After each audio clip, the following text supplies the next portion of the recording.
These are my recollections of a very unusual young man with whom I was thrown into contact at long intervals. He's not famous. It even may be that when his life is over, he will leave no more trace of his sojourn on this earth than a stone thrown in a river leaves on the surface of the water. And yet, I met him first in the summer of 1919 in Chicago. A friend of mine, Elliot Templeton, whom I'd known in Paris, invited me to a sort of family dinner party at a country club. Oh, there you are, Mom. Welcome to this benighted city. Let me present my sister, Louisa, Mr. Somerset Maugham, my sister, Mrs. Brand. How do you do? He's really quite famous abroad, Louisa, so pretend you know all his books.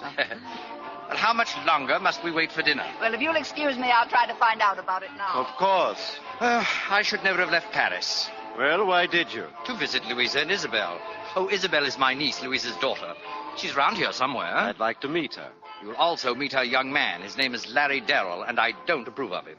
Oh, I have nothing against him, but he hasn't any money. We can't all be millionaires. The fellow hasn't even got a job. He doesn't want one. And that must be a great shock to a man like you, Elliot, who's never earned a penny in his life. It may have escaped your notice, my dear fellow, but I am not an ordinary man. For the run of mankind, industry is essential. Oh, there's Isabel now. She's very lovely. And that other girl? Her name is Sophie Nelson, a sort of country cousin. Well, come, I rather think I require a cocktail. A few minutes later, seeing that Sophie was alone, I walked over and introduced myself. Quite a party, isn't it, Mr. Maugham? Oh, I wish I had a drink. Well, let me bring you one. Oh, don't tempt me. I promised Bob I wouldn't. Bob? My fiancé. He doesn't like me to drink. Now, which one here is Bob? Oh, he hasn't arrived yet. You see, he's putting himself through law school, and he doesn't finish till late.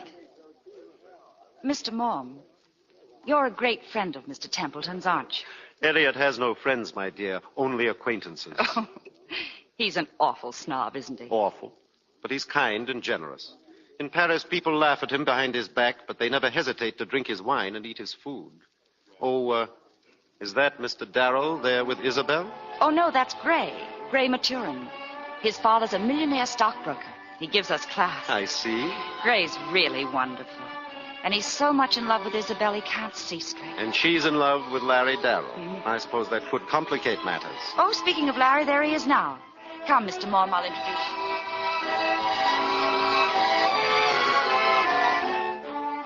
Well, now that everybody knows everybody, excuse me. What's the trouble, Brown Eyes? You're nervous. Oh, of course I am, Larry. I'm waiting for Bob. Is tall, dark, and legal standing you up? Oh, I'd like to catch him trying it, Isabel. Now, be nice to Mr. Maugham. You're old friends, Mr. Darrell, you and Sophie? They grew up together, Mr. Maugham. Sophie was probably the best shortstop our neighborhood ever had. Mr. Maugham, since you're a novelist, I'd better warn you that Larry's very stupid. He knows nothing about anything but flying. But when he came back from the war, he looked so lovely in his uniform. I just camped on his doorstep until he consented to marry me. The competition was awful. Isabel's not a bad girl, Mr. Mom. She's just a terrible liar. Larry, I think we've time for a dance before dinner. Will you excuse us, Mr. Mom? Of course, run along.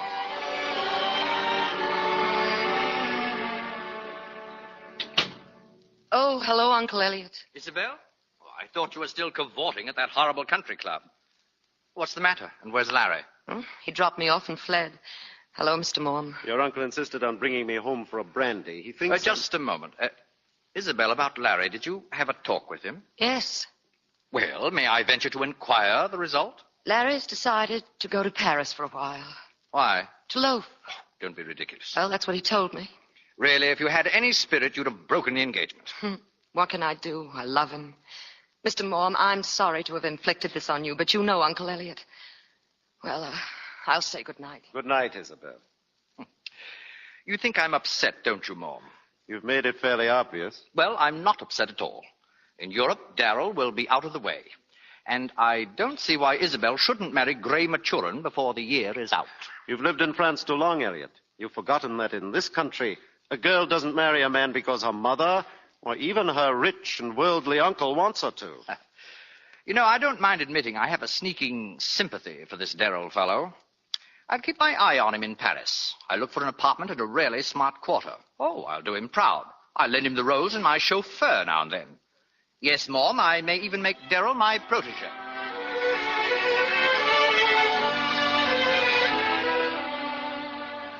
Poor Elliot. All the wonderful things he was going to do for Larry in Paris. Unfortunately, Larry would have none of it. And Elliot flicked him off like a speck of lint in his impeccable lapel. Larry spent his year in France. Then, quite suddenly, Isabel and her mother arrived. Now, don't look so unpleasant, Uncle Elliot. Of course I'll see Larry. Darling, don't be hurt. But I didn't come to Paris just to see you. He met you at the boat, I suppose. Oh, and it was wonderful to see him again. Mother, doesn't Larry look marvelous? I must admit, Isabel, he's thrived beautifully in your absence. Indeed. Well, I haven't a very good account of that young man. Oh? When he first arrived in Paris, I invited him to a luncheon. I planned to introduce him to the Princess Novamale. He told me that he doesn't eat lunch. Perhaps he doesn't. And then when I asked him to dinner, he said he had no evening clothes. Maybe he just didn't want to come. That's the most incredible reason for refusing my invitation I've ever heard. Well, Louisa, how long are you and Isabel remaining? Oh, I don't know, We'll Elliot. stay about a month, Uncle Elliot. And I wouldn't be at all surprised if Larry's with us on the boat back home.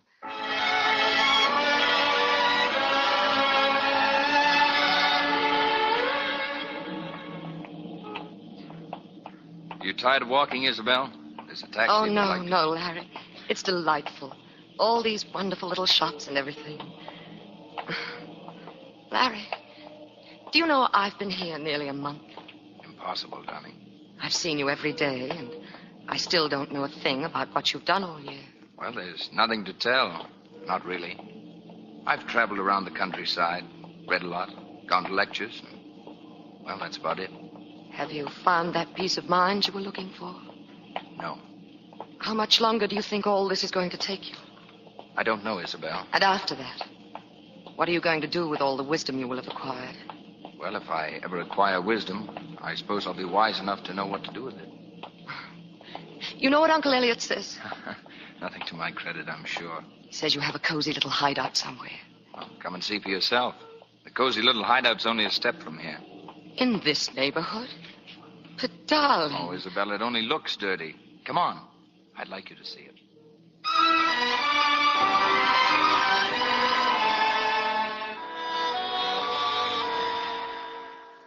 A room 4 flights up. In a tenement. Oh, Larry, how can you bear to stay in this backwash when America is living through the most glorious adventure the world has ever known? You just can't go on loafing forever. How can you? Well, it's possible. But what's all this going to lead to? Oh, I don't know, Isabel. Maybe nothing at all. But it may be that when I'm through, I'll found something to give that people will be glad to take. I mean, a way of life. Oh, I'm talking like a fool, and I know it. I'll probably fail. But if I do, I won't be any worse off than the fellow who's gone into business and hasn't made a go of it. I see. And there's nothing more to be said. Isabel, what are you doing? Giving you my engagement ring, Larry.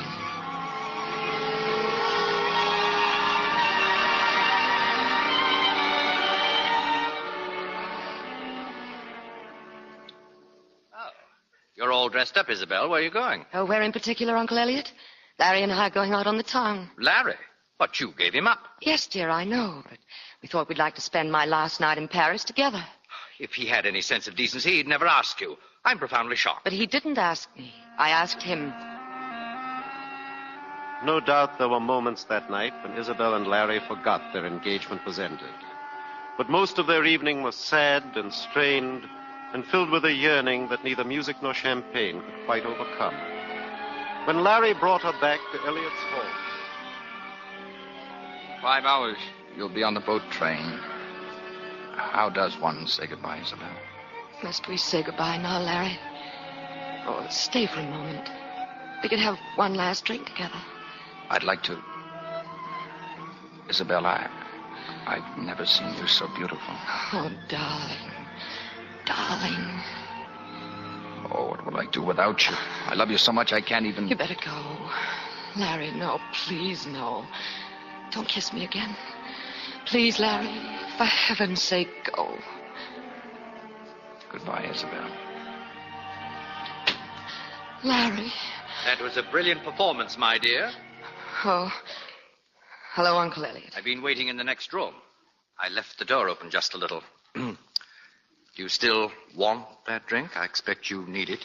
Oh, you think you're very clever, don't you? Oh, come, child. I guessed you were up to something. Even your poor mother noticed the pains you went to make yourself particularly alluring tonight. You're hateful. Oh, but no fool, mon ange. Isabel, you're a beautiful woman.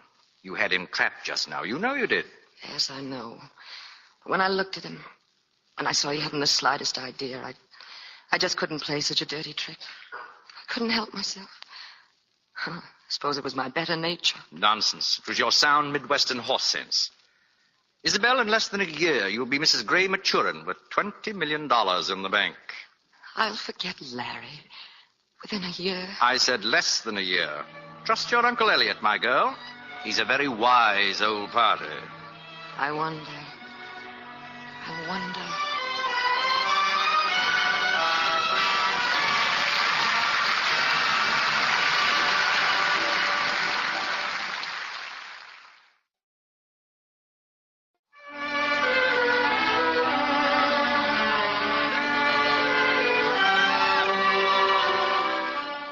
They were married, and in less than a year, Isabel and Gray Maturin. I doubt if anyone was more pleased with this turn of events than Elliot Templeton. I must say they make a most attractive couple, Mom.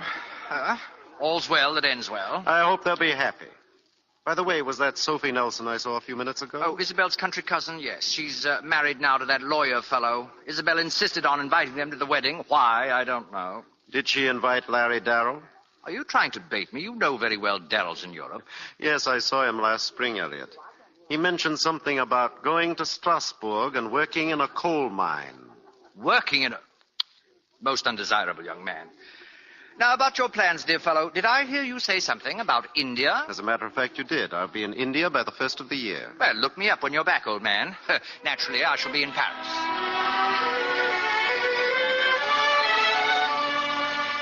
It was in Strasbourg, as I subsequently learned, that Larry Darrell came to a great decision. He had made a friend, a fellow coal miner named Costi. You're late for our glass of beer, Monsieur Darrell. Sorry, Costi. I've been over at the university. I've enrolled for a night course. You're a fool. Why should a man who wants to develop his brain work in a coal mine? I just wanted to, I suppose. Hiding out, Larry? Police after you? No. A woman, maybe? No, I just thought, well, a coal mine might do me good. And when you've had enough of it, you go back to America, huh? I suppose so. And do what? Sell stocks and bonds. But what about the answers to all your profound questions?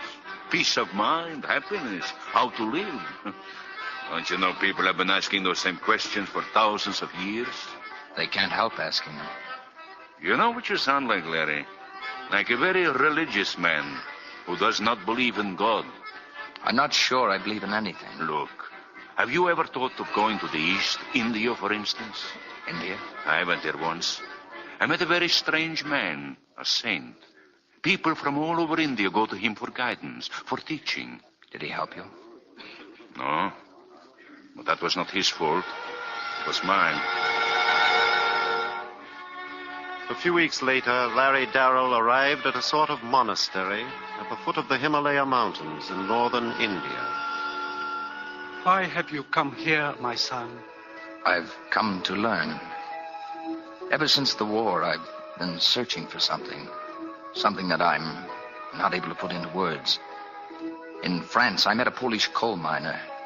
He told me that you might help me. God is the only help. I've traveled, I've studied. I've read everything I could get my hands on, but nothing seems to satisfy me. And should you find what you are searching for? It will be something good. Something to be shared with others, but how to find it? Where? The whole world is like you, my son. Restless, confused. It will always be so as long as men set their hopes on false ideals. The road to true salvation is difficult to pass over. Difficult as the sharp edge of a razor. But this much we know. There is in every one of us a spark of the infinite goodness, which created us. And when we leave this earth, we are reunited with it, as a raindrop falling from heaven is at last reunited with the sea, which gave it birth. May I stay here? Will you help me? Of course you may stay. Our life is very simple here. There are books. We will talk together. You can work in the fields if you wish. Thank you. Come, my son.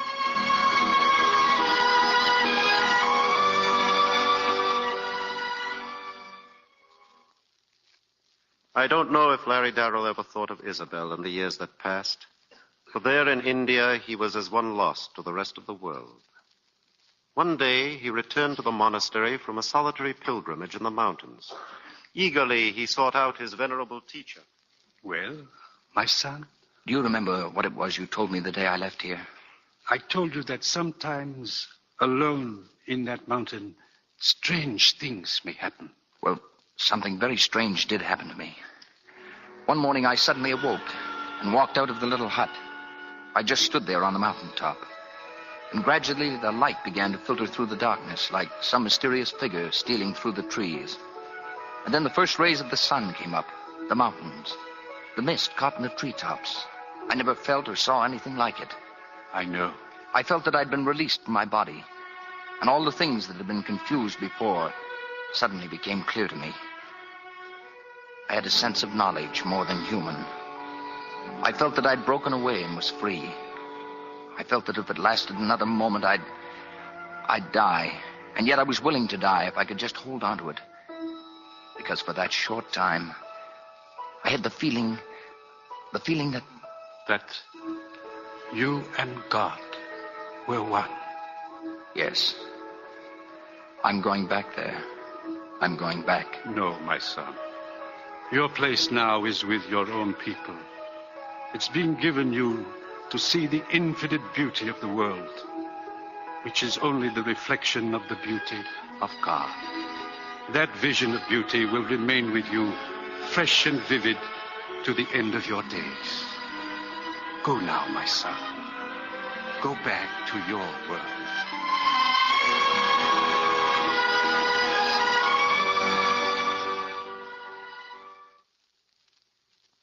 Much had happened by the time Larry Darrell was once again in Paris. Our meeting in a little Italian cafe was entirely accidental, but I had considerable to tell him. And what about Elliot Templeton, Mr. Mom? Have you seen him lately? Oh, yes. He's given up his Paris home. He's taken a villa on the Riviera. All the better people are on the Riviera now. I don't suppose you've had any news from home. That is, my home, Chicago? Some, Larry. For one thing, there's been a great stock market crash. Gray Maturin lost everything. But wise old Uncle Elliot sold short. He made a fortune. And what about Isabel? And Sophie and her beau? They were married, of course. Yes, they were married. They had a little girl. The husband and child were killed last year in an automobile accident. And Sophie? Elliot didn't know too much about it, other than that Sophie just about lost her mind. I understand she disappeared. No one knows where she is. Sophie. And now what about Isabel? It may surprise you to know that Isabel and Gray and their 2 children are living not 5 miles from here. Here? In Paris? Isabel? After the crash, Gray had a nervous breakdown. He hasn't been well enough to work. Elliot's been very generous. He insisted they take over his home here. Oh, poor Gray. I should look them up. Now suppose you let me ask some questions. What did you do in India, Larry? Well, I learned something about myself. I was very happy there. About Gray and Isabel, if you could give me their address, I might... Better yet, I'll meet you there this afternoon. Here's the address.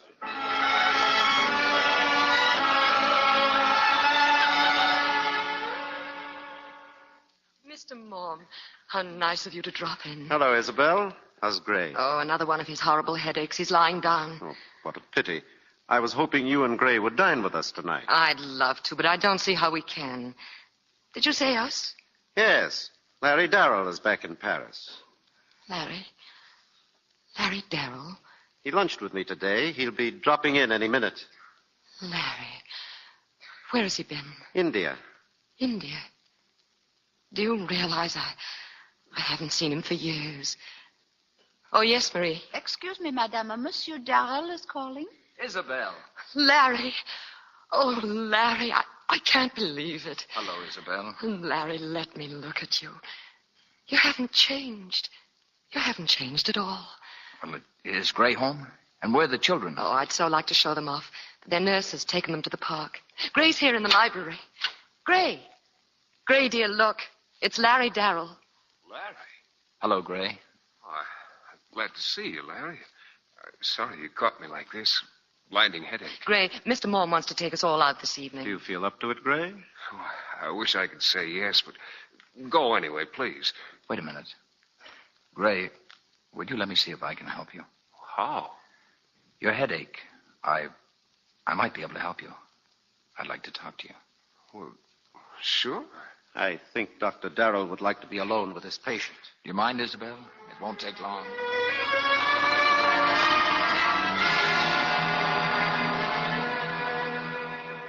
Oh, I can't understand it, Isabella. It's practically gone. My headache's gone. Larry, what on earth did you do? Well, he just talked to me, and then he told me to go to sleep, and I did. Whatever it was, Larry, you learnt the trick in India, didn't you?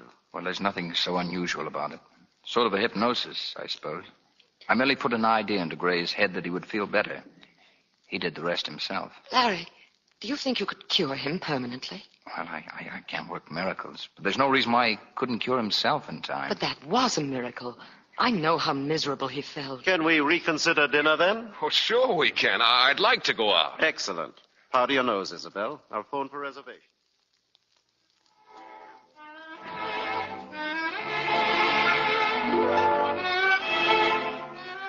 Where'd Larry go, Isabel? I asked him to get my wrap. What did you do with my husband? Well, Gray's getting the car. I was watching you and Larry dance. Isabel, I know what you're thinking. Go on, say it. you're not going to be so silly as to fall in love with him again, are you? I've never stopped loving him. Never loved anyone else in my life. Gray's such a good fellow. It would be a pity to hurt him. I'll never do anything to hurt him. I'm too fond of him for that. Well, it's your business, not mine. Well, where shall we go now? Oh, how about the Rue de Lac? Rue de Lac, what a neighborhood. But I've never been there. At least it'll be different, please. Well, if you really want to go, of course. But I think you'll be sorry. It's dirty and it can be dangerous. That's ridiculous. Here they come. Gray, guess where we're going? The Rue de Lac.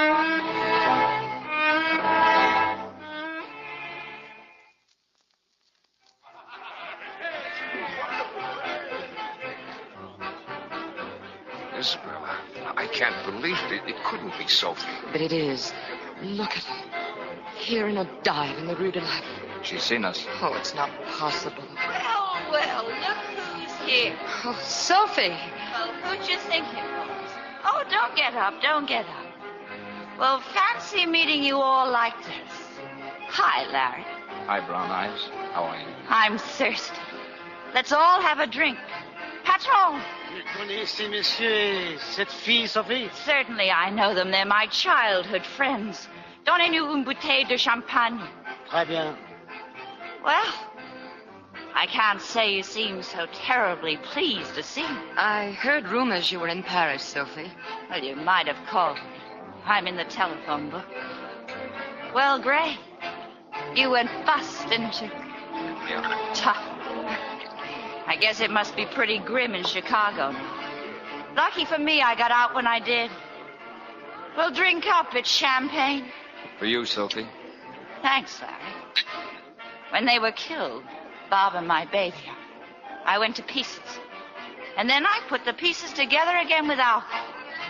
My loving in-laws kicked me out. I think that gentleman's trying to get your attention, Sophie. Oh, that's my boyfriend. That's Coco. Oh, la paix! Tu ne vois donc pas que je suis avec mes amis? Coco's Anne. You living in Paris now, Larry? Yes. Yes, I am, Sophie. You remember the summer before the war? Sure. Well, we saw a lot of each other then. Oh, when? When you and your mother were being social. We used to read poetry together. Remember, Larry? I remember. Well, Well, maybe I better get back to my boyfriend. He'll raise the roof. Sophie, we'd really like... Oh, so long, folks. Come and see me again when you've got nothing better to do. I'm here every night. Well, I guess we better get out of here. Let's all go home.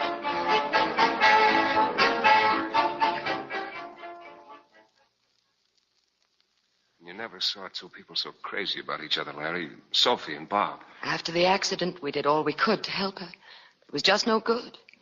A normal person recovers in time. She just never did. She was always unbalanced. Even her love for Bob and the baby was exaggerated. Don't you think I'm right, Larry? Sylvie was as normal as any person I've ever known. Was she in love with you, Larry? Oh, good heavens, no. Just a skinny little girl with a ribbon in her hair. I remember her crying once when I was reading a note of Keats because it was so beautiful. All girls of that age are emotional. Yes. Yes, I suppose so. Well, I'd better be getting along. Don't run now, Larry. It's late, Isabel. And Gray here had better get some sleep. Oh, but I feel fine, really. Larry, we will see you. Of course, Isabel. Good night. Good night, Mr. Mom. Well, I should be going, too. I'll give you a lift, Larry.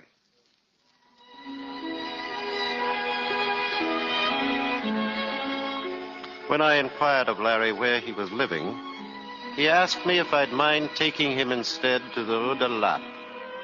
I left him at the cafe with Sophie.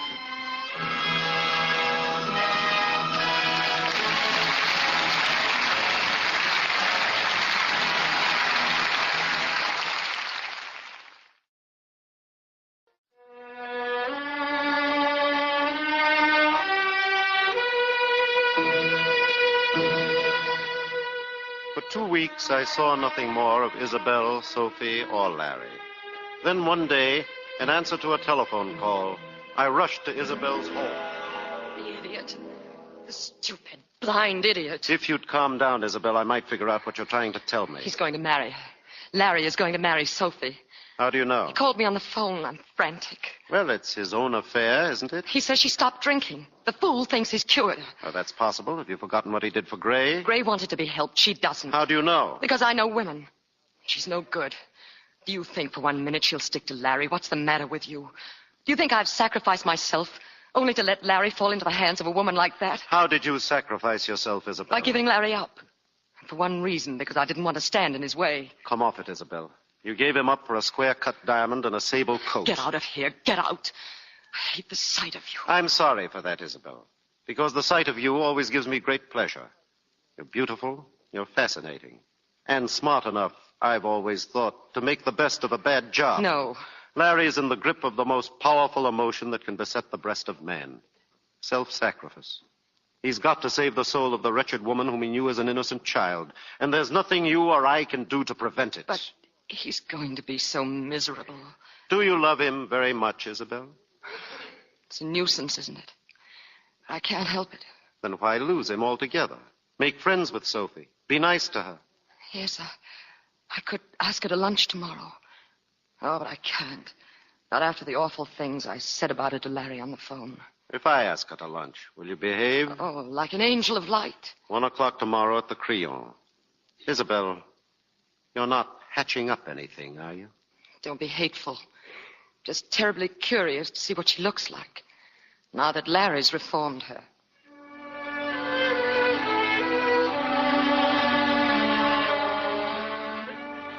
Luncheon with a reformed alcoholic and a jealous girl can be something of a strain. Larry was the only calm one among us. There were cocktails on the table. They seemed to fascinate Sophie, but she spoke readily and openly of having stopped drinking entirely. Isabel actually behaved beautifully. She insisted on giving Sophie a Molyneux gown for her wedding dress. Sophie was to call at the house the next day, and Isabel would drive her to the shop for a fitting. I'm so glad you're early, Sophie.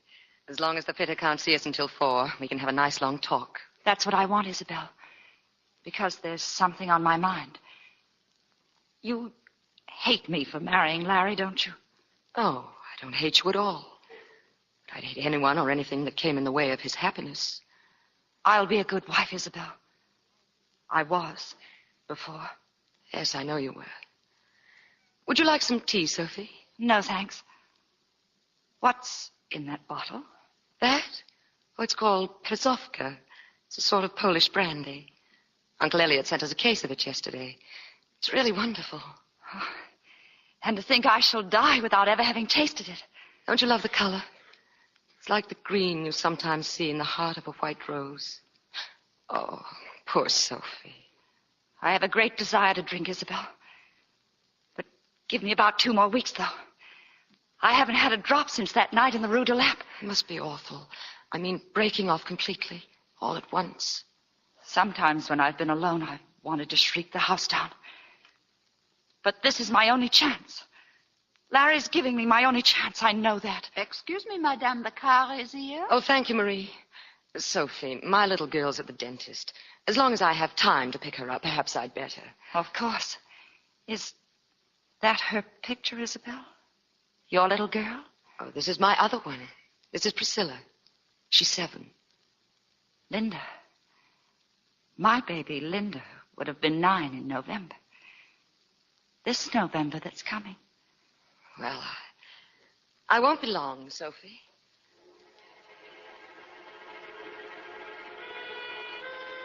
Linda. My baby. My baby. One drink. Just one drink. I can't stand it. I can't stand it.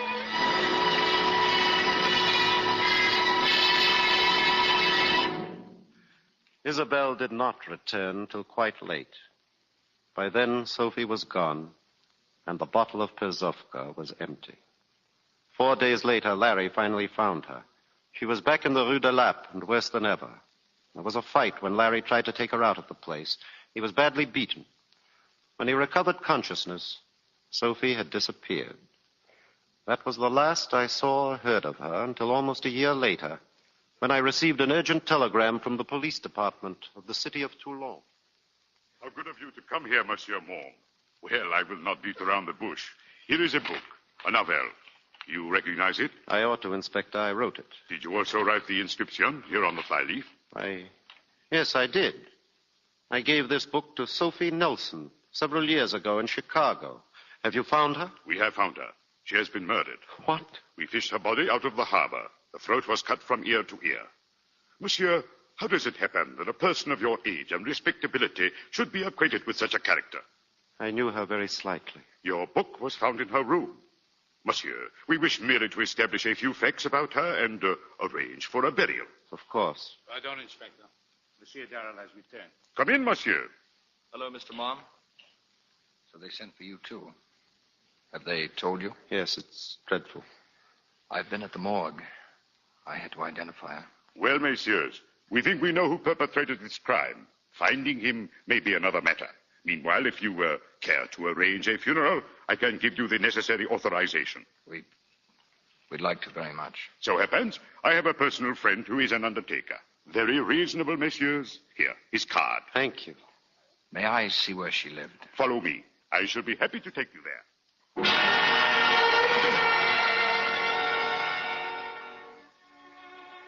The deceased apparently had occupied this room for about 5 months.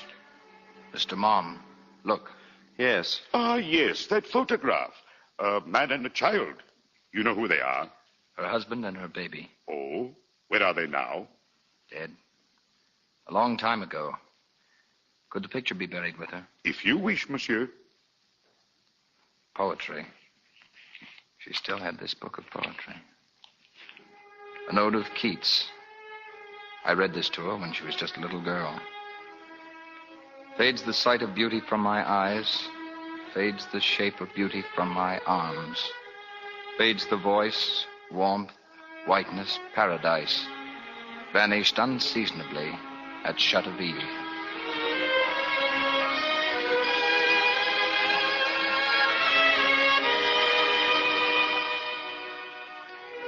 After the funeral, Larry came with me to Nice to call on Elliot Templeton. I had heard from Isabel that Elliot was very ill. Uncle Elliot, you have visitors. Look. Elliot. Oh, my dear fellow. How very nice to see you. And Larry. Well, this is a surprise. Mr. Mom said you were sick. Did he? Well, I am sick. But you don't look it. You look extremely well. Well, really now, that's the most sensible thing I've ever heard you say. I've got the Grand Duke lunching with me on Sunday, and I've told my doctor he must put me to rights by then at all costs. Oh, too bad this should have happened just now. It's a particularly brilliant season. Are you going to Princess Novamali's party? Of course not. Has she asked you? She's asked everybody in Europe, Larry. She's giving a great do. Fancy dress. Fancy dress.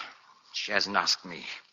It's a deliberate insult. Come now, Elliot. Why should she want to insult you? It's just an oversight. I'm not a man that people overlook. Well, perhaps she doesn't know you're in the south of France. Don't be ridiculous. Everybody knows I'm in the south of France. It's going to be the best party of the season. If I were on my deathbed, I'd go to it. Never mind, old boy. It may rain the night of the party. That'll ruin it. You know, I never thought of that. I shall pray for rain as I have never prayed before. The old witch.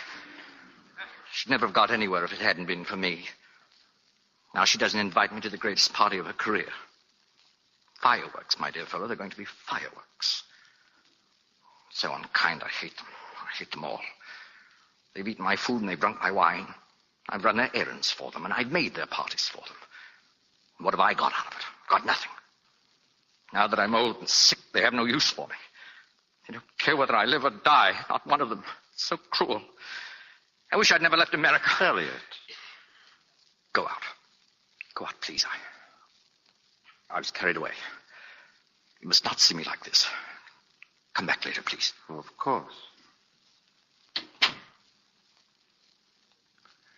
Mr. Mom, I know Princess Novamali's secretary. I think I can do something about that invitation. It would make him feel so much better. You're not leaving, Larry. I'll be back later, Isabel.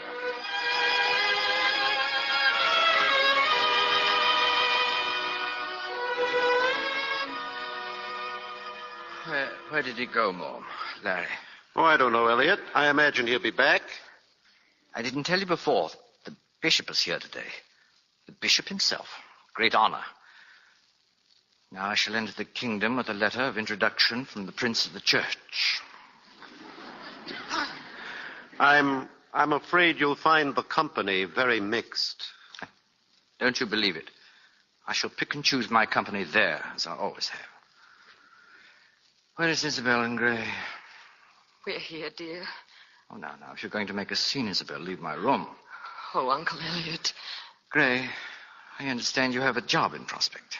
Yes, if I can raise enough money to start up my father's old firm again. Well, you have the money now, my boy. I'm a rich man. I've left you and Isabel everything I have. Mrs. Maturin, I beg your pardon, but this note just arrived for Mr. Templeton. Oh. Mom, read it to me, please. Why, it's an invitation. Princess Novamali's party. There, didn't I tell you? Have you got a piece of paper? Yes, Elliot. I want to reply. Not now, Uncle Elliot, please. I've always been a man of the world. There's no reason why I should forget my manners as I'm leaving it. Mr. Elliot Templeton regrets he cannot accept the Princess Novamali's kind invitation, owing to a previous engagement with his blessed lord. The old witch.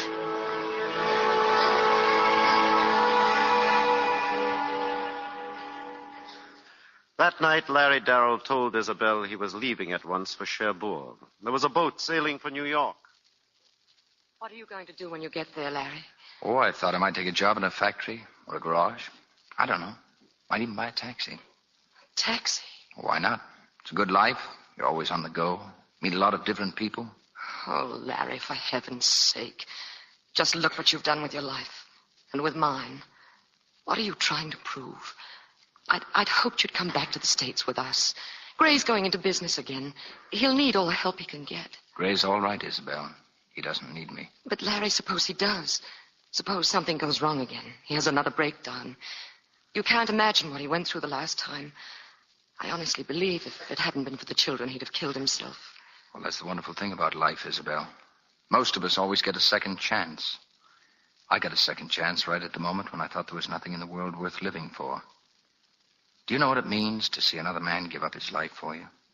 To walk the streets at night knowing that someone deliberately died so that you might go on living? You asked me that question some years ago.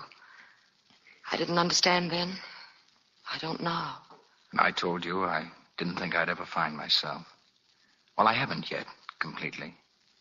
Oh, I found some of the things I was looking for. And someday I may find them all. But I know what lies ahead, Isabel. I know where I'm going. And Gray, in his own way, can do the same thing. Because this is his second chance. What about me? Doesn't it mean anything to you that I love you? That I've never loved anyone else but you? That my children might have been your children? Look at me, Larry. You know you love me. You know that. You've always wanted me. Say it's true. Say you know it's true. Oh, Larry, I love you. I love you. Please, promise you'll come back with us. Promise you will. Tell me about Sophie, Isabel. Sophie? That afternoon she came to your house. Did she have anything to drink? Yes. She helped herself. I had to leave to pick up my daughter at the dentist's. But when you found Sophie gone and the bottle empty, weren't you surprised? I just thought she got tired of waiting. When I noticed the bottle, I thought the butler had drunk it. I very nearly spoke to him about it. You never were a very good liar, Isabel. You don't believe me? Not for a moment. All right. If you want the truth, you can have it. I did it, and I'd do it again. I was determined to stop at nothing to prevent her marrying you. Nobody else would do a thing. They didn't care. Oh, Larry, you men are such fools. I knew that sooner or later she'd break down. It stuck out a mile. You saw how jittery she was. I knew she'd give her soul for a drink. I made up my mind that if I found Sophie had not touched the bottle, I'd make the best of things, try to be friends with her. Now, that's true, I swear it. Then when I came back and saw the bottle was empty, I knew I'd been right all along. That's pretty much what I thought. Sophie's dead, Isabel. Dead? In Toulon. She'd been murdered. Oh, how horrible. They know who did it. No. But I do. There's no need to be shocked about Sophie any longer, Isabel. I've had a feeling all day that Sophie is where she'd want to be most. With Bob and Linda. Oh, I know it's a very simple way to look at it. But it's comforting. Goodbye, Isabel. And take good care of Gray. He needs you now. More than ever.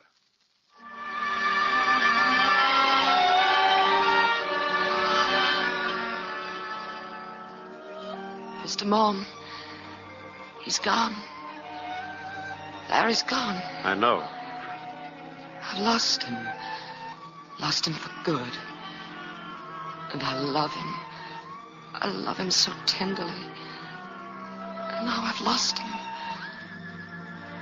Do you suppose we'll ever see him again? It isn't likely. His America will be as remote from yours as the Gobi Desert. Oh, it's all so crazy. So useless. What is he trying to do with his life? What does he hope to find? My dear, Larry has found what we all want, and very few of us ever get. I don't think anyone can fail to be better and nobler, kinder for knowing him. You see, my dear, goodness is, after all, the greatest force in the world, and he's got it.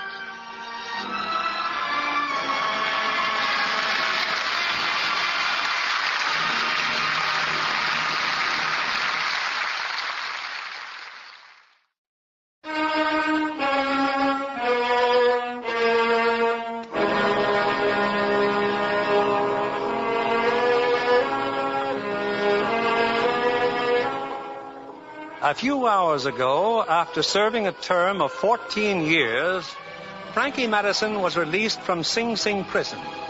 Now, in a second-rate hotel in Midtown, New York. Is it all right, Frankie? Rooms are kind of hard to get these days, but It's fine, Dave.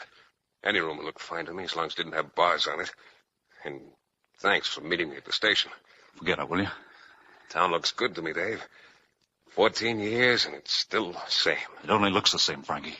It better be the same. Oh, I bought some clothes for you. Everything's in the closet. Hope you like what I picked out. Thanks, Dave. There's some money for you in the bureau drawer. Dave, you haven't said anything about Niall. How is he? How's the nightclub doing? Things are okay, Frankie. All's fine. Frankie, I got to get back to the club. I got a lot of work to do. I'll see you later, won't I? Well, what's the trouble, Dave? Trouble? Yeah, you're scared. Me? No. I can smell it. I spent 14 years where everybody was scared. What is it? Nothing, Frankie, honest. Is it Noel? Has he got his teeth into you? Here, look at this. This magazine. Huh?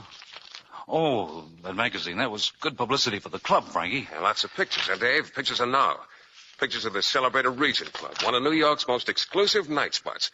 Noel Turner and his famous Major Domo Maurice. Here, and this one. Noel with a dame so rich. What's he trying to do? Crash society? Frankie, wait. Now look at this one. Noel and another dame. That's Kay Lawrence, Frankie. She sings at the club. Noel Turner coaching Kay Lawrence. Coaching? My pal, Noel, my partner. He sent me a carton of cigarettes once a month. Never a visit, never even a letter. Listen, I was Frank. 63 minutes away by the new Parkway. He never drove it once. What about you, Dave? You came and visited me, didn't you? And each time I saw you were a little worse, a little more frightened. Is it, Noel? What's he doing to you? Cut it out, Frankie. Let me alone. I'm 2 years older than you, Dave, and I've been in jail. Look in the mirror. What's happened to you? Nothing's happened to me. This character in the magazine, this Maurice, the Major Domo, who's he? Don't worry about him, Frankie. I'm not worried about anybody. But who is he? Where'd he come from? The Riverside Club. He's got class, Frankie. Brought in a lot of wealthy people. Guy like that works on a salary? Well, no, not exactly. And I'll cut him in for 5%. He figured... That's okay. He must be worth it. I'll see you later, Dave. Thanks.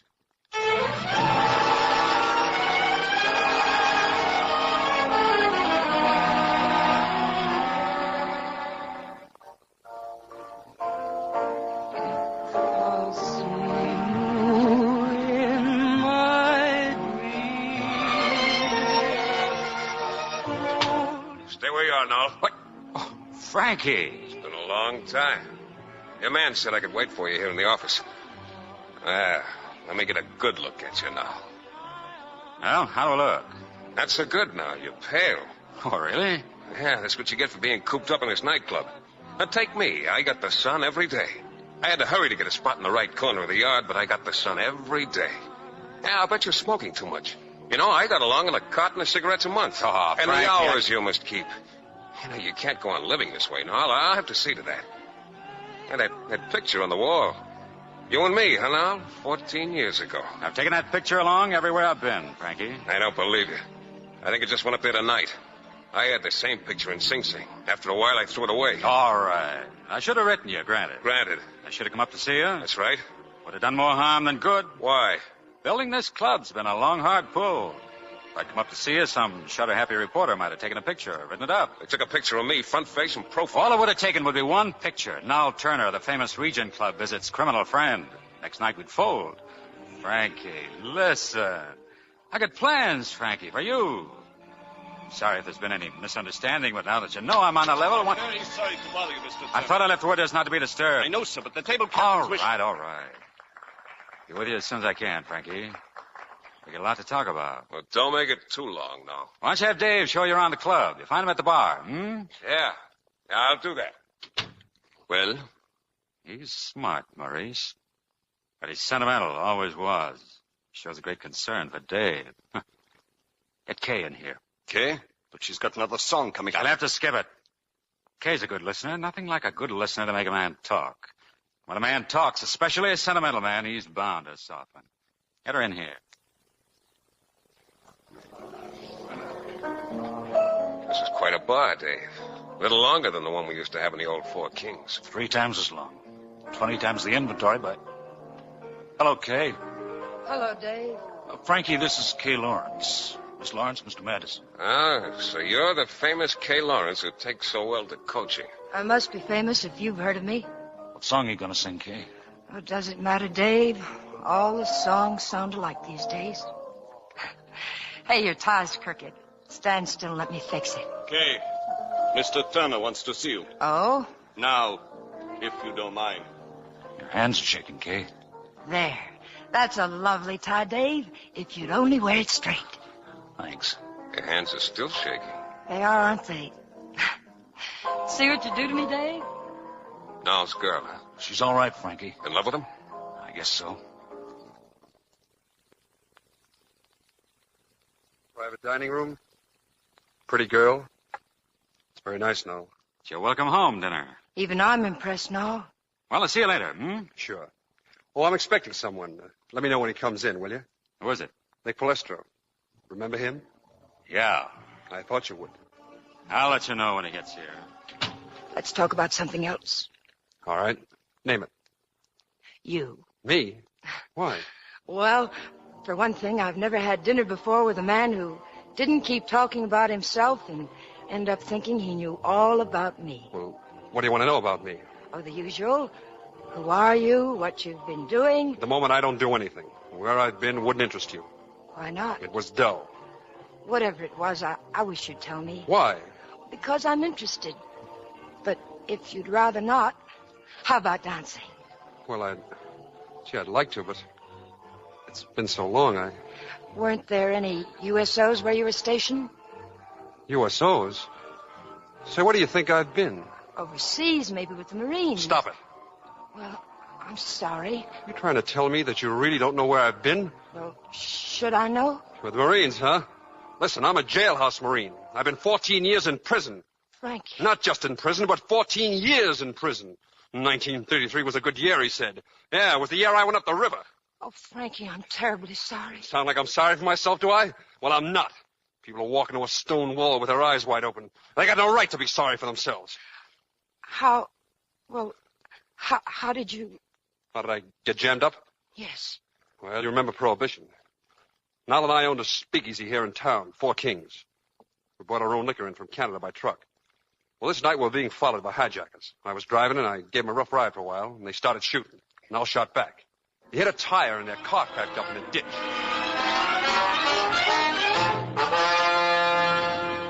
Step on it, Frankie. We're in the clear now. Yeah, after waking up every cop this side of the border. Look, we better split up. Why? It'll give us twice the chance. One of us is sure to get away. Then he helps the other one. Okay, get ready to hop off now. I'll stick with the load. Forget me, Frankie. I want Hayes for a lawyer. Keep the Four Kings going till I get out, and I'll have some place to come back to. Right. And I'll do the same thing for you. Everything 50-50, Frankie. Right down the line. Right, pal. 50-50.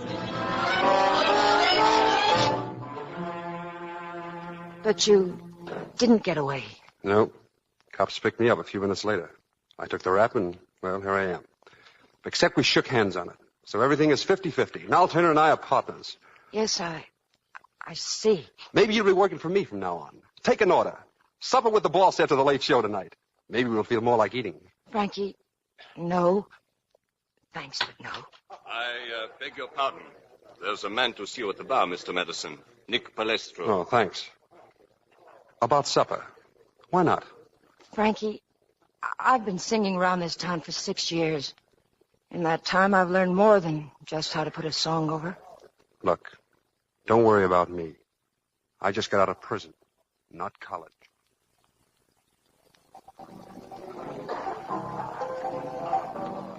Nick, how are you? Hello, Frankie. Hey, I've been waiting. Long? Yeah. They didn't tell me you were here till just now. I don't like waiting here. I'm a Third Avenue boy. I like my Third Avenue spot. I hear you're doing all right since you got out. I got sprung at the right time, Frankie. Everybody made money during the war. All kinds of grab. Right now, I got a used car lot. And since I stay open nights, Frankie... Sure. I won't keep you, Nick. Well, not to rush you, but what's on your mind? Well, I want some information, and maybe a little help later on. My pleasure, Frankie. Anything for you. Now, I'm a little uncertain at the moment, Nick, but I'll know where I stand pretty soon. And maybe if you had, say, 3 or 4 good boys standing by in case I needed them? Oh, sure, Frankie. Sure. Why didn't you tell me you'd been in prison all? I wanted to see if he'd tell you himself. If he did, I knew he'd tell you everything. What's going on in that mind of yours? Told you. I want to help him. It sounds good. You don't believe me? 50-50 on everything? 50-50? Is that what he said? That's what he said. He said you made a bargain. Why don't you live up to it now? I don't think I ever realized it before. Well, you're like Frankie. You're sentimental. 50-50, huh? Well, you found out what I had to know. Thanks. Nice talk you tossed at me, Noel. Have a drink, Frankie. Some champagne. Dinner with a girl. But not a word about what I'm listening for. The oldest trick in the world. When you want to pump a guy, use a woman. And I grab. All right, Frankie, I was trying to pump you. Now asked me to have dinner with you because he said he was trying to help you. I know how he'd like to help me. And you're in on it. Well, Noel, what kind of news did your pigeon bring back? Look, Frankie, if we have some business, let's settle it like businessmen. All right. Why not? Let me get Dave. Sit down, Kay. No need for you to leave. Here's what you asked for now, the file on Frankie. Thanks, Dave. Now, here, this will interest you particularly, Frank. This photostat. It's a dissolution of partnership, the Four Kings Club. What? Oh, wait a minute. We had an understanding, you and I. Sure we did. We shook hands on it. 50-50 on the Four Kings, and nothing else. Dave, this paper. This looks like one of those papers you kept bringing me to sign. Yes, Frankie. But you told me they didn't mean anything. Just a lot of rigmarole. I didn't even have to bother reading them. Why didn't you tell me? You can't blame Dave, Frankie. After Prohibition was repealed, the Four Kings started losing money. We had to sell. You were away, so I had to handle it alone. So what? Look, I just didn't sell out and move into this place. There were some tough years in between. I should have sent you cigarettes. There was a little money left out of the sale. Dave, how much does Frankie have coming to him? Well, with interest at 6%, a little over $2,800. Are you trying to tell me that I don't own any part of this place? How can you collect on a race when you don't hold a ticket? I had Dave make out this check. Here's $3,000, Frankie. Your half of the Four Kings. Marked paid in full. That's right. Why am I figuring wrong? Dave's a good accountant, all right, but there's one figure he forgot to add in. 14 years. He left out the 14 years I gave you. 14 years to be out in the sunshine, eat good, sleep good. What's 6% of that? What a fall guy I am. Three of a kind. No. Are you all right? Yeah. All right. Your face is bleeding. Now, let me get some ice. Never mind. You can go now, Dave. Okay. How low do you think I am now? You use me on Frankie like one would use a bar girl to make a man buy drinks. A stool pigeon, he said. Well, he was right. Okay, listen to me. Not this time, now. This time you're listening to me. As far as we're concerned, from now on, it's strictly nothing. Hey, it's about time for you to go on. Hadn't you better change? Is it time for me to go on now? Or did you push your buzzer like you always do when you're inconvenienced? You'll never have to buzz to get rid of me, darling. Just say the word.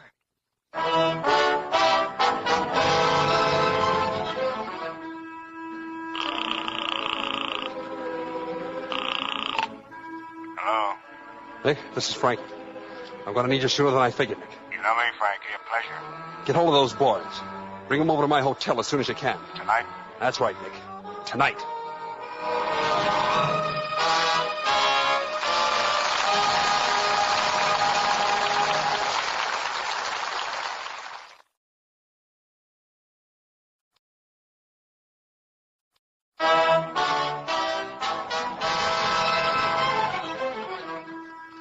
30 minutes have passed, and in his office in the nightclub, Noel Turner is again alone with Kay.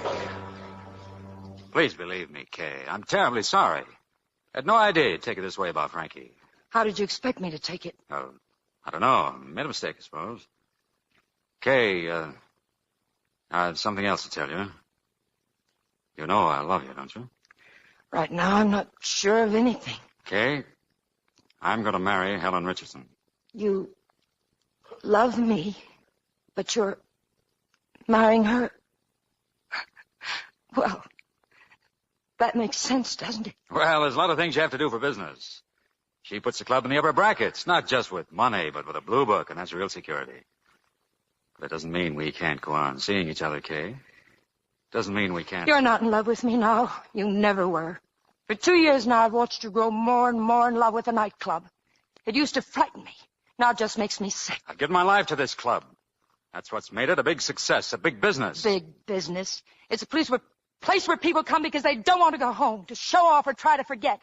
It's exactly like you are now, exactly. Anything else? Yes, I'm quitting. But just for the book, you're firing me because I want that week's pay. So you're in Frankie's league now. Thanks, Noel. I couldn't ask for better company.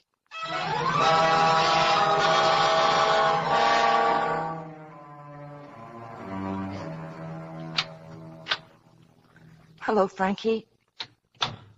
Dave told me where you were staying. I had to see you. They don't care who comes into this hotel, do they? You're going to tell Nell that Nell didn't send me. Please, Frankie, I just wanted to explain. Nell wanted me to get you to talk about yourself because he said he wanted to help you. I should have realized the only thing Nell ever built up was the Regent Club. Everything else he tears apart.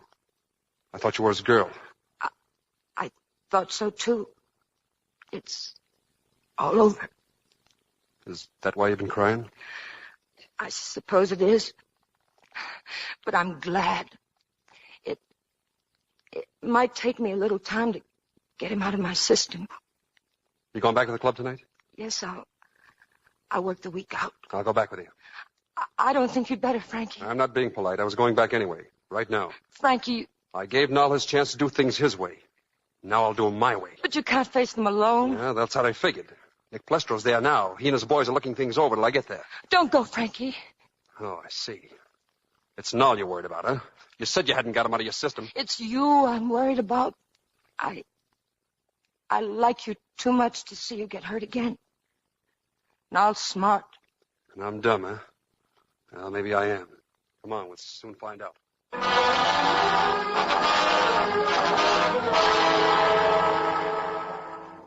All right, Maurice, settle down. Now, where are they, these tough boys? They're at the bar. Nick Palestro and 3 gangsters. I'm calling the police. And postpone the showdown? No. This thing's got to be settled once and for all. Isn't that right, Dave? I guess so, no? We'll wait for him right here in my office, Dave. You, Maurice, and I.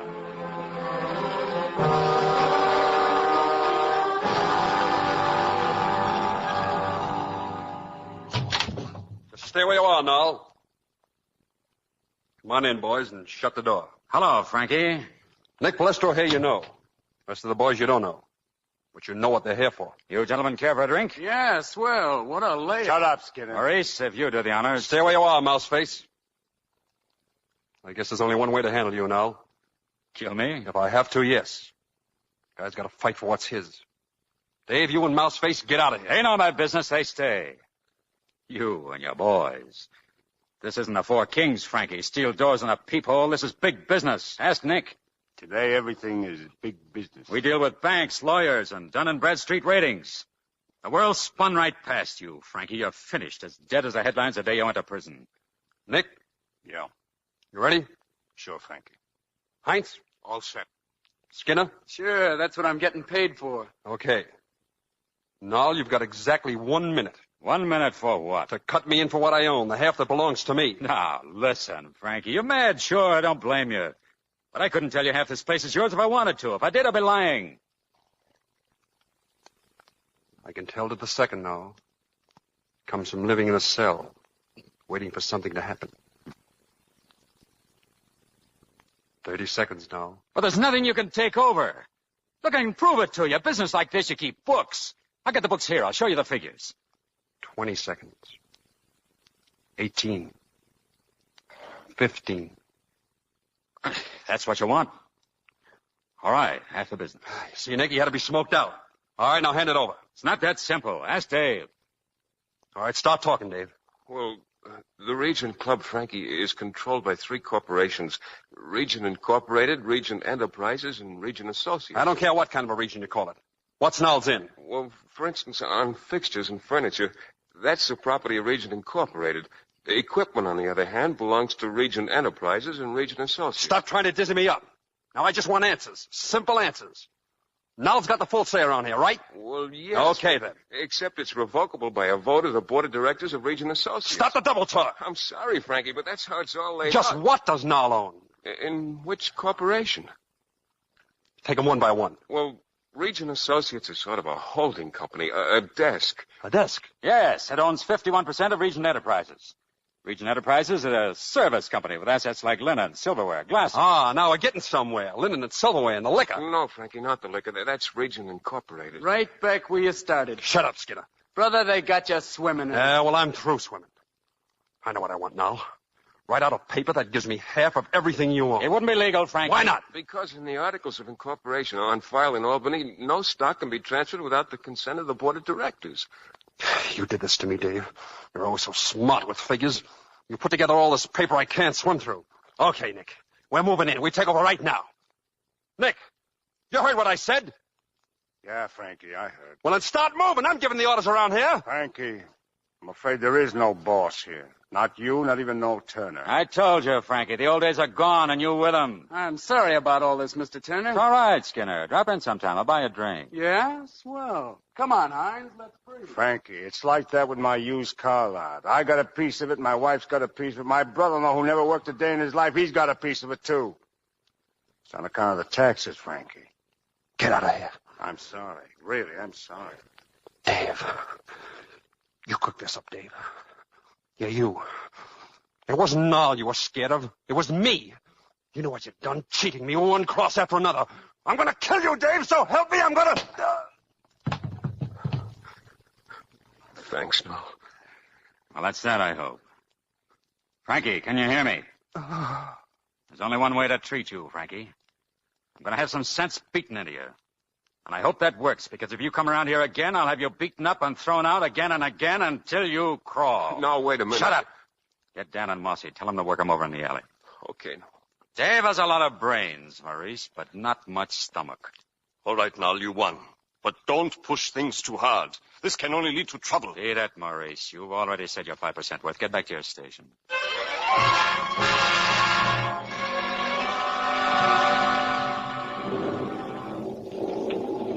Frankie, it's me, Dave. I'm sorry. I'm sorry, Frankie. I'm awful sorry. They've finished with me? They're gone, Frankie. Noll told them to beat you up. I couldn't stop them. Frankie, Give me a hand, Dave. I don't want them to see me like this. doesn't matter how I see you. Just so I see you. It's not as bad as it looks. They didn't hurt me much. Frankie. Your hands are shaking, kid. Okay, take him to his hotel. I'm going to see Noll. Dave, I'm sorry I shut my mouth off. I know you just put the numbers into the books. You don't make them up. It's all right, Frankie. Anyway, the books don't balance anymore. I'll see you at your room. I have a lot more to tell you. We'd better go to my place first, Frankie. Maybe I can patch you up. And then we'll go to your hotel and meet Dave. I didn't know you could take it like this, kid. There are a lot of things I didn't know about myself. But I'm learning. Come on. We'll find a cat.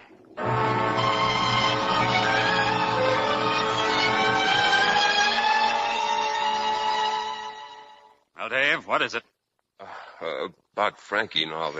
They beat him up fine. I already had a full report. Well, then we'll skip Frankie and talk about me. I've had all I can take. I'm fed up. Aren't you forgetting a little matter of forgery? I have 3 checks in my vault with my name forged, and not too well by you. You don't seem to understand. I'm not scared anymore. Sure, you can send me to prison, but first I'm talking to Frankie. I want him to know how I built this setup for you and how I think it can be torn down. Maybe it can't, but it's worth a try. After all, there's 1 or 2 things like our real set of books that no one's ever seen except you and me. Don't threaten me, Dave. You know, I think you're the one who's afraid now. Frankie with his prison record, me with those checks I forged, and you with this setup here. Everyone trying to look out for himself. Maybe get something for nothing. How about Frankie paid now? And I've paid. Now it's your turn. Well, we'll see what happens. Good night, Noll.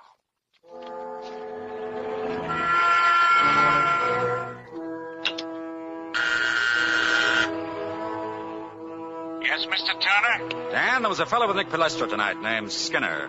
Think you could run him down for me? Sure, boss. I saw him go in that bar across the street. I think he's still there. Find him. Tell Skinner I want to see him right away.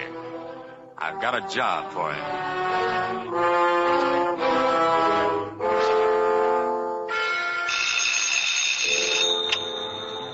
Yes? This is Skinner. About that job. It's been taken care of. You're certain? 5 slugs. I'm real certain, Mr. Turner. Okay? Yes. Yes, that's fine. Thanks.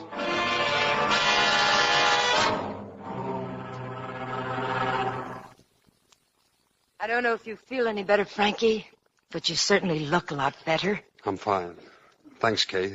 Thanks for everything. And what happens now? Back to my hotel. Dave has something to tell me. I don't mean about that. I mean what happens tomorrow and the next day. I don't know. For 14 years, I thought I knew. No, I don't. You'll find a new place. I don't have any plans. I don't have much of anything. You're sounding pretty sorry for yourself, Frankie. I just got beat up good. Sure, it was tough. But you faced a lot tougher. It's not the beating I feel. Well, you're not the only one. What do you think my life's been? You? You've got everything. Including a nice big hole where I used to have a heart. Now tore that out of me. So you see, I took a beating tonight, too. You'll do fine. I guarantee you. You'll do fine. The only reason I'll do fine is because I've got sense enough to face the facts. Sure, Nall handed me a rough deal, but I'm going to turn it into something that does me good. I'm not letting Nall win all the way around. It's okay for you, but it don't work for me. No, Frankie, I don't think it does either. I think he's won hands down. When I first saw you, I thought you were a man with some strength, not only in your hands, but in your head. Yes, I think Nall beat you because he's stronger than you are. Shut up. Not much of a man for the truth, are you? Hurts to have the facts where you can see them. Or are they facts? I said shut up. Sure, I'll shut up. But think it over, Frankie, and then you can leave if you want to.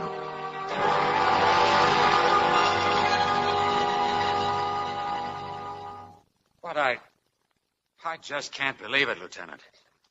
Dave dead. Murdered. That's right, Mr. Turner, about an hour ago.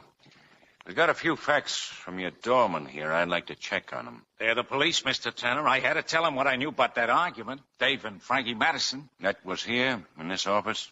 I'm afraid it was. And just what did Madison say? Maurice, tell him. He said, I'll kill you, Dave. So help me, I'll kill you. That was when you threw Madison out? Well, Frankie looked so wild. I was afraid he might try to go through with his threat right here. I had to get a little rough with him. Madison said that Dave had cheated him, huh? Can't you take Dan's word for it? Why not yours? Well, Frankie and I... He was my best friend, Lieutenant. Sure, I understand how you feel. Well, it's a clear enough case. Schreiber. Yes, sir. Start with Madison's hotel and the girl's place. Send out a general alarm for Frankie Madison to be booked for murder.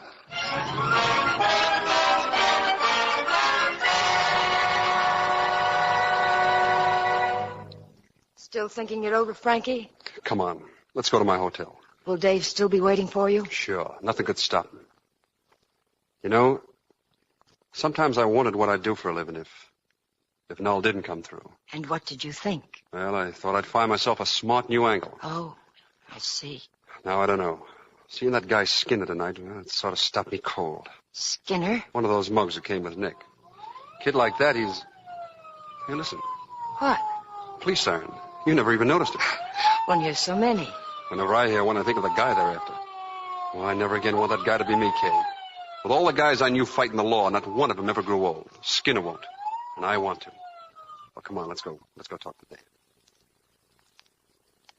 Extra, read all about the murder. Ex-County Field Panel over Region Club Feed. Frankie. Buy a paper, Kay. They may be down the block. Don't you see? That's my picture in the paper.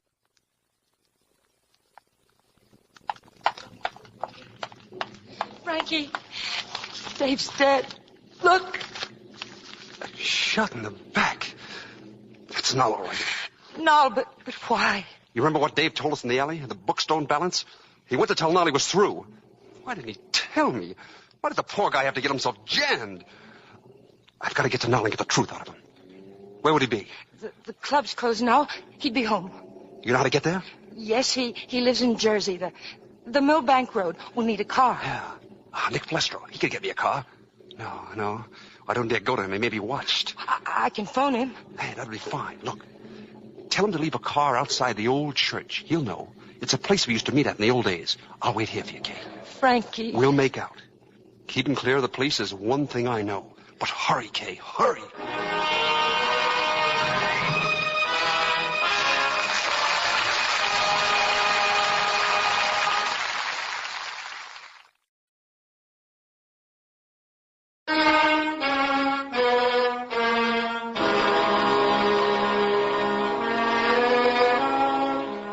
Crossing the George Washington Bridge into New Jersey, Frankie Madison and Kay, thus far at least, have eluded the police.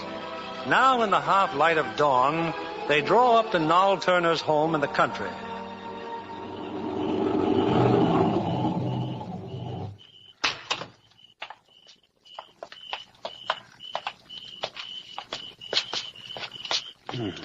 dark. Put a light on. He's home. That's his car over there. What'll we do now? The bigger the house, the more chance the front door's open. Oh, it's locked. Maybe we can try one of the windows. Greetings. I heard you drive up. Come in. Sure. I don't usually welcome guests with a gun in my hand, but under the circumstances... Well, let's go in the library. And keep your hands out of your pocket, Frankie. Who killed Dave? Why, you did. Didn't you know? Papers are full of it. Been on the radio, too. You might turn on that lamp, Kay. It's rather dark in here. That's better. Yes, Frankie, it's my duty to call the police. I'm sorry, but... Take your hand off that phone. Frankie, I have the gun. That's where you went haywire. When it comes to stocks and papers and books that don't balance, you're better than me. When it comes to guns, you're down on my level. Maybe you better call the cops. They'd be interested in what Dave told me in the alley after the working over you gave me. Oh, yes. Just before you killed him. Try again, now. Remember, you're down on my level now. You've made it just like the old days. When it comes to guns and tricks, you never could score. I was always quicker. Well, go on. Call the cops. Come any closer and I'll shoot. Frankie, please. Yeah, you'd be happy to kill me, wouldn't you now? I'll be out of the way, too. Just like Dave. Nobody to remember what he said. I warned you, Frankie. You'll have to kill both of us now because I'm Frankie's alibi. I know Frankie's not guilty. I found him in the alley. Dave was with him. After Dave left, I took Frankie to my apartment. The doorman saw us go in. The elevator boy took us up to my floor. And they both saw us leave later, after Dave was murdered. That's a pretty tight alibi now. Your hands are sweating now. When you pull the trigger, your finger will slip. Why, you're not even going to... Get down, Kay. The room's dark now. I busted your lamp. How's your aim in the dark?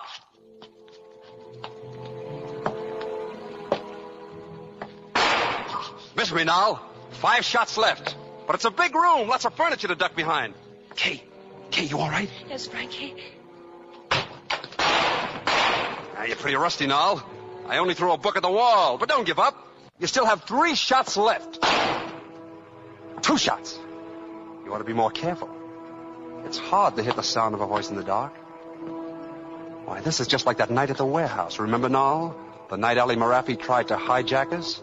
Do you remember what I did when he had me covered? I remember, all right. You tipped the table over on him. And took his gun away. I thought you'd remember. 1 left, Noel. 1 more chance. And if I were you, I'd... Frankie, you all right? Turn on the lights. Easy now, easy. This way, if you struggle, you get your windpipe crushed. Remember? I want that gun. I'll only need 1 shot. Drop that gun now. Grab it, Kay. Well, what now? What do you think? I don't know. You're slipping now. Now we go for a ride. You wouldn't kill me. You'd only be worse off. Who killed Dave? And don't say I did. I don't know. Let's ride now. All right, Kay, you can get his car now.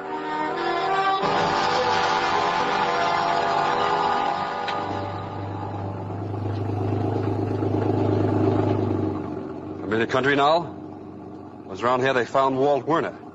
They took gasoline from their car and they set him on fire. Where are we going? Kay, listen to me. I know I've been rotten to you, but make Frankie see that killing me won't help. Kay, please stop him. Do you still think Frankie killed Dave? I told you I don't know who killed him. We're coming to the bridge, Frankie. Don't worry about the bridge. Cops are trying to stop me from getting out of the city. They won't be looking for me to come back in. Unless Noel talks. And if Noel talks, there's still that 1 shot in his gun. I won't talk, Frankie. I won't say anything. All right. Then we'll cross the bridge and go to the Regent Club. Oh, you want at the club? You'll see now. We'll be there soon. Nothing more depressing than a deserted nightclub. Well, where to, Frankie? Bar, the green room, or... Who's there? Oh, it's you, Mr. Turner. The watchman. I was just finishing up my rounds, Mr. Turner. Anything I can do for you? There's nothing he can do for you. Is there now? No. You can go, Ed. Thanks, Mr. Turner. We'll go to the office, Kay. Kay, do something. But I am doing something now. I'm wondering who killed Dave. You got a safe in here, haven't you, Noel? It's behind that picture, Frankie. And you can have anything. I'll transfer everything to you. But you can't do that. Why not? It's in the bylaws. No stocks can be transferred without the consent of the board of directors. Oh, but I can have... Open the safe. You got money in there? Yes, Frankie, a lot of money. Count out $2,800. Well, you can have more, all you want. I only want what you said I had coming to me from the 4 Kings. Now, hurry up. Count it out. Yeah, sure, Frankie, sure. Now, get over to your desk. Here's a pen. Start writing out a receipt. Receive from Noel Turner $2,800. Paid in full. I'll sign it. Frankie, look, I'd be glad to make it more. Believe me, I'll give you all I Do have. just what I said. And don't try to open any drawers in that desk. My hand's in my pocket now, and I won't miss. I've written it, Frankie. The receipt. Now walk toward the door. Oh, no, Frankie. No, don't shoot, please. Don't do it, Frankie. He's not worth it. Give me 10 minutes, Kay. Then call the homicide squad. Wait for me in here and keep the door shut. What are you going to do? It's all right, baby. Yes, Frankie. Open the door, Noel. Start walking. We're going to that beautiful, spotless kitchen of yours.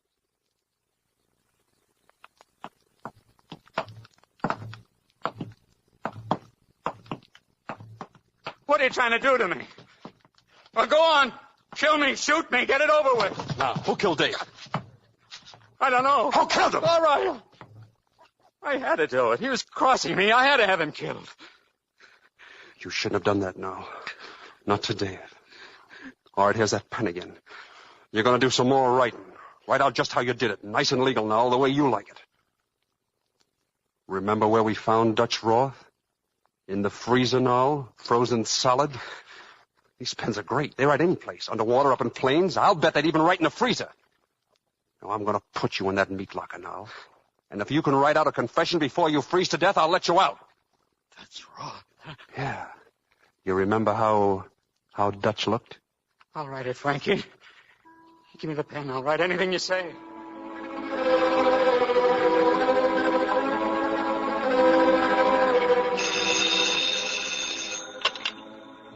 Homicide, Sergeant Carr. Frankie Madison. Where? Yes, ma'am. Never mind the details now. Yes, ma'am. Right away.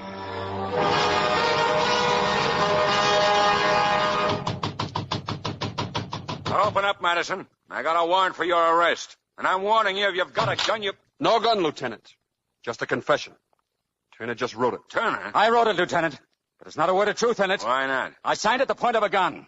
He threatened my life unless I signed it. He's got a gun on him, Lieutenant. Driver. Put up your hands, Madison. There's no gun on him, Lieutenant. Just a roll of bills here. No gun! You remembered Ali Marafi now, but you forgot the simplest trick of them all. The fountain pen gag. What? You pulled it on me the first time we met.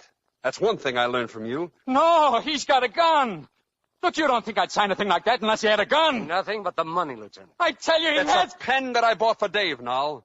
But I never got a chance to deliver it. No. Get yourself a lawyer. Maybe he can enter a plea like Hayes did for me. You might get off with 14 years. This confession, Johnny Skinner, eh? Waters, phone in a general alarm for Johnny Skinner. Yes, Lieutenant. You better come along, Turner. He tried to get my club away from me, the Regent Club. I'll be back in a minute, Madison. Stay here with him, Matthews. Yes, sir. Oh, Miss Lawrence, you can come in now. Frankie. I did it your way, Kay. From here on in, the cops can take care of Noel. This way, Turner. Schreiber and I have a few questions to ask you. Where do you want to talk to me? I don't think it matters. I think out in the car might be best. Before we go, you boys mind if I have a little farewell drink? There's a bar. It's my favorite bar, you know. Ever been here before? Well, places like this are a little beyond my salary. Go ahead. Fix yourself a drink. Thanks. Won't you join me? No, thanks. Bartender keeps my favorite bottle in this cabinet. It's my only guarantee. Don't make a move, either of you. I never dreamed you'd fall for this one, Lieutenant. Are you crazy, Turner? Drop that gun. Put your hands on the bar. Sorry, boys, but I'll have to disarm you. You're being very stupid, Turner. You know what this means? Sure, you'll be walking a beat in the Bronx. At least I'll be walking. I got nothing against you fellas, but I got a score to settle with Frankie Madison in there. I'm warning you. Stay right where you are and don't make a sound.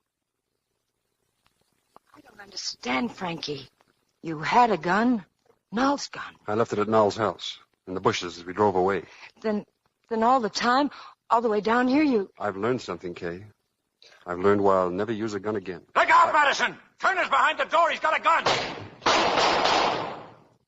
Nice going, Walters. Turner must have forgotten about me going out there to telephone. You all right, Madison? Noel never could handle a gun. Is he dead? Yeah, he's dead. It's all right, baby. Come on, let's get out of here. Is it okay, Lieutenant? I'd like to see you at headquarters for a while. Sure. Take over, Schreiber. I'll be back.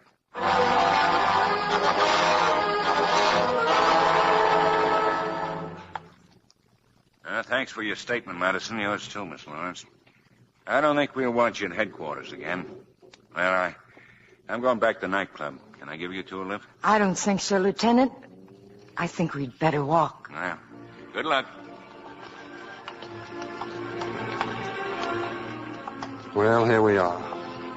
No strings attached. No place to go.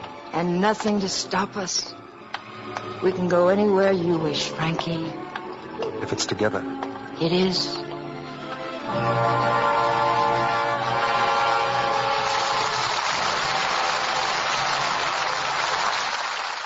Lux presents Hollywood.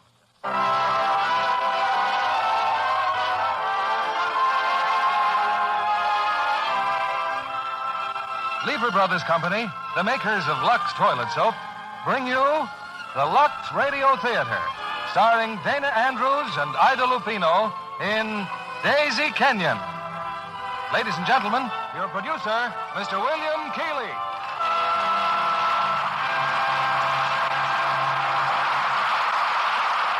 Greetings from Hollywood, ladies and gentlemen.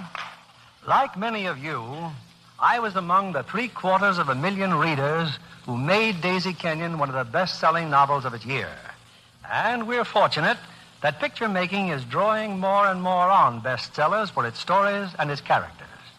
We can also thank 20th Century Fox for their excellent screenplay of Daisy Kenyon, which we bring you tonight, starring that very fine dramatic actress, Ida Lupino, and Dana Andrews, playing the screen role to which he brought such rare distinction. I suppose it's only appropriate that one bestseller should be brought to you by another bestseller. The latter, of course, Lux Toilet Soap, which I'm sure is your favorite beauty aid, as well as the favorite beauty soap of screen stars.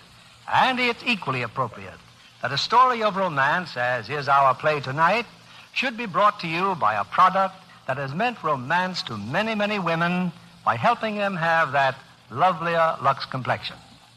It's curtain time, and here's Act One of Daisy Kenyon, starring Dana Andrews as Dan O'Mara and Ida Lupino in the title role.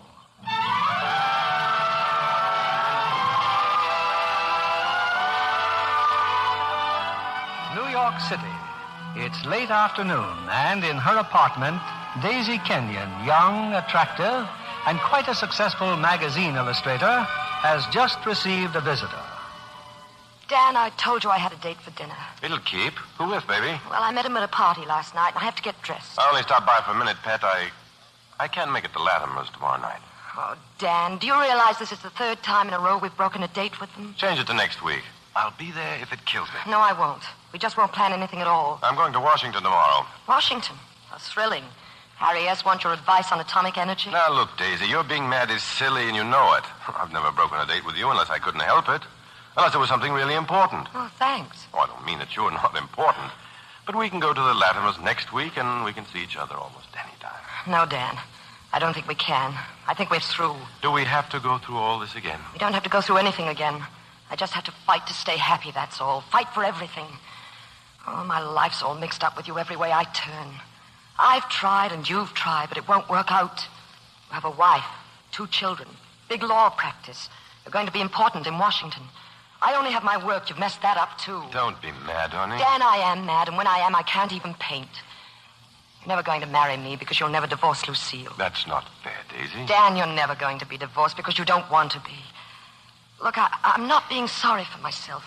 I knew it would be like this. It's just that I'm tired, that's all. Tired and through. I'll get out whenever you tell me to. But I want you to tell me because you mean it. Not because you're angry. Are you really telling me now, Daisy? I said I was. Oh, Dan, will you ever believe I really mean what I say? I've tried to break this off. Honestly, I've tried. And I will one day, too. All right. You will. Maybe next year, maybe next week. But not this week. No, not this week. Now go on, beat it. My date's due. Night, darling.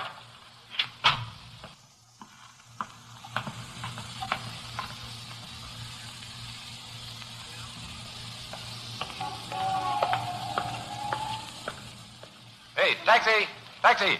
Sorry, I'm keeping this cab. Why tie it up? After all, Miss Kenyon may not be ready for another 30 minutes. Miss Kenyon? You've got a date with her, haven't you? Yes, I have. Say, look, I'll send the cab right back as soon as I'm through with it. Thanks. It's very generous. Sorry to have kept you waiting, Pete. It's all right. Well, shall we go? Oh, finish your drink if you'd like. Thanks. How about the Brevoort for dinner? Haven't been there since before the war. I'd love it. The war's been over for some time now. Not for me. I re-enlisted. Just got out again last week. Oh, glad you did. Oh, it didn't matter one way or the other until last night. What happened last night? I met you. Why did you keep asking me if I were real? Why not? Nothing else is real anymore. Mary tells me you're a boat designer. Yeah, I used to be. Oh, yes, I remember now. You designed the Lapham 6-meter. And there were wonderful photographs of boats in the magazines by a Susie Lapham. My wife. Oh. Tell me something. Don't any of you ever go back to the wives you left when you went to war? Excuse me, Pete. Yes? Your cab, lady. That party said to come back here. Be down in a minute. Seems there's a cab waiting. Must have sent it back after all. He? That fellow who was leaving just as I got here said he needed a cab. Oh, yes. Yes, he can be very rude at times. He was, I suppose. Oh, I didn't notice. We were talking about your wife. You were? Yes, she's dead.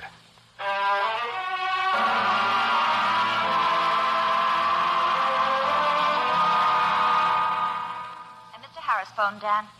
He said he'd come by with the Fosters. Oh, that's fine, Lucille. Won't take me a minute to change. You look very nice. Well, thank you. Dan, why are you going to Washington tomorrow? You know, Father never discusses business with me. I'm going down to present a brief to the SEC on amalgamated gas. I so seldom know what you're doing. No one even expects me to know anymore. Do you think I know what I'm doing, honey bunch? Where are the kids? Oh, Rosamond's primping. Oh, really, Dan? I wish you'd consulted me before you told her she could go with us tonight. 13's no age for the stork club. What's the harm in it? Where's Marie? I'd better look in on her. She's supposed to be doing her homework. She's getting awfully impudent, too. I don't know what... Marie, go to your room. And I meant what I said. Go to your room this instant. Daddy. Lucille, what is this? Marie's been insolent. I told her to stay in her room because I... Oh, Daddy. Oh, what is it, baby? She hit me. But she said things. I've never been spoken to like that in my life. And by my own child. Couldn't be that bad, Lucille. Oh, look, sweetie, Mommy didn't mean to hurt you, and I don't think you meant to be rude to her. That's one of the very worst things you can do, being rude to your mother. Dan, you don't... You remember the fourth commandment, don't you, Marie? The fourth. It's even ahead of murder and stealing. Now, what was it you wanted anyway? I just wanted to come down when the company came. Well, maybe you can. Lucille, I'm sure she'll do her best to get her homework finished. That has nothing to do with the way she spoke to me. Marie, now say you're sorry, then go wash your face. I'm sorry, Mother. Thank you, Daddy. Don't ever hit that child again, Lucille. How can you have so little control as to let an 11-year-old child... Control? You see the children 5 minutes a day, just enough to spoil them. But if you could understand how thankless it is for Marie me... wants to see the company. You'll only be here a few minutes. Is that going to hurt her? How do you know what hurts her? What hurts anybody?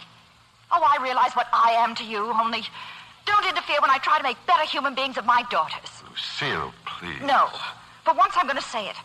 I know exactly what I am to you. Sometimes I wish I didn't know. Know what? You just lost your temper with Marie, now you're losing it with me.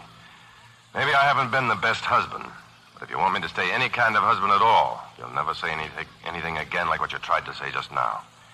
You say you know exactly what you are to me? Well, if you do, then you know the good things as well as the bad. You'll never have any unless you ask for it. And you know it isn't thankless. We have 2 fine girls, and you're to be thanked for that. Now, powder your nose.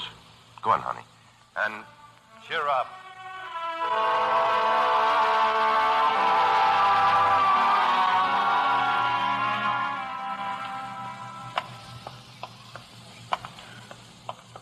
I had a fine time, Daisy. I even like the nightclubs. Hey, do I talk too much? Oh, you may drink too much, but you don't talk too much. I feel good. Why'd you want to leave the Stork Club? Oh, didn't you think it was a little crowded? I didn't notice a soul except you. Hey, why are we stopping? No particular reason, except this is where I live. Oh. Do you know it's 3:30? No. Daisy, tell me something. Now that I've forsaken the army, what am I going to do for a living, huh? Well, there are a lot of beautiful sloops waiting to be designed, I understand. No, kid stuff. I think I'm going to be a ruthless tycoon from now on. Fine. Will that give you time to see me again? Sure, I'll see you. I mean it. I'm not just being polite. Well, don't say it if you don't mean it, Daisy. Call me Sunday. If you're sober by Sunday afternoon, you can take me to a baseball game. Well? I love you. You what? Good night, Miss Kenyon. Good night, Mr. Lapham. So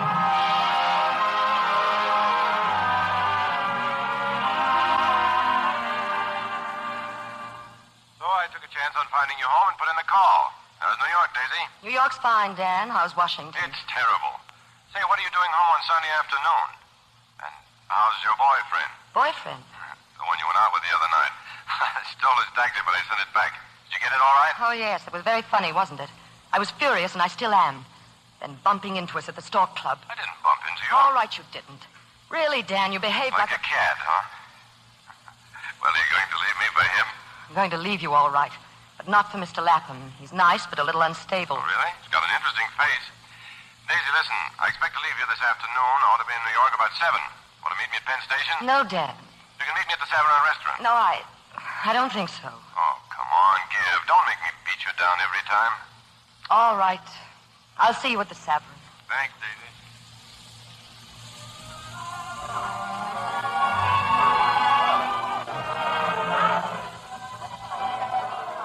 Well, hello, Counselor. Hello, baby. Thanks for coming. Oh, it was fun sitting here alone. You should try it sometime. I'm sorry, Daisy. I'm scared stiff you might not have waited. You see, I need your advice. Hey, waiter, 2 martinis. You need what? I've just taken a case that's going to make you feel you've had a very salutary effect on me. Well, why don't you just buy me a newspaper? If you took a case like that, it must be on page 1. You're very ungracious. I took it because it's going to make you prouder. Do you want my advice, or do you just want to brag? A little of both. I want to know how I'm going to break this to my wife's old man, my law partner, you know. Oh. He's going to have a stroke when he finds out we've taken a case with no fee, no publicity, and representing a Japanese. Incidentally, I'll have to go to California. It's the case of a veteran, Tsuyo Noguchi. He fought in Italy. Comes home with Purple Heart, Silver Star. Only there isn't any home to come to. Some smart operator out on the coast digs up a law written by Cortez, moves his farm right out from under him. Well, think I'm wonderful? I am proud of you, Dan. Then why don't you kiss me? I will. Now, where shall we have dinner? Oh, we won't, honey. I've got to see my father-in-law about this and a couple of other things. Which reminds me, there's some more advice I want from you. Daisy, seriously, Marie worries me. Lucille doesn't seem to know how to handle a child. What would you think of a boarding school for a while? Oh, Dan. How do you expect me to answer a question like that? By the way, the other night in the Stork Club, Rosamond bowled me over. You didn't tell me she was getting so tall. I thought Lucille looked very well. You sound jealous. Didn't it ever occur to you that I have more reason to be jealous than Lucille has? Here we are, having a perfect time when you... What are you fumbling for in your purse? A nickel? Have you got one? Sure, here. Thank you. Excuse me, I'll be back in a minute.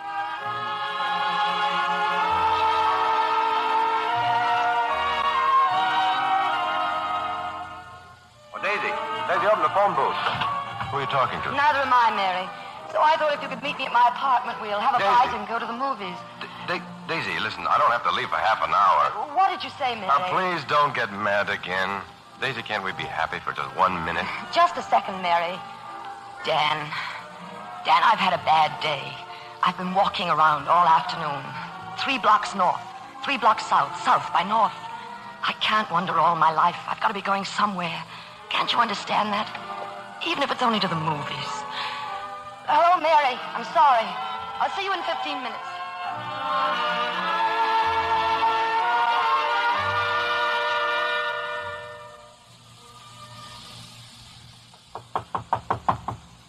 Yes.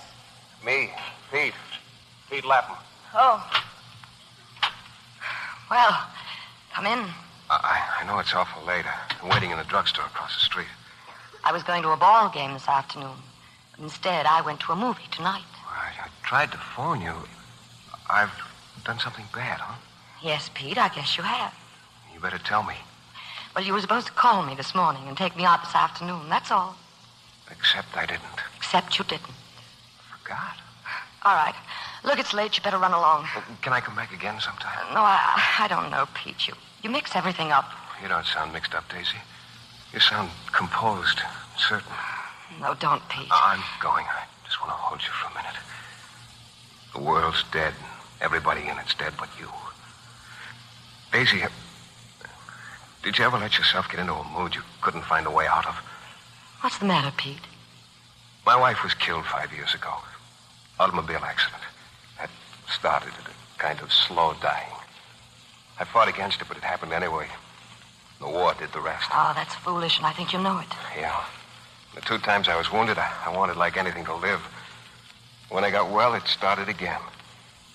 Susie gone, I didn't want to see any of my friends or go back to anything I'd ever done before. Come on. I don't believe a word of it. Oh, I believe the facts are all right, but not the melodrama. If everything had gone dead for you, Pete, you wouldn't know it. You wouldn't be here trying to sound like a case history. You know all about case histories, don't you? All right, have your tragedy. Go on. You're sort of using me, aren't you? Yes. Aren't you using me? We can talk about me, but not about you. There's no drama in my life. You're in love with a ruthless tycoon. Isn't that dramatic? It isn't like that at all. Do you love him? Suppose I do. But it isn't enough. I wouldn't be here, would I? Pete, in all the case histories I've read about, it seems a good idea to get a job. Find other things to think about. Daisy, the whole thing had disappeared a month after we were married. Married?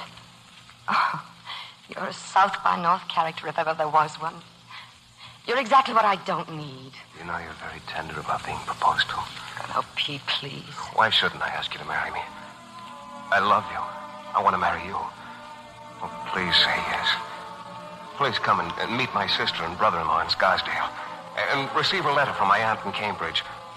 Please, Daisy. Come live with me. Be my love. Or better still, let me come here and live with you. Please marry me. Darling Daisy. Lovely Daisy. You have such nice ears, Daisy.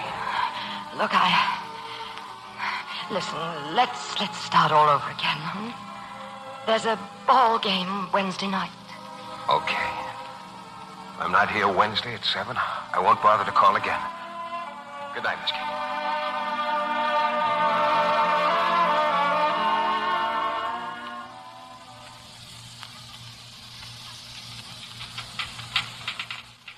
Dad, when did you get back from California? 10 minutes ago, Papa. Why? Now, see here, Dad.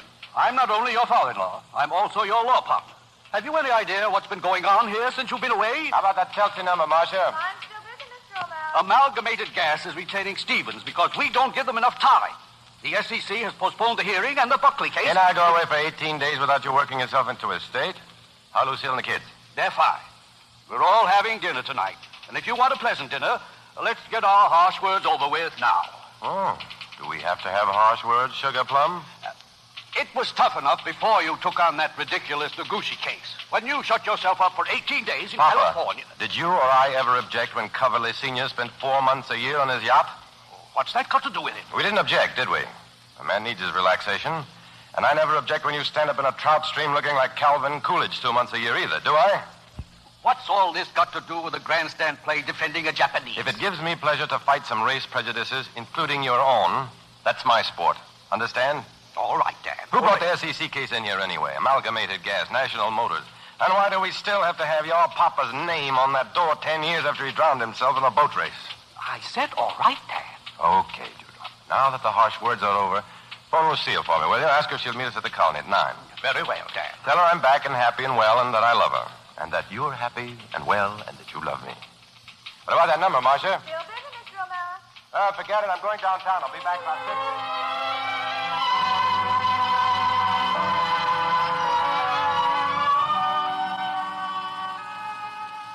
No, my line wasn't busy, Dan. I had the receiver off. Well, didn't you get my wire? You knew I was coming back today. Yes, I knew. Speaking of wires, I sent 2 or 3 myself. That didn't make sense. You're going to marry him? Is that it? Is that what those telegrams mean? I have married him, Dan. I wanted to tell you to your face. Couldn't do it over the phone. Oh. Say, these photographs. Huh. That's a twist. They're his. Pete. That's what I mean. The guy moves in and brings his edgings with him. What's his connection with boats? He designs them. At least he did before the war, up on Cape Cod. We're moving there as soon as we can. Oh, well. Yes, I can get my magazine assignments here and do my work up there. After a few months, people know what he wants to do. Well, he doesn't think he wants to go back to boat designing. This photograph. This boat's the Sartatia, isn't it? Yes, his father designed her. It was a wonderful sloop. I used to sail her years ago with old Pop Coverley. I didn't know you cared anything about boats. A lot of things about me you didn't know. A lot I didn't know either. Well, have a good life, baby. You deserve it. Bye, Daisy. Goodbye, Dan.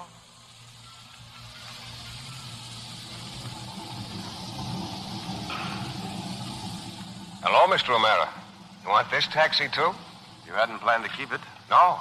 No, this is where I'm living. Yeah, I just heard about it. Your father designed the Sartatia, I understand. Yes. There was something about her I was never able to figure out. She was the only boat that didn't roll to the swells. Didn't do what? Didn't roll to swells. Oh, yeah. Well, that's the Blue Nose in her, the old cluster hulls. Ever see her out of the water? No. She's almost straight walled for 3 feet below the waterline. What I don't understand is who figured out that a few planks in the hull of a ship could make her behave in a planned way. Who? Observing seamen. Logic. It's things like that make people like me mad. Why? Anything logical makes me want to fight for some reason. I've always distrusted logic. That's what makes life unexpectedly pleasant. The illogical. Like this moment, for instance.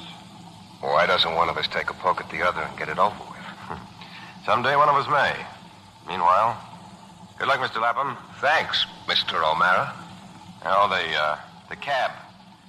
I won't send it back this time.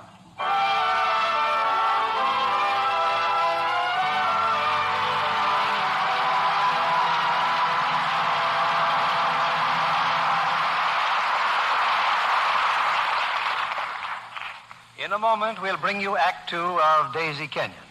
Meanwhile, here's our Hollywood reporter, Libby Collins. What's the good word, Libby? Well, Mr. Keeley, after hearing our guest reporter, Sheila Graham, last week praising Frank Capra's State of the Union, I made a point of seeing it. And I'm sure you found the picture a delightful experience, as I did. It certainly was. Naturally, a combination of stars like Spencer Tracy, Katharine Hepburn, and Van Johnson should make any picture an outstanding success. Especially a romantic and amusing comedy like that one. As Sheila said, it's so timely for Metro-Goldwyn-Mayer to release it now. Its political situations provide some of the best laughs of the year. What did you think of Angela Lansbury's performance as the lovely and ambitious publisher? One of the high spots of the picture, Mr. Keeley. She made the most of her opportunity to play with 3 such top stars as Spencer Tracy, Katharine Hepburn, and Van Johnson. And Angela comes off with flying colors. I knew you'd like her.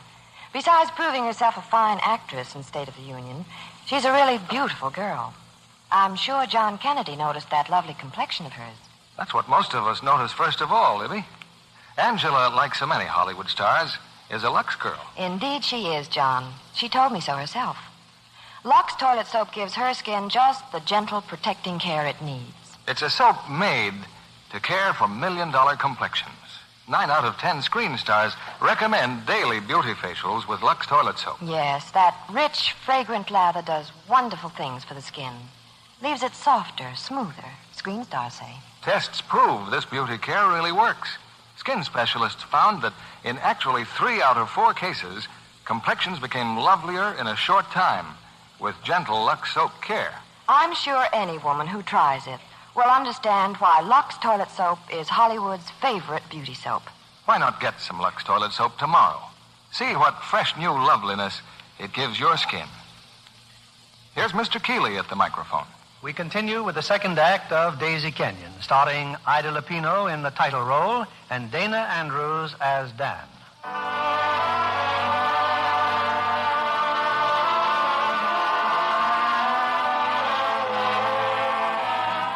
It's 3 months now since Daisy Kenyon and Peter Lapham were married. 3 months since Ida has seen or heard from Dan O'Mara. Daisy and Pete are now in Cape Cod, driving toward the cottage they've just purchased. Pete, who is that man? The one you spoke to in Provincetown. Well, that was Dino, darling. Dino's a fisherman. I haven't seen him in years. He wants me to rebuild his boat for him. Going to? I don't know. Maybe. Dino says there's lots of work for me around here. Mm-hmm. I think I'd like to meet Dino. When I told him my wife was here, he thought I meant Susie. Oh? He knew her? Yeah. We had a cottage a couple of miles from where we'll be. I didn't tell you You because... didn't have to tell me, Pete. She's not of your life yet, is she? Of course she is. No, it's not that easy, Pete. Don't ever expect one person to replace another one. You sure you're talking about me, Daisy? Not entirely, no. You lost something in Susie, and I lost something in Dan. You've no right to expect the same things in each other. And it's no good thinking about what we've lost. It's a lot more fun to find out what we've gained. I love you, Daisy. Thank you, Pete. Now, suppose you keep your eye on the road. That's our new house we're going to.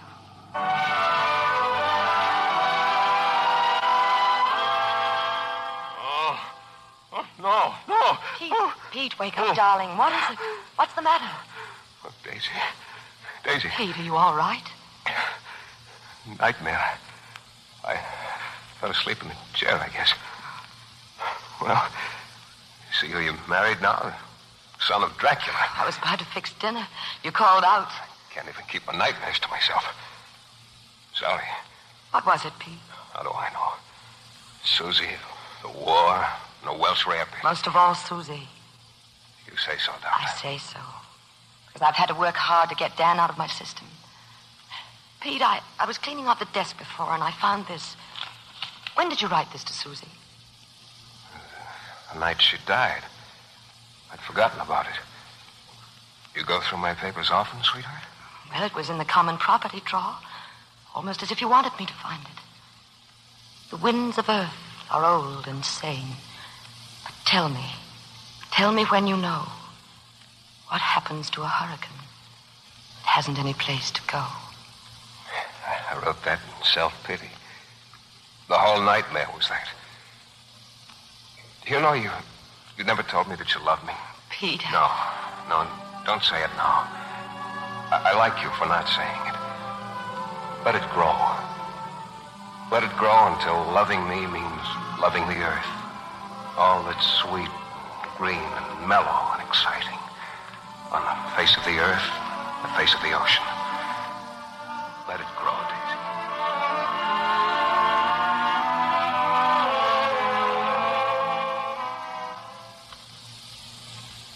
Well, this is a fine time to get home. Since when do they launch boats in the dark, huh? Sorry, Daisy. Dino had a little wine. I've got some good news. Another job. It seems the fishermen are all getting jealous of Dino's new boat. Oh, darling. I have good news, too. The Thursday Review called. Want me to do a serial. Hey, it's really big time, huh? Pete, I'll have to go to New York tomorrow. Oh, I wish I could go with you. You can't? No, I promised Dino I'd finish rigging tomorrow. Oh, well, that's all right. I'll wire Mary. She took over my apartment. She'll have to share it with me for a few Who's days. this letter from, Daisy? Oh, that came from Dan. Seems he's back in California. Mary sent it from New York. It's not a letter, just a clipping. Look. Eastern attorney defending Jap attacked in courtroom fracas. It's a very becoming bandage he's wearing. Yes, I'd say poor Dan, only I'm sure he loves it. Well, if I'm going to New York tomorrow, I've got a lot of things to do.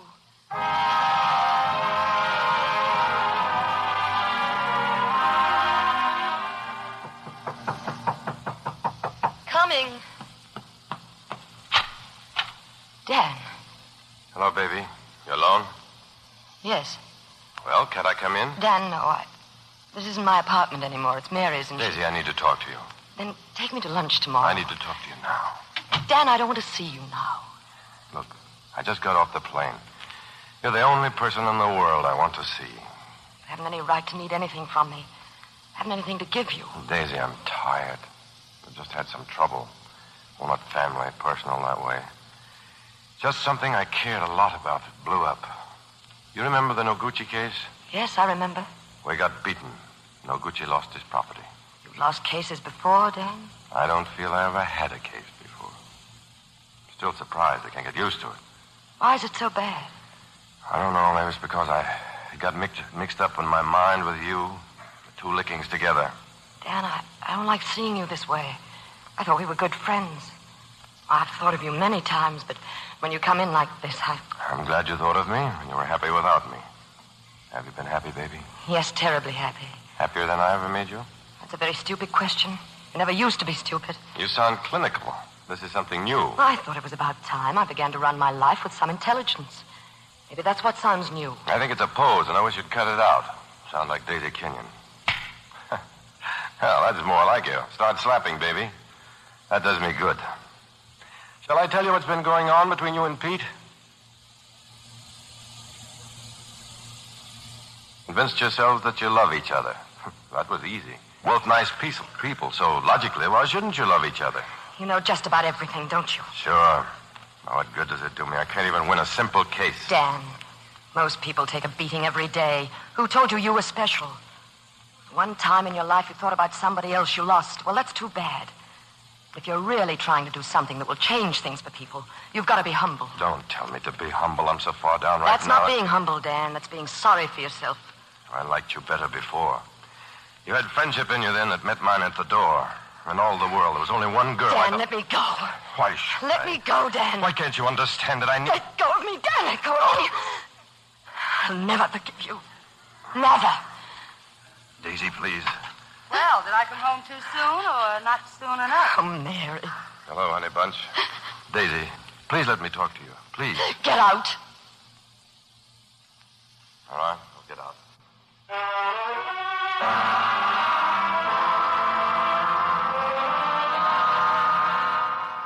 Father. Oh, thank heaven. I came over as soon as I could, Lucille. Now, what's all this about Dan? When did he get home? About an hour ago. He looks terrible. He's ill, Father. He must be. Did you call a doctor? He wouldn't let me. He saw the children for a few minutes, and then he said he wanted to be alone. I'm sure he's just upset about that case. He's not used to losing, Lucille. No, it's something more than that. Oh, maybe I'm being crazy, but please stay here tonight. He's never been this way before. He locked himself in his study and... Well, there's a revolver in there. Now, really, my dear. Tell him I'm here. Maybe he'll see me. Oh, I'll try. He won't, but I'll try.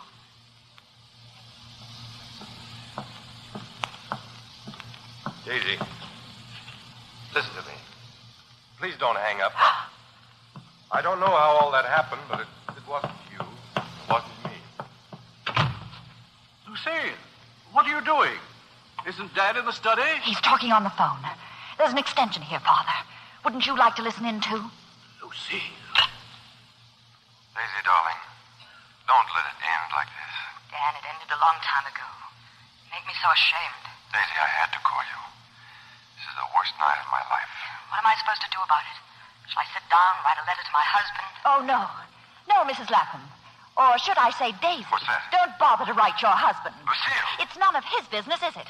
We have a lot in common, your husband and I. Lucille! I'm sure your husband ought to know this thing's going to go on forever, that Give me that phone. You think I'll calm down, don't you, Lucille? You think if you can start me talking, I'll calm down. Well, you're wrong. For a long time, I didn't think you were worth killing, but you are. Daddy! It's all right, Marie. Don't worry, baby. That was just talk. Where are you going? I'm going to see Daisy. She'll let me.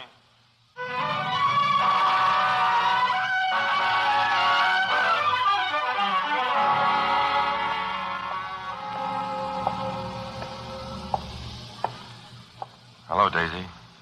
You've been out walking, too. Don't see how I missed you. I covered both waterfronts. I'm going upstairs, Dan, alone. Daisy, I think I'm humble now. Oh, I haven't started to straighten out the mess at home yet. I had to look at you first. Oh, Dan. Just to look. I couldn't go on thinking of you with that expression in your eyes. Dan, please. There's nothing now either of us can say or do. Then we won't say or do anything. Just let I'm me going look. in, Dan. And you're not going to stop me. No, Daisy. No. I thought you'd come back, Dan. Well, Lucille thought it would be better if I did the talking for her. She wants a divorce, and I can't talk her out of it. The only question is, what kind? The best that money can buy, of course. Lucille's quite bitter at the moment. She wants to divorce you here in New York and name that girl. And what do you think? I might be able to persuade her to do it the easier way if you cooperate about the children. And just what does that mean? Lucille must have sole and absolute custody. Of course, eventually you'd be able to see them, but Lucille thinks there should be a clean break now, till they're adjusted to it. Perhaps you can understand that. Just you sold them on the idea that I ran out on them, you mean? Oh, come now, Papa, let's talk sense. Dan, there's no other choice. Think it over. Let me know. Well, thanks. I'll phone you. Oh, I'll be in the office. But I won't be at the office, not long. I'm pulling out of the firm, Sugar Plum. Perhaps you can understand that. But, Dan, there's no reason why a purely personal conflict. Sure there is. Your sensitive nature. Why, you'd wince every time we met. Your humor's in rather bad taste. Besides, it'll give you something to occupy your time. Without me around, you'll have to work for your income. Good night, Papa.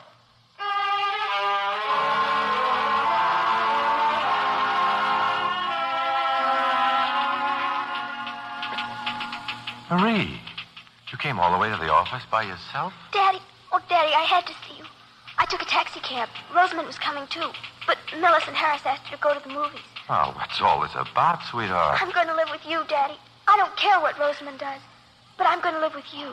At the club, baby? Ladies aren't allowed there. Look, I'll move just as soon as I can, then you and Roz can come and live with me whenever you like. That is, whenever it's all right with your mommy. It won't be all right with her, Daddy.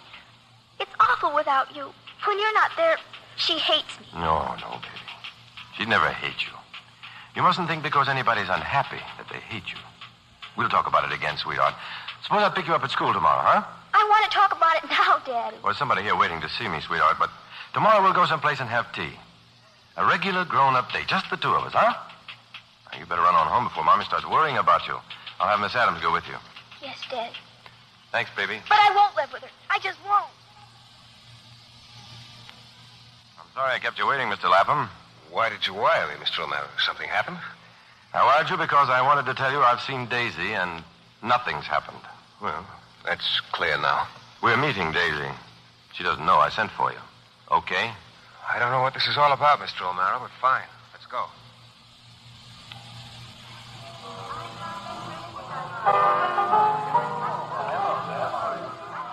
We thought you'd be surprised to see him, Daisy. Do you two get together often? Not as often as we should. Pete, why did you come down? Because I wired him. I have things to say to both of you, and there's no point in having to say them twice. I think misunderstandings are childish. We're grown-up people. I believe we are. Don't you know it? I have a hunch that when people talk about how grown-up they are, it only means they're not very sure of it, Mr. O'Mara. Well, if you let me talk, Mr. Lapham, maybe you won't worry so much about that. Now, let's simplify things at least. He's called Pete, and you're Dan. Anyway, it all started on Wednesday. I just come back from California. I saw your wife, Pete, and I behaved like a heel. Any questions? No questions. Whatever happened, well, doesn't matter. Why doesn't it matter, Pete?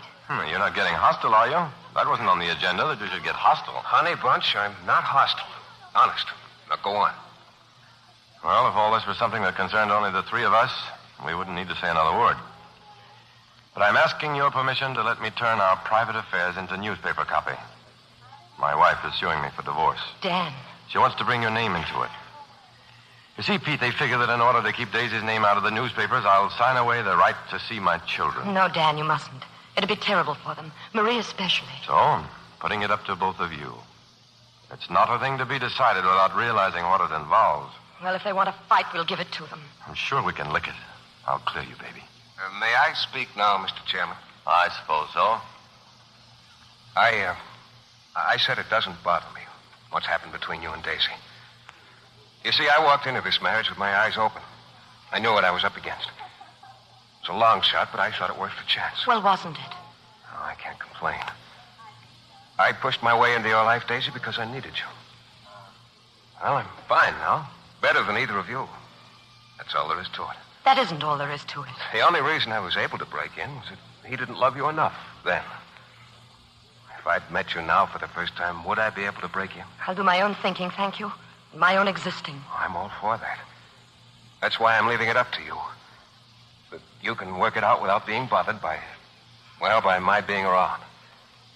I'm sort of a formality we can dispose of any time you give the signal.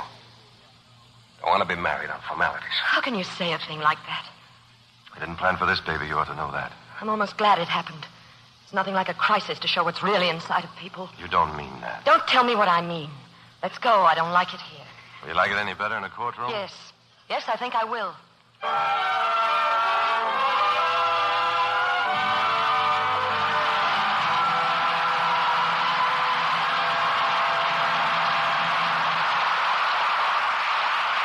We pause now for station identification. This is CBS, the Columbia Broadcasting System.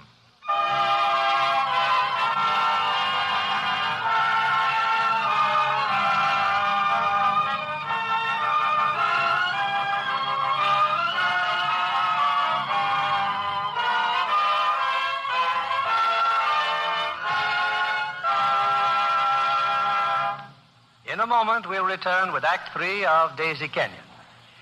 If you could see Miss Loretta Lewis, our guest this evening, I'm sure you'd be as amazed as I was to hear that her theatrical experience began exactly 16 years ago. You were just 3, weren't you, Lorette, when you answered your first curtain call? Yes, Mr. Keeley. I appeared in a musical show that starred my mother and father. We made a complete tour of the Orient. And then you came to Hollywood and were signed by 20th Century Fox. Do you like working in pictures as well as you like the stage?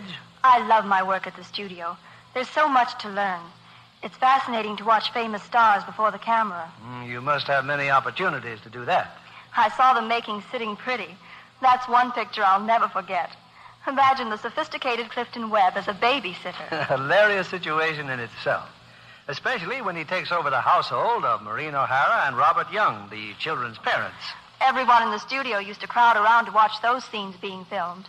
It was a riot. Maureen O'Hara plays a wife in Sitting Pretty that any husband might be jealous of. Oh, yes. She's very lovely. You saw the picture, Mr. Kennedy? Yes, and I agree with you. Maureen O'Hara looks more charming than ever. I'm sure you know she's a Lux girl. Naturally. $1 million complexion like hers must have the right care. I know Maureen O'Hara always uses Lux toilet soap. She says it's a real beauty soap. Gives delicate skin the care it needs. That's the reason 9 out of 10 screen stars depend on daily Lux Soap beauty facials. From my own experience, Mr. Kennedy, I know it's a complexion care that works. Well, Miss Louise, if your audience could see you, they'd understand why we say Lux girls are lovelier.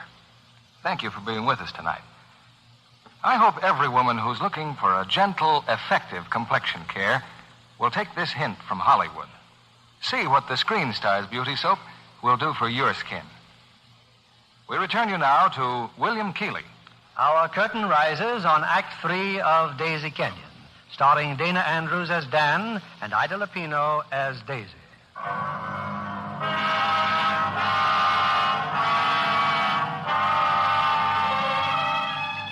For 2 days, the divorce trial of O'Mara versus O'Mara has dominated the headlines, with a glare of flashlight bulbs directed at Daisy Kenyon. Now, in the crowded courtroom, Daisy's friend Mary is on the witness stand. Miss Barnes, you said you've seen Mr. O'Mara and Miss Lapham together on several occasions. Before she was married. Before she was married.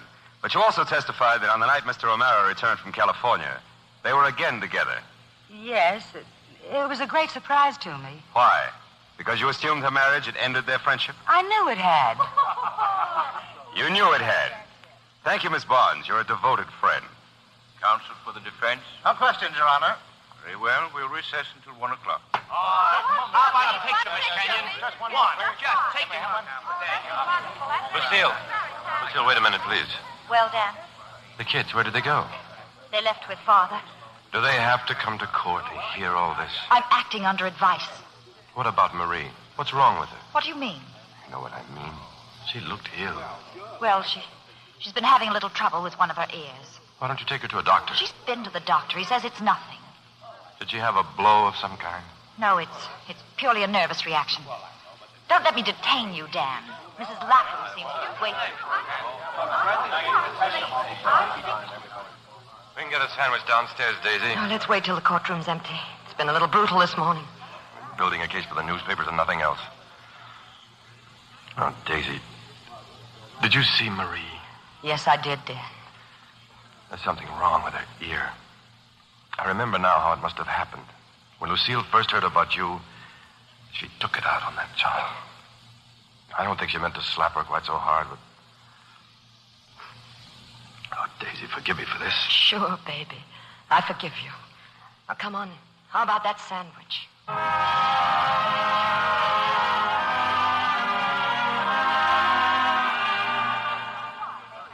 Very well, Mrs. Lapham. Do you deny that before your marriage to Peter Lapham, you were in frequent communication with Mr. O'Mara? No. Now, during this period of friendship with Mr. O'Mara, How often would you go out with other men? Object, Your Honor. Your Honor, I only wish to point out that the events of the past form a very substantial background for what went on the evening that Mr. O'Mara returned to New York. You're not entitled to establish it in cross-examination. Mrs. Lapham, you've testified that your marriage was a happy one.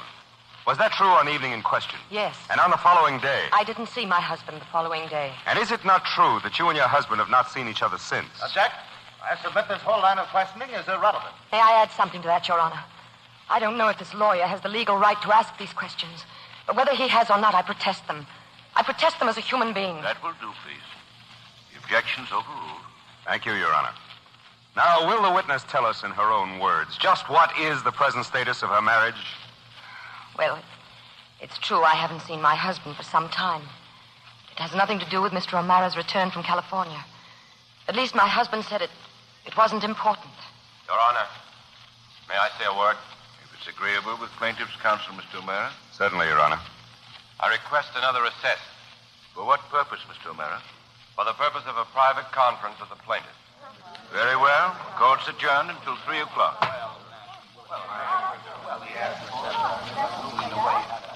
Why did you do this, Dan? I could have gone on. Maybe you could. I couldn't. There won't be any need to stay here, Daisy. What are you going to do? I'll give you a little hint. It has to do with how much I want you to be happy. Go on home, Daisy. I'll come by later.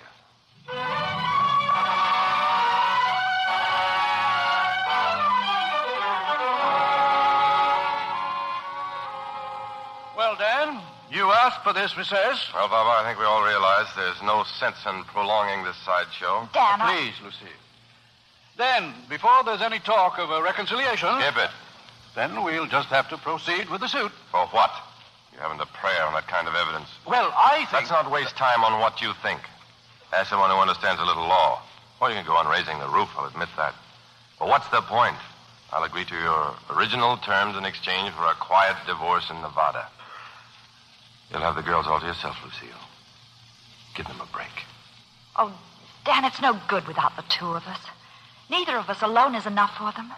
Dan, I've hurt you, I've hurt the girls, I've hurt her. But nobody as much as myself. I'm sorry, honey. This didn't start out as my idea.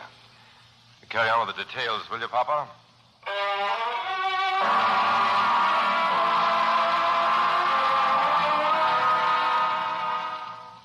Very happy to see you, Pete. I've been trying to find you for 2 days. Been right here in New York, working on plans for a diesel fishing fleet. Oh, that's fine. All I want to know is if you still mean something you said at our last meeting. What did I say? That you'd be willing to bow out of your marriage any time Daisy gave the signal. I haven't seen Daisy. Am I being signaled? I want to marry her. I've taken the liberty of drawing up these papers. Naturally, Where Daisy... do I sign? You know, I'm completely baffled by you. Well, I don't pretend to be able to explain myself in detail, but just what is it that bothers you? I was pretty sure at one time that you were in love with Daisy. Who said I wasn't? Well, here you are giving her up without a murmur. The least you could do is give me that punch in the nose I once talked about. These papers, did Daisy prefer that I sign first? Well, no, not exactly. The fact is I haven't asked Daisy yet. Well, don't you think we ought to go through the formalities in their proper order? Sure. You think so? Why don't we phone her at Mary's apartment and go and see her? Fine. Why don't we? Yes, Dan, I heard you. Thanks for calling me first. But I couldn't. No, I'm not up to that kind of civilized nonsense. Oh, please, Dan, don't bring Pete here and don't come yourself. I've just got to be alone for a few days. My work's piled up on me and Dan, I just can't talk. I can't figure you out. Don't try, Mary. Well, you've been in love with Dan for so long, and now that he stopped the trial to save you... I just don't know what I want, that's all. It's about time I found out once and for all. I'm going away, Mary, back to the Cape. Now.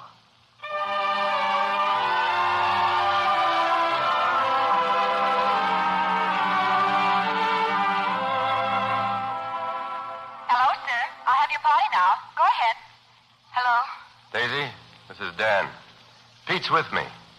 What are you trying to do? Hide from us? Where are you? On the Cape, North Truro. We've got to face this thing out, baby. There's no use running away. Don't you ever believe I mean what I say, Dan. I've got to be alone. Daisy. Hello? Hello? Well, honey bunch. Now what? She's at the cottage, isn't she? She won't be at the cottage when we get there. You're the character from these parts. See if you can hire a car.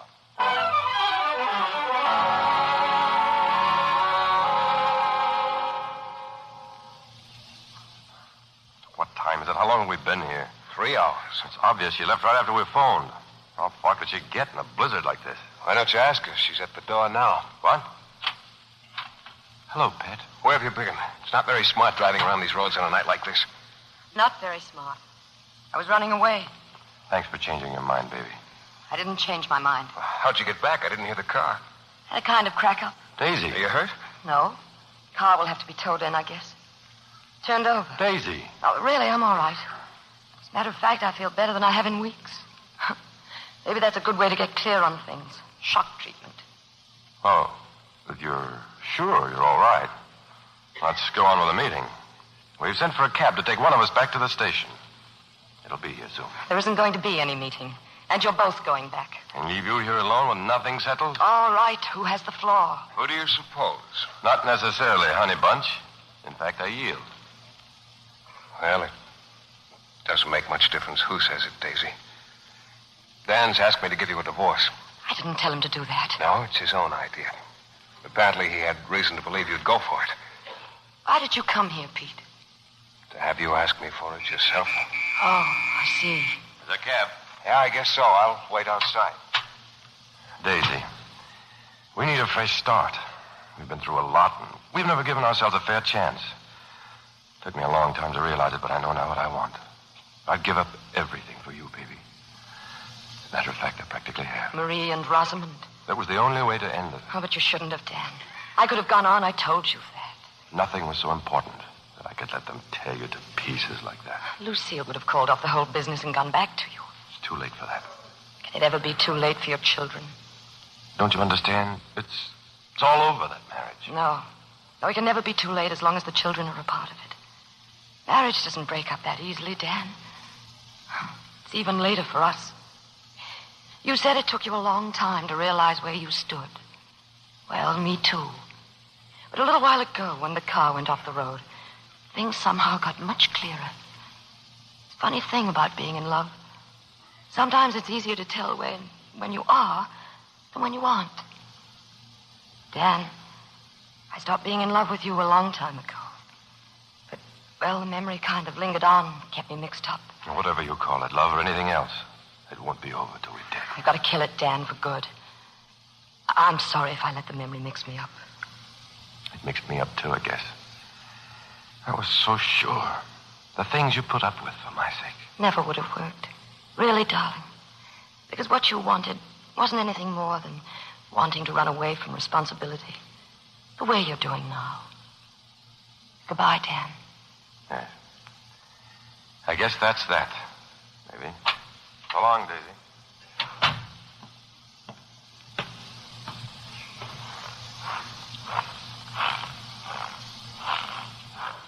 As you was right, Pete. We're both taking the cab. Well, come on, get in. No, Dan. Hey, what are you doing? Same as you, Honey Bunch. I'm going home. It's my house there, you know. My wife. Take him to the railroad station, driver.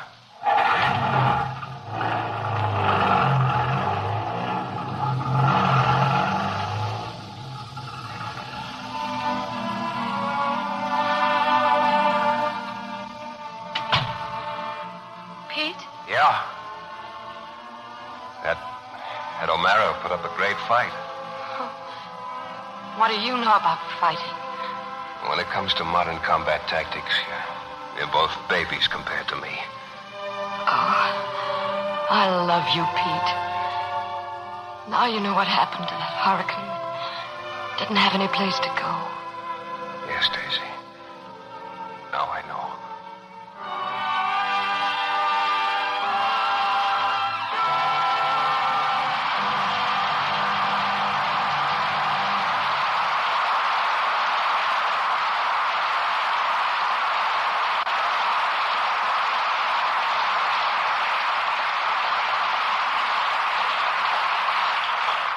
We leave Pete and Daisy to what should be fair weather sailing from now on and bring our stars back for a curtain call.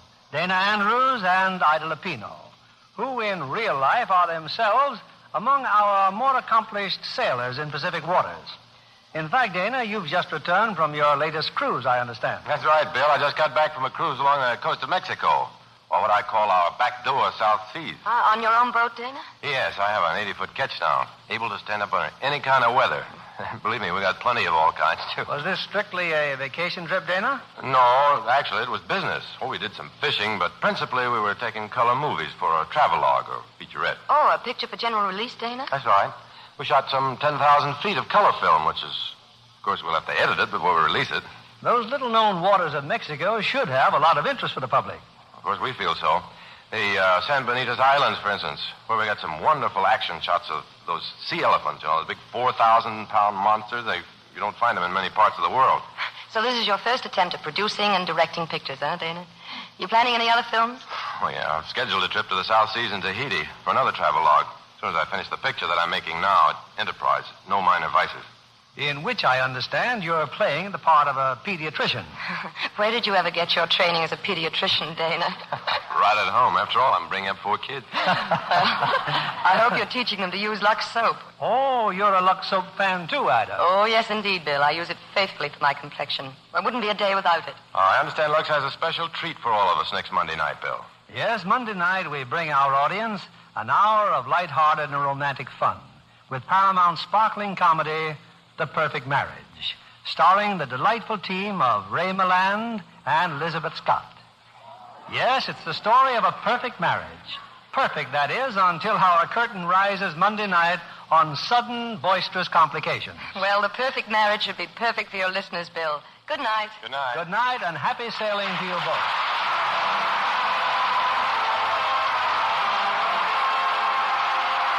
Lever Brothers Company, the makers of Lux Toilet Soap, join me in inviting you to be with us again next Monday evening when the Lux Radio Theater presents Ray Milland and Elizabeth Scott in The Perfect Marriage. This is William Keighley saying good night to you from Hollywood.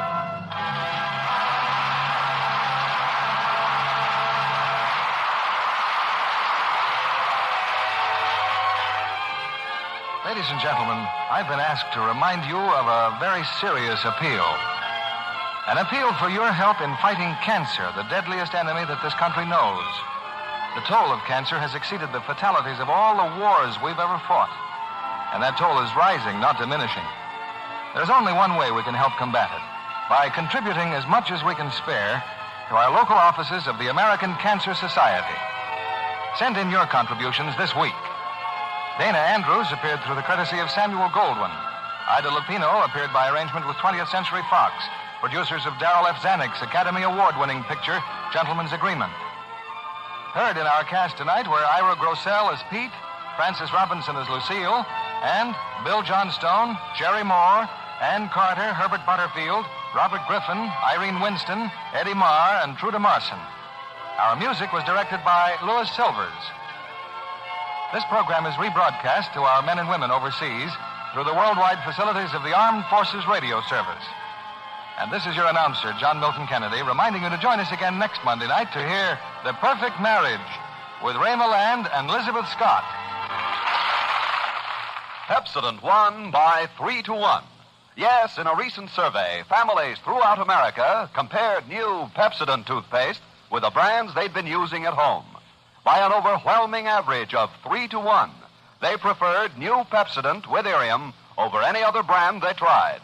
They said new Pepsodent toothpaste tastes better, makes breath cleaner, makes teeth brighter. Yes, with families who made comparison tests, Pepsodent won by 3-1. Be sure to listen next Monday night to the Lux Radio Theater presentation of The Perfect Marriage with Ray Milland and Elizabeth Scott. Stay tuned for My Friend Irma, which follows immediately over most of these stations. This is CBS, the Columbia Broadcasting System.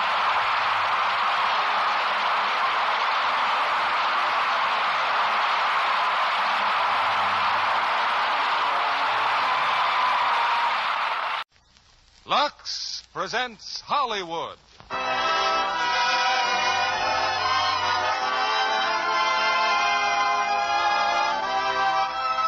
Lever Brothers Company, the makers of Lux Flakes, bring you the Lux Radio Theater, starring Walter Houston, Ann Blythe, and Vincent Price in Another Part of the Forest. Ladies and gentlemen, your producer, Mr. William Keeling.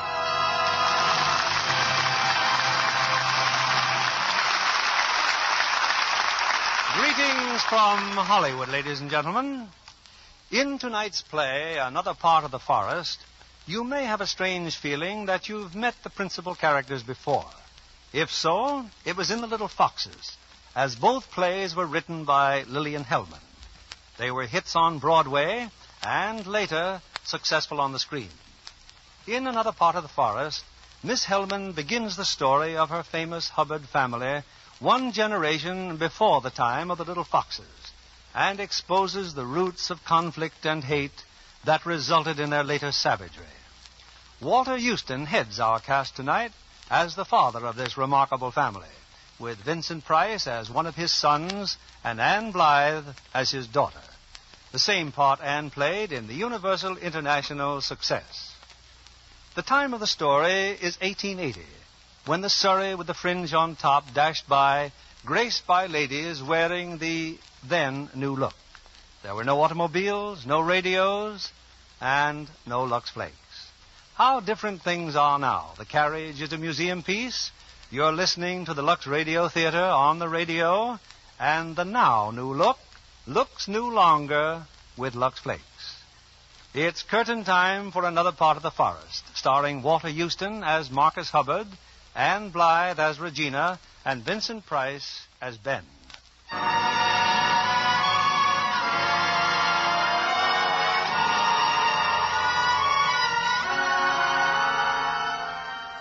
It's a spring morning in a little southern town some 70 years ago.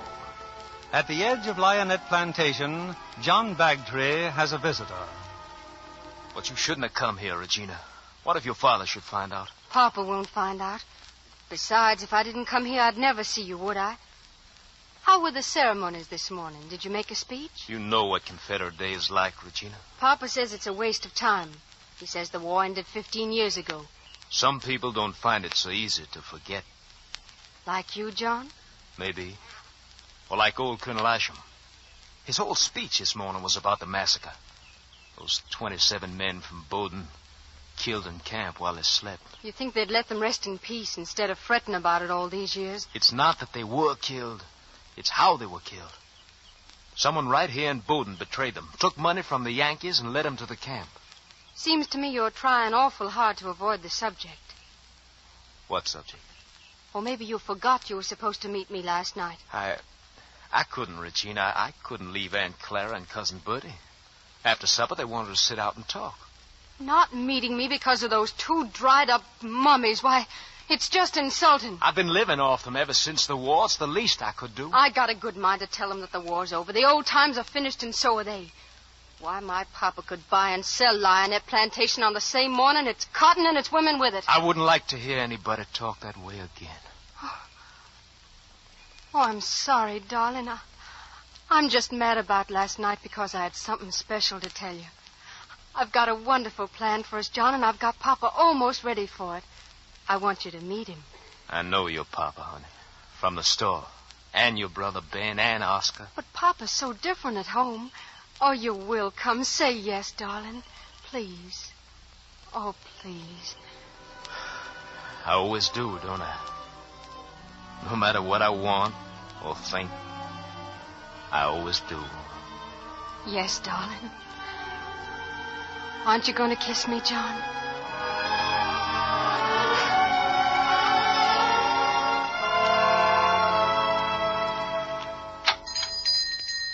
Hello, Papa. Train was on time, Benjamin? Yes, on time.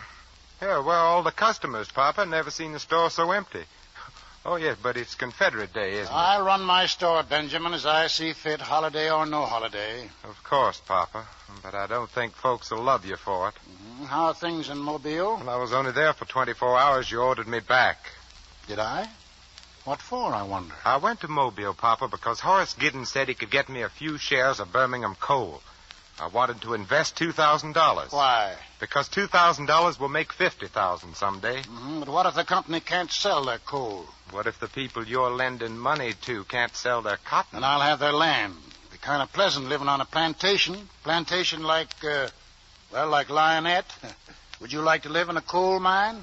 Well, I couldn't raise the money anyway.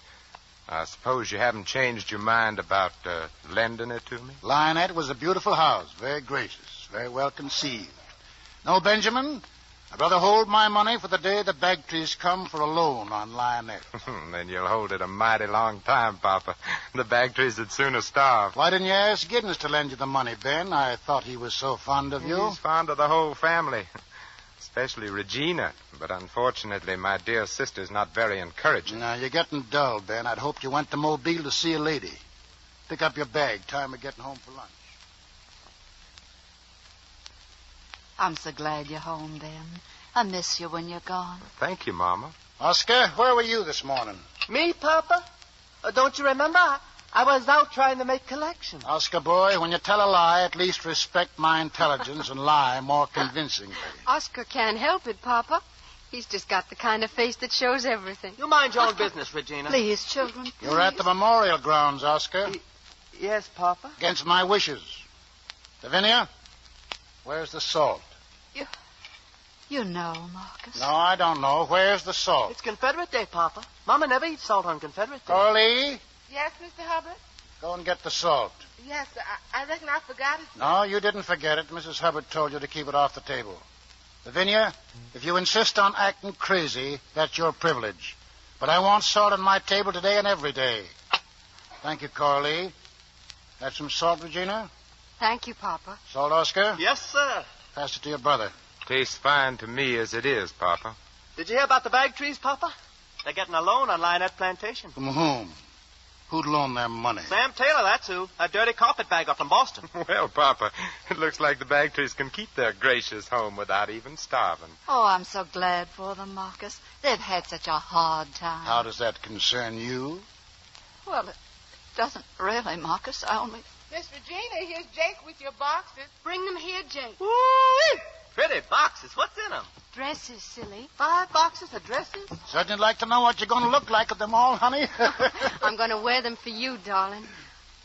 Oh, they're charming, Papa. Wait till you see them. I'll help you try them on right after lunch, dear. Well, Papa and I are going for a walk after lunch, aren't we, darling? How much did they cost, Regina?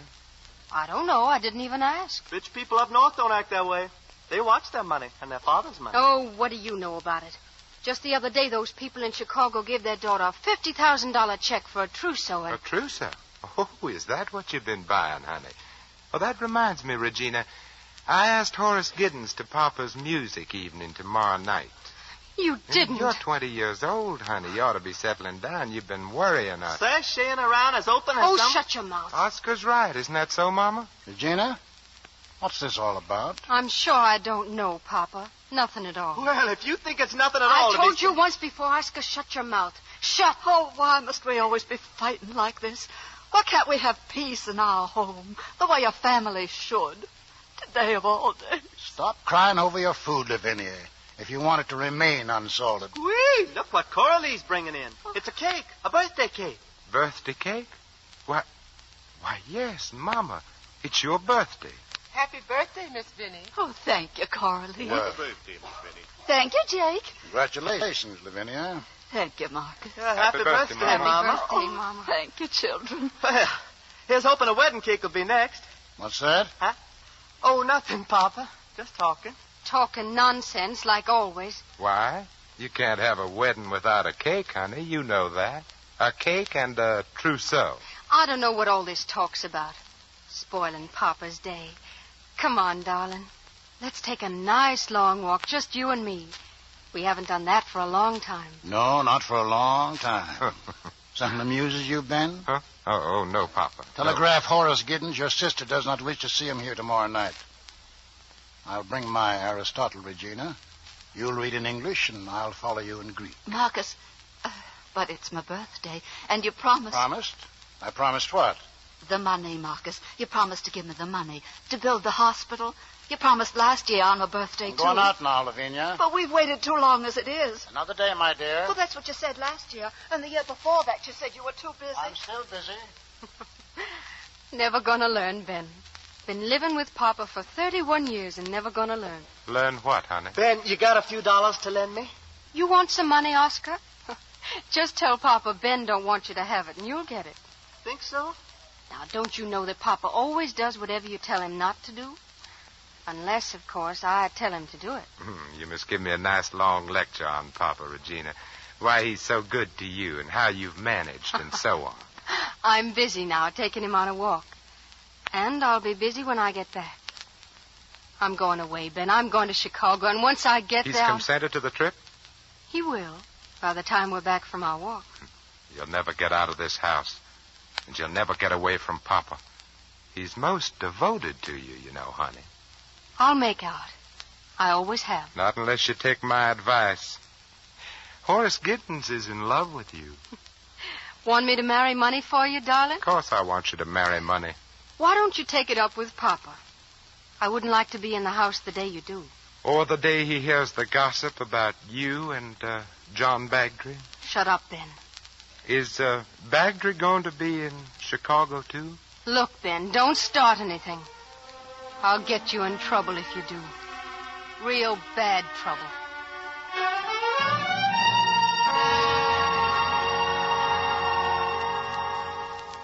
You know, I'm going for a walk, Oscar. Well, what do you want? Would you like to borrow a good book? A book? I didn't suppose so. You don't favor reading, do you, Oscar boy?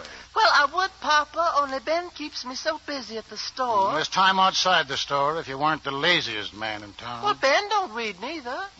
Should I be pleased to have 2 ignorant sons instead of 1? But what I mean, Papa, Ben keeps driving me all the time, never letting me do what I want. Now, all I wanted was $5. 5 measly old dollars. Maybe Ben didn't have it. But, Papa, please, I got to go out tonight. I gave my word of honor as a gentleman. Are you a gentleman, Oscar? Yes, sir. I mean... Oscar, this news about Sam Taylor, has he already given the money to the Bagtrees? I don't think so, Papa. I don't know. I kind of overheard them at the ceremonies this morning, but they wouldn't let me stay.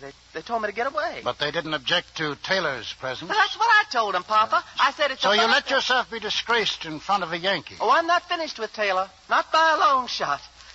I got a good mind to pay him a visit, carrying a gun. Spoken like a true gentleman, Oscar. When I see an old carpetbagger coming down here, I mean to do something about it. Go on about your business. And here's $20. Whee, Papa, thank you. And should you see Mr. Taylor, try to remember that though ignorance becomes a Southern gentleman, cowardice does not. Yes, sir, Papa. I'll remember.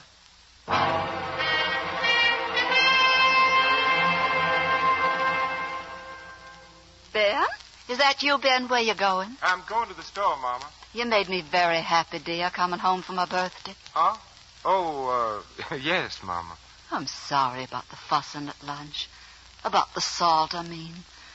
But there's got to be one little thing you want to do that nobody keeps you from. Why did you pick this day, Mama? Because it's your birthday or because it's Confederate Day? I don't like to talk about it, Ben. Why? Everybody knows Papa made all his money selling salt during the war. But they don't know it was my fault. Our people were dying for salt, Ben. I thought it'd be a kindness for him to run the blockade. Only I didn't think he'd be charging $8 a bag for it. A tiny little 1-pound bag. Making money out of other people's misery. When I found out, I wanted to leave him. I was so ashamed. Why didn't you, Mama?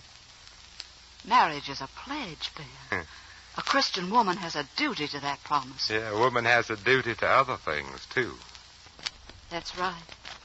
To her conscience. That's why he's got to give me the money to build the hospital. He don't want any of us to have money, Mama. Least of all for a hospital. Oh, but he does. He knows I have to. Before this day's over, he'll come and give me the money. You'll see. Yes, Mama. He'll come. He'll come to tell you you're going to Chicago with Regina. Regina's going to Chicago? Not if you refuse to go with her. They have good doctors in Chicago, Mama. Ben, what are you talking about? Well, if somebody were to tell a doctor that a person was acting funny, was frightened all the time, had crying spells for no reason, strange quirks like not using salt on certain days. Ben, but I have reasons. Good reasons. And it's not just making money out of salt. I could tell the doctor how... What, Mama? Because there's plenty Regina can tell him.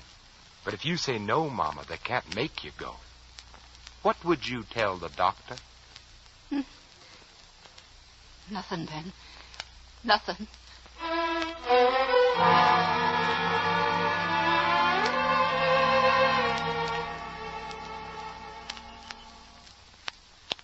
Shall we keep reading, Papa? In the next chapter, Aristotle outlines the nature of happiness and family. Happiness, family. I haven't been richly blessed with either. Ben's a penny-grubbing trickster. Oscar's a proud illiterate. Strange, Regina.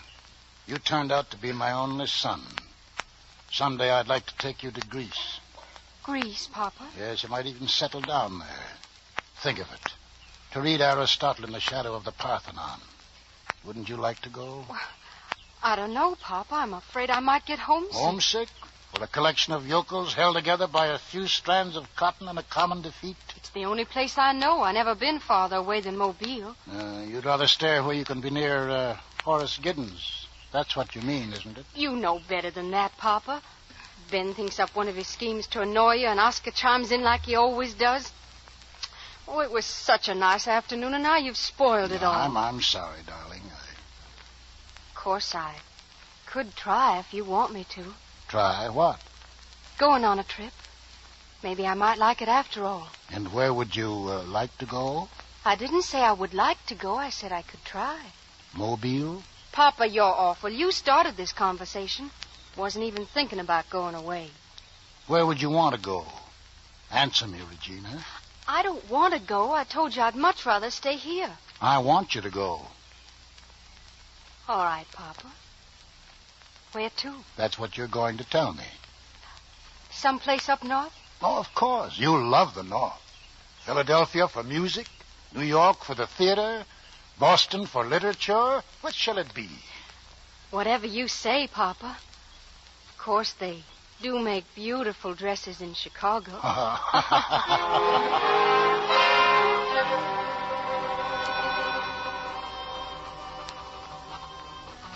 John, darling, I couldn't wait to see you to tell you the wonderful news, so I'm sending this note over with Jake.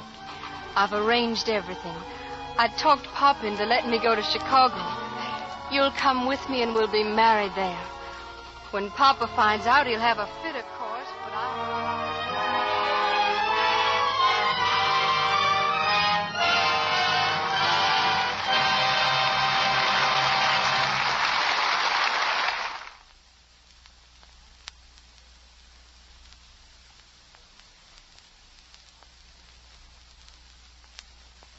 Here's Act Two of Another Part of the Forest, starring Walter Houston as Marcus, Vincent Price as Ben, and Anne Blythe as Regina.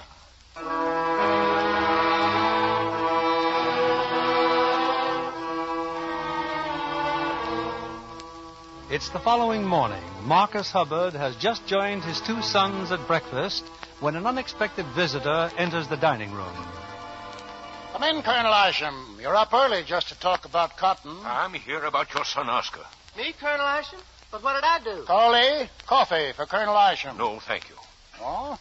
People like you don't drink coffee with people like me. I've had my coffee. Then you'll come again when you haven't had it. I'm here to talk to you for your own good. There's one thing I've never liked, Colonel.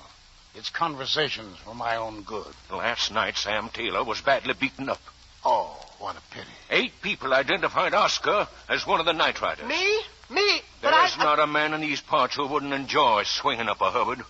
Next to the traitor who murdered our boys in the war, you Hubbards are the best hated men in the county. Oscar, it seems that Colonel Isham wants to save you from a lynching party. Should I thank him? Yes, sir, Papa. Thank you very much, Colonel Isham. Lynching? This affair's a disgrace to the entire South. But, Papa... Your son also rode down Jed Phillips, who tried to help Mr. Taylor. Phillips won't be able to work for weeks. But, Papa, I wasn't riding with the Clan boys, honest. I was thinking about it, but... He couldn't have been with them, Colonel. Come here, Ben. What makes you so sure? Oscar was here with me all evening. He was reading a book. You'll go against 8 people who recognized him? Why, Oscar looks like anybody. Colonel, I'm giving you $500. Please use the money to help Jed Phillips. We can take care of Phillips ourselves. Can you? I doubt it. Learn to be poor, Colonel. It has more dignity. And when you see Taylor... Mr. Taylor left the county. He's not coming back. And when you write him, tell him that Marcus Hubbard warned you 15 years ago you were fools to let Klansmen ride around carrying whips. Were you frightened of their riding on you? Good day, Mr. Hubbard. It's too bad about Taylor, ain't it, Papa? Of course, now that he's gone, they'll all be coming to you to borrow money. $500, not a bad investment. I wasn't lying to Asham for Oscar's sake. This is a mighty big temptation to a man earning $20 a week. Is that all I pay you? No, well, you'll be better off when I... When you, what, Papa? When and if I die. But I may not die. Didn't you know?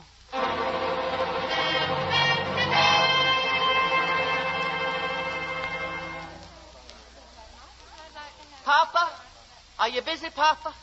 Wouldn't you like to talk to me or something? I never wanted to talk to you, Oscar boy. Now get out of my office and wait on the customers. Ben's waiting on customers, Papa. The $20 you gave me yesterday, I put it to good use, Papa. You mean the little salary advance? We sure ran Taylor out of town. That's what you wanted, wasn't it, Papa? Oscar, how much are you drawing here? $16 a week. Hereafter, $5 will go to repay me for the $500 I gave Isham, who so graciously saved you from a rope. You'll draw 11. Papa, you can't. 11 a week. Well, it could be worse, Oscar. It'll only take you 100 weeks to make it up. You shut up, Ben. Papa, you told me yourself that... 104, Oscar, including the 20. Good morning, gentlemen. Papa sure is hard on me. It's unnatural. Why, if a stranger come in, he'd think Papa didn't like me, his own son. Why did you beat up Taylor? Did Papa tell you to? He even gave me $20. And you stand here and let him bully you, you clown. Ben, I can't live on $11 a week. I want to get married. Oh, yeah, that cooch dancer from the Cairo Gardens Cafe. She's a very wonderful person. I'm deeply and sincerely in love. Oscar, you go give yourself a nice cooling sponge bath. It'll make you... Well, Miss Bagtree, Miss Birdie. Oh, Mr. Benjamin. Well, I'll just take a few minutes, Mr. Benjamin. Well, Mom and Cousin John knew where I was. They just about died. Well, what can I do for you, Miss Birdie? Well, I really came to see your father, but I'm glad you're the one. Well, we've tried very hard, and Mr. Taylor finally said he would do it, but, well, he's gone now, and, well, the truth is we can't support our people at Larnett. We just can't.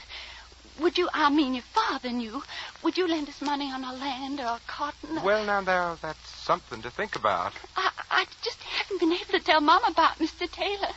Well, she spent all day yesterday planning how she was going to pay off our people and give Cousin John the car fare. Car fare? John wants to go away. Oh, to Chicago, perhaps? Oh, no, he wants to go back to war. He's so unhappy here. Oh, I see. And where will Captain Bagtree find a war? Oh, there's something going on in Brazil, John says. How much of a loan were you thinking about, Miss Birdie? $5,000.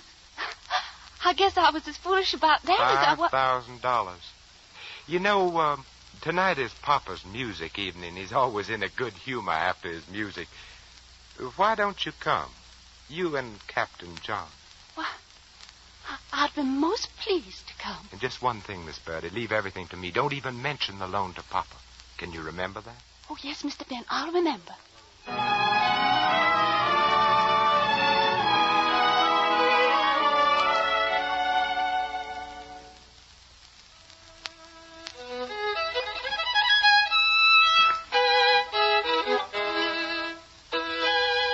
Well, Ben, what is it? You're practicing, Papa? Well, your musicians have arrived. What time are you planning to start your music? Well, if they're here, we'll start now.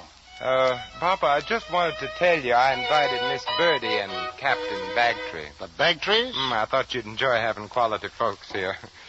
They've come to beg a favor of you. You teasing me? I saw Miss Birdie. Now that Taylor's been persuaded to leave town, she wants us to lend her money on the cotton. With Lionett as collateral? Of course, but her mother don't know and she mustn't find out. What kind of nonsense? The girl don't own the place? Maybe it's not nonsense. Take a note from her, Papa. When her mother dies, she'll be the Well, one. You're very concerned with people dying, aren't you? Oh, forgive me, Papa. I keep forgetting how that word disturbs you. It's the thing you've been waiting for, Papa. The Bagtry's coming for a loan. Oh, Regina, you been listening, honey? Of course, I don't know anything about business, Papa, but it would be nice to have a few people here to listen to your music. Bagtry's in this house, begging? How much does Miss Birdie want? $7,000. On Lionette, $7,000? The girl's a fool. Most girls are, Papa. Oh, no offense, Regina, honey. Come, Regina. You're not going to start the concert, Papa, not before they arrive. Why not? Well, now, we don't want them to think we're impolite. For $7,000, they'll think we're most polite. Well, I'd better see to the refreshments, Papa. Mama's ailing. Just like her to take sick when company's coming. What do you want, Oscar? I've got to talk to Papa. Please, Papa, I'm in trouble, Papa. Hi, Oscar. They still want to hang you? Papa, I'm in love. Deeply and sincerely in love. But Ben, he keeps talking her down. Ben don't want me to be happy. Your own brother. Of course, she is of the lower classes. A ballet dancer at the Cairo Gardens. A what dancer? A can-can.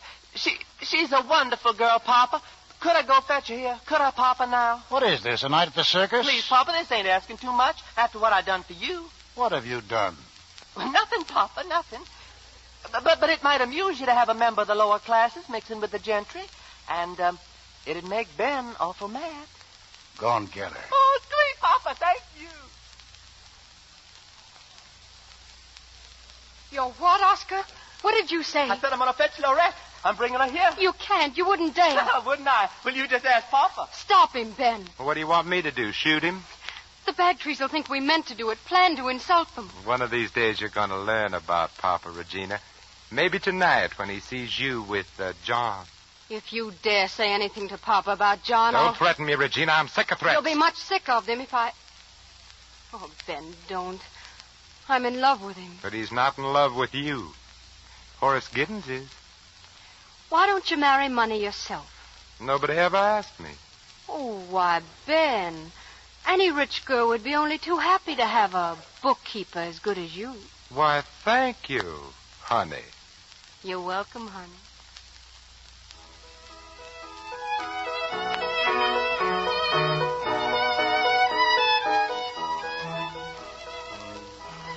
Papa won't like this, John.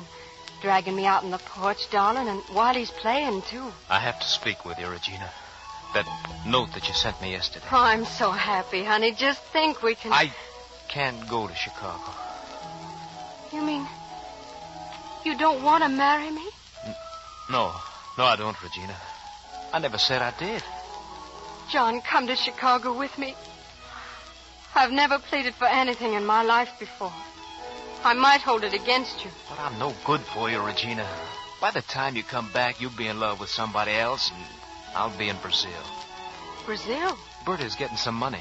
I'll be able to leave right away. Where's Miss Birdie getting this money? I don't know. She won't tell me, but she says she'll have $5,000. $5,000? I see. We'll talk about it tomorrow. I love you now. Now go on in.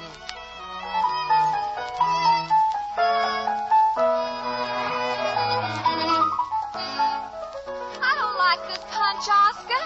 It don't mean anything. Rat, Papa. Here, let me add some brandy, Miss Cincy. That might make it mean a little more. Thank you.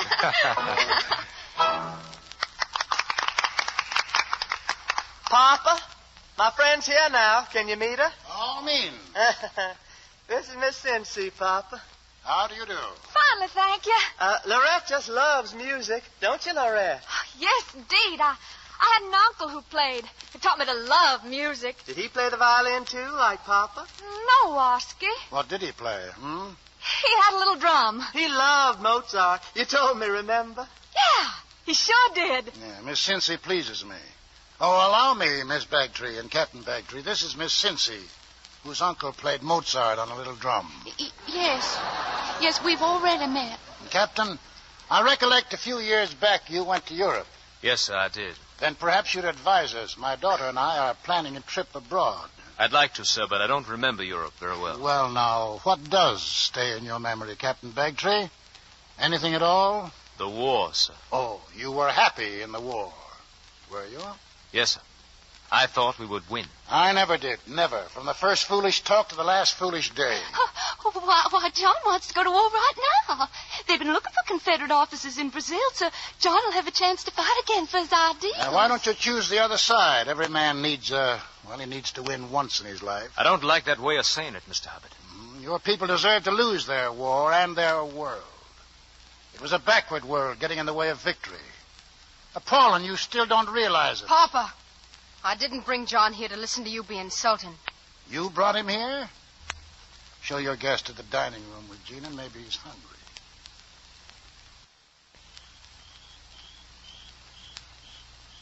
I've been waiting for you to join our guest, Regina. Have you, Papa? Or do you prefer to stand here on the veranda? It's fixing up to storm, Papa. Papa, did you agree to make Ben's loan on Lionette? Of course I'll make it.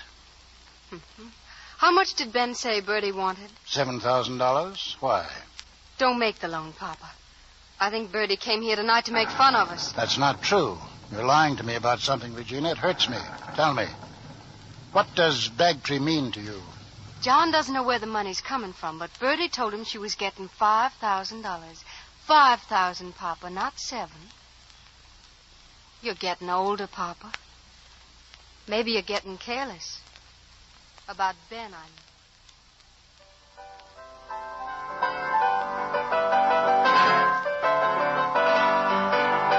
Lorette, please. I wish you wouldn't play, honey. Why, Oscar, it's pretty. And your papa says he likes music. Of course, Oscar. And here, Miss Cincy, another glass of punch. Any effective way of stopping Oh, look who's here. Tell you a secret, Mr. Hubbard. Oski says he wants to marry little old Lorette. Indeed, I'm told you work for a living, Miss Cincy. That's fortunate. Oscar is not a rich man. Rich, how could he be on that slave salary you pay him? But that's how come you're sure to repent and help us, Oscar says. After all, when you die, you're going to leave it to him anyway. So why not now, Oski says. She's just talking. Oski has a tendency to lie. He steals a little, too. But if you want him, Miss Cincy, do have him. Come on, Lorette. I'll settle this later. Oh, Papa talking about his own son. Well, no animal would talk about the son that Honey, way. please. I've been hearing tales about you since the day I was born, Mr. Hubbard. Lorette, How you got rich bigger than salt, making poor dying people give up everything for you. Honey. And right in the middle of the war, men dying for you. And you making their kinfolk give you all their goods and money. Oscar, take this girl out of here and come back quickly. Yes, Papa. You're a crook, Mr. Hubbard. Just an old crook. More punch, anyone? A sandwich, Captain Bagtree? I think we'll be leaving now. Good night. Good night, Regina. John, Good night, Mr. Hubbard. Good night, Captain Bagtree. You came to beg a favor, and you stayed to be amused. Came to beg a favor? From you? John, stop it. Wait for me in the carriage. Yes, Bertie. I'm sorry, Mr. Hubbard. I was so hoping we could all be nice friends. Your mother hasn't bowed to me in 15 years. Does she wish to be my nice friend now? I've bad news for you, Miss Bertie. I've decided not to make the loan. What? Why, Papa, you said yourself... Please come another night, Miss Bertie. Just for the music. Without a motive. But I'll do anything, Mr. Hubbard. We have a little silver left, couldn't I? Please, spare us both. Thank you, Mr. Ben. I know you acted as my friend. Papa. What is it, honey? I didn't intend for you to insult the Bagtrees and make enemies of them. The Bagtrees have been my enemies for years. Why should that suddenly disturb you? You're amused, Ben. Enjoy yourself. For the moment. Trying to ruin my life, are you, Ben? Pouring liquor down and getting a drunk on purpose. Will you come on outside and fight it out like a man? Oh, shut up. Well, what are you laughing at, Papa? We bring Lorette here to get Ben mad, and then he gets her drunk and you get mad, and that's just what he wanted you to do. The joke's kind of on you. You're full of tricks these days, Ben. Miss Bertie borrows $7,000 from me, and you keep $2,000 and take your chances on nobody finding out. Bagtree told you, huh? Oh, what a night. What a night. Ben, you're a clerk in my store, but if you anger me once more, there won't be any job there. Is that clear? Very clear. Papa, you wouldn't condemn a woman just because she has to earn a living by the sweat of her brow. No, Oscar boy. So if you want to go away with this can girl, what's detaining you? Your permission, sir. Talk sense. Do you mean money? Well, just a loan, Papa. You see, we'd go to New Orleans. How much? Well, 10,000 would start me off fine, Papa. There'll be $1,000 for you on the breakfast table. Get on an early train. Send a Christmas message each year to an aging parent who now wishes you to stop talking. You better start packing, Oscar. You bullied me ever since I was born. But you're going to be on that station platform tomorrow morning and apologize to Miss Cincy. Goodness, what $1,000 won't do. And if you're not Put there... that gun away. Get out of this room. Yes, Papa. And I'll see you at the station. You've always been frightened of guns, Papa. Any particular reason? You're wearing me thin, Benjamin. Why don't you stop it, both of you? You can do all the squabbling you want to after Mama and I leave for Chicago. It'll be lonely here without you. I don't know. Maybe I'll go along. Go along? Don't you want me to? Of course, Pop, only I didn't... Only you didn't plan on such a crowded honeymoon. Don't look so surprised, Pop. You guessed about Bagtree an hour ago. Of course, I don't think he wants to marry her, but he's a weak man, and Regina... Papa, don't you see what Ben is up to? He wants to marry me off to Horace Giddens, and he's mad because I... Papa, what's the matter? You look so bad. Yeah, you do look bad, Papa. Put your arms around him, Regina. Lie to him like you always do. Tell him... I'll never forget that, Papa, not as long as I live. Pack your things and go, and be sure you go far. Get yourself a modest job somewhere, anywhere you are, and I'll see to it that you never get anything better. Yes, Papa. I'm sure you'd try. Regina, you and Bagtree. How could you? I'm in love with him, Papa, and I want to marry him. Oh, now, don't take on. So you just let me go away as we planned, and after a while, John and I will come home and we'll live right here. Are you crazy? You think I'd stay in this house? Otherwise, I'll go away and you'll never see me again. I don't think you could stand that. You must have known I'd marry someday, Papa. Maybe next year you and I will make that trip to Greece, just the two of us. Now it's all settled. Kiss me good night, darling. Marcus. What is it, Lavinia? Parading up there in your night clothes? What is it? Marcus, I heard. Oscar and Ben, leave them there home. Go back to bed, Lavinia. Regina, talk to your father. Don't let him do this, please. We'll be leaving for Chicago, Mama, sooner than I thought. No, Regina, I don't want to go. We'll start getting ready first thing in the morning. Good night, Mama, dear.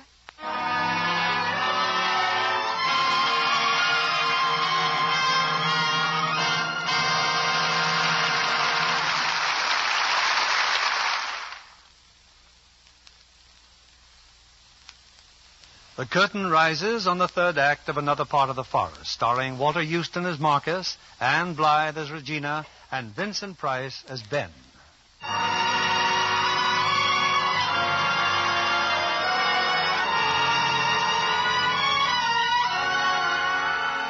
It's before breakfast the next morning.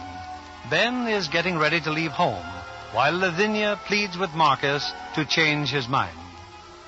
But he's your son, Marcus. You can't send Ben away. Leave me alone, Lavinia. I don't feel well.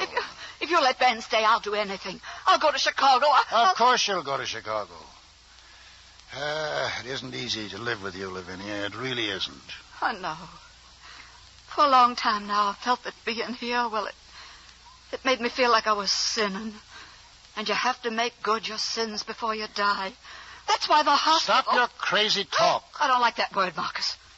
It frightens me, and you know it. I'm ready to leave, Mama. No, Ben, no, don't go. Marcus, tell him to stay. It's a sin, Marcus, a terrible sin. The Lord will destroy this place with brimstone and fire. Yes, he may, Lavinia, but I'm not fretting on it. I've got it heavily insured. I must get out of this house. Get out then, Mama, but don't look back or you'll turn into a pillar of salt and he'll sell you $8 a pound. I never did look back. For 16 years, I've forced myself never to look back. Look back at what, Mama? Marcus, will you let Ben stay? Marcus. All right. I'll tell you, Ben. Yeah? It was my birthday, and your pop had been gone on one of his salt running trips. Yes, Mama? He'd promised to be back for my birthday, and I was afraid something had happened to him. I knew he had no pass through the Yankee line, so that night... Not the night of the massacre, Mama. Yes, I walked to the memorial grounds. Go to your room. But there were no memorial grounds then, Mama. No. Just the camp on the hill. Didn't the sentries stop you? Lavinia, go to your room. I saw no sentries. Only the Yankee soldiers sneaking down the hill. Yankee soldiers? Who was with them, Mama? Who? Well, I'm standing here listening to this foolishness. I tell you why. Because you're afraid. Afraid of a bungler who tried to steal $2,000 from me, or a crazy woman who dreamed she saw something one night 16 years ago? You better get ready, Mama. We'll call on Colonel Isham, whose son was killed that night. And John Bagtree will remember his twin brother, and the Mercers, who lost their oldest son. And, well, we don't have to go any further, Papa. It'll be the biggest, happiest lynching in the history of Bowdoin County. Lynching? I don't believe in lynching. You leave that to me, Mama. No, Ben, I don't. You're losing your witness, Benjamin. Now stop this nonsense and get out of here. No, Marcus. Our son is staying. You want your hospital built, don't you, Lavinia? Your hospital, Marcus. To make up for all those poor boys who died that night. Of course. Let's go to my library, Lavinia, and start making plans. All right, Mama. You talk to Papa, and I'll talk to Colonel Isham. He'd be only too glad to ask you if I'm telling the truth. No, Ben, I won't have anything to do with the lynching. But would you lie, Mama? Would you tell a lie? Answer him, Lavinia. There'll be no lynching, Marcus. I'll plead for your life with all my heart. Yeah, me too, Papa.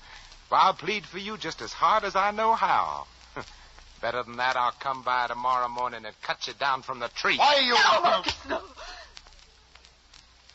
How did the Greeks bury fathers who were murdered? Tell me, Papa, and I'll see to it. Benjamin, don't talk that way. You gave him the right to talk that way. You did, Lavinia. It's on your soul. No, Marcus. All I want is for Ben to stay. I'm even ready to go to Chicago and see your doctor. What doctor? Why, the doctor Ben said you wanted to examine. He lied. You're a very ugly man, Benjamin. Well, are you ready, Papa? For what? To write a slip of paper saying you sell me the store for $1. There's a pen on the table. Your store, your bonds, your mortgages. I leave you your proper share in my will. Might even increase it if you behave. You're making fun of me again, Papa. I mean what I'm saying, and you know I do, and it's the last time I'll say it. All right. Take half of everything. Stop bargaining. I want everything you've got. Is that clear? When you've got it in writing, bring it to me. Well, are you waiting for something, Papa? Well, to tell you the truth, I'm trying to think of some way out. A way out? Well, I consider you a very lucky man. You'll die in bed. You'll give me enough for a clean bed? Why, of course. You're my father. You'll find me at your desk, Papa, counting cash on hand.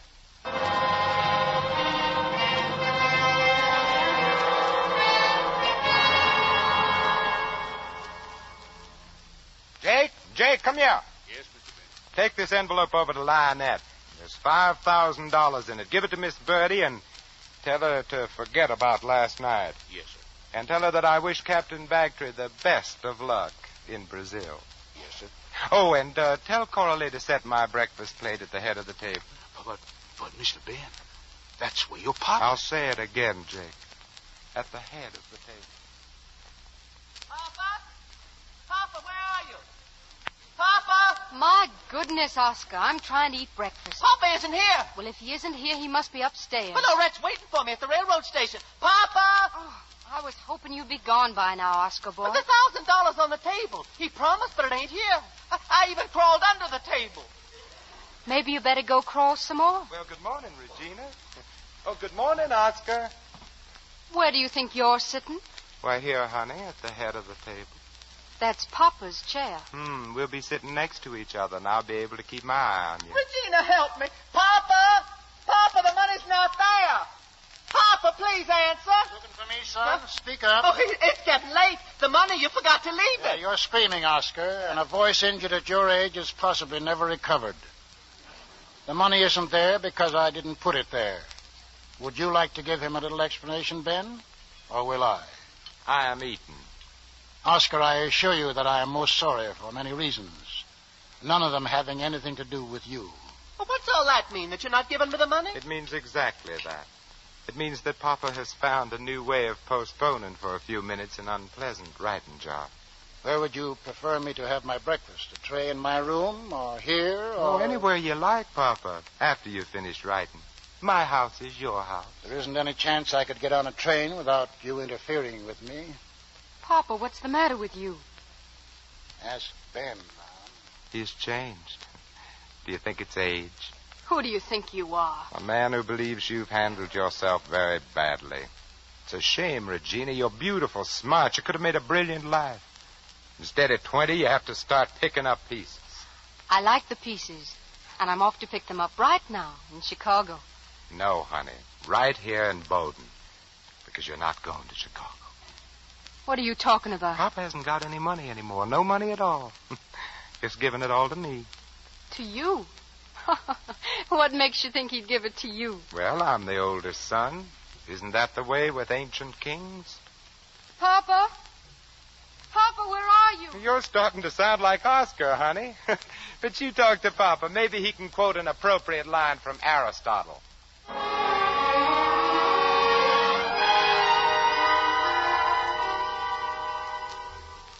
Oh, come on in, Mama. Sit down. Coralie just brought in some fresh coffee. I just come to say goodbye, Ben. I have to go away. What for? I can't lie about your father, but I want no part of a lynching. Oh, that party's been canceled, Mama. Papa's examined his conscience and repented. Then you can stay? Mm-hmm. Papa's decided to retire. He's transferring the business to me. Oh, it's a great trust, Ben. It's sinful money, but if you put it to good use. Oh, I will, Mama. Don't you worry about that. Ben, what have you been doing to Papa? A great deal. Do you believe me now, honey? You can't stop John and me. Certainly not. Marry him. People in love should be poor. Ben, what happened? Papa didn't tell you? I'll find out. And the day I do, I'll pay you back so you'll never forget it. Why, Oscar, what's the matter with you? She didn't wait. Lorette's gone to New Orleans without me. I begged and I pleaded. Deeply and sincerely. Oh, you go ahead and laugh. I laughed too, Regina, when I saw your true love looking like a statue of Napoleon off to the wars on the same train. So you arranged that, too? That's enough. I'm sick of love. I don't want to hear any more about it. You don't want? Oscar, you go follow your can-can sweetheart and get yourself a wharf job loading bananas. And you, early maturing flower, you can go any place you want. See what it's like to be without Papa's money. Oh, of course, you both can stay. You and your great plan, Regina. Why, Papa was the only person didn't know about you and John Bagtree. Papa and Horace Giddens. Oh, Oscar, get me a pen and paper. I have an errand for you. You don't have to get married, Regina. Just because he tells you to. We can go away and I can start again, just as I started once before.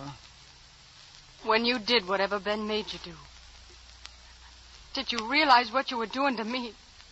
Did you care, Papa? I cared very much. And what good did that do?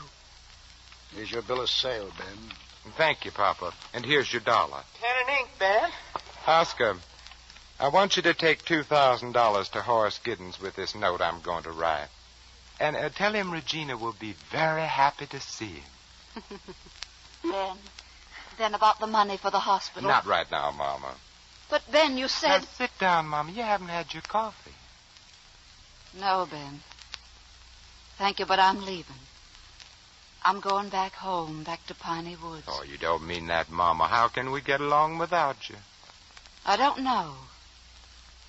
Deep down, I guess maybe I don't care. Now I just want to go where I can get a breath of air. Oh, you're just upset, Mama. You're tired. No, I'm not tired. And I'm not afraid. But, Mama, everything's going to be fine now. We're going to have big money. Oscar, Regina, even Papa. I know what's best for all of them.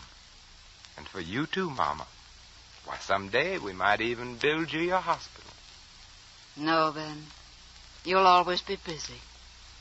You'll have to be busy because you're a lonely man. An empty man. It seems funny to say, but I don't like you, Benjamin. I don't like any of my children. I just feel sorry for Oh, don't take it so hard, Ben, honey. Whenever you're lonely, you can come and have dinner with us. With Horace and me. Lavinia, wait, She's gone, Papa. Yes, I do believe she's gone. Regina, honey, pour me a cup of coffee. Coralie, we need some more coffee. No, pour what's in the pot, honey. But, Papa, there's just enough for one. And Ben's cup is empty.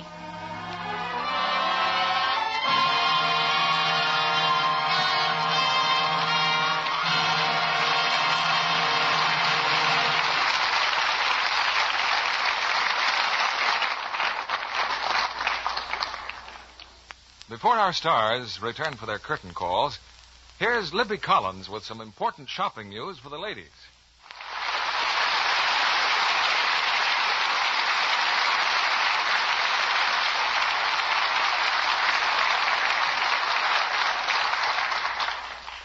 Walter, we don't see much of you around Hollywood these days. Well, Bill, whenever I finish a picture, I go right up north to my ranch. Got some cattle up there I like to keep an eye on. With the price of meat what it is, you should sit up nights with them. I imagine raising cattle must be lots of fun, Mr. Houston. Oh, I don't know, Ann. It's just one big beef after another. Oh, now, Walter.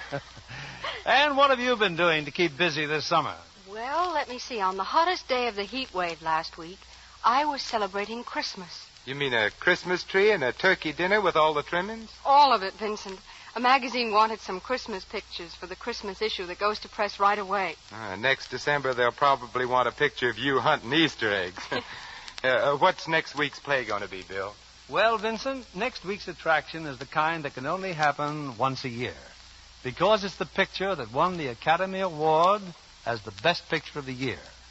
Darrell F. Zanuck's production, Gentleman's Agreement. And the stars, Gregory Peck and Ann Baxter.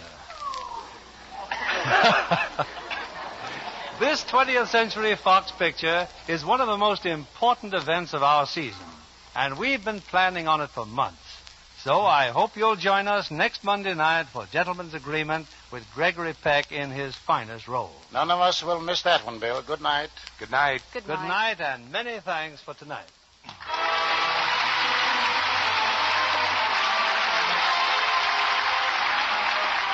Lever Brothers Company, the makers of Lux Flakes, join me in inviting you to be with us again next Monday evening when the Lux Radio Theater presents Gregory Peck and Ann Baxter in Gentleman's Agreement. This is William Keeley saying good night to you from Hollywood.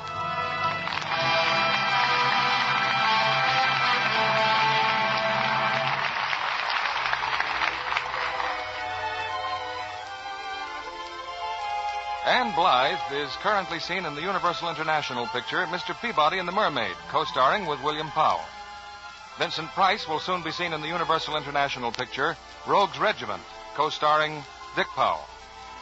Heard in our cast tonight were Jack Edwards as Oscar, Eleanor Audley as Lavinia, and Tony Barrett, June Whitley, Truda Marson, Bill Johnstone, Eddie Marr, and Lillian Randolph. Our music was directed by Louis Silvers. And this is your announcer, John Milton Kennedy, reminding you to join us again next Monday night to hear Gregory Peck and Ann Baxter in Gentleman's Agreement.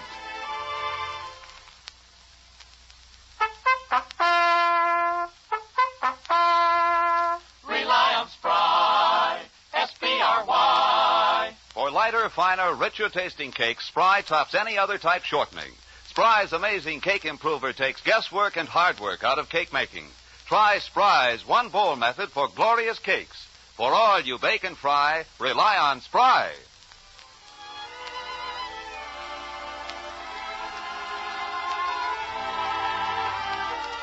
Be sure to listen next Monday night to the Lux Radio Theater presentation of Gentleman's Agreement, starring Gregory Peck and Ann Baxter. Stay tuned for My Friend Irma, which follows over these same stations. This is CBS, the Columbia Broadcasting System.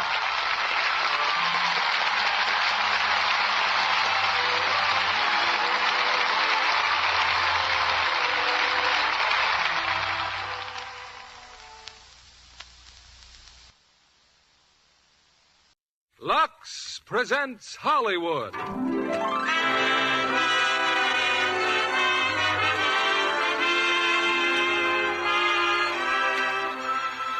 Lever Brothers Company, the makers of Lux Flakes, bring you the Lux Radio Theater, starring Joseph Cotton and Valley in Spellbound.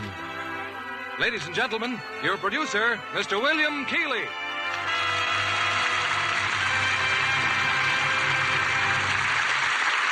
Greetings from Hollywood, ladies and gentlemen.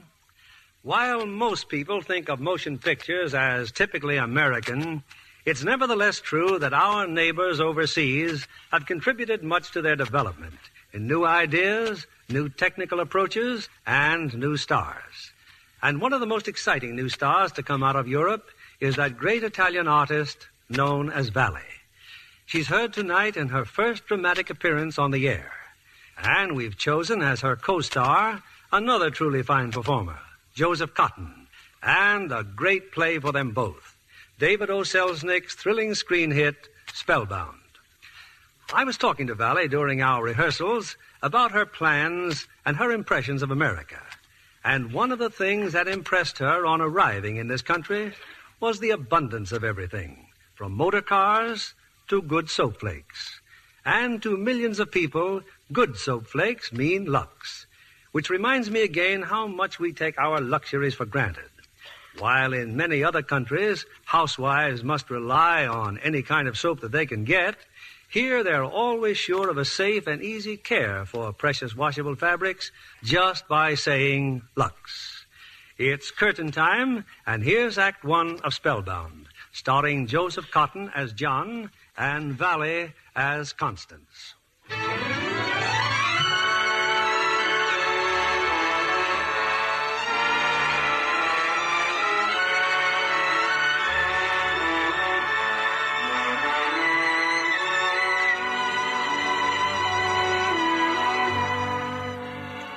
In the secluded Vermont countryside is an old established sanatorium, Green Manors, noted for its treatment of mental disorders.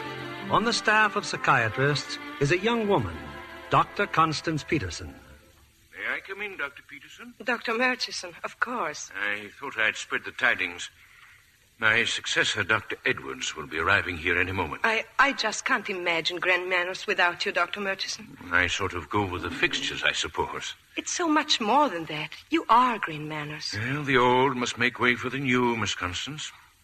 Particularly when the board of directors suspects the old of senility. But you've been like a new man since your vacation. Well, of course, I agree with you. You were overworked. Charming diagnosis for a broken-down horse.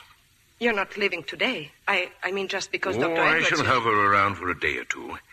Well, I'd better check the rest of the staff. I'd like you all in my office at 4 to meet him. Dr. Murchison, tell me, what do you think of that Dr. Edwards? His reputation is tremendous. Like the rest of you, I've never met the man.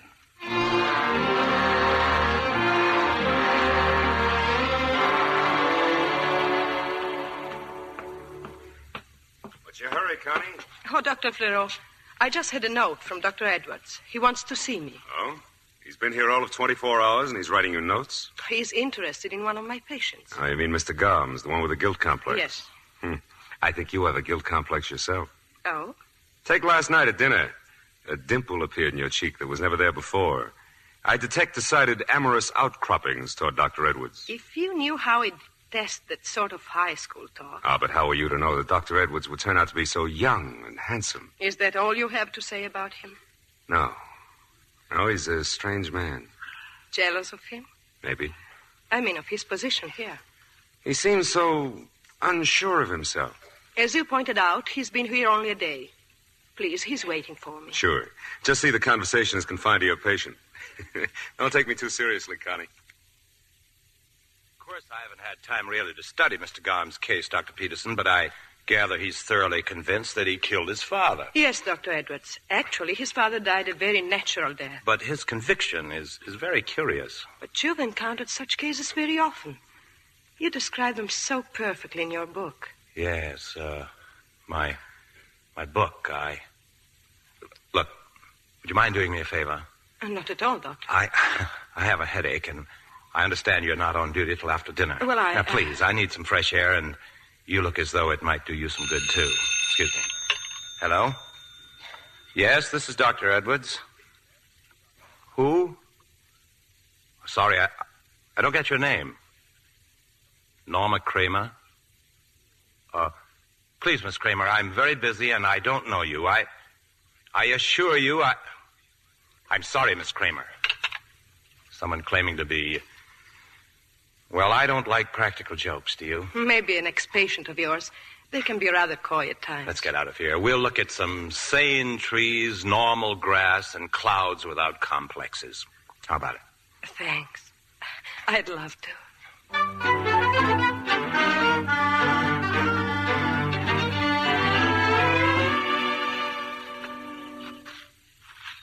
How do you like our landscape, Dr. Edwards? Pastoral enough? Breathtaking, but you're changing the subject. We were talking about poetry, and you were about to say... I was about to say that great harm has been done the human race by the men who write it. Oh, not really.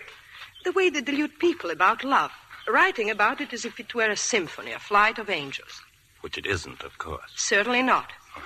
People fall in love, as they put it, because they respond to certain hair colorings or vocal tones. Or mannerisms that remind them of their parents. Oh, sometimes for no reason at all. The point is that people who read about love is one thing, and experience is quite another. They expect kisses to be like lyrical poems and embraces like Shakespearean dramas. And when they find out to the contrary, they get sick and have to be analyzed. Yes, very often. Professor, you're suffering from mogo on the go-go. I beg your pardon? Come on, let's sit down over there. I see just what you were looking for. Trees, grass, and clouds. All very normal.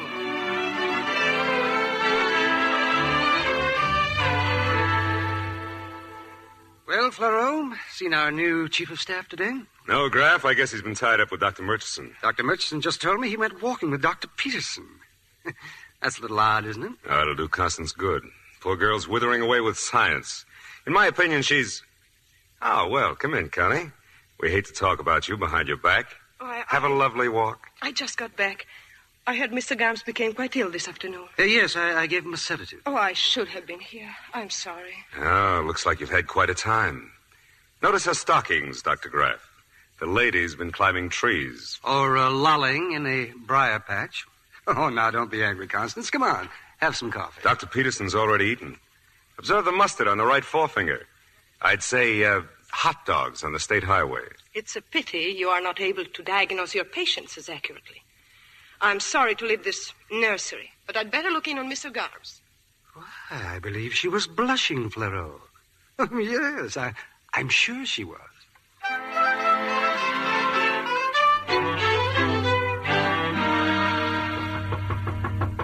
Come in. Oh, Dr. Peterson. It's very late, I know. Am I disturbing you? Oh, no. How's Garm? I saw him at 10:30. He seemed much better. Good. I came to ask if I may borrow your book. The one on guilt complexes. Dr. Murchison had a copy. Oh, yes, it's here on the shelf. The autographed edition. What do you want with the book? If there's a problem you want to discuss, what... Oh, no particular problem. I'd like very much to discuss your book, though. I've never discussed an author's work with him. I sound nervous, don't I? Mm-hmm. Are you? I'm amazed at my subterfuge. I don't want to discuss your book at all. It's ridiculous. My coming here like a distracted child. You're lovely. Please don't say that. You'll think I'm here to... I know why you're here. Why? Because something's happened to us. But it doesn't happen like that. In a day. It happens in a moment sometimes. I felt it this afternoon. It's like lightning striking. It was... What is it? Why are you looking at me like that? Here.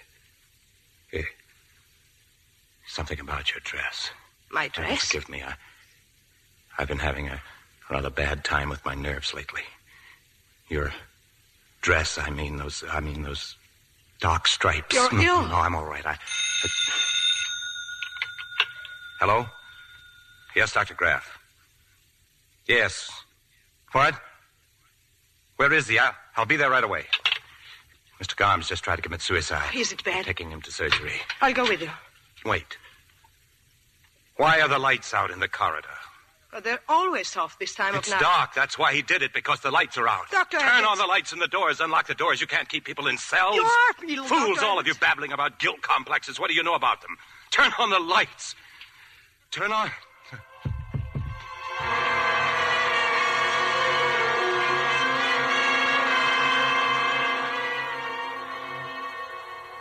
I don't understand this at all.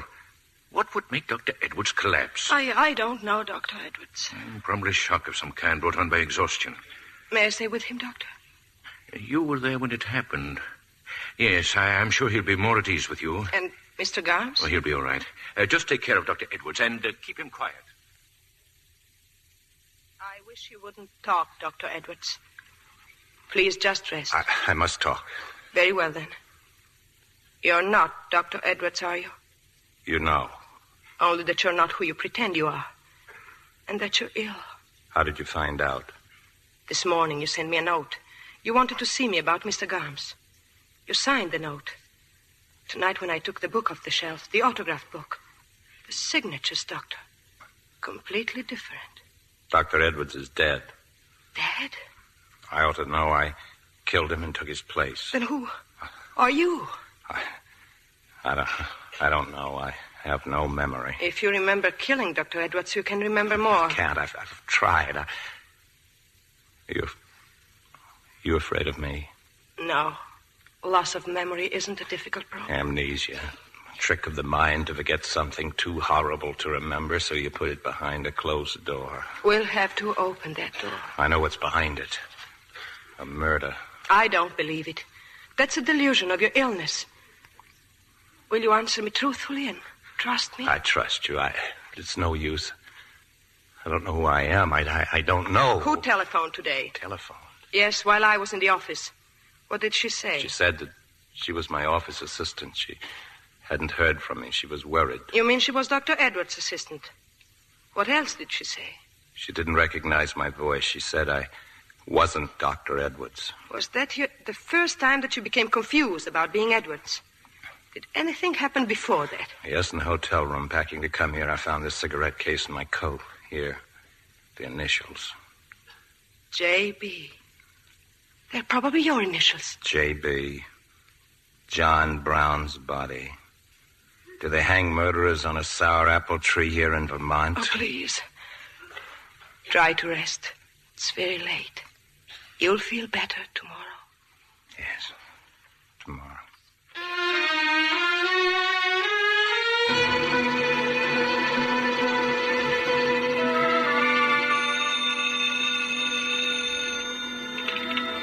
Hello? Yes, this is Dr. Murchison. Who? Oh, yes, Miss Kramer. You what? Well, of course. Come over right away. Who? Very well, then. Bring the sheriff with you.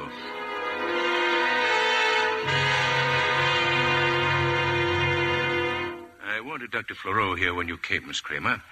I wanted him to hear your story, too. You see, technically, I'm no longer associated with this sanatorium. I don't see what difference it makes. None, perhaps, Sheriff.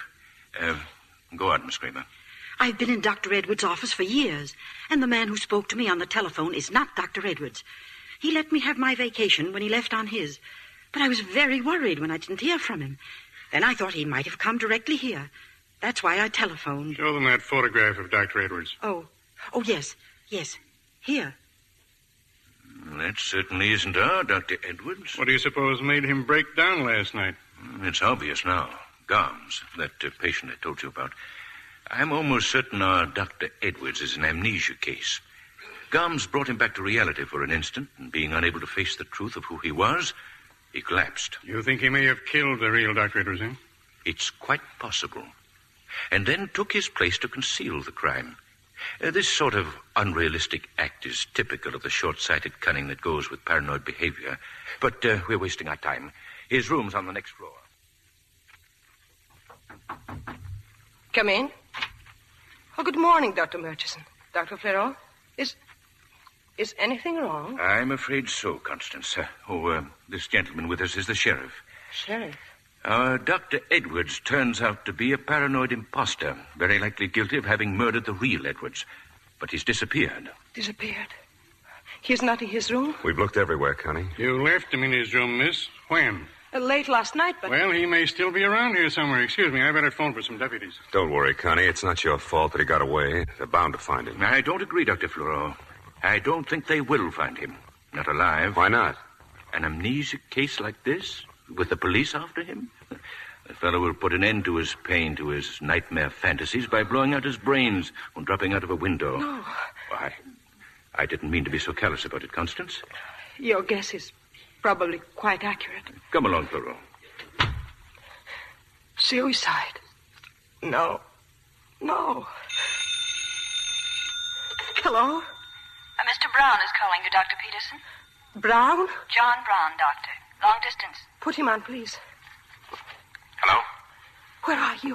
Doesn't matter. You'll find a note under your carpet. Thanks for trying. Hello? Hello?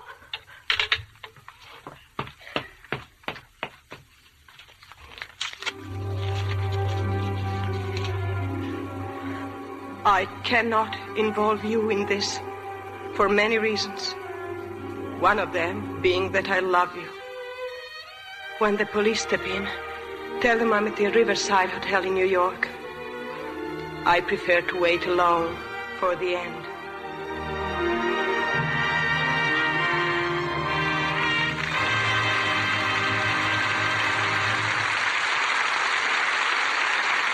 In just a moment, we'll return with Act Two of Spellbound. Libby, you're practically bubbling over with excitement. What's up? Well, who wouldn't be excited about a picture that brings Van Johnson and June Allison together again? They're such a wonderful romantic team. What a picture they have this time. Metro-Goldwyn-Mayer's rollicking new comedy, The Bride Goes Wild. Rollicking is right. Van and June get involved in some of the most hilarious situations I've seen in many moons. June Allison proves herself a top comedian in that picture. And Van Johnson was never in better form as the young author trying to avoid matrimony. But he can't escape a girl as lovely as June Allison. Oh, she makes a stunning bride. The studio designed a trousseau for her that any bride would envy. Well, nowadays, it's easy for a bride to keep her nice things new-looking longer. The same way MGM did for June Allison in The Bride Goes Wild. With Lux Care. And easier than ever now, with the wonderful new diamonds of Lux. Women said Lux just couldn't be better, but it's more wonderful than ever. There's nothing just like these new diamonds. So sheer, so tiny, so white. They not only look different, they act different. They're so much faster. They fairly burst into suds at the touch of water. And make the richest suds ever. Just compare them with any other suds you've ever used. They're richer. And they keep pretty under things lovely 3 times as long. Tests show that. It's just like getting 3 pretty slips for the price of 1. So smart girls avoid harsh washing methods. Anything safe in water is safe in these new diamonds of Lux. We return you now to William Keighley. Act Two of Spellbound, starring Joseph Cotton as John and Valley as Constance.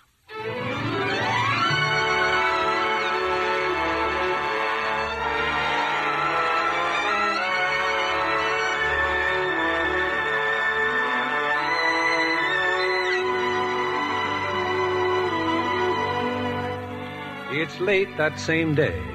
In a room in the Riverside Hotel in New York City. Why did you come here? Why? To take care of you. To help you. You can't help a criminal. I won't allow you to. I couldn't bear it away from you. I couldn't do anything but think of you. No. I'm here as your doctor. It has nothing to do with love. Nothing at all. Oh, darling. Darling. Constance? You see? Nothing to do with love at all. Darling, we haven't much time. You lived somewhere. You had relatives, friends. Please try to remember. Why not a wife? Can you remember her? No. Thank heavens I can't remember a wife. You told me you had headaches. How would you diagnose a pain in the right upper quadrant? A persistent pain? Oh, gallbladder, possibly a heart case, pneumonia. Depends on the patient's history. Obviously, you are a doctor. The only thing that's obvious is the logic of the situation. What logic? That it was I who was with Dr. Edwards here. Look at this newspaper. Police believe the imposter who escaped from Green Manors is the patient who visited the real Dr. Edwards in the Cumberland Mountains. No trace of Dr. Edwards has been found since he left the Cumberland Resort in the company of his alleged patient. Where did you go? I don't know. But I came back with his identity.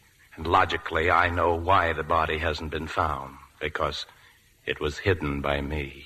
Don't you see you can be imagining all this? You insist without proof that you're a murderer. Whoever you are, it's a guilt complex that speaks for you. A guilt fantasy that probably goes back to your childhood. Your wrist. What about my wrist? Roll up your sleeve. You were in an accident. Your wrist was burned. Your forearm. You've had an operation in the last 6 months. A skin graft. It hurts. What happened? Where? My wrist hurts. What happened? It's burning. My arm's burning. Try to remember. No, I can't think. I can't.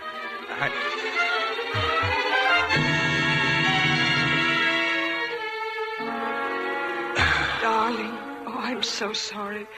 Are you all right? Oh, I'm all right. Who could that be? The bellboy.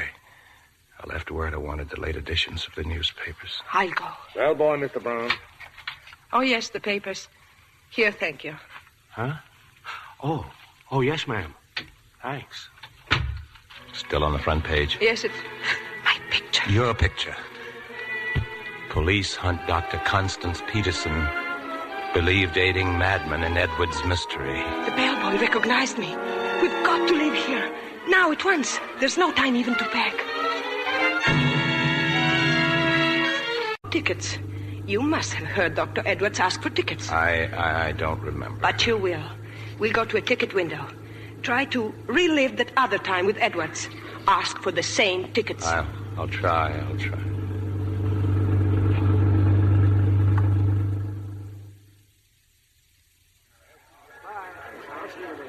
All right, please. Who's next? Washington, one way. You went someplace with Edwards. Ask for tickets to that same place. 46 including tax, thank you. Yes, sir. Tickets. Tickets to where, sir? 2 tickets. 2 tickets where to? Rome. Where? He means Rome, Georgia. Yes, ma'am. Just a moment, please. I feel so peculiar. Please, darling. A policeman is coming. Don't say anything. Anything wrong, lady? My husband's here, officer. Here you are, ma'am. 2 tickets to Rome, Georgia. You need any help? Oh, no, he'll be all right. Those dizzy spells go away quickly. Your change, ma'am. Birmingham Special, track 17 in 10 minutes. Thank you. I'll go to the train with you. Oh, no, he's better now, officer. Please don't bother. Track 17's right over there. We've got to get to an exit. Exit? The policeman. He may find a description of us posted somewhere. We'll be picked up at the first stop. We can't go back to the hotel. No, darling. We'll go to Grand Central Station. We're going to Rochester. Rochester? I have a wonderful friend there, Dr. Alex Bruloff. He was my professor at the university. He'll help us.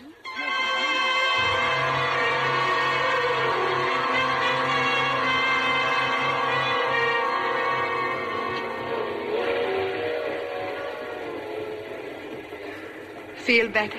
Much better, thanks. Then let's pick up where we left off. We know you're a doctor, that you were in an accident, that you were once in Rome. I was never in Rome in my life. Yes. I remember. Fighter plane spotted us. You were flying? Transport, medical corps over Rome. What happened? Plane was hit, caught fire. Go on. I don't know. It just blacks out. You left the army after that? Maybe I deserted. I hated it. I hated the killing. I can remember that much. Your guilt fantasies were exaggerated by your duties in the army. Stop it, please. I don't want to hear any more about it. Darling, we're just beginning. Don't hate me too much. Try to relax now. I'll tell you all about Alex, Dr. Bruloff. Oh, you'll be crazy about it.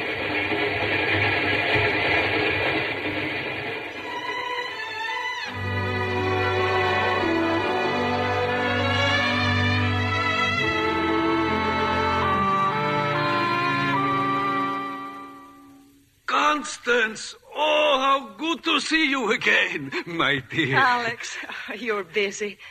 I should have let you know we were coming. And ruined this wonderful surprise. Now, who is this man? You are bringing me a new patient? Oh, no. This one's all mine. His name's John Brown. He's my Husband, Alex. We were just married. Very glad to know you, Dr. Bruloff. So, married. You know who is waiting for me in there? 2 policemen. Policemen? This business about Dr. Edwards. They are here to ask me foolish questions. I get rid of them very fast now. I'm sure they didn't see us come in. I'm not going to run away again. We can hear what they're saying. I told the police before. I know nothing about Edwards. You had some kind of a theory, Doctor. I said if Edwards took a paranoid patient along with him on a vacation, he was even a bigger fool than I thought he was. It's like playing with a loaded gun. Was Edwards a friend of yours? What are you talking about? I scarcely knew him. Please, no more questions. Sorry to have bothered you, Doctor. Good night. Oh, good night, good night. Police detective. What do you suppose they are snooping around me for? Because you're so old and wise. Married, huh? Come on in the kitchen. We have a glass of beer. Alex, the truth is, we're here to impose. The hotels, they're all so crowded we couldn't get accommodations. What do you want with a hotel? I live by myself in a big house. Cook me my coffee in the morning, and the house is yours. Mr. Brown. Yes. Make yourself useful. The beer in the icebox. Oh, yes.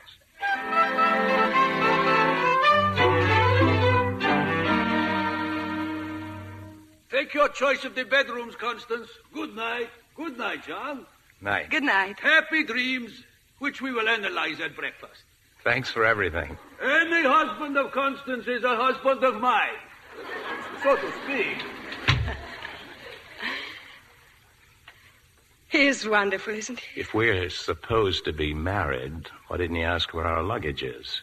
Alex is always like that, in a complete dream state socially. Did the police upset you? Oh, no. You're very lovely. No, please. You'll keep this room. I'll take the one next door. It's a room John, what are you looking at? Nothing. You're staring at the curtains. Stop telling me what I'm doing. The curtains frighten you. White curtains with stripes. Stripes! Stop it. That night at the sanatorium, my dress was white with dark stripes. Why does the color white frighten you? Why do the lines frighten you? Just let me alone. Please let me alone. Yes, darling, yes. Why don't you take a hot bath? You'll sleep better. Yes, I will.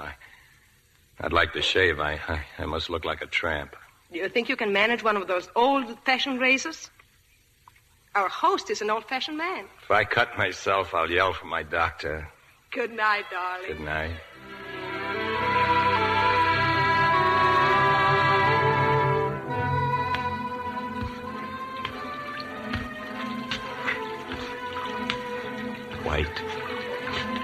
White tiles, lather, wash bowl, medicine cabinet, bathtub, white.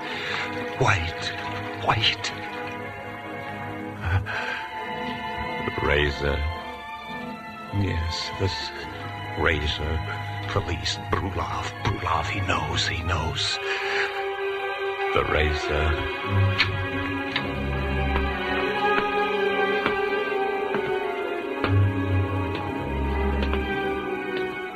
Is that you, John? Come, join me. I was unable to sleep, so I came down to do some work. I am having some milk and crackers. Have some. There's plenty. Milk. White. John, what's the matter? What's that in your hand? What is it?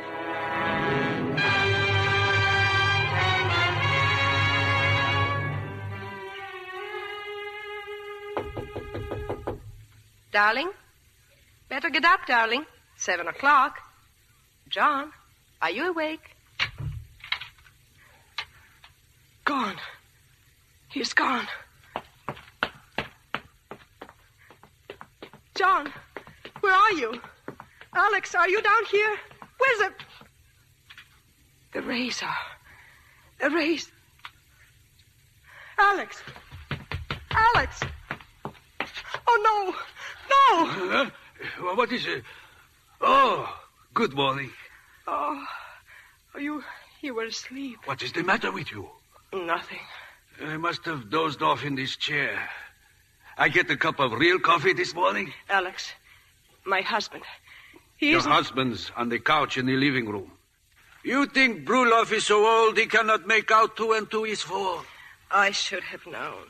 The moment I see you with a man whose pupils are enlarged, who has a tremor of the left hand, who is on a honeymoon with no baggage, and whose name is John Brown. I know practically what is going on. What did he do? Only what I expected. There is no use taking chances, so I sit here last night waiting. Soon he comes downstairs, and he is dangerous. I can see by his face, so I keep talking to him while I put some bromide in a glass of milk. Enough to knock out 3 horses. The struggle against his condition. It agitates him at times, Alex. But there's no real danger. No real danger. Only he comes downstairs with my razor in his hand. What are you going to do? Something more for you than for me. Call the police. Oh, no, please. Alex, you don't know this man. We are speaking of a schizophrenic, not a Valentine. Please. The shock of a police investigation might ruin his chance for recovery. And I can save him. How if he killed Dr. Edwards? He didn't. I couldn't feel this way towards a man who was bad, who had committed murder. I couldn't feel this pain for someone who was evil. This is baby talk. You are 20 times crazier than he is. Give me time. Just a few days, Alex. In his present condition, he could tell the police nothing. Don't you see? Go make me some coffee. Then you'll help me? Oh, Alex. Oh, thank you. Thank you.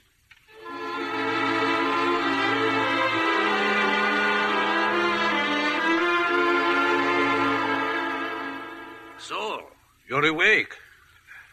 Who are you? Oh, yes, I remember. Constance. In the kitchen making coffee. Bromide. Who's been feeding me bromide?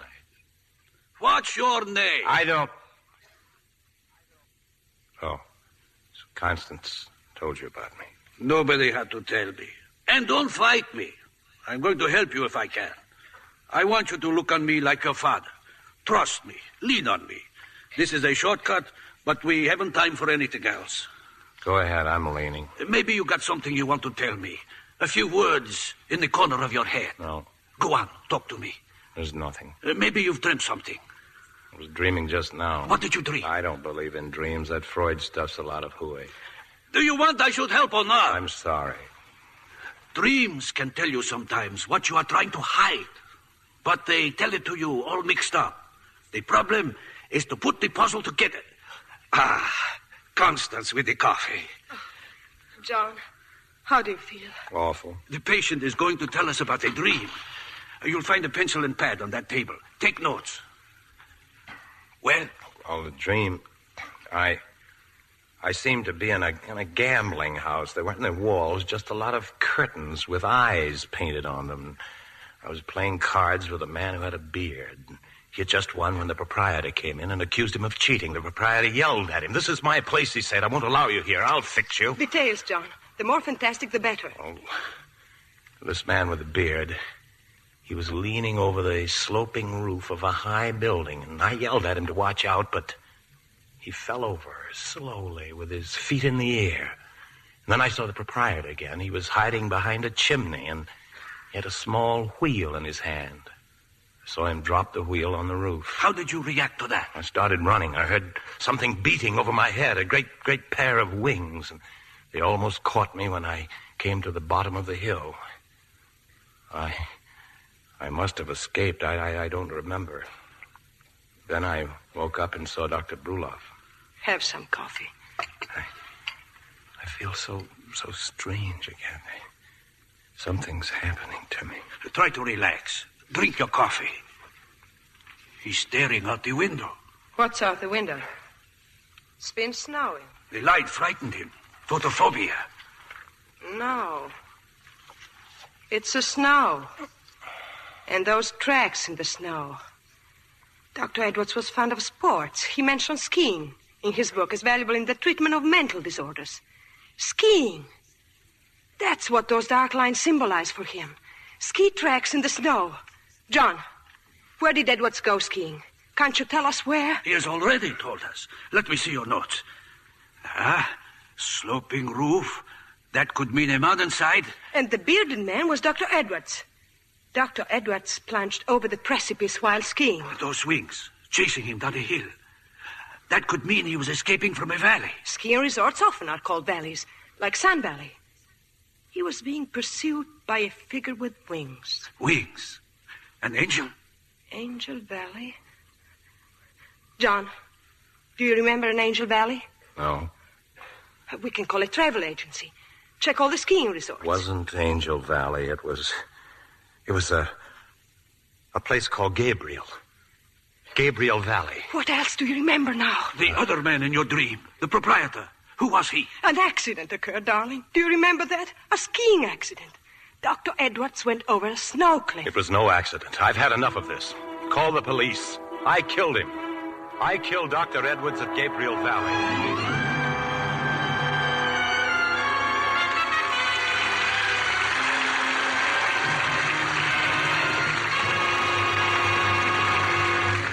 We pause now for station identification. This is CBS, the Columbia Broadcasting System.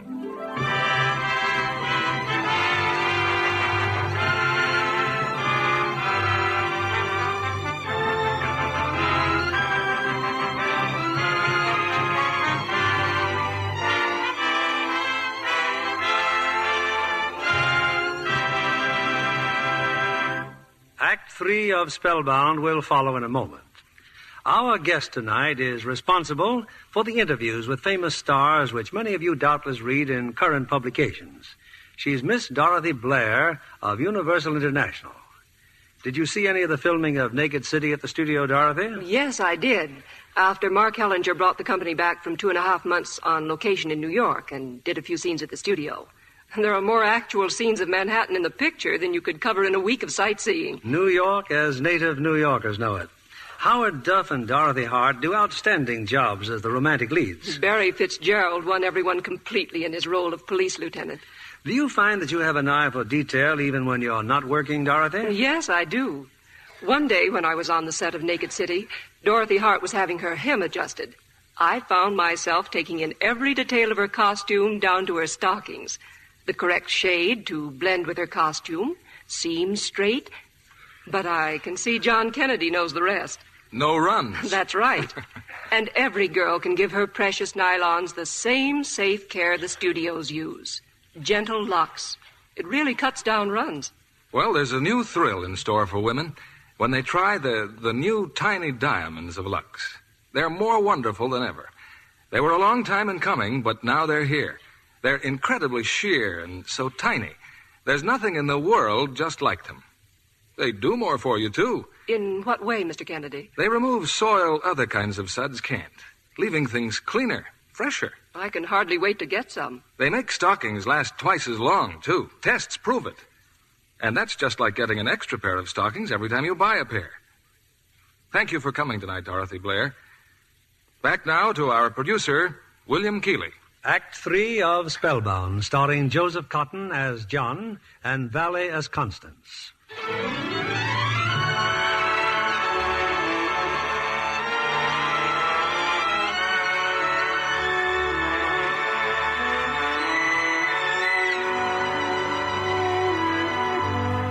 John's statement that he has killed Dr. Edwards at Gabriel Valley has sent Constance to the telephone, but not to call the police.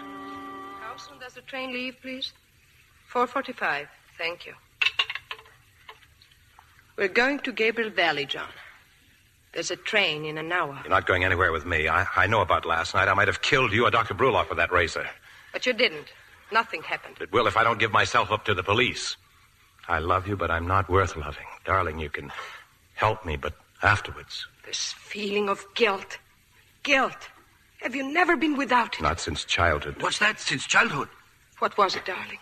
Was it so terrible that you preferred to think you murdered Dr. Edwards rather than remember what happened long ago? Let me alone. You said you loved me. Look at me then. Why am I fighting for you? Because I love you. Because I need you. Can you love me? And I want you to come with me to Gabriel Valley. What good will it do? You'll see the hill where it happened. You'll remember things. How I killed him. No. You'll see your innocence. You'll see what really happened. If the episode's repeated, how do you know I won't kill again? Because I'm convinced you didn't kill in the first place.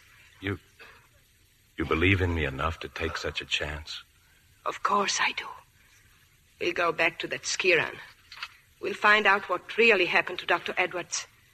We'll find out what it was in your childhood that's haunted you all these years. Dr. Broloff, you've been remarkably silent through all of this. This is a woman in love. What can an old man say?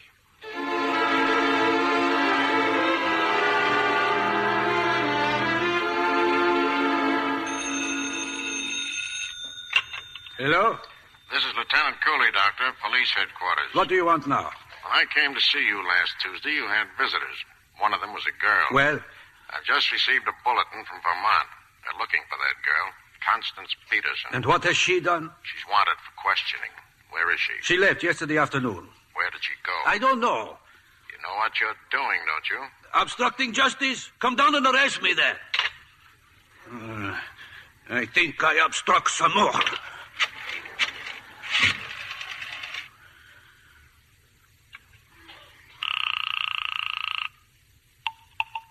Long distance. A person-to-person call. Dr. Constance Peterson. She's at the inn in Gabriel Valley in Vermont.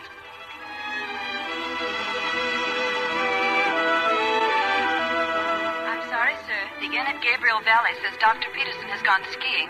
Do you wish her to call you when she returns? No. Never mind.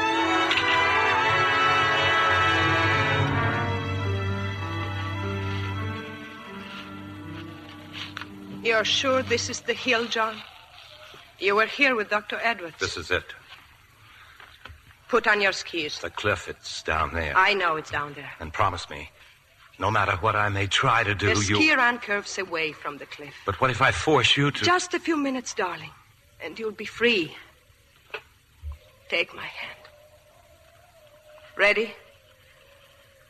Then, here we go.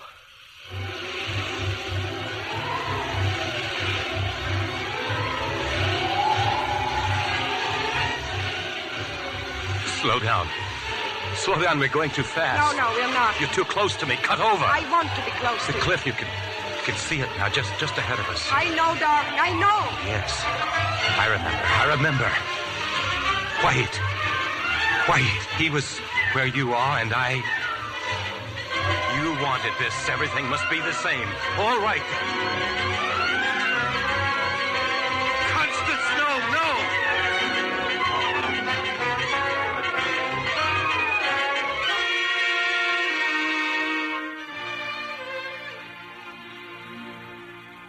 John, are you all right? Constance. You threw yourself at me. You wouldn't let me go over. You saved me. My brother. My brother. What about your brother? Tell me. We were children. It comes back to me now. I killed him. I killed my brother. It was an accident. What happened? How did it happen? Our house, the front steps, there was a railing, and my brother was sliding down the railing. Tell me, I didn't mean it. I slid down behind him. I knocked him off. And there was a picket fence. My brother... At last. Oh. Come, darling. We're going back to the inn. You can call the police now. Yes. They can find the body of Dr. Edwards somewhere in the snow at the bottom of that cliff.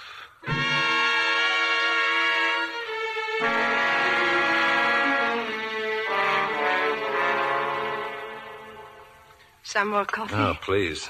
The police should be there by now. We'll know very soon. Yes, darling. It's unbelievable how everything comes back to me. Oh, by the way, I'm not married, and my name is John. John Ballantyne. I'm very pleased to meet you. Another thing, my Army record's all right. Medical discharge.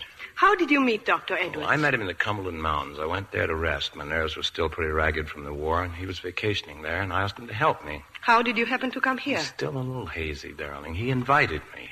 A few days skiing. He was coming to Vermont anyway to take over the sanatorium. We had to change trains in New York and left the station. Went somewhere for lunch. I can't seem to recall just where. Anyway, we came on, and the accident happened at that spot. Where you saved me. Now, let's not have any confusion about who saved whom. Edwards was about 50 feet ahead of me when he went over. You saw it happen. You thought of your brother, and that awful feeling of guilt came over you again. You had to run away. You assumed the role of Dr. Edwards to prove to yourself he wasn't dead. And since he wasn't dead, you reasoned you couldn't have killed him. How does it feel to be a great analyst Wonderful. and madly adored? Very wonderful. Hello. I'm Sergeant Hickson, State Police. Oh, yes. This is Lieutenant Cooley. He's from Rochester. We met Lieutenant Cooley before, so to speak. How did you find us, Lieutenant? No thanks to Dr. Brulov. But you left a trail a mile wide. We've found Dr. Edwards' body, just where you said it would be. Thank goodness this is all over then. Not quite, Dr. Peterson. There was a bullet in his body. Well, that's impossible. Dr. Edwards was murdered. Shot in the back. You're under arrest.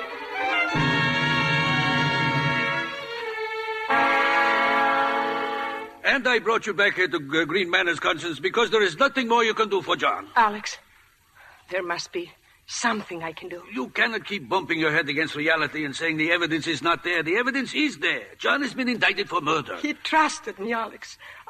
I led him into a trap. I've all but convicted him. Is that real enough for you? But don't ask me to stop. I can't stop. I won't stop until he is free. And how will you free him? I don't know. I haven't seemed very grateful, Alex, have I? Thanks for straightening things out with Dr. Murchison and everyone.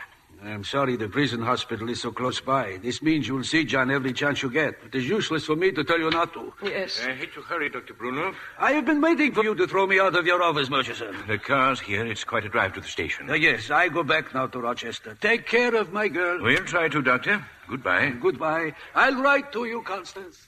Thank you, Alex. A brilliant man. I should go to the station with him. No, you're too tired. Constance, try to forget things better forgotten. You've a fine career ahead of you here. Thank you. Well, at least one good thing came out of all this. You're still here. Who knows what would have happened to this place under Dr. Edwards? I knew Edwards only slightly. I never liked him. Well, good night, Constance. I hope you'll feel rested in the morning. Good night, Dr. Murchison.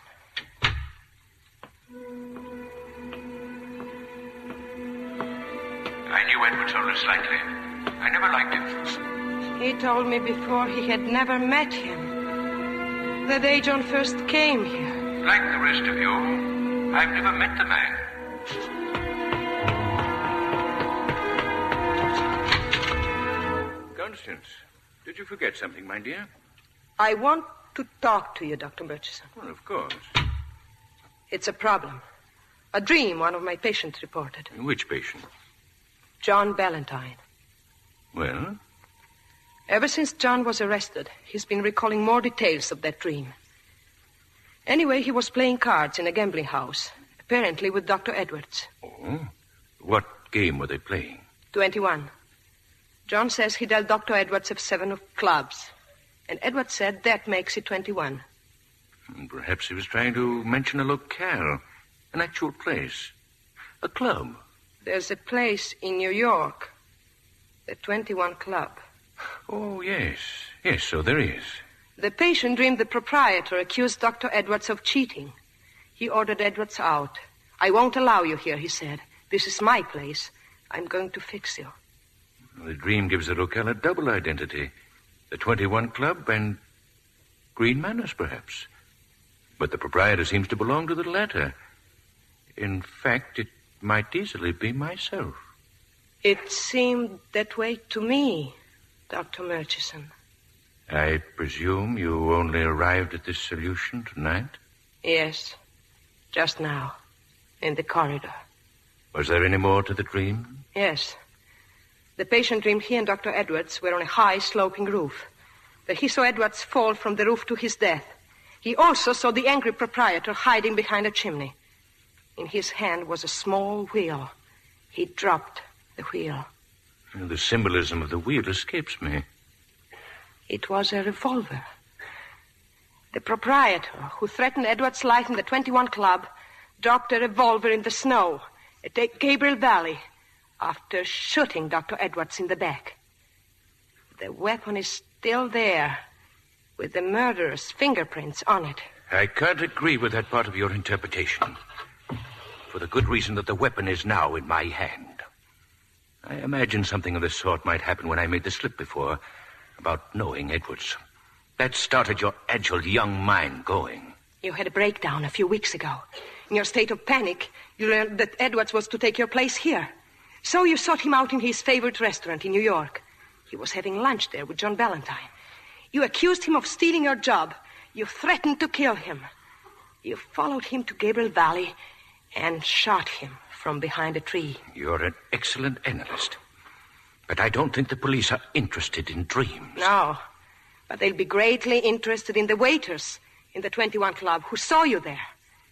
In the people who saw you on the train to Gabriel Valley. In others who saw you at the inn. There'll be no dreams in this case. And what did you think I'd do when you told me all this? Congratulate you? You forget in your devotion to your patient that the punishment for 2 murders is the same as for 1. You're not going to commit a second murder, Dr. Murchison. I hadn't planned to. But you're here. You're not leaving. A man of your intelligence doesn't commit a stupid murder. You're thinking you were not mentally responsible the first time. That they'll consider the state of your health. That they'd never execute you for the murder of Dr. Edwards. You can still live, read, write, research, even if you are put away. You're thinking that now, Dr. Murchison. But if you pull that trigger, it's called deliberate murder, and you'll die in the electric chair for your crime. I'm going to telephone for the police, Dr. Murchison. If you walk to that door, I'll... And don't try to leave, Dr. Murchison.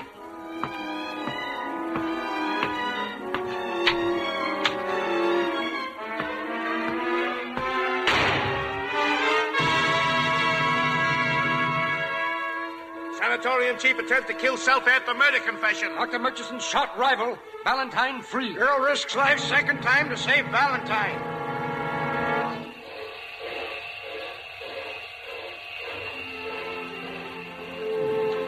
Don't worry, Dr. Bruloff. This time it's a real honeymoon. Luggage and everything. Nothing is so nice as a new marriage, John. No psychoses, no aggressions, no guilt complexes. Not yet. Not ever, Alex. Goodbye, darling. Goodbye. And remember, John, for a happy marriage, never keep a secret from your wife. From her? A fat chance I'd have.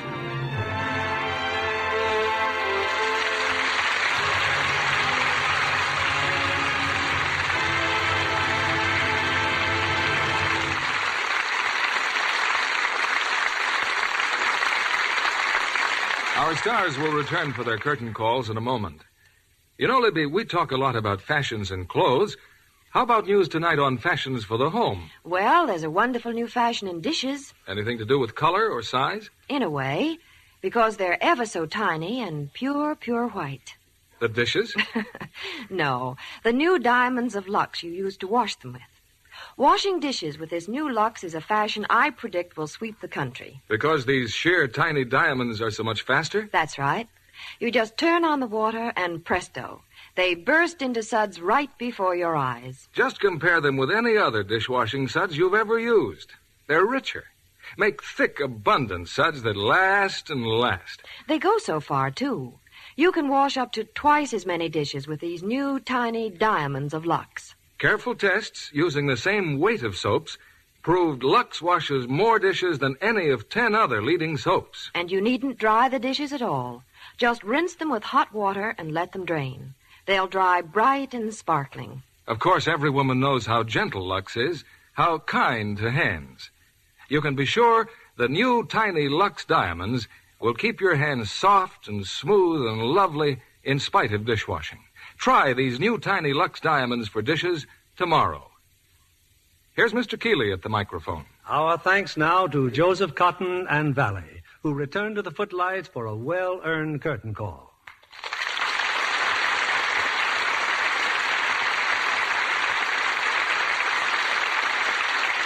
Our congratulations to you both for your splendid performances in Spellbound. Thank you, Bill. It's always a pleasure to be here, but you know it was a double pleasure tonight. Oh, why is that, Joe? Well, to be with Alida Valley and her very first dramatic radio broadcast, and I'm sure you agree with me that she is to be highly congratulated for her performance tonight. Indeed, yes. Were you nervous, Miss Valley? A little, I suppose. But you couldn't help feeling right at home after the first few minutes. And I'm delighted, of course, that my very first radio performance has taken place on America's leading dramatic radio program. Well, I hope, Miss Valley, that tonight's appearance will be the first of many on our Lux Radio Theater. See, I told you this was a nice program, Alita. Well, you must like it. You've been back 3 times this year already. Well, that's right, Joe. You're practically a permanent fixture with us. I trust you've had time to do a picture or two for your boss, David O. Selznick, though. He certainly has. He's just completed a wonderful picture with Jennifer Jones called Portrait of Jenny. And speaking of pictures, Miss Valley, I enjoyed your performance as Mrs. Paradine in the Paradine case very much. Thank you. You're very kind. What's doing in the Lux Radio Theater next week, Bill? Next Monday night, in honor of St. Patrick's Day, we're bringing our audience one of the gayest, most tuneful musicals to reach the screen. It's 20th Century Fox's great hit, Irish Eyes Are Smiling. Starring Dick Haymes in his original screen role, co-starred with the delightful Jean Crane. Well, that ought to make a great day for the Irish, Bill, and everybody else. Good night. Good night. Good night, and thanks again for Spellbound.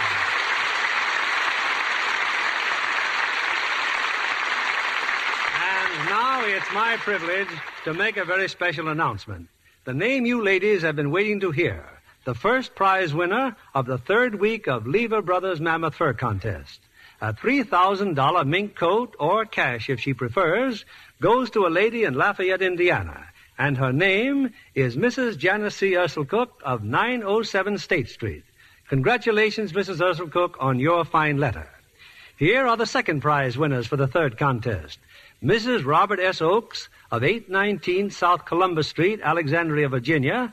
Mrs. Gladys Dorothy Johnson, 3642 Huntington Avenue, Minneapolis 16, Minnesota. And Miss Joan L. Smith of 537 West Deming Place, Chicago, Illinois. A $1,000 fur coat or cash to each. Other winners will be notified by mail. Listen next week for the name of the top winner of the 4th Big Lever Fur Contest. It may be yours.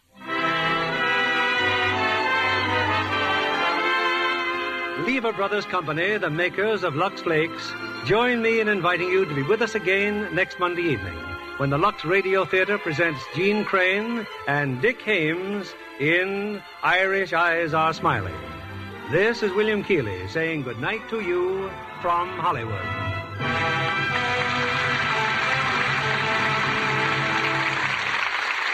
Red Cross stands ready to serve you and your community. Keep Red Cross prepared when disaster strikes. Give gladly to the 1948 Red Cross Fund. Heard in our cast tonight were Herbert Butterfield as Bruloff, Bill Johnstone as Murchison, Gerald Moore as Fleurot, and Cliff Clark as Cooley. Our music was directed by Louis Silvers. And this is your announcer, John Milton Kennedy, reminding you to join us again next Monday night to hear Irish Eyes Are Smiling with Dick Haymes and Jean Crane. Pepsodent won by 3-1. Yes, in a recent survey, families throughout America compared new Pepsodent toothpaste with the brands they'd been using at home. By an overwhelming average of 3-1, they preferred new Pepsodent with Irium over any other brand they tried. They said new Pepsodent toothpaste tastes better, makes breath cleaner, makes teeth brighter. Yes, with families who made comparison tests, Pepsodent won by 3-1.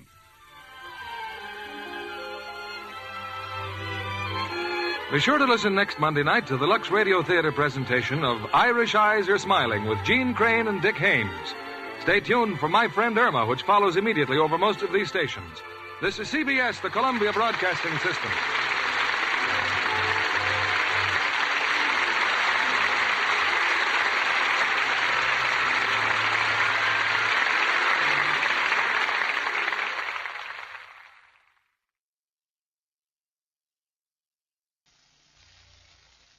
Lux presents Hollywood.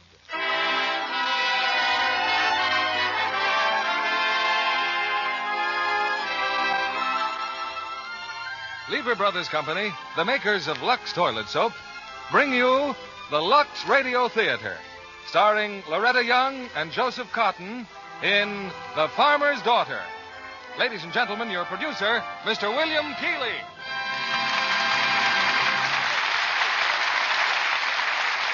Greetings from Hollywood, ladies and gentlemen.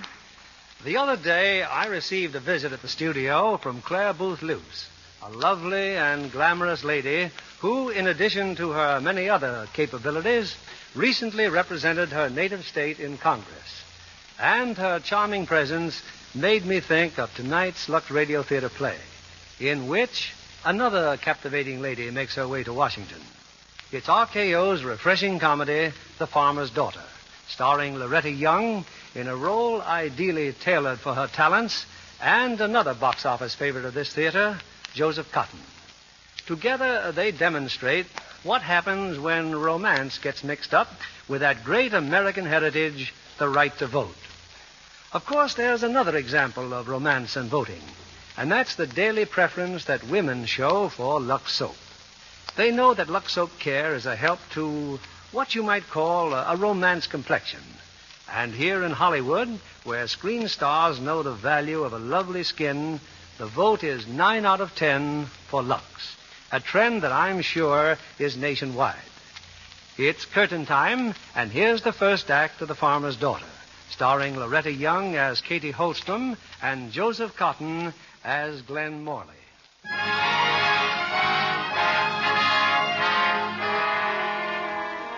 It's late afternoon on Election Day.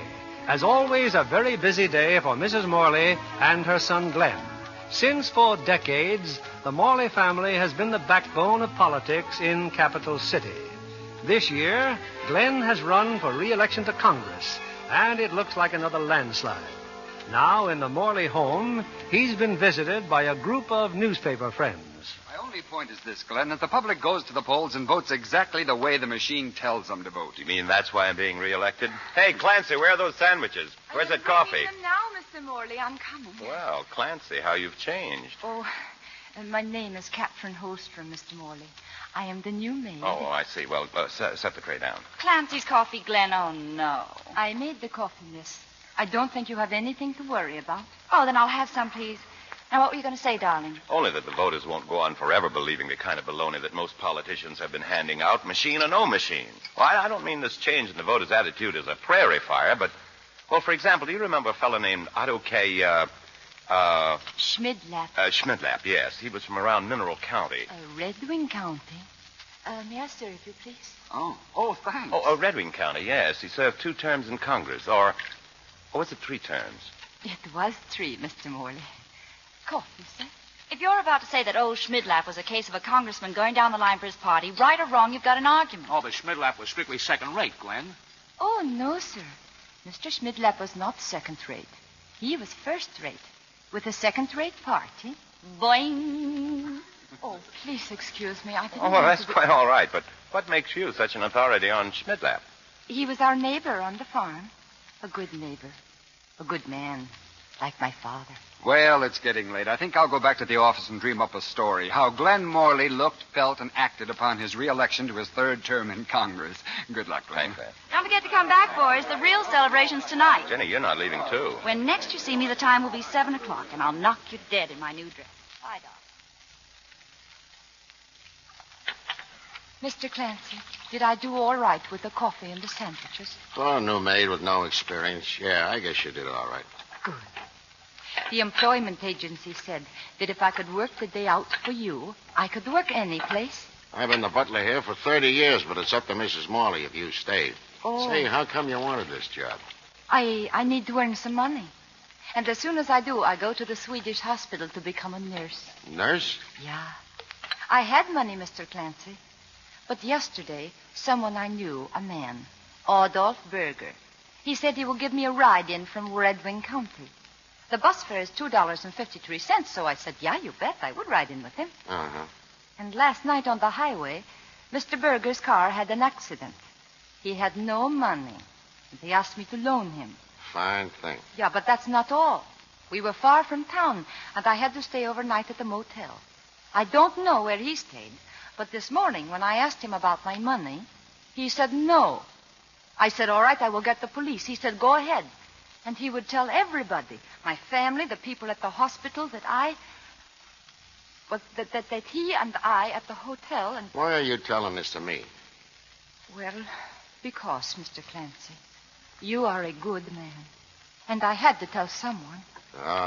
Wash the dishes, will you? How can I dry if you don't wash? Yeah, Mr. Clancy. That adult's got a good punch in the nose coming to him. Oh, don't worry. I gave him a good punch on the nose myself, all right.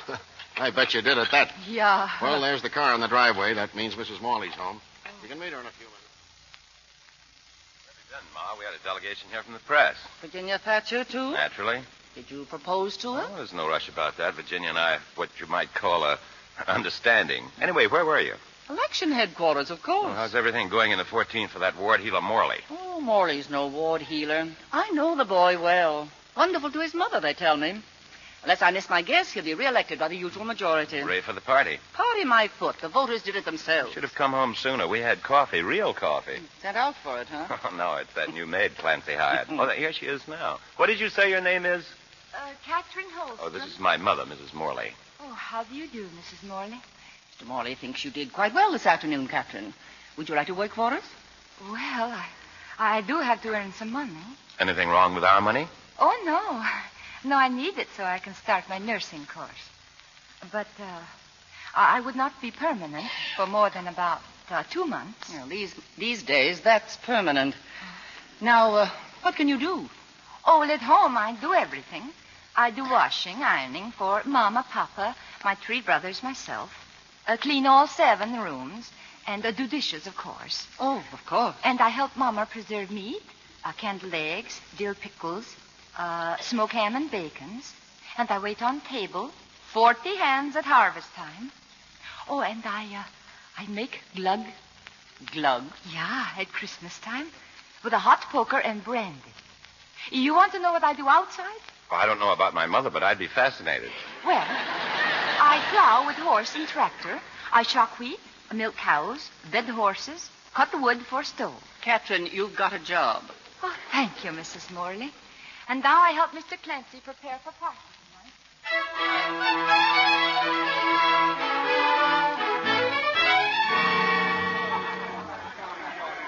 Glenn has headquarters on the phone, Mrs. Morley. The opposition has conceded. And what did you expect, Mr. Johnson? You're a lucky man to have Glenn Morley as your teammate in Washington. Don't I know it, Nordic? I can't tell you how grateful I am to both of you. Well, there's something we mustn't forget. You and Glenn have been elected, Mr. Johnson. But we'll all have to do some fence mending by the time the next election rolls around. Some hors d'oeuvres, Mrs. Morley. No, thank you, Captain. You, sir? I believe I will. Tell me, young lady, did you vote today? I couldn't vote, sir. I am not registered in the city yet. Well, I'm sorry to hear that. I'd have considered our victory a complete success if a pretty girl like you had voted our ticket. Oh, I'm sorry, sir. But if I could have voted, I wouldn't have voted for you. Well, now, See what I mean, Mr. Johnson? Fence mending.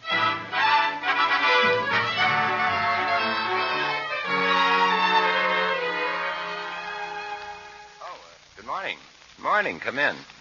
Mr. Clancy said you liked your breakfast in bed. Yes, I do. This coffee, yours? Yeah. And your morning paper. Yeah. Oh. Oh, don't you like it? Your picture in the paper. Oh, do you? Well, it's better than that Mr. Johnson. Say, what is this feud between you and Mr. Johnson? Oh, I don't think he has a good heart for the people. Oh, what way? Well, why is he against the higher minimum wage? How do you know that he is? Because I heard him on the radio. He said it was up to everyone to look out for himself, and I believe that, too. But I think everyone has a right to a living wage. Well, just what, in your opinion, constitutes a living wage? Well, I believe the man who said a living wage depends on whether you're getting it or giving it. Would there be anything else, Mr. Morley? No, that's quite enough, thank you. Mr. Johnson, why don't you learn to keep your big mouth shut?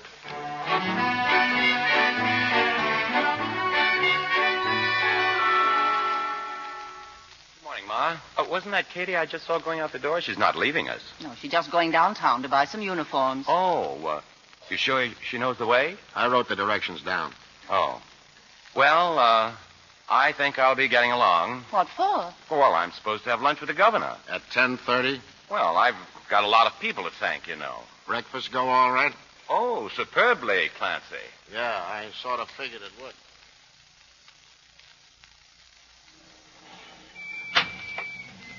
Hop in, Katie. I'll save you 10 cents bus fare. The last time I saved bus fare, it cost me $75. You must tell me the story of your life sometime. I will, Mr. Morley. Sometime. By the way, what kind of uniforms are you getting? Or Mr. Clancy said something very plain. Oh, well, Mr. Clancy has no imagination. I think I'd better help you pick them out.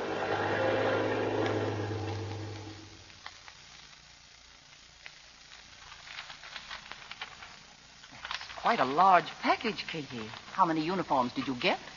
I'm afraid there are 12, Mrs. Morley. Exactly what I ordered. 12?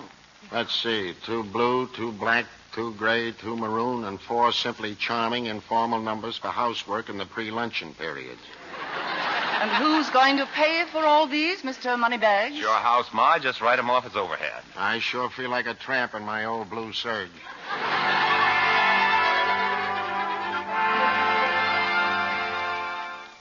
Mr. Morley, your mother, what did the doctor say? Oh, nothing serious. Just a head cold. She'll probably be all right tomorrow. Oh, good. Then it will be all right for me to speak to her. What about? Well, I've been in this house for 6 weeks, Mr. Morley. I have saved enough money. What are you talking about? My nursing. Oh, I thought you'd forgotten all about that. Oh, no. Well, aren't you happy here? Yeah. Is the work too much for you? No, there's nothing wrong. Want more time off? No, I just want to be a nurse. Oh. Well, if you want to be a nurse, there's a very sick woman down the hall who needs you. Oh, someone besides your mother? Well, you know perfectly well that a cold can lead to something very much worse. It can easily turn into... Well, if you're leaving us, you're leaving us. I am sorry, Mr. Morley. I have been very happy here. You certainly seem in an awful hurry. You mean now or in general? Oh. Well, today is my day off. Where are you going? Skating. The pond in back of the house. The ice looks very good. Well, I hope you have a good time. Thank you, Mr. Morley. I always do. Come in.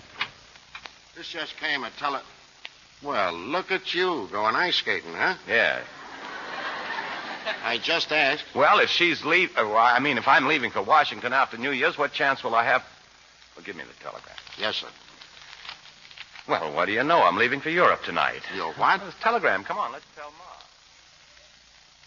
Wait a minute, Glenn. Say that all over again. Well, here, read the wire. I'm leaving for Europe tonight. In that outfit? Skating all the way, are you? See, House Subcommittee on United Nations Economic Planning. What time are you leaving? I'll see if I can get a plane to New York right after dinner. Virginia's coming to dinner. Better phone her to come early. Call her for me, Clancy. I've got to get some exercise. Just be careful. Remember, you're no kid anymore. You realize, of course, you're talking to the captain of the greatest hockey team Yale ever had? Uh-huh. Well? Clancy, push a chair over to the window. This I want to watch. If you've got a cold, you... Hand me that quilt and stop worrying. Say, that's Katie out there, isn't it? Well, so it is. What's she running for? She claims that running keeps her in shape for skating, and skating keeps her in condition for running. It's a vicious circle. Aha! There's our captain. Well, there seems to be a discussion out there. Is Katie going to skate, or is Glenn going to run? Glenn is going to run. Poor boy. He won't last a lap. You are not going to run anymore, Mr. Morley? I think I'll skate now and limber up afterwards. Oh. Put on your skates. I'll give you a few pointers. Oh, thank you. Mr. Morley, are you really going to Europe tonight? Of course. But if you're so worried about your mother... Oh, she'll be all right. I was just trying to think of some way to make you stay. Oh. Would it make you happier if I stayed until you got back? Oh, would I? Well, yes, I would. All right, I stay. I was just trying to think of a good reason to stay. Well, my skates are on. Good. Now, take my hand. No. Huh? No, first I show you how I skate, and then you tell me what's wrong. There. How's that? Uh-oh. I forgot you're Swedish. You win. Oh, no, but No, really. the pond is all yours. Oh, you're not going to skate? How big a fool can I make of myself? Oh, please. Well, okay, now, no fancy stuff. No. Just skate. Yeah, just skate.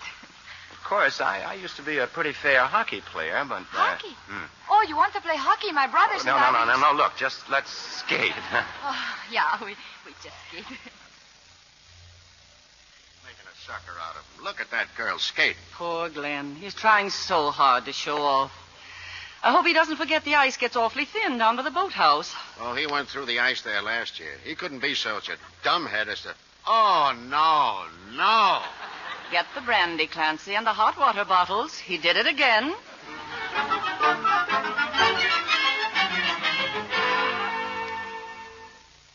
Here's another blanket, Glenn.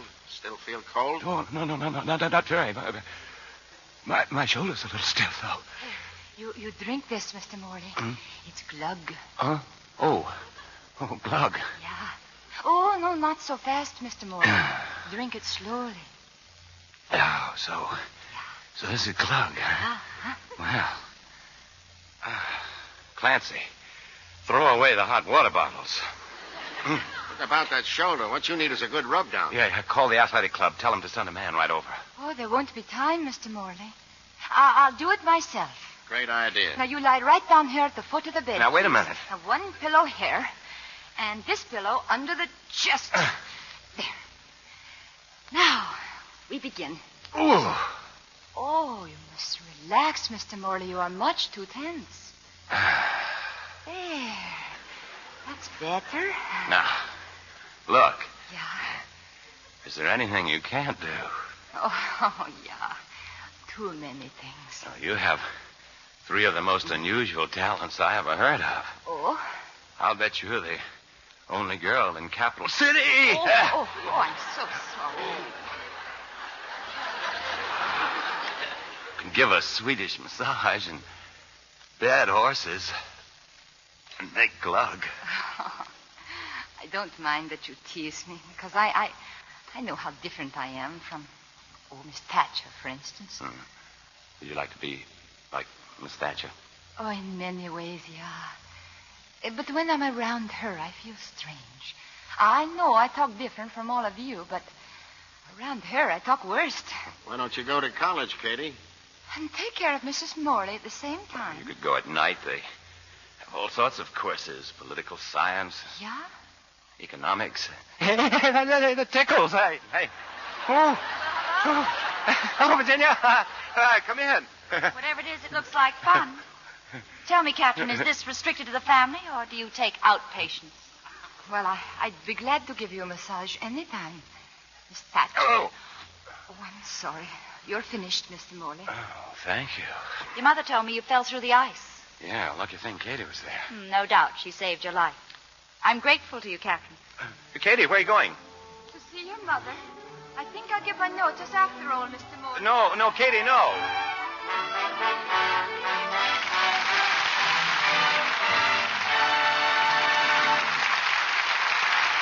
In just a moment, we'll return with Act 2 of The Farmer's Daughter.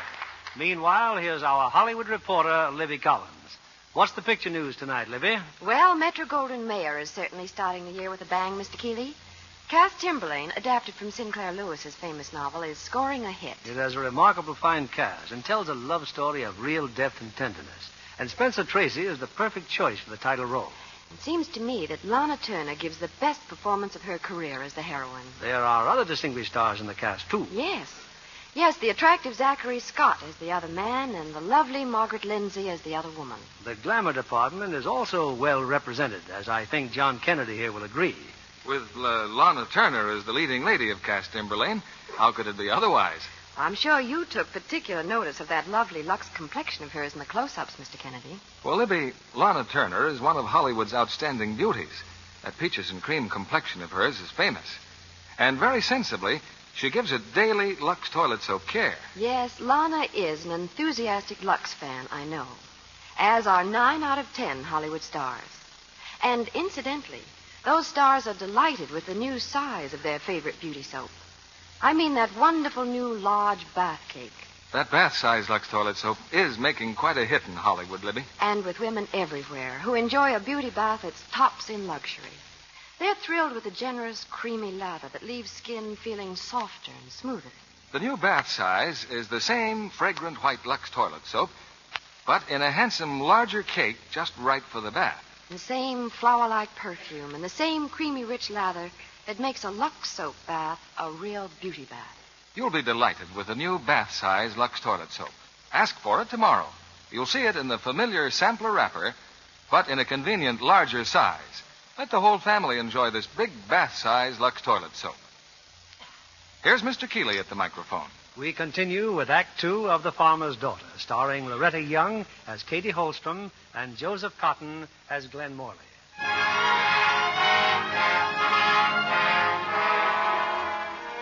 Glenn Morley went to Europe, and Katie changed her mind. She remains in the Morley household as a maid. For weeks, almost every evening, she's been going to night school. And now, in the Morley library... Last night, we learned why those nations went off the gold standard, Mr. Clancy. You did, huh? Yeah. Why? Well, it was a move toward the nationalization of the world banking system through the social control of credit policies. Oh, that's so. Yeah. How's the diction getting along? Oh, that worries me, Mr. Clancy. Tomorrow night I have to have a speech memorized, and I don't know what to do. A speech, huh? Yeah. Well, come here. Maybe I got one that'll help you. The letters and speeches of Senator Morley. Oh, I'll never forget this one. A lot of speeches had already been made that day. Good speeches, too. Then the senator got up and, well, here, read it, Katie. Today, I don't want to make a speech. I want to tell you a story about a doctor named Sorensen. Dr. Sorensen practiced in the poor section of town, where people didn't always have the money to pay. His office was a small room over a livery stable. The shingle over the stable was a simple little sign that read, Dr. Sorensen upstairs. Well, even doctors get sick, and after working years with these poor people, Dr. Sorensen died. And all those people who loved him and whom he loved wanted to put up a fine marble monument, but they just couldn't afford it. So they took the sign from the stable and put it on the doctor's grave. There it stood. And that was his monument. Dr. Sorensen upstairs. Today, a president has died, but his dream of a League of Nations shall never die. It will live in the hearts of good, common people. For over the president's grave, the people have placed their everlasting monument, which, like the doctor's, reads simply, Woodrow Wilson, upstairs. I'll be glad to loan you that book, Katie. It's mine. Oh, thank you, Mr. Clancy. He must have been a wonderful man, Senator Morley. His son hasn't turned out too bad either. He's coming home tonight, Katie. Tonight? Cable just came. Oh, tonight. You'll be leaving us soon, huh? Oh, I have stayed too long already, Mr. Clancy. If I'm ever going to be a nurse... Yeah. Meanwhile, Mrs. Morley's having a party to welcome him home. Oh. Come on. Let's get to work on that silver. Yeah, you bet. Good evening, Miss Thatcher. Hello, Catherine. I know I'm early. Well, is he home yet? No, miss. Oh, aren't you wearing your hair differently, Catherine? I'm glad you noticed. I think I like it better plain. Oh, Mrs. Morley's in her sitting room if you care to go up. Thank you. Good evening. Good evening. We must see Mrs. Morley right away. It's very urgent. Yes, Mr. Nordic, Mr. Reckers. We'll wait in the library. Gentlemen, such long faces. We have bad news, Mrs. Morley. Poor Wilbur Johnson. Tragedy. A great I tragedy. beg your pardon, Mrs. Morley. No, Katie. What happened? When? He dropped dead an hour ago. Dropped dead? Oh, no! Oh, here now. Don't do that. Look, she's fainting. Katie. What on earth? Virginia, we were just talking about Wilbur Johnson. Katie came in to tell me something, and when Mr. Nordic said he dropped dead, Katie fainted. Hi. Glenn. I'll get some water. Welcome home, Glenn. Hey, Clancy. What's going on here? Come on in, Glenn. Katie, dear. Hello, Ma. What's she doing on the floor? She just fainted. I think she thought you were the one who dropped dead. Dropped it? Oh, you mean Johnson. They told me at the airport. Look, she's coming too. Katie, are you all right? Oh, Mr. Morley. I'll take care of her, Mrs. Morley. Come on, Katie. Yeah. You better lie down. Telephone the guest, Clancy. The party's off. Well, all in all, quite a homecoming. Give me a kiss. Now, you look fine, Glenn, and I'm fine, so sit down and start thinking. Who's going to take Johnson's place? I guess you'd rather I waited outside. Sorry, Virginia, this may take hours. I'll go quietly if you'll give me a scoop on who's replacing Johnson. I think you'll just go quietly. I'll call you first thing in the morning, Virginia. You better, darling. Good night, everybody. Good night, Miss Hyde. Good night. Shameful, gentlemen, that we have to talk politics before Johnson's even buried. But this is going to mean a special election, so we'd better start naming names. Who are we going to run to take Johnson's place? We've been at this for 2 hours, and if you still insist that Finley's the best man, all right, I withdraw my objection. Thank you, Mr. Nordic. Well, then that's that. As soon as the governor has announced this special election, we'll call a mass meeting and introduce Finley as our candidate. And now let's have dinner.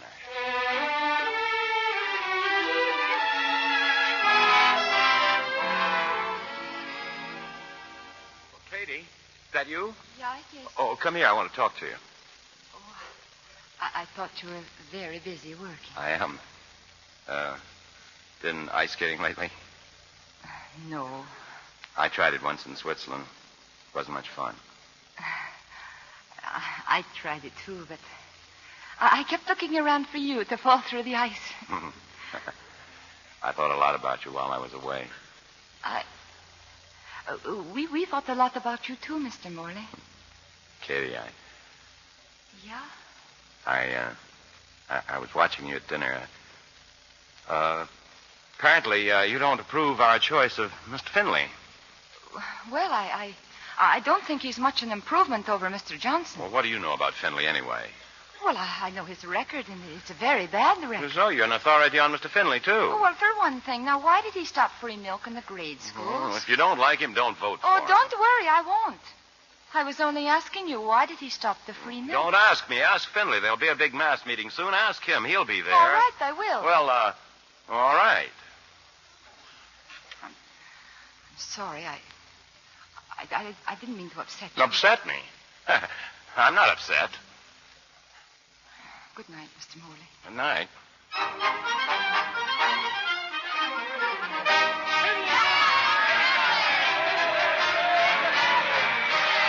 What are they yelling about, Mr. Clancy? Haven't you ever been to a political rally before? They'll yell at anything. Listen. Fish for sale!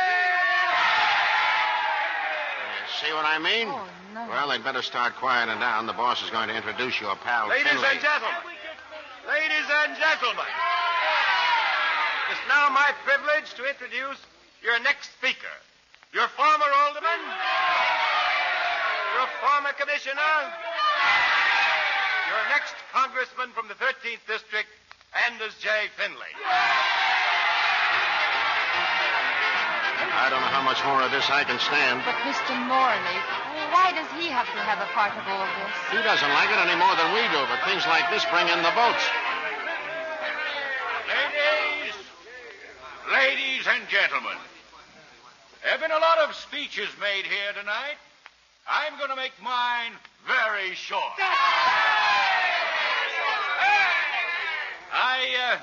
I appreciate the magnificent tributes paid me by our wonderful leaders, Alfred T. Eckers and Orlando Nordic. And all I've got to say is that my platform is my record, and I stand on my record. Thank you. And now, if there are any questions anyone would like to ask, I'll be very glad to answer them. I have a question. Katie. The little lady down there has a question. My question is, why are you running for Congress? Oh, brother. Now, wait a minute. Let the little lady talk.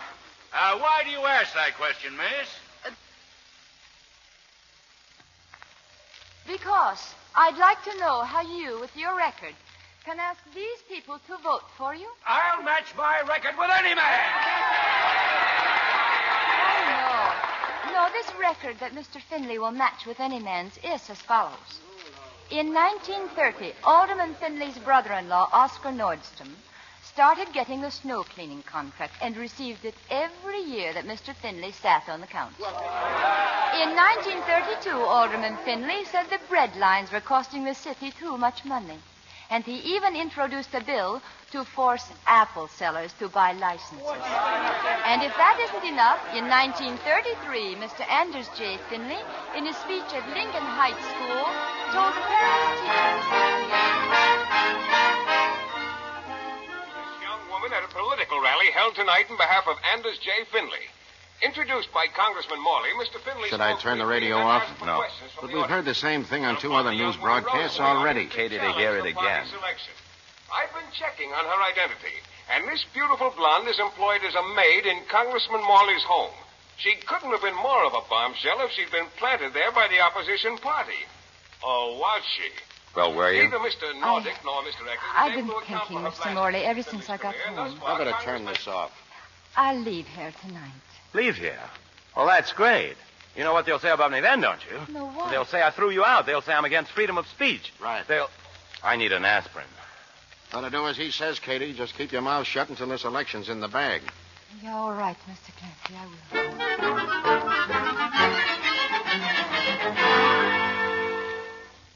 will. Well, Katie, you know who that was you were just talking to on the telephone? He said his name is Mr. Hughes. That's right, Mr. Hughes. Well, why do you look at me like that? If you didn't want me to talk to him, why did you call me to the phone? What did he want? He wants me to come to his office this afternoon. Who is he, Mr. Clancy? Merely the head of the opposition party, that's all. The opposition party. But he's a good man. If he wants to see you, well, go ahead. But what would he want to see me about? It's hard to read the mind of an honest politician. I don't know.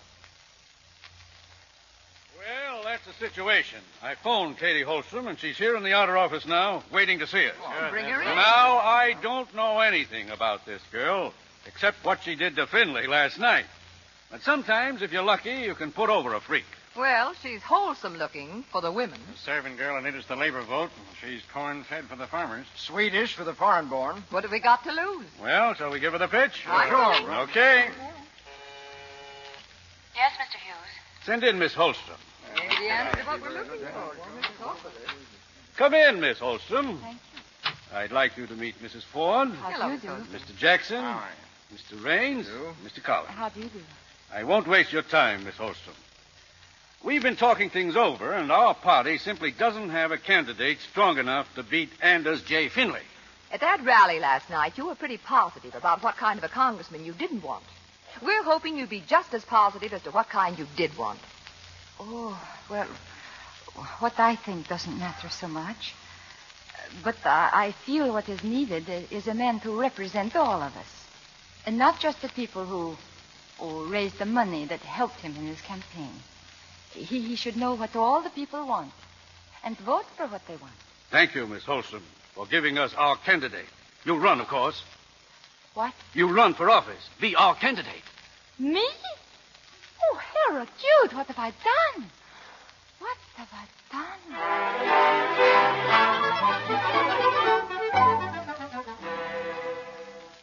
My taxi is here now, Mrs. Morley, so I want to say goodbye. You're really going to go through with this? I have to. Don't let her do it, Ma. She won't listen to me. How can I stop her if that's what she wants to do? Why, it's ridiculous. Here's a girl. Catherine Holstrom. Catherine Holstrom, right.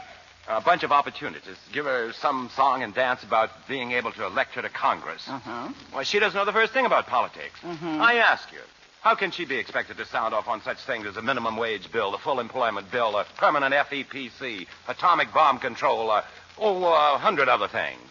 Can you? Well, that's beside the point. I'm already a congressman. Oh. Go on, Glenn. Well, what right is she to run anyhow? Ma, you've got to stop her. We have no right to stop her. Katie, you start running for Congress. I give up. My dear, I don't think you're remotely qualified either. And I mean to use every device in my power to defeat you. But goodbye, Katie, dear, and good luck. Thank you, Mrs. Morley.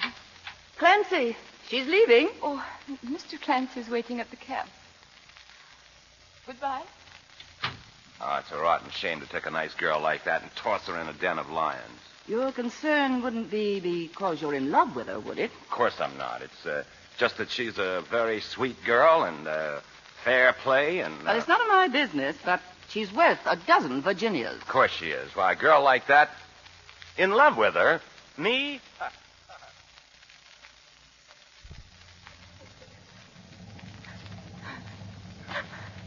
I don't know why I'm crying, Mr. Clancy. Because you can't bear to say goodbye to me. Yeah. I guess that must be it. I'm going to let you in on something, Katie. It might bring you luck. What? For over 30 years, I've been voting the Morley ticket. This time, I'm going to vote for you. Oh, Mr. Clancy. But that's really not a change, because in my book, you're Morley people. Go ahead, driver. Oh.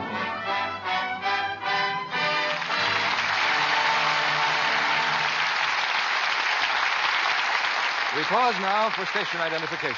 This is CBS, the Columbia Broadcasting System.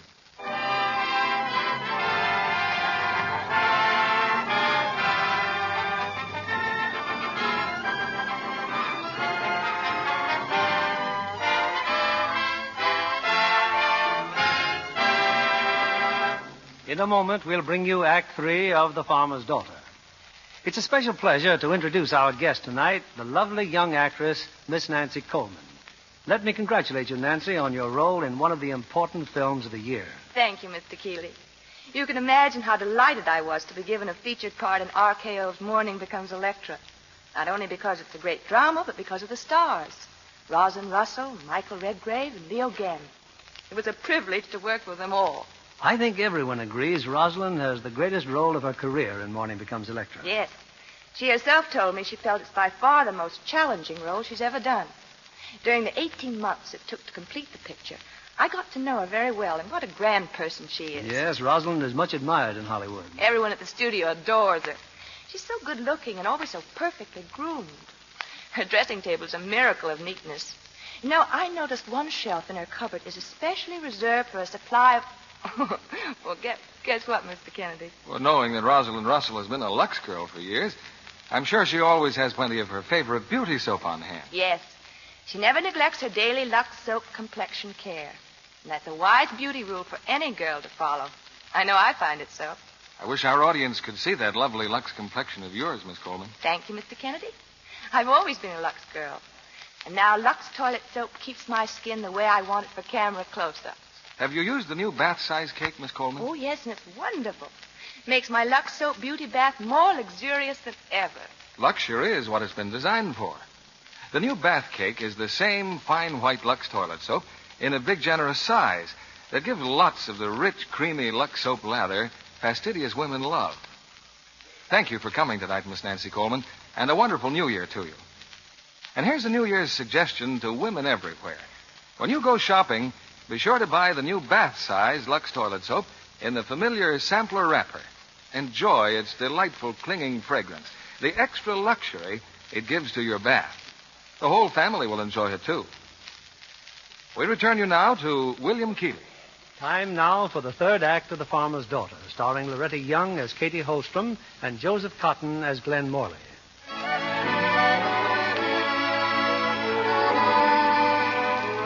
Several weeks ago, Katie Holstrom came to Capital City to become a nurse.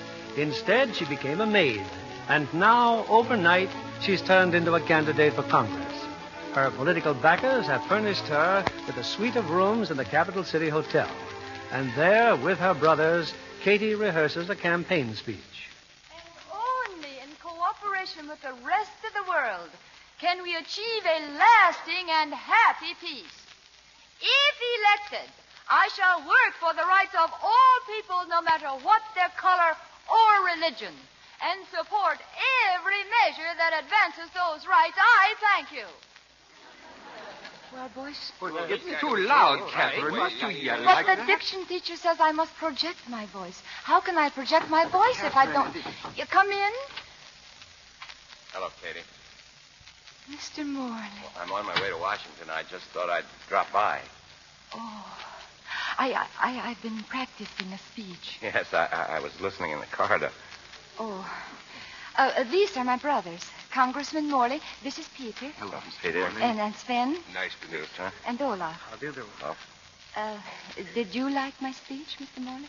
Well, I'm hardly in a position No, to... go ahead. Tell us. We want to know what you think. I did it exactly as the diction teacher told me. Then the first thing to do is fire the diction teacher. What did I tell you? It isn't the speech, Kate. It's just the way he's making you say it. I think it's ridiculous. That's what I've been telling you for 3 days, Catherine. So you're going to Washington.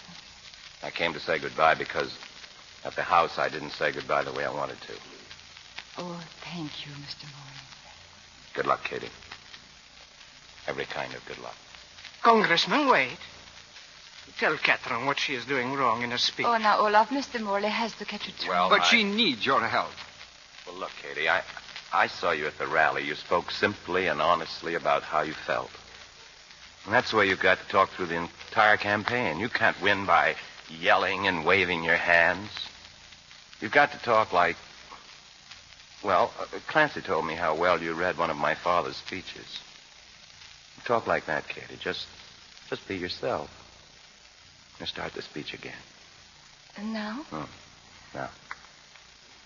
Ladies and gentlemen, tonight I want to ask you for the most precious thing you own, your vote. That's it. That's the way to do it. This right to vote is something that you must cherish and guard with courage and dignity.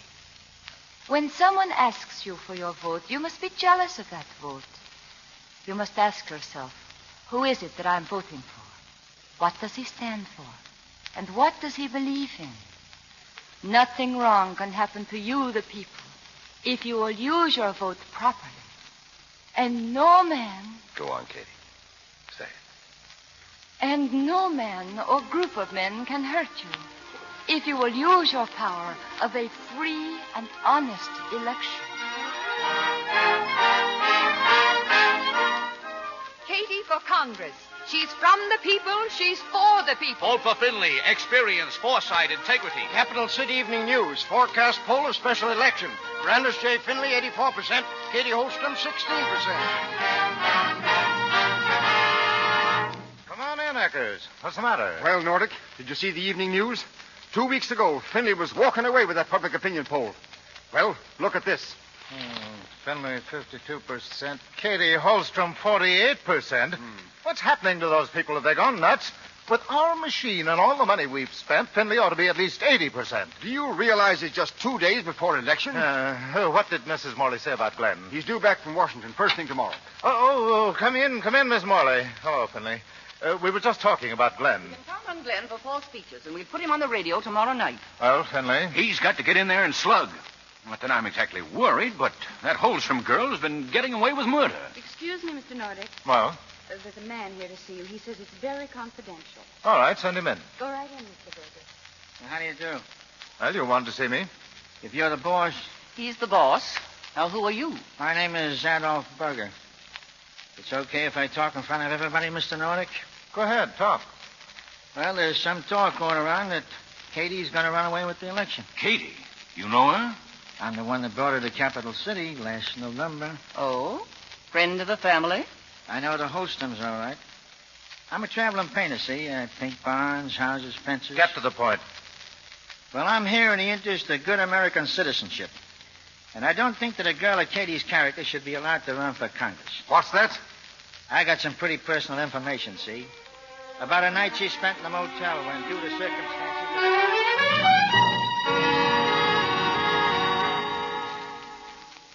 Why you think Katie should not be allowed to run for Congress. Is that it?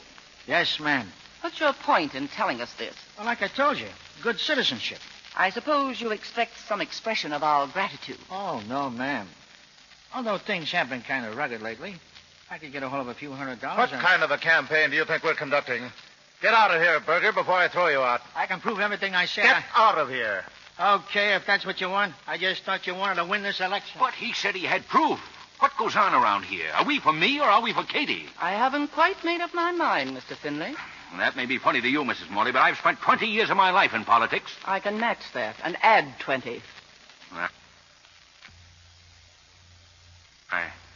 I'm sorry.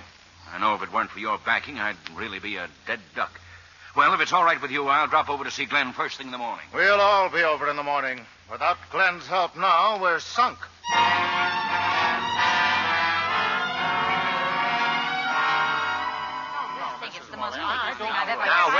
Wait a minute, please. Oh, Virginia, what were you saying? That I think you're being very foolish, Glenn. Don't you realize that this story of Berger's would cinch the election for Mr. Finley? You bet it would. Oh, I don't know what you're all talking about. Nordic, didn't you just tell me you threw Berger out of the office? Well, yes, I did, but... Mr. Finley, however, happened to run into Berger last night. Why beat around the bush? I went after Berger, and I'm glad I did. Look at these signed statements. The mechanic who fixed his car, the woman who runs the motel. Sworn statements, Glenn. Hey, you've been busy as little beavers, haven't you? Now, just a minute, Glenn. This is a hot story, and I work for a newspaper. It's loaded with enough dynamite to blast that cheap Noah Shut up, Cowley. Finley. We've got to be practical, Glenn. In politics, you use every break you can get. Virginia, don't print that story about Katie. Why, Glenn, I seem to remember you on the platform saying, quote, I'll fight for free speech and freedom of the press. And I remember that the polls open tomorrow morning at 7 o'clock. As things stand now, it's a 50-50 bet we're going to get our ears pinned back. Mrs. Morley, will you please ask your son, do we want to win this election or not? I must assume that Berger's information is correct, Glenn. And I suppose we have to win an election. I'm phoning this story to my office. If that story's printed, I quit the party. Well, I hate to think of a Morley leaving the party, Glenn. When your father died, it was a little tough for us for a while. We made it all right. Guess we can make it again. And if you'll excuse me, I need some fresh air. Call your paper, Miss Thatcher. They can print everything. Expo, House may dismiss Katie and start the expose. Candidate Katie refuses to talk, cancels speeches, and leaves town. Finley's election assured as scandal hits Katie. All I want from you, Mr. Hughes, is to find out where Katie is. I've got to see her. Congratulations, Morley. Where did she go? This is a rotten way to win an election. Even if it's true, you shouldn't have done it. What do you mean, even if it's true? You know exactly what I mean. Anyway, she and her brothers have gone back to their farm. That's all I wanted to know.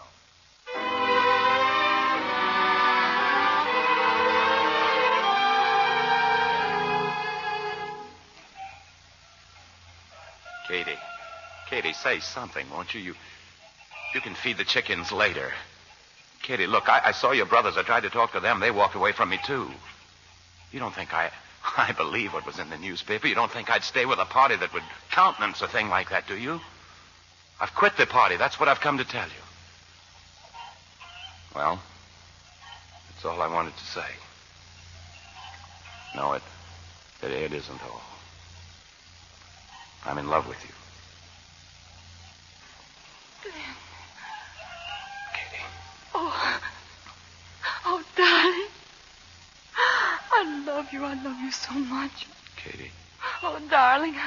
How would you like to come to Washington with me? You'll be the happiest girl who never got elected to Congress. Of course, darling, of course. Glenn, Papa's old-fashioned. You'll have to ask him, too. Sure. I'll ask him. Where's the Katie? Where's Papa? It's important, Catherine. I'm trying to plow. It's important, Papa. This is Glenn Morley. Yeah, I know from your picture, Mr. Morley. Mr. Holstrom, I want you to know I had nothing to do with what was in the paper about Katie. Yeah, I know from your picture. It is sad this had to happen. Sad for Catherine and sad for the people that love her. I know how they feel. I love her, too. We want to be married, Papa. And you come for my permission? Yeah. Did you come for my permission when you ran away from Capital City? I told you before. You told me lots of things. You asked me nothing. You want her to quit too, Mr. Morley? I thought it would be the easiest thing for Katie. Yeah, the easiest thing.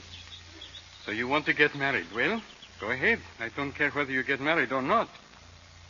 Are you trying to make me feel ashamed, Papa? Yeah, but ashamed only for quitting. If you want to be in Congress, then you must fight. How can she fight the kind of lies they've been printing about her? He's right, Papa. I don't care what it says in the papers or anywhere else. Woman or man, if you don't want to fight for truth, then you shouldn't be in Congress. Will you help me fight, Glenn? Oh, you bet I will. Oh, darling. You know, Mr. Holstrom, I wish I had you for my campaign manager. Good. I think you make fine son-in-law. I hope so. I know so. From your picture.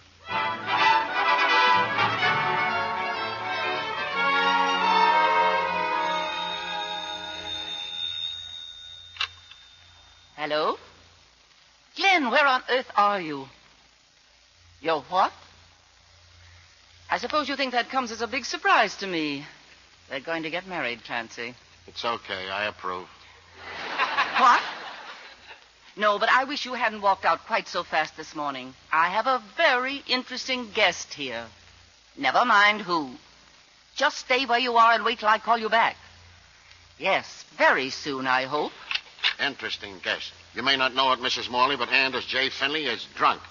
I better take him home. You stay just where you are. A couple of more drinks, and maybe I can give Glenn a wedding present. Excellent liquor, Mrs. Morley, excellent. Glad you like it. And don't think I'm not flattered. Just you and I chatting socially in your home. Well, it's the least I can do, Mr. Finley. You've been of great service to the party. But I'm worried. But the election's in the bag now. I'm worried about all that money you must have paid Adolf Berger. I think the party should reimburse you. I wouldn't hear of it. What's $3,000, huh?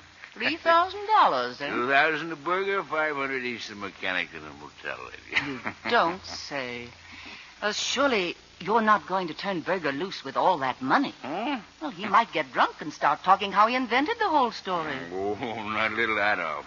I've got him in protective custody until after election. In a safe place, I hope. In my lodge up at Kaluma Lake. I got a couple of my toughest boys guarding him. Your boys? Mm-hmm. You have your own machine, Mr. Finley? Oh, it's a national organization the boys and I belong to. We got to stay undercover for a while, but we've got a great plan mapped out to educate the people. Oh, how nice. 100% Americanism. Oh, yes. No foreigners. The right kind of religion. Right. Oh, I guess I know where you stand, Mrs. Morley. I think that's about all I wanted to hear, Mr. Finley. Huh? All right, Clancy, you can throw him out now, right on his 100% American ear.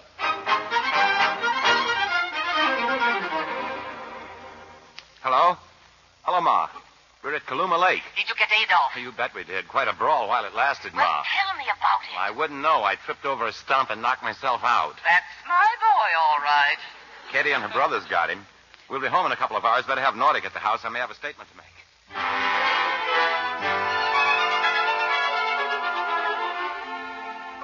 Midnight, Glenn. The polls open in 7 hours. Get on it right away, Nordic. There's still time. I'll stick by the party only if we dump Finley and say so publicly. Impossible. Call the newspapers. They've put out extras for less reason than this. Issue a statement in support of Katie and get it on the radio, too. But you can't tell All an of this must be done by 7 o'clock. But You heard what the man said, Mr. Nordic. Now get going.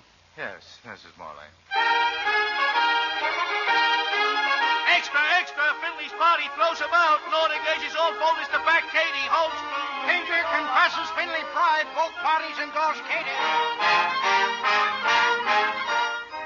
And speaking to you from his room in the hospital, here is Adolf Berger. I lied, and I'm sorry I lied. Everything I said about Katie is a lie. Mr. Finley gave me $2,000 to lie about Katie.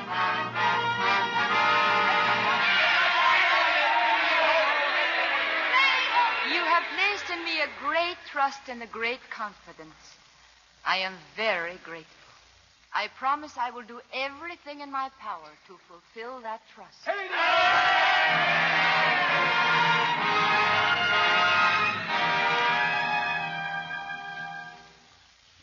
Well, there it is, Katie. The capital of the United States. Sometimes I wonder, Glenn. Maybe I should have stayed at home and been a nurse after all. If you ask me, our party can use a good nurse, too. Come on, Katie. We don't want to be late for your first session. Glenn, I just go in? What is customary? Oh, I'm not quite sure of the protocol in a case like this. I'll just carry you across the threshold and see what happens. Now, darling, we went skating. You fell through the ice, remember?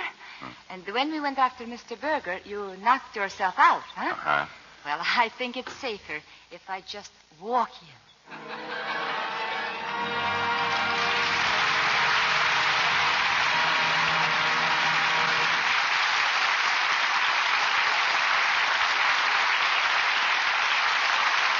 So Katie goes to Congress, and our thanks go to tonight's delightful stars who've helped us start the new year so auspiciously. Loretta Young and Joseph Cotton, who returned to the footlights in response to your applause. Loretta, we're happy to have you back from London in time for tonight's performance. Oh, thank you, Bill. You and Sam Goldwyn must Must feel pretty proud, Loretta, to have had your picture, The Bishop's Wife, selected for London's command performance. Indeed. Not to mention receiving the congratulations of the King and Queen. Oh, it was a thrill, all right. But except for that, our trip was pretty sobering. How do you mean, sobering?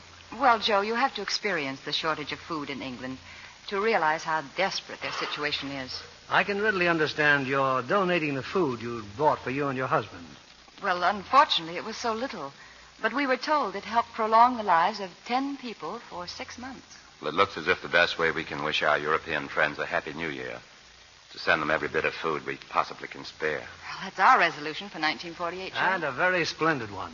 Have you made any other New Year's resolutions, Loretta? Well, a few, Bill. But there's one thing that doesn't need a resolution, and that's to continue using Lux soap faithfully for my complexion. And I can see by the evidence in front of me, you'll really keep it. Well, thank you. What's following The Farmer's Daughter on this stage next Monday night, Bill? Next week, from my home studio, 20th Century Fox, we bring our audience a punch-packed melodrama that equals in excitement anything I've ever seen.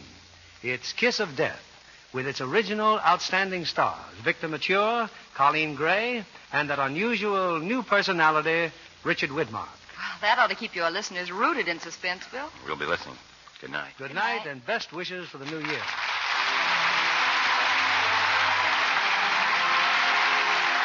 Lever Brothers Company, the makers of Lux Toilet Soap, join me in inviting you to be with us again next Monday evening when the Lux Radio Theater presents Victor Mature, Colleen Gray, and Richard Widmark in Kiss of Death.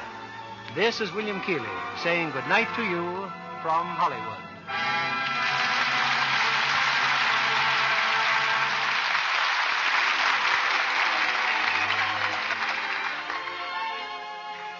Here's a New Year's resolution we hope every housewife will make: to save and turn in every drop of used fat during 1948. The need is still great because world production of fats and oils is still far below requirements. So it's up to the kitchens of America to make up the deficit. It can be done easily if we all do our share. Many stores are now paying higher prices for used fats, so turn in a tin as soon as it's filled. Your dealer will pay you for every pound. Joseph Cotton appeared by arrangement with David O. Selznick, producer of Alfred Hitchcock's The Paradine Case. Heard in our cast tonight were Janet Scott as Mrs. Morley, Cliff Clark as Clancy, Bill Johnstone as Finley, Frances Robinson as Virginia, and Robert Griffin, Leo Cleary, Herbert Rawlinson, Norman Field, Lois Corbett, Herbert Butterfield, Ira Grossell, Clark Gordon, George Neese, June Whitley, Stanley Farrar, and Eddie Marr. Our music was directed by Louis Silvers. This program is rebroadcast to our men and women overseas through the worldwide facilities of the Armed Forces Radio Service.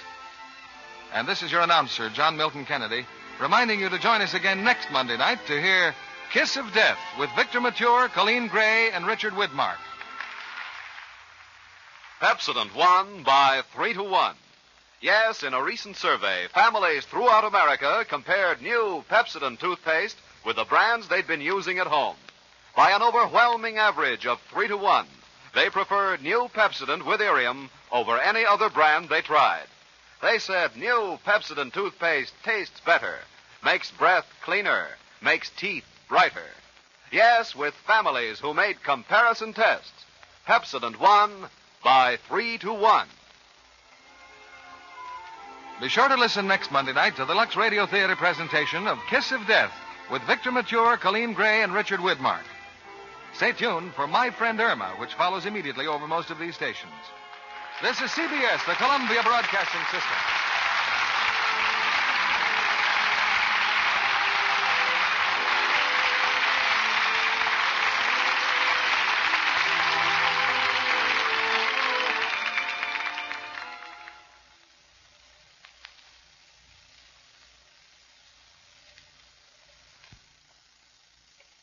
Lux presents Hollywood.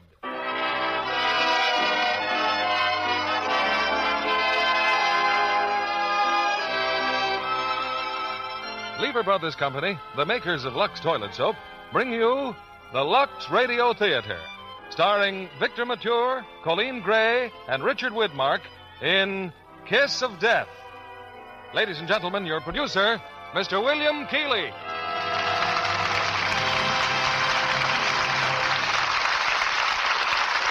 Greetings from Hollywood, ladies and gentlemen. In recent years, a number of Hollywood producers have departed from the field of fiction in favor of portraying facts. Facts filmed where they actually took place. By doing this, they attain a reality that is powerfully dramatic. I'm using the same technique in the picture which I'm making now. 20th Century Fox employed this factual technique, too, in filming their recent screen hit, Kiss of Death, which we present with its original stars, Victor Mature, Colleen Gray, and that exciting new actor, Richard Widmark. Kiss of Death is an absorbing tale of love and crime detection based on the original narrative by Eleazar Lipsky, a former assistant district attorney in New York City, where our play unfolds. I think you'll agree there's no substitute for beauty facts, too, which is why screen stars themselves, who must be sure of a radiant and lovely skin for camera close-ups, depend so faithfully on Lux Soap Care. In fact, I'm sure that goes for lovely women everywhere.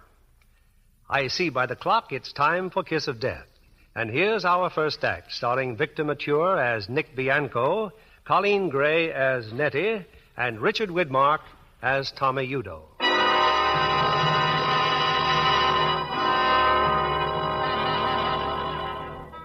New York City, the Criminal Courts Building, the office of Louis D'Angelo, Assistant District Attorney. You can sit down, Bianco. You know who I am? What difference does it make who you are? Never mind getting pressed, Bianco. All right, you're the DA. Assistant DA. Nick Bianco, age 29, indicted for grand larceny, armed robbery of the Peacock Jewelry. Why can't I have my lawyer here? Mr. Earl Hauser? Because I want to talk to you alone. Go on then, talk. You pulled your first job 12 years ago, Nick. You were 17. 60 days in the city reformatory. You've gone a long way since then, haven't you? What are you trying to get at? I want the names of those 3 men who were with you when the Peacock holdup. Get smart, Bianco. You know what this rap will mean. 6 years, maybe 10. But it's possible I can help you. You want me to squeal? You're wasting your time. I've had offers before from the DAs, and I haven't changed. You have changed, Nick. You're married now. The parole officer says you have 2 kids, 2 little girls. That could change things considerably. I said I haven't changed. Sometimes I think those doctors are right. All crooks are crazy. Imagine a guy with 2 little girls. Shut up! He don't like that. How old are they, Nick? I'm interested in kids. I've got 4 of my own. See? Here's the picture. Can I look at your pictures? What pictures? Pictures you've got in your inside coat pocket. Go ahead, look at them. Hey, beautiful kids, Nick. Yeah, cute, huh? Well, man's lucky to have kids. But having a father like you, I wouldn't say is very lucky for them. No, Nick, your kids haven't had much luck. Look, I'll take care of my family my own way. By keeping your mouth shut? By going to prison? Do you know why you're doing it? Because you've got that good old hoodlum complex. No squealing. Go on, let your kids starve, let your home go to pot. But don't squeal on some no-good mugs who wouldn't turn a finger for you. I hate crooks. Then why waste your time on me? Because a guy who could have 2 kids like that isn't a crook. Stupid, yes. On the wrong foot, yes. But he isn't one of those mugs that don't belong to human society. Those kids are 2 normal, decent little human beings. Give me that wallet. And no crook could make them that sweet. You're coming up before Judge Halstead. He'll throw the book at you if you don't cooperate. I said no deal, D'Angelo. And don't ask me again. All right, Shelby, take him downstairs. Tell Mr. Hauser I'm sorry he had to wait. Yeah, me too. If you should change your mind later on, Nick, let me hear from you. Remember my name and get in touch with me. I'm your insurance policy. You don't ever give up, do you? I usually do. But I tried a little extra hard this time. So long, Nick.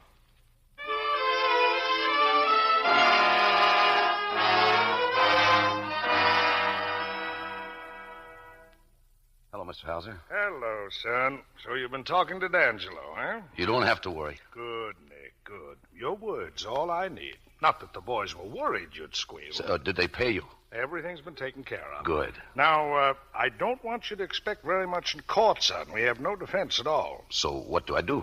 You trust me. Even when the judge gives you the works, just stand pat and rely on Earl Hauser. That's when I really go to town. On the parole? It may take a while, but I'll get you out, Nick. You won't serve a third of your sentence. Have you seen my family? Yes. And don't worry about your kids. They're fine. Good. You can rely on me. They'll be taken care of. Thanks, Mr. Hauser. Thanks for everything.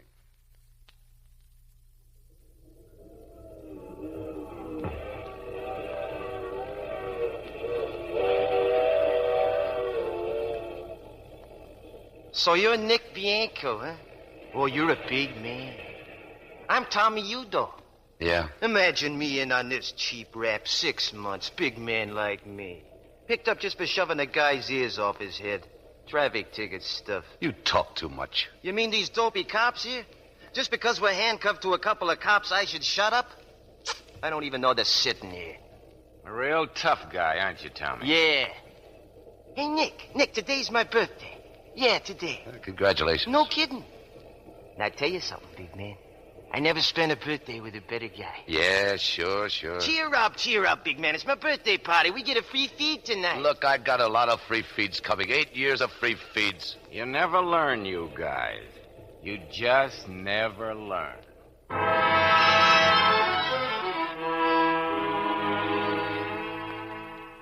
Hey, guard.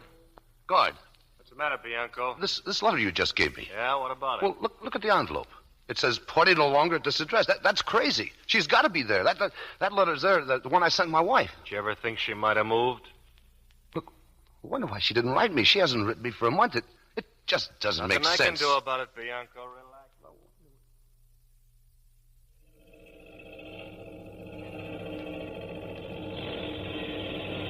Hey, Nick, did you get any word about your wife? No. Watch it, Al. We shouldn't be talking. It's okay. I'm supposed to oil the machines.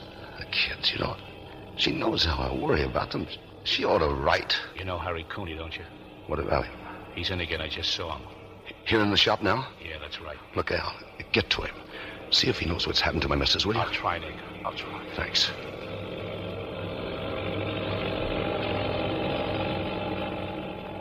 What did he say, Al? Did Cooney know anything? Take it easy, Nick. Your wife, she's dead. Dead? What happened? He didn't know, Nick. That's all he could tell me. Dead? My kids. What's going to happen to my kids?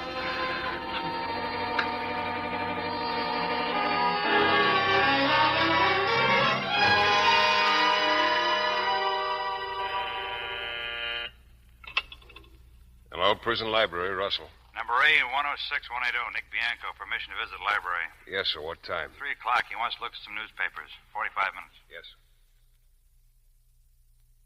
I'm through with the newspaper, sir. I found what I was looking for. Now, I'd like to go back to my cell. What's the matter, Bianco? Don't you like our library? Well, just a minute. All you looked at is newspapers. Old newspapers. Why? I said I'd found what I was looking for. Okay, you can go back to your cell. Check him out, Donovan. Old newspapers, huh? Oh, he left this one open. Said he found what he wanted.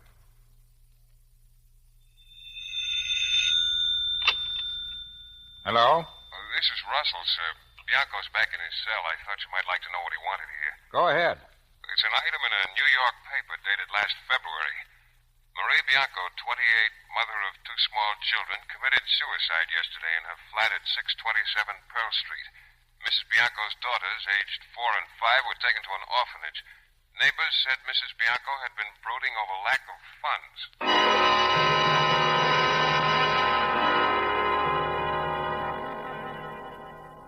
Got a visitor, Bianco. You know the rules. 10 minutes. Who is it, my lawyer, Mr. Hauser? She don't look like a lawyer to me. Huh? That girl down there. Oh, thanks.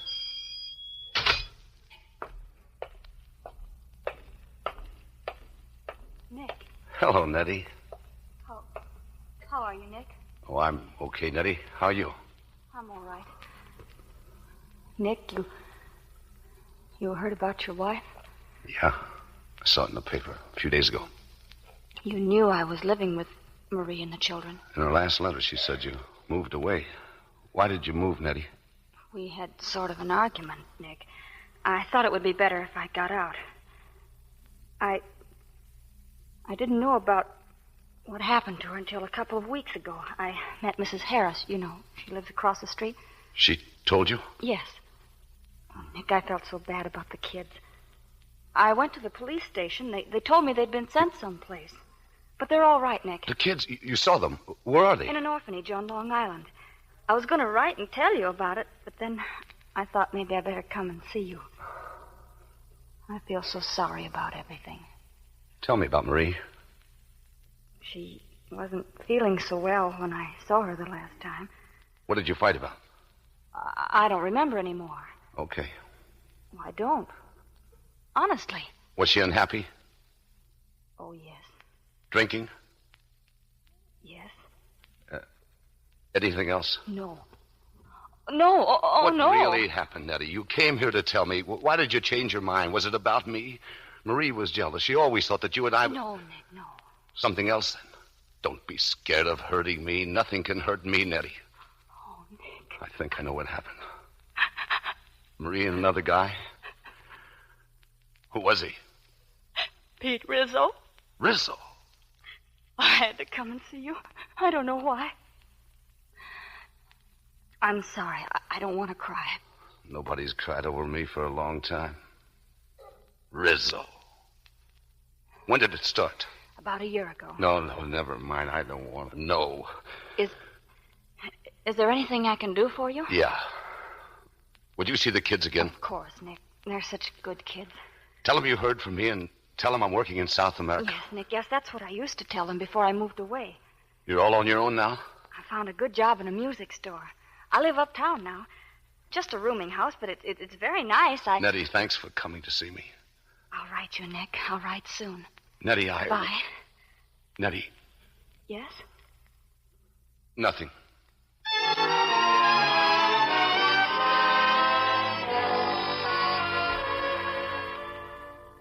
Go on in, Bianco. The warden will see you now. Thanks. Sit down, Bianco. You haven't been in here before, but I've had good reports on you. Something's gone wrong, though, I suppose. No, sir. Speak up, Bianco. What is it? Well, I used up all my letters for this month, but I'd like to send another letter off. They said I had to get special permission. That's right. Something urgent? Yes, sir. Very urgent. Whom do you want to write to? To the assistant DA, Mr. D'Angelo. D'Angelo? Better let me send it. He'll read it sooner. Yes, sir, you can send it. All you have to say is that Nick Bianco wants to cash in on his insurance policy. Nothing else? No, sir. He'll understand that. D'Angelo. All right, Bianco. I'll write him this afternoon.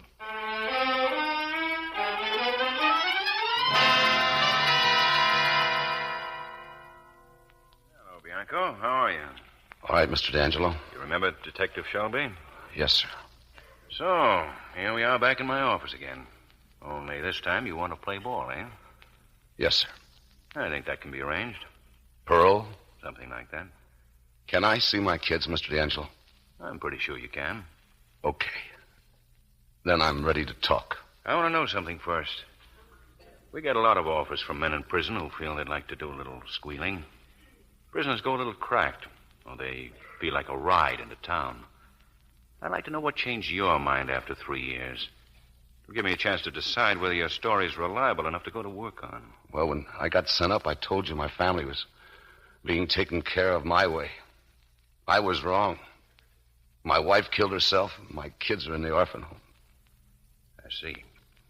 Okay, Shelby. About the peacock jewelry job. Who else was in on it? Eddie Williams. Big Eddie? Yeah. Who else? Tony Mangoni. Know him, Shelby? I know him. Who else? Pete Rizzo. Rizzo, huh? Who else? And me. What about Tommy Udo? Who? Tommy Udo. The tough boy. He was sent up the same day you were. He's out now. I never worked a job with you. Okay, who drove the car? Rizzo. Which one of you slugged old man Peacock? Mangoni. Yeah, if it's on the level, Peacock's a cinch to identify him. Maybe. Who was the fence you used on this job? I don't know. I was grabbed too soon. Who would have handled it? Rizzo. Would Rizzo have gone to the fence direct? No. You mean you'd call somebody first and he'd tell you where to go? Yeah. Who would you call? Earl Hauser. Earl Hauser. Another eminent shyster with connections. Nick, I better keep you down here in the city jail for a while. I want you to go on cooperating with me. You mean go on being a stoolie? That's what I mean. Okay. If what? If I could see my kids once in a while. You can see them. When your pals get pulled in, they're going to be pretty sure you did the singing. I don't care what but they I think. do. No sense in getting you killed. Now, one or two things we can do to throw them off. What's some job you pulled that you didn't get caught on? You think I'm You've nuts? got to trust me. Well, Thompson Fur Company. 4 years ago last March. Were any of those mugs in on it? Only Rizzo. All right, Shelby. We booked Nick on the Thompson Fur job. That's our excuse for bringing him back to town. And I take another rap Stop and look... worrying now. We'll drop the case later for insufficient evidence. But why? I'm just trying to cover you up. And I told you why. I'll want to use you again. And you've got to be in the clear with Hauser and everybody else who knows you. I'll send out an order to pick up Rizzo. No. Rizzo drove the car. The only one who could identify him would be Nick, and that won't stand up. Pick up Eddie Williams and Mangoni. Then the mob will figure that Rizzo's the stoolie and that we made a deal with him. You, don't like Rizzo particularly, do you, Nick? No. Anyway, here's what you do. You get hold of Mr. Earl Hauser. Tell him about the Thompson rap. Tell him you think somebody squealed. Sure. Your side of the fence is almost as dirty as mine. With just one difference. We hurt bad people, not good ones. Yeah. And that's watch right. your step. Just watch your step with Hauser. He's a sharp operator. And remember, you're no good to me if he tumbles. He won't anything. tumble. When do I see my kids? I'll take care of that tomorrow. Thanks.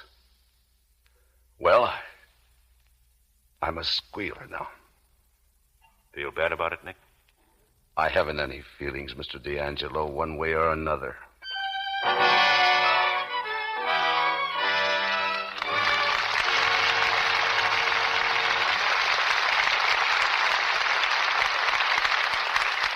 In a moment, we'll return with Act Two of Kiss of Death. Meanwhile, here's Libby Collins, our Hollywood reporter. Who's in the spotlight this evening, Libby? One of the most fascinating stars in Hollywood, Mr. Keeley, Merle Oberon. Oh, yes, Merle Oberon. She's in RKO's new picture, Night Song, with Dana Andrews. Uh-huh. He plays the part of a blind composer. With Ethel Barrymore and Hoagie Carmichael in the humorous supporting roles. Well, it must have been a lively set to visit, Libby. Oh, it was. You know, Merle Oberon, who seems aloof and exotic in some of her roles, I found to be the gayest, friendliest person you could imagine. She has a very appealing role in Night Song, too, don't you think? Yes. Yes, she plays a young socialite with a rare combination of sympathy and sophistication. Merle Oberon is a truly glamorous person, exquisitely lovely. And, Mr. Kennedy, listen to this. She has very definite ideas about the right kind of complexion care. Well, then I'm sure that smooth, soft complexion of hers gets gentle Lux soap care, Libby. It certainly does. Lux soap facials, Merle Oberon finds, give delicate skin just the protection it needs. She's used Lux toilet soap for years, for her complexion and for her bath, too. And, of course, now she's simply delighted with the new bath-size cake. Yes, that big new bath-size Lux toilet soap is getting rave notices in Hollywood. Screen stars love it because it gives lots of the creamy, fragrant lather that makes a Lux soap bath a real beauty bath. The new bath-size cake is available now to women everywhere. The same fine white Lux toilet soap, but in a generous larger size, specially created to make your beauty bath more luxurious than ever. Women love the delicate, clinging perfume of Lux toilet soap. And the new bath-size cake has that identical flower-like fragrance. Here's a shopping tip for tomorrow. Buy the big new bath-size Lux toilet soap. You'll see it in the familiar sampler wrapper. The whole family will enjoy this generous, big luxury cake. Back now to your producer, William Keeley. Intermission's over, and here's Act Two of Kiss of Death, starring Victor Mature as Nick Bianco, Colleen Gray as Nettie, and Richard Widmark as Tommy Udo.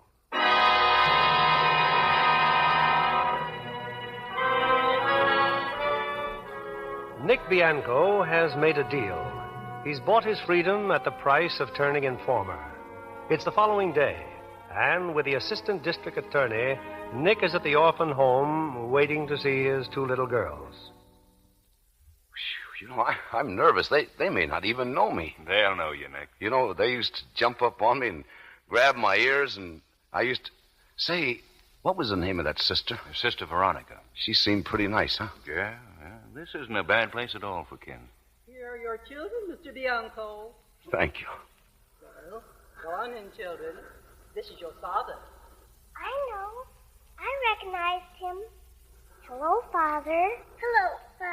Connie. Rosie.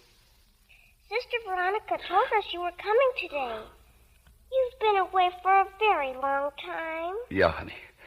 You look different, Daddy. I thought you would have white hair. No, I ain't. Aren't you going to kiss your father? Oh, Daddy! Let me kiss him, too. You kids, you kids. Mama got hurt, Daddy. And we waited for you and said prayers for you every night. And God sent you back. Sure, Connie. Sure. We're so lucky, Daddy. Of all the children, we're the only ones here who have a daddy. Nobody else has. Just Connie and me. We have a daddy.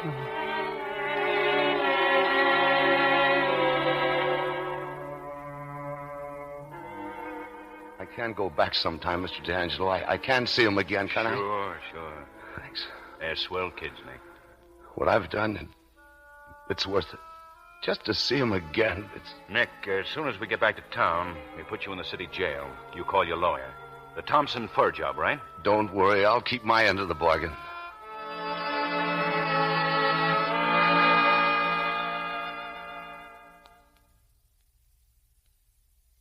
Hey, Bianco, your lawyer's here. Well, we meet again, Nick. How are you? Okay, Mr. Hauser. When I received your message, I dropped everything. Came right over. Thanks. Sit down, son. Sit down. How long have they had you here? Since yesterday. Well, we can say this much for it. It's a change, at least. I don't like it. Course not. Just making a bad joke. You've had quite a bit of trouble, I hear. Besides this, I mean, your wife. Maybe it wouldn't have happened if you'd done your job like you said. Your parole? Yeah, my parole. Well, I've been pushing it, Nick, and I'm going to get it. I gave you my word, and I still give it to you. I'm going to put that parole through. Now, let's hear about this new trouble. Have they made any specific charge? Yeah. The Thompson Fur Company heist. 4 years ago. That's reaching back, isn't it?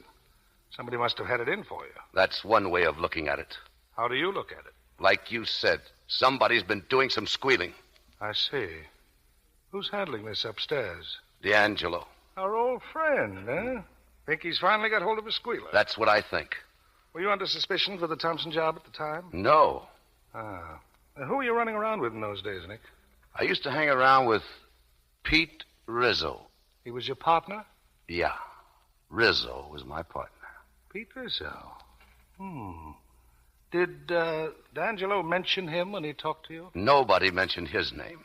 Oh, I don't think they've got much of a case. When D'Angelo finds that he's not going to scare you out of anything, I'll wager he drops it. That'll be all I need. Another rap, and I'll never get my parole. Everything's going to be all right, Nick. I think I'll do a little checking on Pete Rizzo. Oh, say, if they start roughing you up here, you let me know. I can take care of myself. Fine. Goodbye, Nick. Goodbye. And don't worry about a thing. Yeah.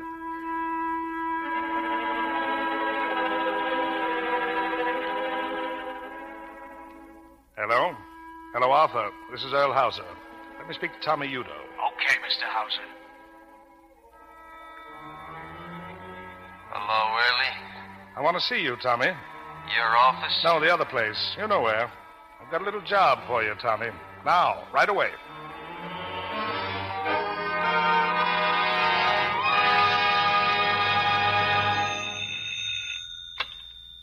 Hauser speaking. This is Tommy. Pete Rizzo ain't gonna squeal again for a long, long time. Good. Not too good. He ain't in town. He skipped before I got there. Then how do you know Because that he's gonna read something in the papers. His old lady, see? She's had an accident. Fell down the stairs. I think maybe she's dead. Oh. That's too bad. Yeah. And when that squirt Rizzo reads about it, he's gonna keep moving. Well, just as long as you're sure there isn't going to be any more talking. Good work, Tommy. Any time, Early. Taking care of squealers, I really like.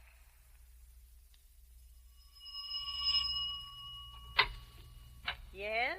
Is Nettie Cavallo at home? In just a minute, and I'll see you. Thanks. Oh, Nettie! Yes, Mrs. Keller? There's a gentleman here to see you. Nick! Oh, for goodness sake, hello. Oh, if there's a phone call for Nick Bianco, that's me. Will you call me, please? Sure, I'll call you. Thanks. Yes, Nick, I can hardly believe it. You're out, but when? They didn't tell me last week. I didn't know last week. Oh, it's wonderful to see you like this, like you used to be. I mean, not inside a jail or I anything. wanted to surprise you, Nettie. I was hoping you'd be home. Oh, and I almost went to the movies. Oh, Nick, what happened? I got a parole. No. Oh, that's wonderful. Nettie, come here. Oh, Nick, I love you so much. It's going to be all right, Nettie. Don't cry, honey. Just give me a little time. Nettie, will you marry me? Oh, I've waited for you. I've waited. My kids. We'll have a home for the kids. A real home, Nettie. Oh, yes, a real home, darling. Telephone, Mr. Bianco. Telephone? I'll be right down. Excuse me a minute, Nettie. D'Angelo, Nick. I thought you might be interested to know I had a call from Hauser. Just got word you'd been paroled. Wanted to do a little crowing. Hello? He thinks he got the parole over my dead body, and I let him go right on thinking so. Yeah? Nick, that man I spoke to you about, he'll be at the fights tonight. St. Nicholas Arena, ringside. Okay, I'll be there. Don't mention a word about Rizzo or what happened to his mother. We're much more interested in that Larry Young murder. That's what we want to find out about. I'll see what I can do. Goodbye. Nick? I've got to leave. Nick, please, don't go away like this. I've got to. I don't want anything to happen, Nick. Look, you've got to trust Well, me. then tell me where you're going. I can't. Look, I don't want you to know. I thought you wanted me. I thought when you kissed Look, me, you thought right. I want you and I want the kids. But you've got to trust me, Daddy. I'm on a job and I might not see you for a while. Now, hey, stop looking at me like that. Look at me the way you did upstairs. I'll need that look. Oh, Nick. Atta girl. I'll see you as soon as I can, Nettie.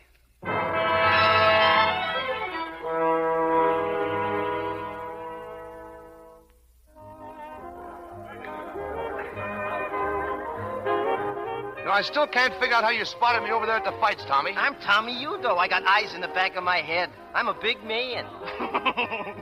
Hey, Squid, champagne. We're celebrating. Yes, Mr. Udo. Mr. Udo. How you like that, huh? That's class, huh? Would you like to dance, Mr. Bianco? No, he wouldn't like to dance. Just sit, Buster, and keep your mouth shut. Haven't I met you somewhere before, Mr. Bianco? I said don't stick your nose in. We're talking. We're pals. Champagne, Mr. Udo. No, that ain't gonna be enough. Bring some more, lots of bottles. Don't you worry, big man. You'll be jumping in a couple hours. It's always hard when you first get out. Hey, get a load of that music, huh? Sounds great, huh? Right upstairs. Right upstairs. Always come here when I get sprung. Oh, what a big man that early house, man. Remember what I told you, Nick? Take your rap and leave it to early. Always gets you out. Oh, that music. Come on, Jack. Send it, Jack. Beat it up. Yeah. What's coming up, Nick? What's on the line? Well, I haven't figured it out yet, Tommy. I've got to have some fun first. You know, I'm 3 years behind. That's talking. You heard about me, didn't you? No. In all the papers. Picked me up for a murder rap.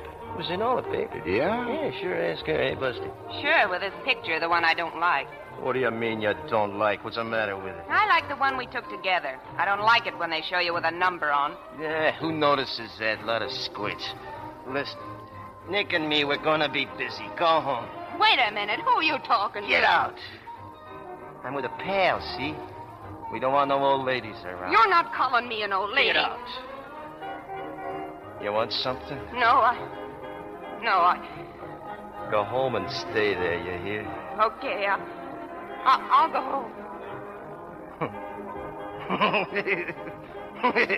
Dames are no good if you want to have some fun. Come on, pal. Drink up here. Drink up. They, let you go, huh, Tommy? Who? Oh, the Bulls. Yeah, sure.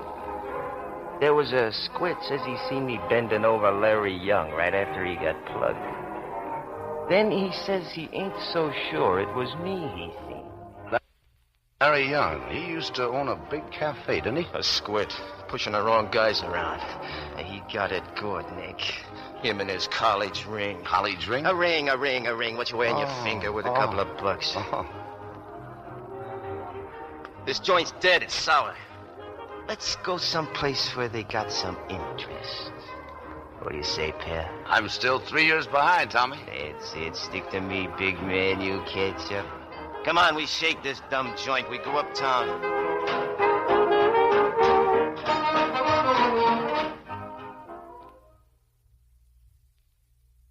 I met Tommy Udo, like you said, Mr. D'Angelo, at the fights. When they were over, we went to a cafe. What cafe? Where? Stassi's, Club 66.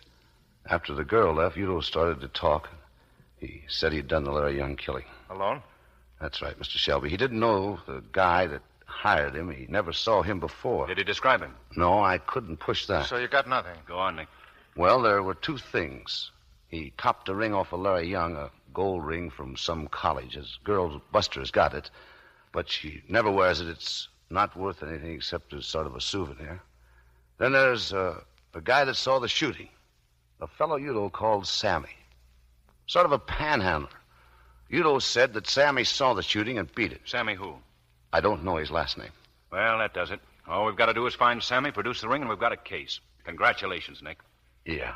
You had quite a time, didn't you? Yeah. Wouldn't want to go through that again. I don't think you'll have to. That's all? That's all. You know, you might find out about Sammy by asking some of Larry Young's friends. Maybe we'll do that. Well, so long, Mr. D'Angelo. Oh, Nick, wait. Everything all right? I'm going to be all right. You're going to get married, huh? That Nettie girl? Yeah. And we're getting the kids out of the orphan home the first thing. That's fine, Nick. That's fine. Oh, what about a job? I'll get a job. Well, maybe I can help you. Here's an address. I wrote it all down for you. It's not much of a job. Brickyard. But do your work there, and there won't be any questions. You, think you can take a brickyard? After the pen? What do you think? I think maybe everything's going to be okay. Nick, that girl, does she know? That I'm a squealer? Yeah, she knows. I had to tell her. Yeah. Good luck, Nick.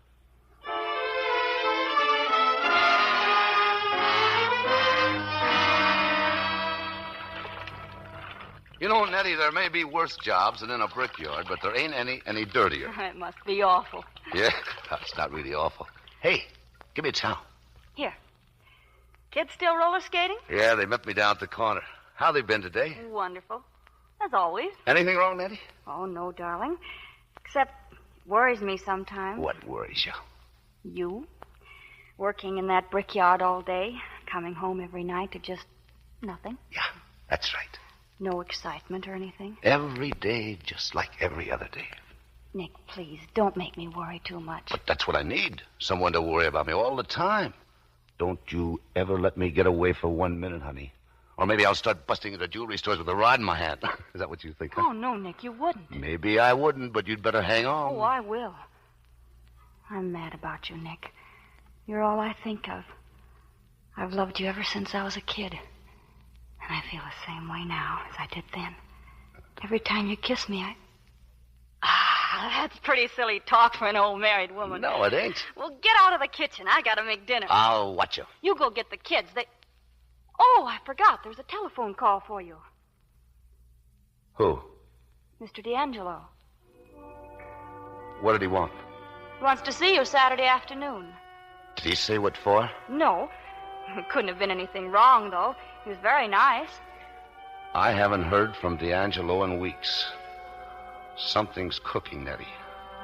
Something's gonna happen.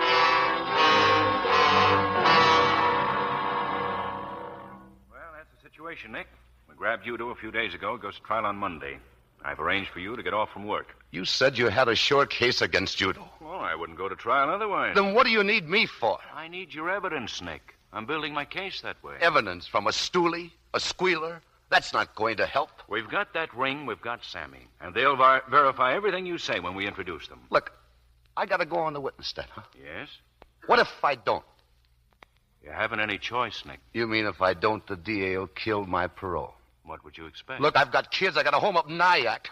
I don't care about myself, but why do you have to take it out on them just because I was a mug once? Will you listen to me? Go ahead. It makes no difference. I've got no other way out. You're talking like a fool. At your job in your town, you're known as Nick Cavallo. Your kids go to school under that name. Who's going to connect you with Nick Bianco, and how? My picture's in a newspaper. We'll see that no pictures are taken. That'll help. Well, what's the matter, then? Well, Nothing. I was just thinking of Udo. When Udo finds out that I... Look, I know it's going to be pretty tough. It isn't going to be any fun. But remember this. When it's over, you'll be through. Clean. Yeah. That's something. I'll try and remember that when I'm on the witness stand looking at Udo. DA, confident of conviction in Udo murder trial. Bianco testimony, vital blow to defense. Udo jury's still out. Verdict expected tonight.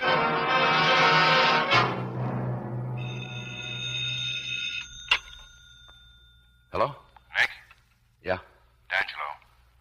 Nick, I got bad news. The jury just came in. Udo not guilty.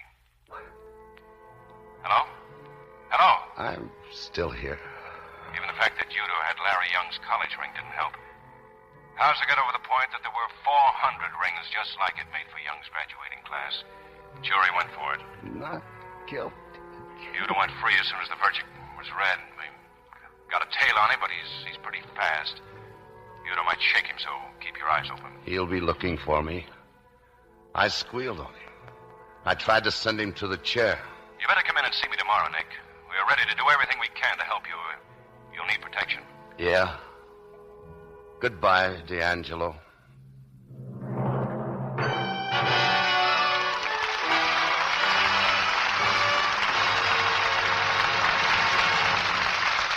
We pause now for station identification. This is CBS, the Columbia Broadcasting System.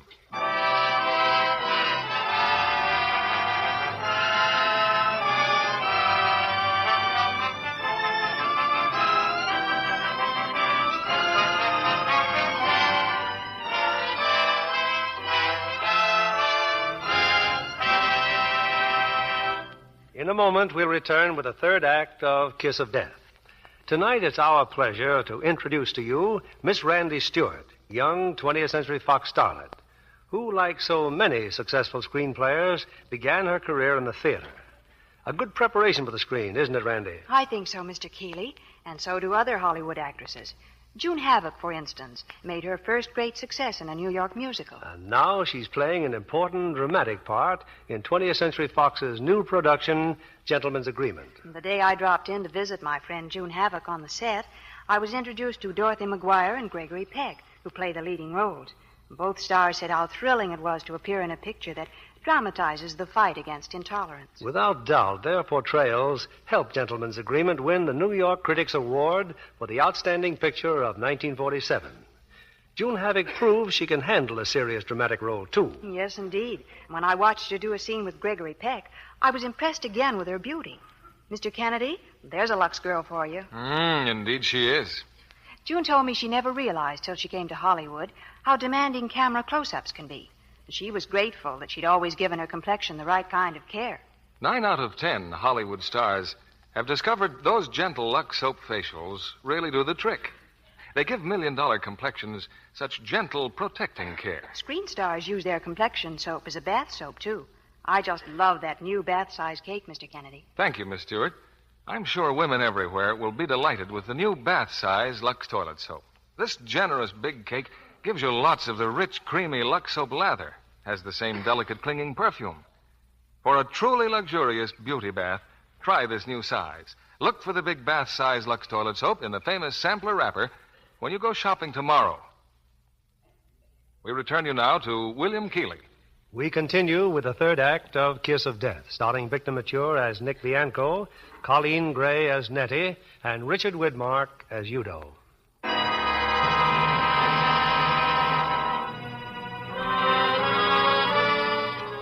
A few hours ago, a psychopathic killer was given his freedom, and Nick Bianco knows that sooner or later, Tommy Udo will find him. It's late at night, and in his home, some 50 miles from New York, Nick enters the bedroom.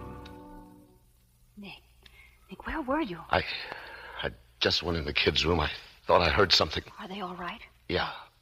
But I know Listen. Oh, that's just the screen door, Nick. The wind.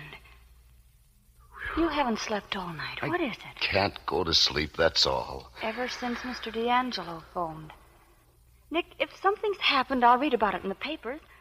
Maybe I can help you. Just forget about it, will you, honey? You've been listening for something. All night you've been lying here listening for something. Yeah, you're right. You'll read about it in the papers. Maybe you can help me. They let Tommy Udo off. Oh, Nick. He's loose. After what you did. Yeah. But listen, Nick. I can't help it. I'm jumpy. It's... The police. We'll call them. The police can't help me. Look, honey, I gotta get up. I gotta go downstairs. Then I'll go with you, Nick. Nick, this isn't like you. For one thing, he doesn't know where we live. He'll find out. Not in time to come tonight. Nettie, I gotta talk to you. No use hiding it. He's gonna come sometime. You can go away. Pete Rizzo went away. Remember what happened to Rizzo's mother? Tommy Udo did that. Yeah. We can all go away together, Nick. No. Some other town. No, too many mugs know me.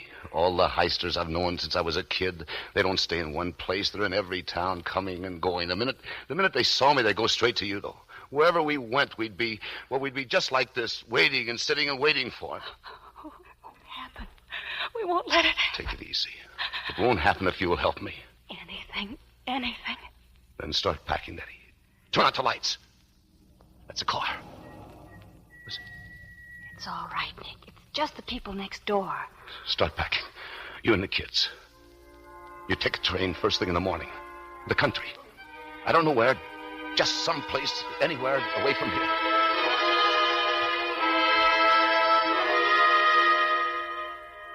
Stand away from the tracks, children. The train will be coming soon. We'll be careful, Nettie. Not a soul around, Nick. There's a guy sitting in that car. He's probably waiting for the train. I'm going to find out. Nick. It's all right. I've got a gun. Watch the kids. Hey, buddy. You calling me? Yeah, do you happen to know what time the number 12 gets in? Oh, I'm sorry, but Well, that sounds like it now. Yeah, thanks. Daddy, the train's coming. Be careful. Stand back. Get our suitcases, Daddy. Nettie, remember now. No letters until I call you. I'm to wire Mr. D'Angelo and tell him where we are. Yeah. Take care of the kids. Yes, Nick. And yourself. Nick, nothing's going to happen. Let the kids think it's a vacation. I want them to have a good time, Nettie. And I know you'll always give them a good time. Can we get on the train now? Can we get right on? Yeah. Just give me one great big kiss. Goodbye, Daddy. Goodbye, Daddy. Now, look, I want you two to be good, you hear? All aboard! And have fun. And always remember to mind Nettie. She's your ma, and do what she says. Mm-hmm. We'll miss the train, Daddy. Up you go. Bye, Daddy. Bye. Bye, Daddy. Bye. Better get on, Nettie. Goodbye, darling. Goodbye, Nettie.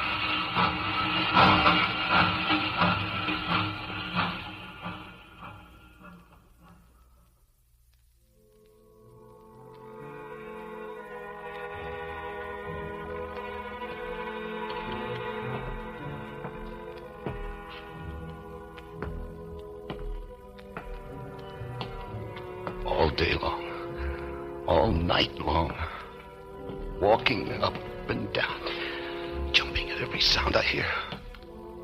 But I got a gun. You don't have to be scared with a gun in your hand.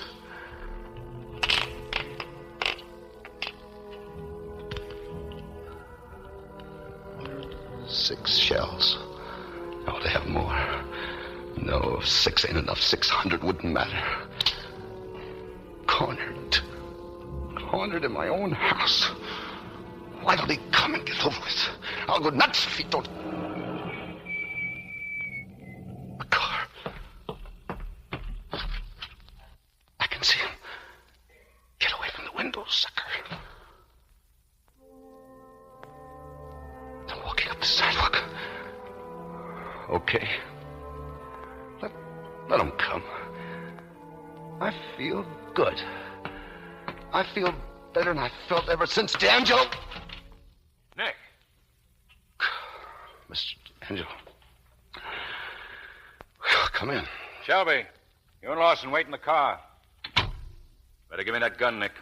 Yeah. Why didn't you come to my office today like I told you? I had things to do. Sent your family to the country. Oh, so that was your guy in that car at the station. Yeah. Nick, a man lost Udo early tonight. I came as soon as I heard. Sorry, but I've got to take you in. For what? For protection. I'll protect myself. It's him or me now. I can't connive with murder, Nick. Yours or his. Look, if it's me that gets him, it'll be self-defense. You're wrong. We haven't a thing on Udo now. He was acquitted. If you kill him, the jury will call it murder. Use your head, Nick, and you'll be safe. My wife and kids won't be safe. What makes you think he'd go after them? Rizzo's mother. We can take care of your family, too. Yeah, you mean lock us all up for the rest of our lives? Only until Udo makes his next mistake. Till he knocks off somebody else. Until he does anything. He's a 3-time loser. All we've got to do is catch him with a gun on him, then we can send him up for life. And suppose he don't make a mistake. He didn't the last time. You made the mistake. You had the perfect case, and he beat you on it. You couldn't even keep a tail on him. He's nuts, and he's smarter than you are. Sooner or later, he'll trip himself up. You've got to trust me a little I'm while. through trusting you, the police, or anybody but me. There's only one way to get Udo, and that's my way. I'm sorry, Nick, but you're under arrest. This gun, violation of parole. Well, I guess that's that, then. That's better. It won't appear on your record, Nick. You came to us for protection, and we... I didn't want to do that, Mr. D'Angelo. I really didn't want to hit you, but that's the way it had to be. I'm finding Udo myself.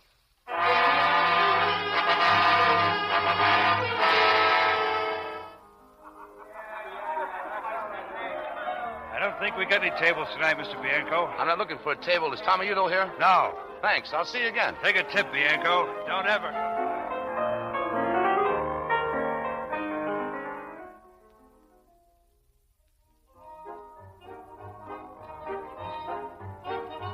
What do you want? Come on, step aside. I got a date here with Tommy Udo. Udo ain't here. Okay, I'll wait for him. Udo ain't here. Now, Paul.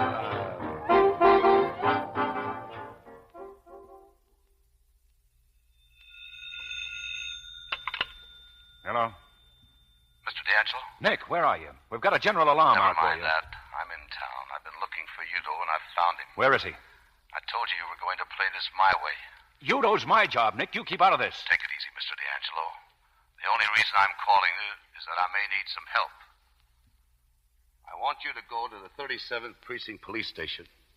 Bring some men along. If my plan doesn't work, I'll be calling you there.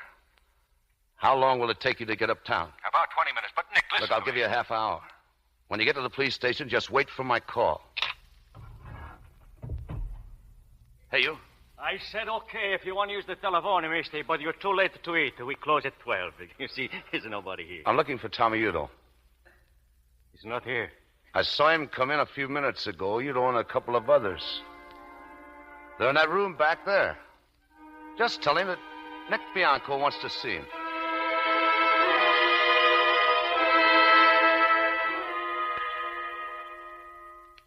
Well, the big man.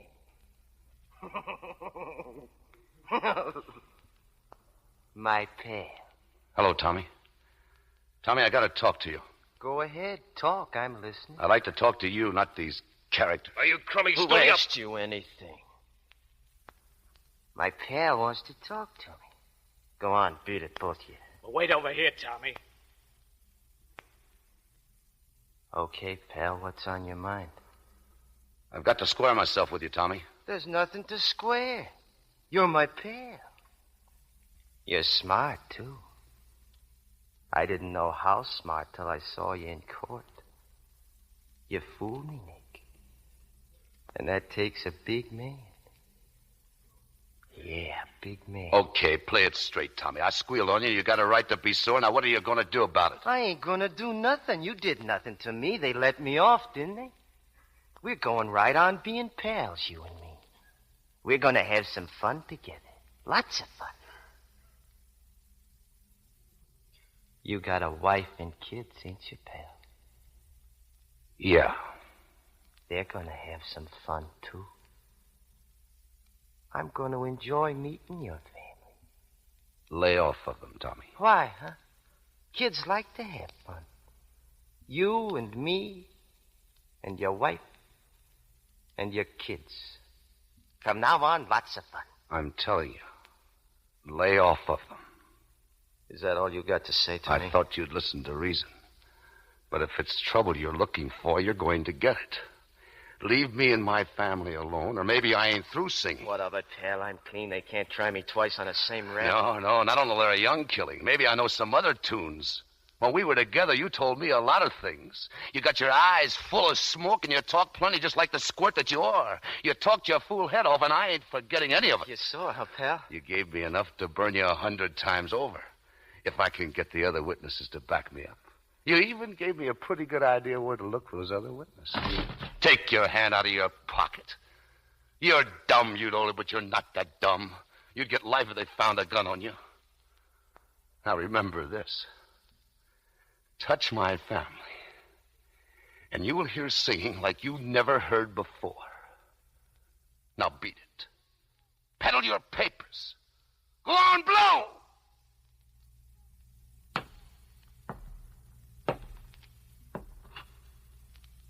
Luigi. Yes, Mr. Yodo. This is my pal, Mr. Bianco. He's a big man, biggest man in town. I want to show him what I think of him. I want you to give him your deluxe short dinner. Oh, but, Mr. Yoda, the kitchen is closed. Then open it, you squint! Yes, Mr. Yoda. Nothing's too good for my pal. Your best short dinner and a bottle of that good wine. Yes, right away, Mr. Yoda. Enjoy yourself, big man. Enjoy your dinner. Everything's on me.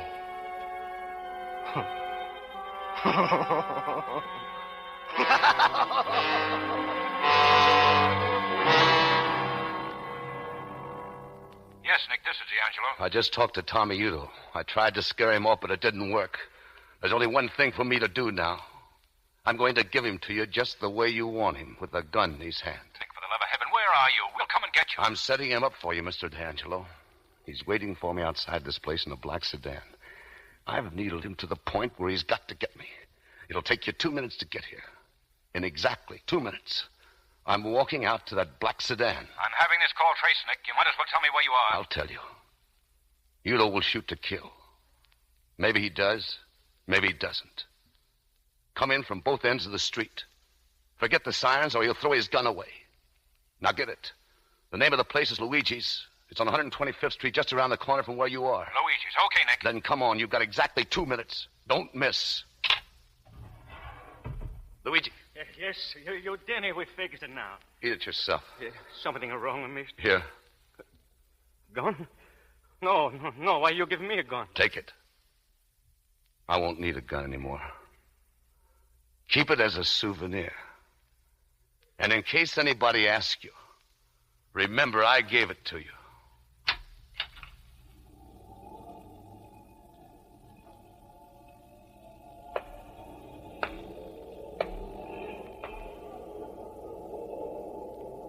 What's the matter, big man? You turned yellow? You used to do your own shooting. Just say the word. Start the car. Give me that gun. All right, pal. Start running. Why? Why, he says. Why, he says. You squint! Get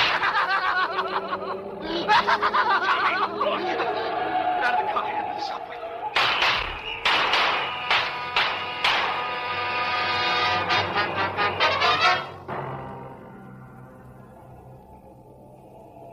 Come here, shall we? It's Nick, all right. He's dead? No. Get an ambulance. Yes, sir. Nick. Nick. Did you get him? Yeah. And alive. Thanks, Nick.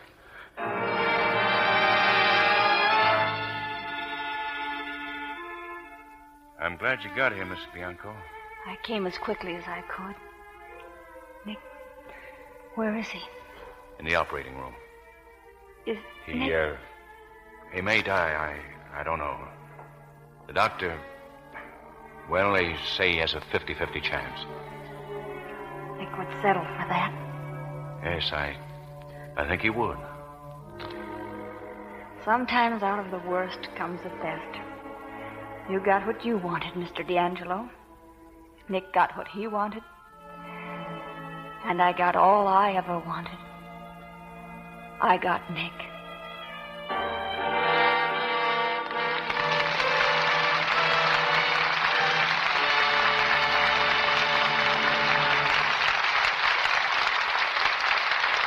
So ends an exciting drama brought to life by brilliant acting.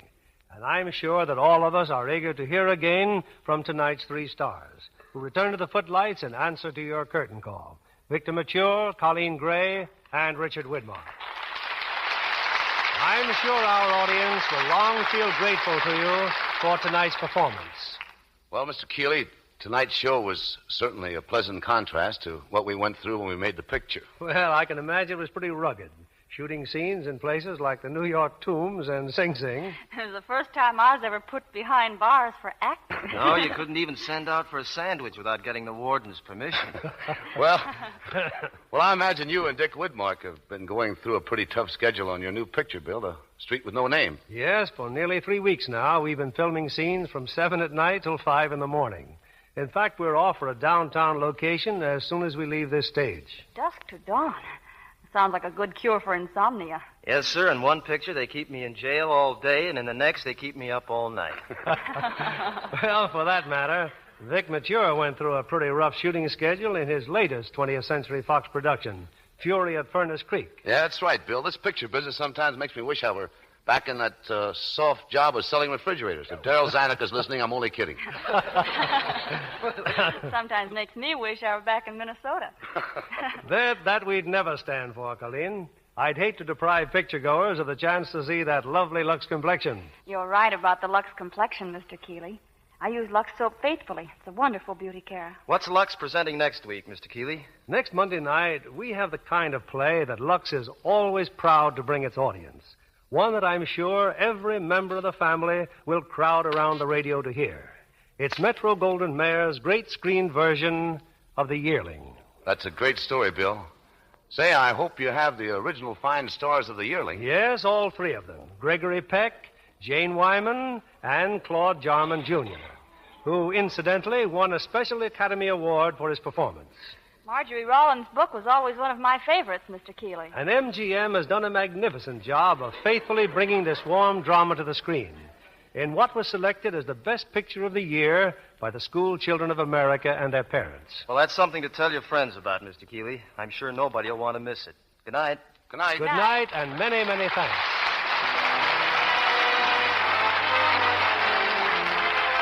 Lever Brothers Company, the makers of Lux Toilet Soap, join me in inviting you to be with us again next Monday evening when the Lux Radio Theater presents Gregory Peck, Jane Wyman, and Claude Jarman, Jr. in The Yearling. This is William Keeley saying good night to you from Hollywood.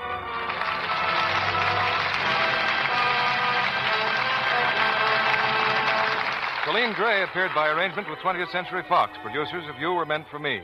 Join us again next Monday night to hear The Yearling with Gregory Peck, Jane Wyman, and Claude Jarman, Jr. Pepsodent won by 3-1. Yes, in a recent survey, families throughout America compared new Pepsodent toothpaste with the brands they'd been using at home.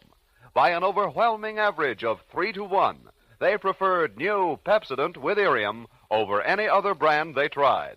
They said new Pepsodent toothpaste tastes better, makes breath cleaner, makes teeth brighter. Yes, with families who made comparison tests, Pepsodent won by 3-1. Be sure to listen next Monday night to the Lux Radio Theater presentation of The Yearling with Gregory Peck, Jane Wyman, and Claude Jarman, Jr. Stay tuned for My Friend Irma, which follows immediately over most of these stations. This is CBS, the Columbia Broadcasting System.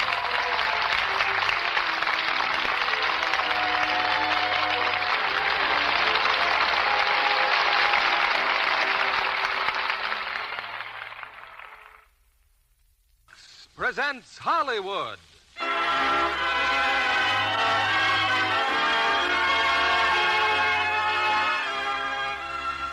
Lever Brothers Company, the makers of Lux Toilet Soap, bring you the Lux Radio Theater, starring Ray Milland and Elizabeth Scott in The Perfect Marriage. Ladies and gentlemen, your producer, Mr. William Keeley.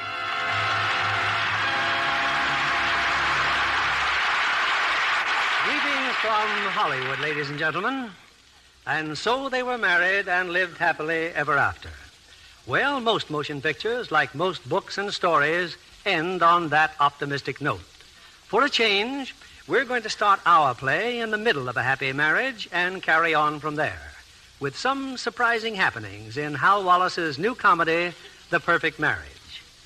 The ingredients of this union are a charming couple known as Dale and Maggie Williams, played tonight by Ray Milland and Elizabeth Scott.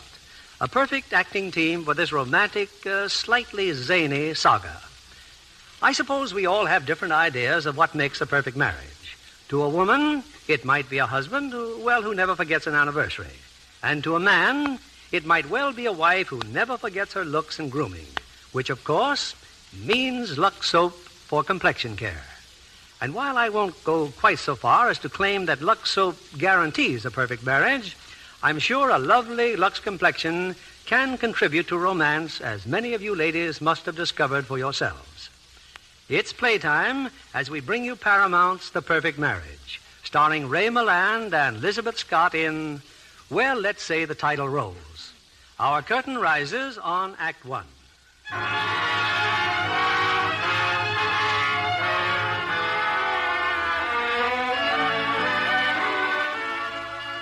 After 10 years of married life, Dale and Maggie Williams are the happiest couple in town. Tonight is their 10th wedding anniversary. And is the living room of their lovely home crowded with celebrating friends and relations? No, it is not. Dale and Maggie are observing the occasion all by themselves. Oh, it's so wonderful, Dale. I mean, you're wanting to be alone with me tonight. I mean, after 10 years. 10 wonderful, glorious years. Are you sure you wouldn't rather have a great big repulsive party with your mother and father and my mother and father and all our friends and... Oh! Maggie, what is it? Oh, my back. It's my back again. Sit down, sweetheart. I'll rub it for you. Oh, Dale, of all times for my back to act up again. Now, just relax, dear. I'm possibly the best masseur on the eastern seaboard. Oh, darling, you're a genius. It feels better already. Good. Oh, you must be so bored with my aching back. Bored? That's a funny word to use. Well, unless you are. Oh, not in the least. Why do you ask? Oh, I was just thinking about tonight. I mean, you and I by ourselves. I thought maybe some little place with a rumba band and well, castanets. Of course, darling, if this seems dull to you. Oh, no. But if you want to go out, I mean, it's perfectly all right with me. Dale, do you want to go out? No. Neither do I. Good. Now give me a kiss. Oh, darling. Just like the movies, huh? Cookie, I thought you went to bed long ago. But I'm cold. Think you can get warm in 5 minutes? I'll certainly try. This is kind of a special night, isn't it, Mommy? Oui. That's French. Natch. That's not French. Remember last year, Daddy? You and Mommy told me about when you met. I want to hear it again. Cookie, it's way past your bedtime. Please, Daddy? Please, Daddy? Well, now, let's see. About 10.5 years ago, your Grandma and Grandpa Haggerty and I decided to get rid of that old farmhouse in the country and buy a beautiful little Pennsylvania Dutch affair up the road. Well, it seems your father had the same idea. I got there first. They didn't buy it, and I did. Cookie, I think you ought to know that the first time I saw your future father, I hated him. Intensely. Yes, Cookie, intensely. Anyway, a few weeks later when Gil was visiting us... He was your mother's ex-flame, Cookie, a goop. A very handsome and intelligent man, Take Cookie. my word for it, Cookie, a goop. Anyway, Grandpa Haggerty came rushing in and said the Williams place was on fire. Oh, Cookie, it was a moment of supreme and ecstatic joy to your dear mother. But why? Because she hated me, Cookie, and she loved watching my $20,000 house blazing merrily away. Oh. I was working like a Trojan, Cookie, absolutely exhausted, trying desperately to put out the blazing inferno single-handed. But what about Mommy? Well, I didn't pay any attention to her until the water ran out, and then I had to turn and see her grinning with delight. So I staggered over to her, and I said... How happy can you get, he said.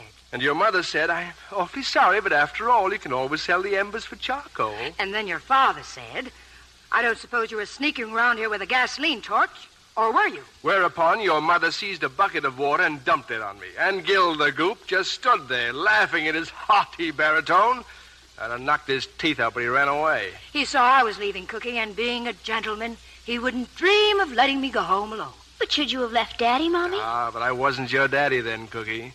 I was just a cold, damp, homeless youth. Well, your Grandpa Haggerty came to the rescue and invited me to spend the night at his place. And as if the fire wasn't enough, I was told to share the guest room with the goat. That, of course, was ridiculous. So I went downstairs to find something to eat. I happened to be in the kitchen, Cookie, eating a sandwich, playing solitaire, and having a big rage about our latest house guest. Well, I made it known that I was hungry. And your mother, with her customary lack of graciousness, pointed to the icebox. And I finally found an old, tired chicken leg. You should have taken your chicken leg and gone back to bed. Yeah, but I couldn't bear to see the way you were butchering that game of solitaire.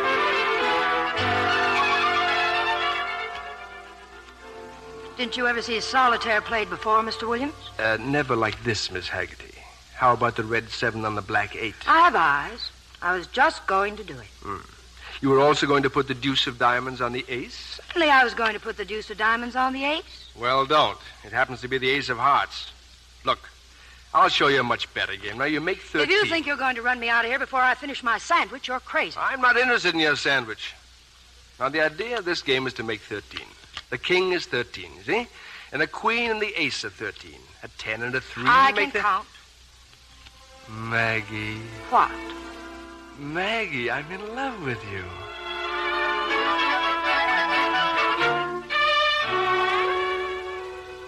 Is that when it happened? Uh-huh. That's when it happened. Well, I'm certainly glad to hear about it. Good night, Mommy. Good night, Cookie. Good night, Daddy. Good night, honey. No stalling. Now, go ahead, scram.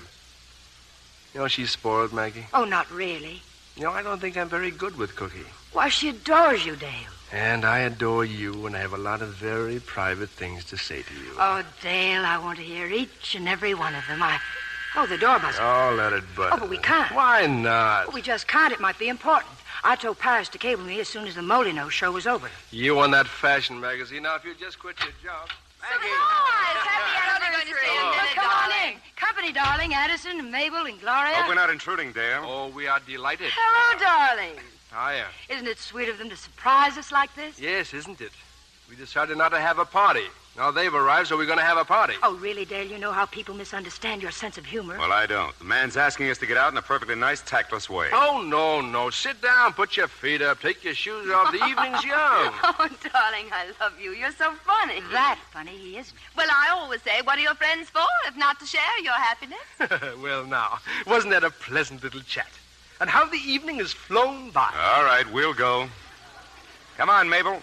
Oh, please, Addison, don't be mad. Dale and I just had the idea of being alone tonight, that's all. Well, I can't think what two people who've been married for 10 years could possibly have to say to each other. We mustn't judge others by ourselves, my love.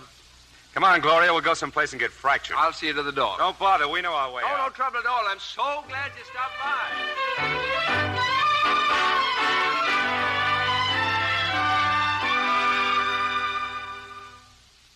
Dale? It's after 12. Oh, I must have dozed off. Oh, our evening started off so beautifully. Yes, it did, until your friends barged in. My friends? Anyway, it was perfectly obvious you didn't want to be alone at all. Well, I practically threw them out of the house. You protested too much. You overdid it. Well, you clung to them like a life preserver. I was merely trying to be polite. And if there's something on your mind, There's nothing on my mind except a desire to stop this bicker... Well? Darling, you look beautiful. Oh, thanks, darling. It's the negligee. Oh, it's ravishing. Is it new? Is it new? You gave it to me this morning for our anniversary. Yeah. Yeah, I have good taste, huh? Mm-hmm. You haven't said anything about your robe. Oh, but darling, it's much too good for me. Your judgment is always impeccable. Dale, it wasn't my judgment. I cheated. Cheated? Well, we've been so terribly busy at the office, I just had to get help. Help? Yes, dear. Your father and my father. They picked it out. Oh. But you've been busy, too, and yet you found time to buy me this gorgeous negligee and the bracelet and the... Darling. Yes, darling? Well, as a matter of fact, my mother found the negligee and your mother found the bracelet. Oh, I see.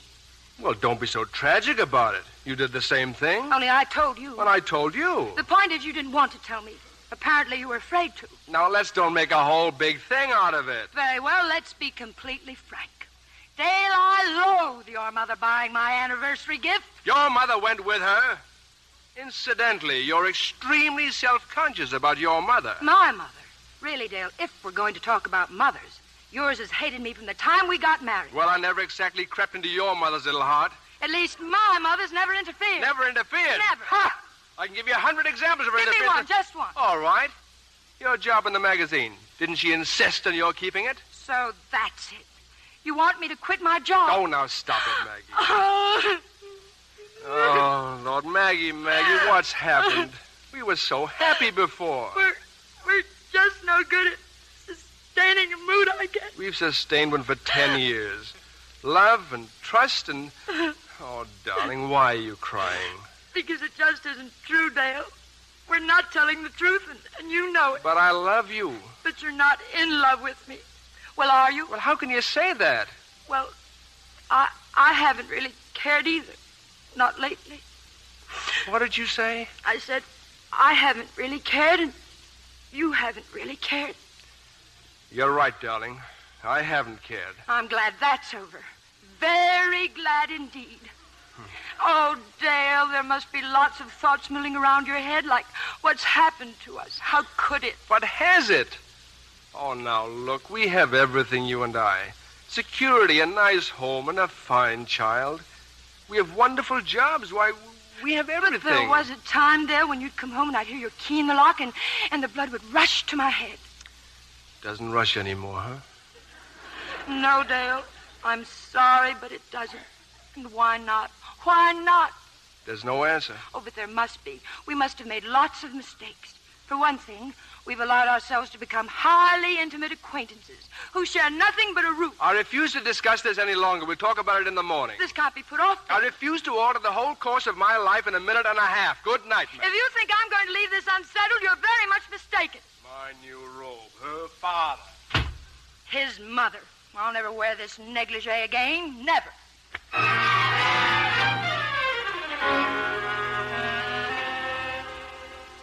Why, Mother Haggerty, this is a very pleasant surprise. Surprise my foot. Huh? Dale, it's Sunday morning. You know perfectly well that your mother and I always stop by before church every Sunday morning. Yeah, of course. Dale, you just came out of the study, didn't you? Well? Oh, you needn't look so guilty. Cookie just told me. Told you what? That you slept in the study all night. Well, as a matter of fact, I did. Why? Well, because... Well, Maggie suspected she was getting a cold, and with my sinuses, well, naturally, we decided not to take any chances. Maggie upstairs? Yes, I believe she is. Excuse me. Your son's in the living room, Cora. Dale? Oh, good morning, Mother. Dale, you don't look at all well. Well, I'm fine. And you look fine, too. You're haggard and preoccupied. Oh, nonsense. You and Maggie should go away for a nice, long vacation. I can remember when your father and I... Oh, but you couldn't leave, could you? Maggie couldn't possibly quit that magazine. But of course she could. Why, if I wanted her now, to... see why here, Dale, I've just been talking to Cookie. Do you know what that child told me? She said that love... And it's no use trying to pretend, Maggie. Your marriage is falling apart, isn't it? Oh, Mother, please. I always told you he wasn't right for you, but no, you wouldn't listen to me. Now you can see what's happened. Oh, but, darling, nothing's happened. I've got eyes.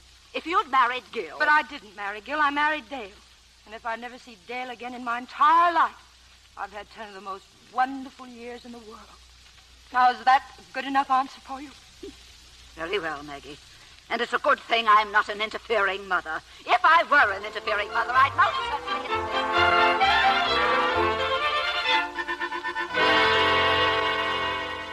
You can relax, Dale. They're gone. Well, what did your mother say? She thinks you dominate me. Mine was fascinating, too. I told my mother you had a cold, and because of my sinuses... That was my story, too. See? We've been together so long, we even tell the same lies. That must mean something, Maggie. Do you suppose, for instance, that... Oh, good morning, Rosa. Breakfast ready, Mrs. Williams. Cookie's had hers long ago. I'd sure appreciate it if you'd eat quick. We'll go right in, Rosa. It's Rosa's day off, Dale. Maggie, Well, let's talk in the dining room. Very well, but I know just what you're going to say. Let's forget the whole business. I guess you want to talk. I certainly do. You also wouldn't mind just a touch of a scene. With a bit of sobbing, too. I got little country sausages, Mr. Williams. Just coffee for me, Rosa, please. Pops on the table. Don't know why I bother to cook. Do you think I ought to go in there and make peace with Rosa? You'd like to, wouldn't you? It would postpone our little talk. Oh, Dale, last night you and I faced something most married people wouldn't dare to face. Let's go on with it. Let's shed all the lies that husbands and wives tell each other. I haven't told you any lies. Well, I've lied to you hundreds of times. I don't believe you. I don't believe you either. Oh, Dale, what are we saying? What are we doing to each other? Whatever it is, it's slightly horrible. Oh, but we mustn't. We just mustn't. Well, I'm glad you're coming to your senses, darling. My senses? What about your senses? All right. Mine, too. Oh, you were so right. We still have so many good things together. We do, don't we? Oh, let's try. Let's try with everything we've got. Everything. Darling, the first thing tomorrow, I'm going to buy Gloria Adams something really expensive. What did you say? Gloria, I was half awake the night thinking about us, and that made me think of Gloria. Look, I guess I'm not very bright, Well, don't darling, you but see, Dale, if anything happened between us, I'd be just like Gloria. Well, is that bad? She's pretty. She's a swell job. Boyfriend? Gloria's been married twice, Dale. Twice. Sure, she's pretty, but she's getting older every day, just like I am. Oh, she dresses beautifully, but she told me why herself. She said she has to. It's her last resort. All this talk about the attractiveness of the modern independent woman in her 30s, well, it just isn't true. Well, if Gloria's made you realize all this, maybe I'd better send her something, too. Oh, yes, darling, please do. Oh, I just couldn't bear being in her shoes. I wouldn't let you be. No, don't ever let me be, will you? Never. Women are certainly funny. Why? Well, they haven't the same strength as men. They haven't the same ability to cope with the world. It's obvious, really, isn't it? Well, I don't think it's as obvious as all that. Well, look, wait a minute. Women over 30, like you and Gloria, it's the plain truth you have less of a chance of getting what you want than I have of getting what I want. And that's not fair. You see what I mean, don't you? Well, I think I'm beginning to. Why, I couldn't bear to think of you all alone without me. Cookie growing up and making it tougher for you each year to get a husband. After all, how many men want a woman with a child? Very few. You see? You'd be living in a sort of high-toned misery, all dressed up and no place to go. I wonder if you realize what you're saying. The truth. I'm being honest. That's what you said you wanted me to be. The soundest thing you can do is to hang on to what you've got. Oh, is it? Excuse me a moment. Fine time to make a phone call. None better. Whom are you calling? I'm calling Addison. Give him my love. Tell him... Addison, this is Maggie. May Dale and I come over this afternoon? Wait a minute. No, Addison, it's about business. You're a lawyer, and we want to get a divorce. Give me that phone. Addison! Be quiet. We'll be there at 2:30, Addison. Thanks. Have you gone crazy? When I want charity, Dale, I'll go to the proper government authority. Maggie, what do you want? You heard me. I want a divorce.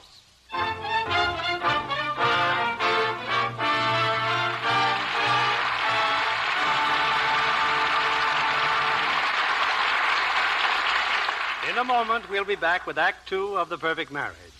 And how's Libby Collins, our Hollywood reporter, tonight? Oh, pretty excited, Mr. Keeley. You see, the picture my husband directed has been chosen to open the government's new security loan drive in New York State. The premiere is to be at the Winter Garden in New York on Wednesday night. Admission by bond only. Well, that's an honor indeed for Universal International's new picture, Are You With It? A story built around the colorful life of a carnival. With Donald O'Connor and Olga San Juan heading the cast. Any carnival that has Donald O'Connor as its star performer ought to be a hit. As a dancer, he's in a class by himself. He's a magnificent comedian, too. I should think Olga San Juan was a happy choice as his teammate. Oh, yes, she's delightful. Tiny, vivacious, and so attractive. It must have been fun to see those two go through their paces. Well, we saw some amazing footwork. Some of the dances certainly were strenuous, too.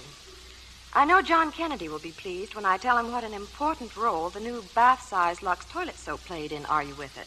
How do you mean, Libby? Well, Olga San Juan told me she used to look forward to a refreshing bath after those dance routines.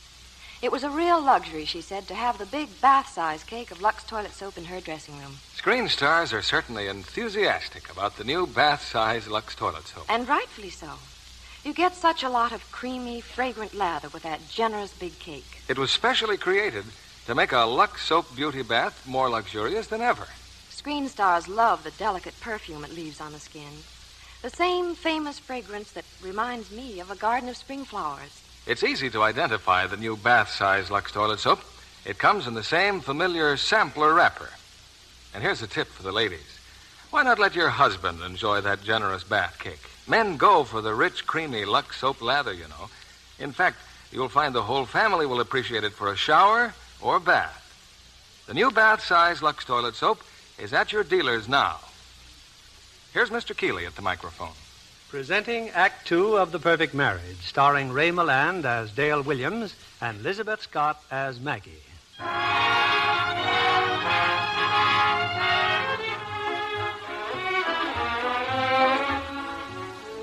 Well, it's a few hours later, and Dale and Maggie have just arrived at the home of their friend, Addison Garrett, attorney. I can't believe it. You two wanting a divorce? I'm simply appalled. Let's keep it impersonal, Yes, Addison. just be legal, please. Well, in that case, have you thought of any financial arrangement? I don't want one penny from Dale. Addison, look.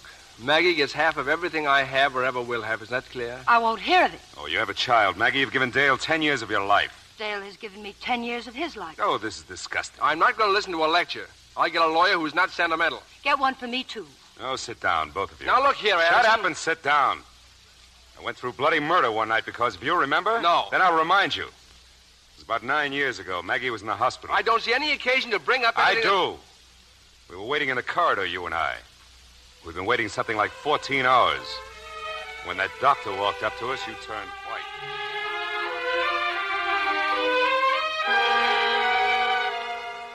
We'll have to operate, Dale. I don't want to, but frankly, we must. I have your permission? There's a chance, Dale. Whatever you think best. Try not to worry, son. Dale, don't look like that. Maggie's going to be all right. I know it. I feel it. I'm not quite sure I know what's happening. I can only tell you that if something happens to Maggie, it'll happen to me. She's my heart, Addison, and my eyes and my hands. I've no intention of doing without her. I've never known a man who loved a woman as you love Maggie. Well, you're both crazy. I'm as strong as an ox. And as stubborn. What did you expect of Dale? Naturally, he was distressed and unhappy. He's a human being. Thank you, Maggie. But what happened 9 years ago has nothing to do with today, Dale. Absolutely nothing. Now, let me tell you something about Maggie. Dale, you remember before the war you were working on those medium bombers? Well? Addison, don't you dare. Well, Maggie called me one afternoon. Very nervous, in tears. I was nothing of the kind. She said you were going to make a test flight. Blind flying with radar and some special gadget for skip bombing. She was convinced they were going to bring you back in assorted pieces. But she insisted on going down to the airport.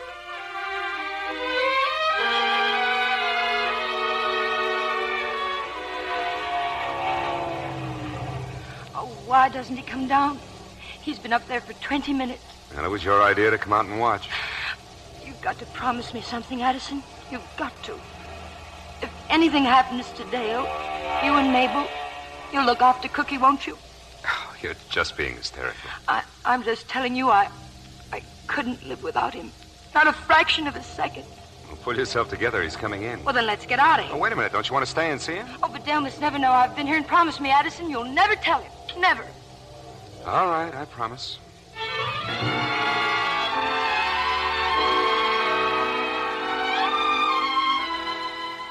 Sorry my flying upset you so. Well, it was your job, and I was hysterical, I suppose. I hate machines. Shall we get back to the property settlement? You don't have to be so legal, Addison. Always thinking about business. Why couldn't we settle this in your office sometime? Well, maybe we could even settle it by ourselves. Dale! Maggie, I didn't know you were here. Oh, hello, Mabel. They're here on business, Mabel. But that's silly. What business? Personal business, darling. Well, for 5 minutes it can wait. I simply have to have Maggie's advice about my mink coat. Oh, really, Come on, Maggie. The boys can talk business while I show you my coat. Know what I think? What? I think my wife's been listening at that door ever since you got here. Women. You said it. Women. help overhearing, darling. Oh, you poor, poor thing. Mabel, please. Of course, I'd suspected it for months, but I never dreamed it would reach this stage. When did you find out about Gloria? Gloria? Well, certainly, Dale and Gloria. Will you kindly explain what Gloria has to do with all this? But, darling, but I thought you knew. I thought it was the reason for the divorce. Mabel, I know you're trying to be a friend, but you sound like a nice, well-meaning rattlesnake. What about Gloria? Look, last summer, when you went to see Cookie in camp, your husband had dinner every night in a very obscure restaurant. Maybe he liked the cooking there. And maybe he liked Gloria there. So they had dinner together. What of it? This of it. They skulked, they giggled, they whispered together. How do you know? I saw them. Addison saw them. Sheila Jameson saw them. The Rileys saw them. Even Thanks a lot, Mabel. I'm going home.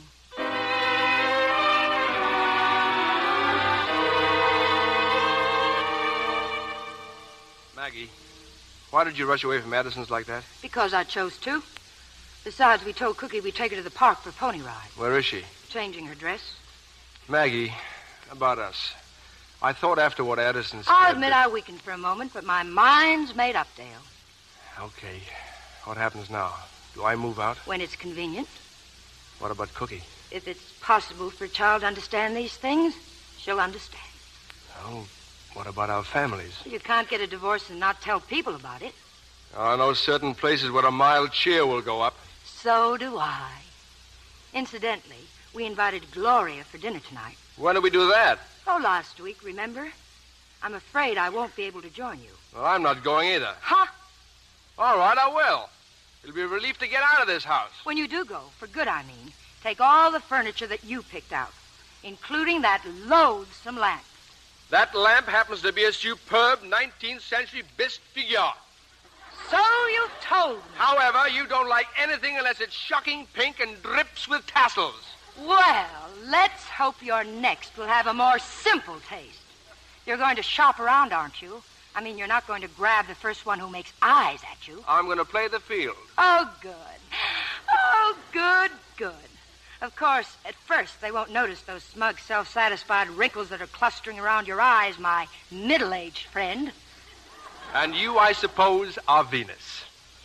Coming home at the end of a big, important day at that magazine, putting commas and semicolons into a treatise on how to convert a horse blanket into an ermine wrap. Your hair all straggly, squawking about your dreary little problems. Well, at last it's out.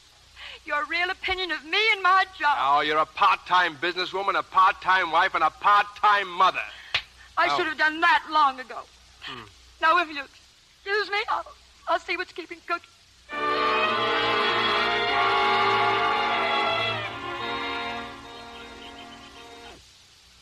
The ponies are this way, Mommy. Cookie, who's that little girl you just spoke to? Lola Greenan. She goes to my school. She in her white fur coat. Her father gave her that white fur coat. Not hinting, are you, sweetheart? She makes her father give her presents because he has to keep in good with her. He does? Well, Lola's mother and father are divorced, like Nancy's mother and father. And Lola's father once bought her a beautiful genuine imitation pearl necklace that cost $10. I certainly wish I had a genuine imitation pearl necklace. Listen, are all your friends' parents divorced, for heaven's sake? Well, you're not getting any imitation pearl necklace, my friend. And you wouldn't get one even if we were divorced. Oh, yes, I would. You'd have to stay in good with me, too. Now, listen to me, young lady. Even if your mother and I didn't live together, nothing would be altered. Nothing. Mommy, are you and Daddy getting a divorce? What makes you think that? I don't know, but it sounds just like the way Lola's mother and father told her. They said if this and if that. Then a week later, it wasn't if anymore. Darling, your daddy and I well, sometimes something happens. You don't want them to happen, Cookie. They just do. You are then, aren't you? Well, Yes, Cookie, we are. Well, I might as well take that pony ride, as long as we're here. We'll stand right here and watch you, darling. Oh, Dale, we mustn't ever let it spoil anything for her. We'll do our best. Maggie, I think I'll run along. Maybe you'd better. See you later? Of course. Give my best to Gloria.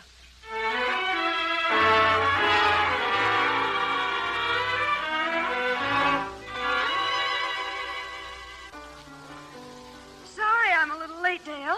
Been waiting long? Still on my first martini. Well, this is nice. Very nice. Table for two. Where's Maggie? She's not coming. And I didn't believe it. Well, I still don't. Believe what? I'm late because I had a couple of phone calls. Some of our dearest friends say you and Maggie have had quite an argument. Some of our dearest friends are right. Then why the surprised look? Because the only ones who know about it are Addison and Cookie. And I hardly think that either of them is publicity conscious. You forget Addison is married to Mabel. Mabel? Well, what did she say? Oh, Mabel didn't call me. It was Julia Camberwell. And do you know who called her? Maggie's mother and your father. Fine. I said I had two calls. Remember Maggie's boyfriend from a way back? Not the goop. It was Gil, all right. He's still single and still interested in Maggie. He wanted confirmation. And Maggie's phone number. Well, it's too bad Maggie isn't home. She took Cookie to the movies. Dale, what happened? Whatever it was, surely you'll patch it up. Suppose we don't. That bad, huh? Well, then you'll both go through that rehabilitation process. Will you help? How exactly? Oh, I don't know. Except that I seem to have got my appetite back. That's a good sign. Dale, I'm scared. Suddenly I don't want to have dinner. Look, when it's over, when it's really honest to goodness 100% over, give old Dr. Gloria a ring. Meanwhile, I'm disappearing. Thanks. Sorry, pal. Don't take any wooden divorces.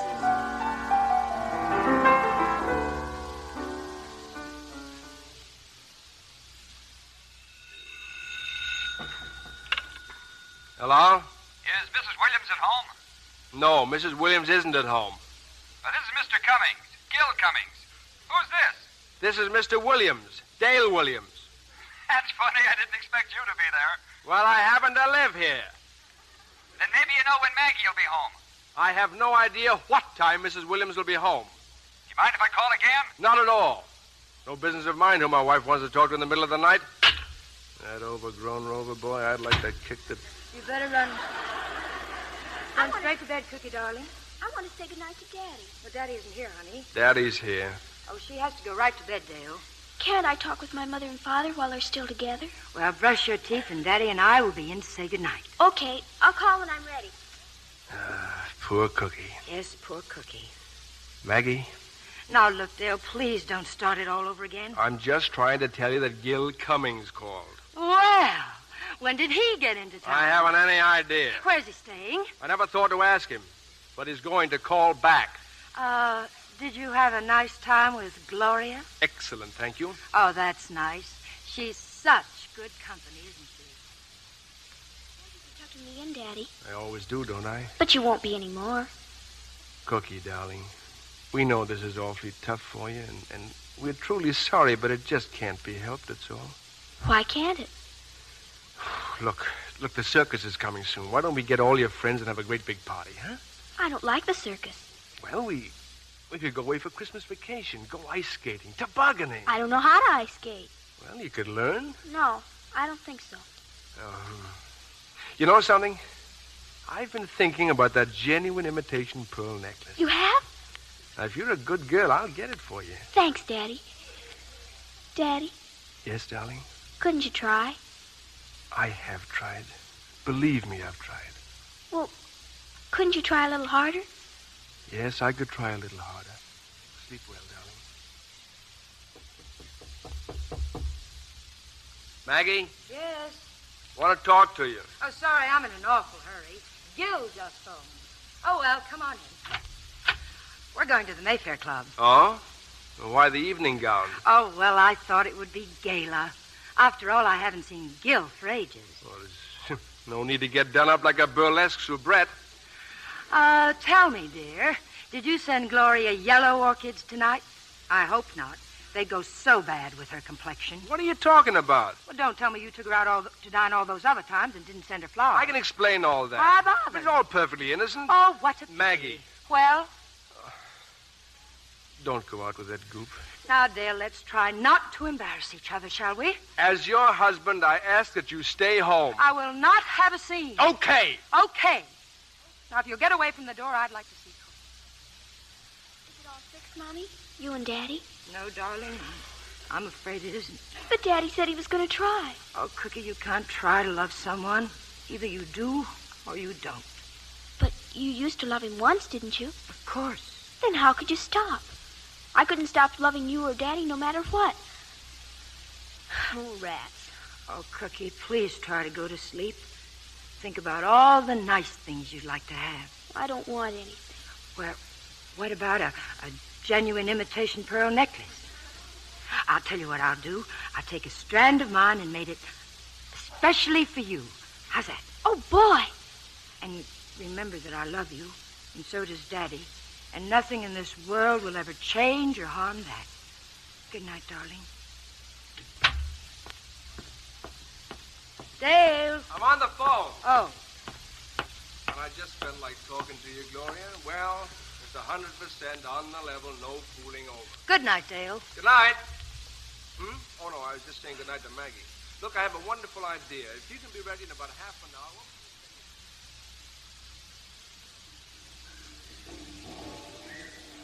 Maggie, well, for goodness sake, what are you doing standing here at the curb and alone? Well, Mother Williams and Father Williams. As a matter of fact, I'm trying to hail a taxicab. Maggie, we've heard some rumors. I don't know what's happened, but this is absurd. Well, I should have thought you'd be hanging out flags. Oh, taxi! Taxi! Maggie, for years I thought I didn't approve. I was wrong. I can't imagine Dale without you. Don't leave him, Maggie, please. I'm awfully sorry, but I've got to. Where to, lady? The Mayfair Club driver. Come on, Cora. Hurry up. Why? When a woman is dressed up like that, anything can happen. I'm going to follow her.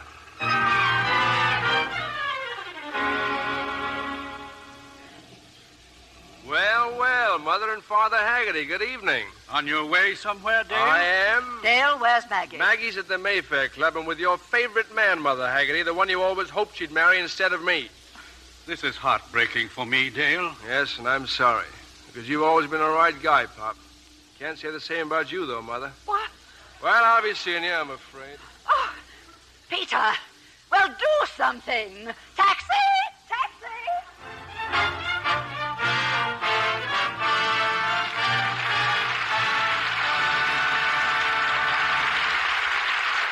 We pause now for station identification. This is CBS, the Columbia Broadcasting System.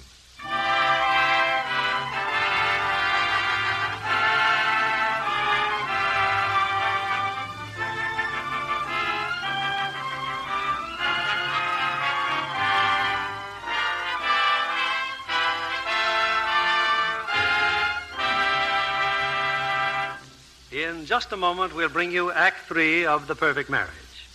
Our guest tonight is the talented Paramount actress, Miss Carol Matthews.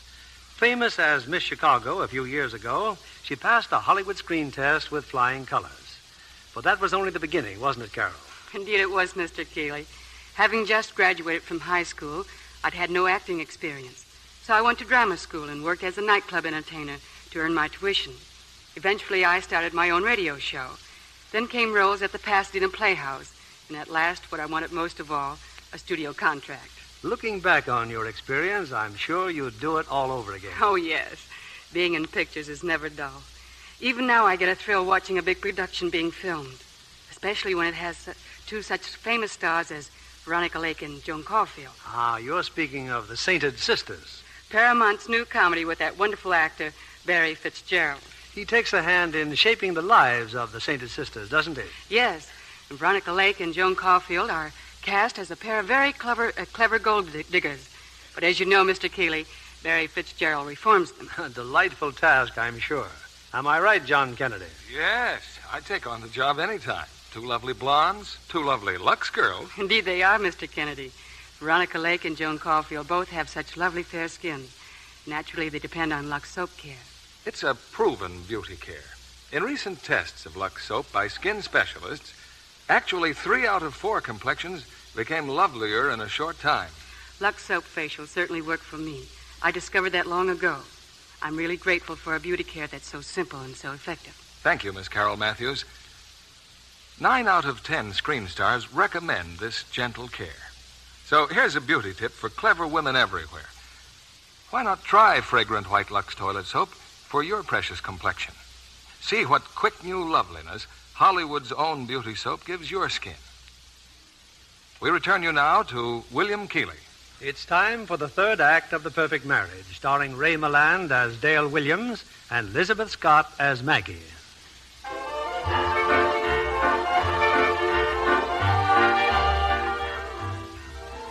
During the last half hour, there's been a steady stream into the Mayfair Club of members of the Williams family. First came Maggie on the arm of a beaming, self-assured gentleman named Gil Cummings. Then came Dale and Gloria, followed by Mr. Williams Sr., and now by Maggie's father. As yet, there's been no consolidation of the clan. Martha, it's been ages since we've done anything like this, hasn't it, Gil? All the time I've been saving words to tell you. Maggie, you're going to marry me or I'll beat you over the head with a baseball bat. You should have done that years. Oh, What's the matter? look over there. That's Dale, isn't it? Put on a lot of weight, huh? Hey, he's with Gloria. Do me a favor, Gil. Let's not even look at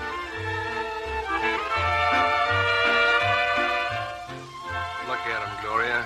Maggie and the goop. You know, I wouldn't be surprised if they go in Dutch treat.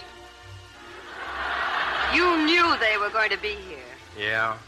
You just can't bear to have Maggie out of your sight. Yeah, I'm just curious, that's all. I don't know why I put up with you. Because we are pals. I've got news for you, chum. I'll be practically anything except a pal.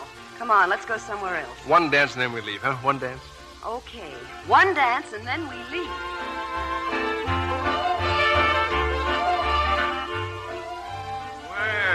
Well.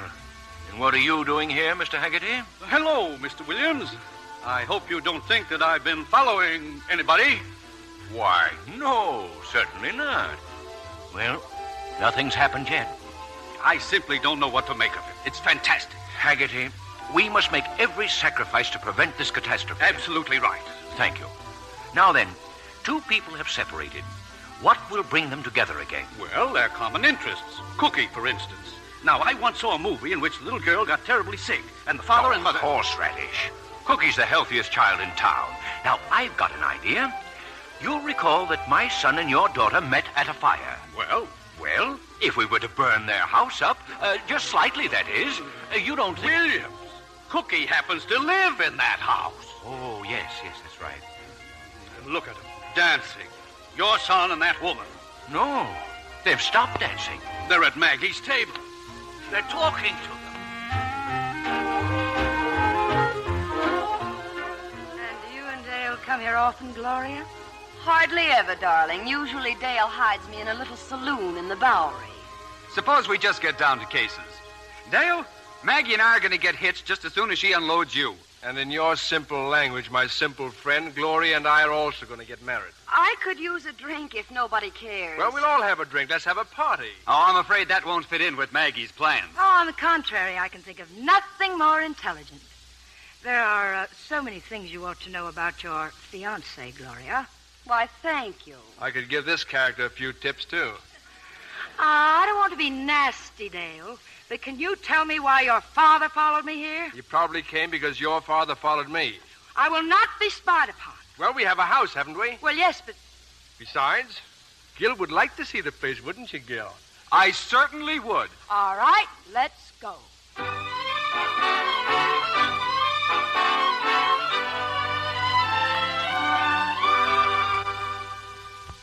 Well, I certainly don't like this room, Maggie. We'll do it all over, Gil. That lamp, though. Boy, I sure like that lamp. Sorry, old man, but Gloria and I are going to do a whole room around it. A huge, informal, cottagey room. You know Dale, darling. Chintzy. Dale hates chintzy rooms. I intend to like them very much. Oh, no, not you. He never changes, Gloria. Maggie, on the other hand, always changes. Tell me, Gil, did you ever catch Maggie with a backache? We never had time for backaches. Well, you'll have plenty of time now. Besides, we think that Maggie's backaches are just a great big fib that we use as a weapon. That's what we think. Maggie's had a weak back as long as I've known her. Well, you're going to have all you can do running after Dale with a bottle of Synephrine. A bottle of what? Synephrine. Dale has sinus trouble. Didn't you know? Just keep thousands of bottles of Synephrine all over the house. I'll give you a case for a wedding present. I'm giving Gil a whole barrel of toothpaste caps because Maggie doesn't believe in them. She also doesn't believe that anyone else is entitled to a blanket. Well, I have to have something to cover my ears against your snoring. She also talks in her sleep. I don't think you're being very nice, Dale. He isn't usually so frank. Most of the time, he's just moody and secretive and... What's the matter, honey? Be quiet. I think I heard Cookie crying. I'll go and see. Never mind, I'll go. But that's ridiculous. Let her cry. But you can't let her cry. The worst thing you can do for a child is pamper her. You gotta be tough with kids. How would you know? Skip it. She wasn't crying after all. If she were, I'd have heard her immediately. Anyway, Gil, raising children is simply a matter of understanding them, that's all. Then I wouldn't say you've done a very good job, darling. Oh, you wouldn't, would you? I think you dress Cookie outrageously. And when I have something to say that about will be the coldest day this world has ever known. Oh, let's be serious. Surely Dale is going to have Cookie at least half the year. Certainly not. I don't intend to have her life split into two pieces. Good. You and I together, Maggie, can correct any faults Cookie may have. Sometimes a good spanking is the entire answer to a problem child. Problem child? All Gil means is that he and I can approach the problem without hysteria. Hysteria? And if you'll kindly let me finish a sentence. I don't like any sentences you even begin about Cookie. Well, good night, folks. Oh, now, wait a minute, Gloria. Wait, I'm sorry. Are you? Well, this is where I came in. And this is where I go out. Gloria, wait a minute, please. Ha, ha, ha, ha, ha. Oh, the happy couple. Oh, Gloria's much too pushy for Dale. Honey, the last person in the world I want to discuss now is your ex-husband's future wife. Not quite ex, darling, but soon. Maggie, I've got you bad. I always have, and I always will. You're sweet, Gil, really sweet. I could use a little concentration. I'm sorry, but there's Dale again. I hope you and Gloria kissed and made up, Dale. Oh, don't worry about us. There was a taxi out there, and Gloria was going to take it, but she couldn't. Your father was in there just sitting there. All alone? Well, no. My father was in it, too. But you can bet your boots it was your father's idea. Even your own father doesn't trust you. Are you finished? No. I'm going to the study. I'm going to bed. Except I haven't any pajamas. The laundry's still in the kitchen. I'll get them for you. Well, Gil, that'll give you a rough idea of her housekeeping. We have a servant, of course, but Maggie won't trust her with the laundry. She keeps my pajamas in the oven. And incidentally, why don't you go home? Why don't you? Listen, chum, this is still my house, and my ground rules for visitors is 2 ac Emma. Why don't you get somebody to bounce me? I don't think I need any help. Care to try? I can think of nothing I'd like better. Here are your pajamas, Dale. Oh, excuse me. Thank you. How you ever put up with him for 10 years? Oh, he used to be so gay and really very affectionate. He doesn't even know the meaning of the word. I'll show you what it really means. Oh, Gil, dear, please. Why not? Well, Dale, he's peeking at us from somewhere. I know he is. But you've got to stop thinking about him, honey. That's all finished. Oh, of course it is. Then show me. Show me just how finished it is. All right, Gil, I'm sorry to break this up, but my vitamins have disappeared. They're in the bathroom.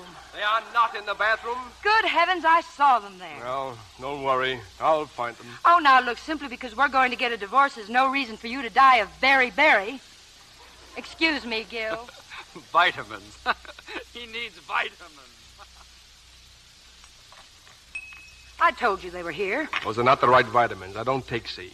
I take a B complex. You take C, G, H, and X. I do not take X. Well, you'd better, the way you're losing your hair. I'll thank you to leave my hair out of this. Gloria will probably insist upon a toupee with a wave. Well, you don't have to worry about Gloria anymore. Oh, a lover's quarrel. Oh, what a shame. Just a change of plans, that's all. Well, I haven't changed mine. I'm not interested. I am now going to bed, and I'm going to sleep like a baby. Why? Because I'm free. Thank Gil for me, will you? Well, did you find his vitamins? Certainly, they were right under his big nose. Honey, I've been thinking. As soon as we're married, we'll go to Yucatan. Yucatan? Maybe even as far as Chile. Did you ever go hunting for condor's eggs? Not that I recall. Oh, you'll love it. We'll stay away for months. But what about Cookie and what about my job? Cookie will go to a girls' school. As for your job, well, I'll write the letter of resignation myself. Now, you better go to bed, honey. You're tired out. Yes, I'm afraid I am a little. Dream about me, honey. About a bright, wonderful life with a guy who loves you like a fool. Oh, Gil, you make it sound so wonderful. So... Oh! What's the matter? Oh, it's my back again. It's out again. Well, what can I do? Would you mind helping me into the bedroom? Helping you? Well, I'll just carry you in. Like this. Oh, Gil, take it easy. Relax, honey. All you've got is a Charlie horse. No, it isn't a Charlie horse, Gil. It's a chronic sensitivity. Nonsense. I'll have you like new in a jiffy. Just put me down, dear. I'll be all right. Now you run along. Now, not another word. I'm going to give you a massage. Now, here we go. Oh, Gil, please. I'm not the heavyweight champion of the world. Why, if I don't cure you in 5 minutes... Oh, please, Gil, it hurts. Dale's the only one who knows how to massage me. Dale? Uh-huh. Well, how's this? Well, it's a little gentler. Good. Now, by twisting your shoulder... Oh, no, it's worse. Oh, you've made it worse. Maggie, maybe I'd better get Dale. Oh, don't be ridiculous. But you just can't sit there groaning. I can if I want to, and I want to. Oh. I'm going to get Dale. No, don't you dare. Still here? Your wife's got a pain in her back. You sure it's not a pain in the neck? Well, are you going to do something about it? I don't know. Get out of that bed. You get inside and give Maggie a massage, or I'll fracture your skull. I think you've convinced me. I wouldn't let you put a finger on me even if I were dying. Now get out of here, both of you. How bad is it? No worse than usual. It'll pass. Maggie, I really think you ought to let him try. Well, if you think so, dear. Go on, get to work. I can't concentrate with people breathing all over me. Now kindly wait outside. I'll do nothing of the kind. Maggie, tell your fiancé to get out. I am not going to let you stay here alone with my girl. Who happens to be my wife. That's just a technicality. Oh, Gil, do as he says. Wait outside, please. Well, okay, honey. Oh. But I'll be here if you need me. And shut the door. Yes. Oh. Now, just go all limp, Maggie, and just try to relax. How's this? Huh? How is this? It's good. It's good. Does it feel any better? Oh, yes, darling. You see, it's all... What did you say? Oh, sorry, it was a slip. Habit. You know what I'm going to miss most about you? The things I don't like. Oh? Like your aching back. And the way you have exactly a cup and a half of coffee. Oh, Dale, those things don't matter. Well, maybe they matter more than our silly in-laws. Or you're taking Gloria out to dinner. Oh, Dale, why didn't you tell me about Gloria? Because there was honestly nothing to tell. Honestly? Honestly. And stop squirming. You know, if I don't know... I don't know whether I'm in love with you or if I just plain like you. But I do know I'd hate not rubbing your back. Well, what about all the lies we've told each other, all the evasions? Aren't they important? Not very. Not nearly as important as all the truth, all the fun, all the heartache. And Cookie? Yeah, Cookie most of all. Turn around and do your neck. Oh, that's wonderful. You ought to be a professional masseur. No, I wouldn't be any good with anybody else. Oh, I don't care. With me, you're wonderful. Simply wonderful. You know something? I almost think you mean that. Oh, darling, I do. Of course I do. What was that? The goop, I hope. And my, he didn't even say good night.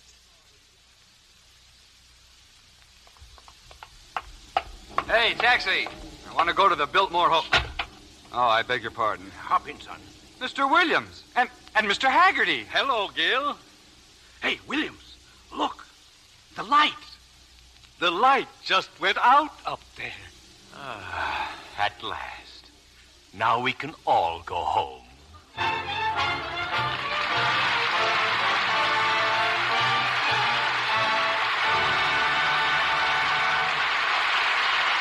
Our curtain falls on the perfect ending for the perfect marriage. But that's not the end of our good fortune. For here are tonight's stars back to greet you as they are in real life. Ray Milland and Elizabeth Scott. Ray, every time you're on this program, it seems as if you're just back from a trip abroad. That's right, Bill. Last time it was England, this time South America. I understand you were there for the opening of new Paramount Theater, eh? Yes, in Lima, Peru. But I also had a chance to take some time off and relax. Which you deserved. Paramount put you through some pretty strenuous paces in your latest picture, The Big Clock. Maureen Sullivan, too. She co-starred with me in the picture.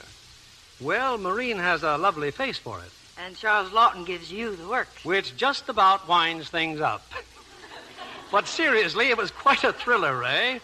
And so is Elizabeth Scott's latest film for Hal Wallace. Well, it is indeed, but the name I Walk Alone is a little contradictory, isn't it? I've never seen Elizabeth Scott except surrounded by admirers. Well, you see, I sing this film, Ray, and maybe that explains the title. On the contrary, Elizabeth, in my opinion, that's one of the high spots of the picture. That and a few more things like brilliant talent and, let's say, a lovely Lux complexion. Well, I won't deny, Bill, that Lux soap has done wonders for my complexion. I wouldn't be a day without it. And we wouldn't be a week without this theater, Bill. So let's hear what you've planned for Monday. Next Monday night, by popular demand, we're bringing our audience one of the great pictures of all time and casting it with two of the year's most exciting stars. Academy Award winner Ronald Colman and another great Academy Award artist, Miss Greer Garson. Well, it would take a great picture for a team like that, Bill. What's the play? It's Metro-Goldwyn-Mayer's immortal screenplay, Random Harvest. A powerful and haunting love story brought unforgettably to life by Greer Garson and Ronald Colman. Well, that ought to be a high spot of the year for Lux, Bill. Many congratulations, and good night. Good night. Good night, and thanks for two very fine performances.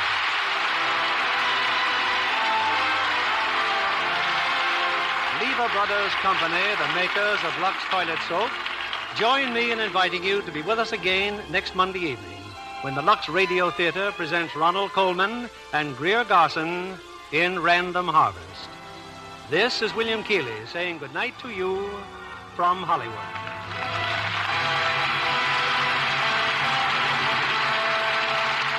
Ladies, here's a reminder. Did you know you can still get spot cash for the waste fats from your kitchen? Dealers pay well for every pound you turn in. Even if you reuse fats for cooking, there's always some left which can be salvaged and turned into your butcher. World supplies of industrial fats and oils are still far short of needs, and this situation will continue for some time to come. So please keep on salvaging all waste fat possible. You'll be doing your country a service. You'll be helping your food budget, too. Remember, spot cash for every pound you turn in. Our music was directed by Louis Silvers. Join us again next Monday night to hear Random Harvest with Greer Garson and Ronald Colman. Pepsodent won by 3-1. Yes, in a recent survey, families throughout America compared new Pepsodent toothpaste with the brands they'd been using at home. By an overwhelming average of 3-1, they preferred new Pepsodent with Irium over any other brand they tried. They said new Pepsodent toothpaste tastes better, makes breath cleaner, makes teeth brighter. Yes, with families who made comparison tests, Pepsodent won by 3-1. Be sure to listen next Monday night to the Lux Radio Theater presentation of Random Harvest with Ronald Colman and Greer Garson. Stay tuned for my friend. Lux presents Hollywood.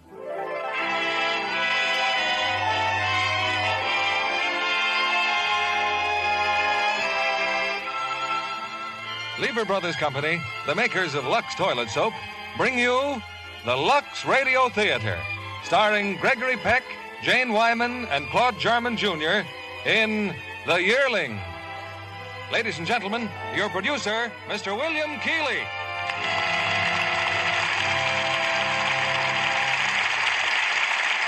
Greetings from Hollywood, ladies and gentlemen. When a motion picture is nearly 8 years in the making, one naturally looks forward to something rather special, both in story and production. And The Yearling lives up fully to these expectations as one of the most widely acclaimed pictures of the year, still being enjoyed by theater-goers all over the country. In bringing it to the screen, Metro-Goldwyn-Mayer cast it to perfection with tonight's Lux Radio Theater stars, Gregory Peck, Jane Wyman, and Claude Jarman Jr. The Yearling is a warm and deeply moving story of simple pioneer people in the Florida scrub country. People whose ways have changed little through succeeding generations, and who today are still without the luxuries we take so much for granted.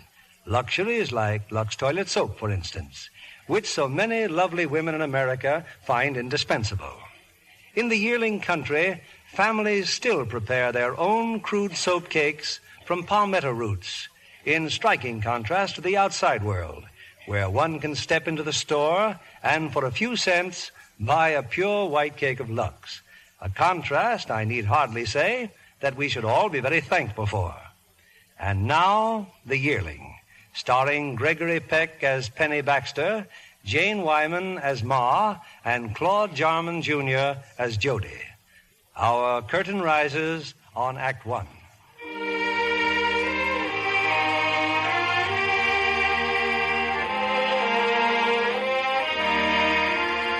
I come here to the scrub country after fighting in the war with the Yankees, for this were a place to live in, deep in the woods and wild, and far from towns and wars. Not many people live here, but longs the river there's a village, and 'twas there I found my wife. Between us, we cleared and cultivated these few half-fertile acres. Here we brought 4 children into the world, and buried 3 of them. We've had our hardships and our happinesses, but this is home. For Ori, my wife, and the boy we call Jody, and for me, Penny Baxter. Hello, Pa. Oh, Jody, where you been? Your ma's been bellering for you, boy. Been to the creek, Pa. It has been a rambling, is that it? Reckon it is, Pa. Well, it's a fine day for it, son. But women folks can't see for their lives how a boy loves so to ramble. I seed a sight down to the creek, Pa. A mammy coon with 2 babies. Prettiest little fellas you ever seen. Coons is pretty. Pa, if night you snare me one of them for a pet, I bet even Ma'd love it. Your ma ain't gonna go loving no coon, boy. You reckon she'd rear up was I to mention it? I need a bucket of water, and supper's most ready. Yes, Ma. I reckon she'd rear all right. But I wish I had me something to pet and play with. Get along, boy. Fetch your ma some water. Hey, old Ma, I like you, Ma. Huh. You and the rest of the livestock get mighty loving when I got victuals in my hand. Now set, both of you. Yes, ma'am. Dear Lord, thanks again for the victuals. Amen. Well, I declare that's a mighty skimpity blessing. Well, I'm hungry, Ma. The Lord will know what I mean. Saw an old coon today, Ma. She had a couple of babies. I bet if you'd seen one of them little old baby coons, you'd have loved it to death. Jody, we ain't having no coons around here. What about a little old bear cub then? Or baby panther? Jody! But, Ma, I just gotta have me something for a pet. We got milk aplenty. There ain't an extra drop from sun to sun. But I just want something all my own, Ma. Something to follow me. Something with dependence to it. Going on 12 and still wanting some kind of a play dolly. But, Ma... Now stop pestering before I take a brush to you. Yes.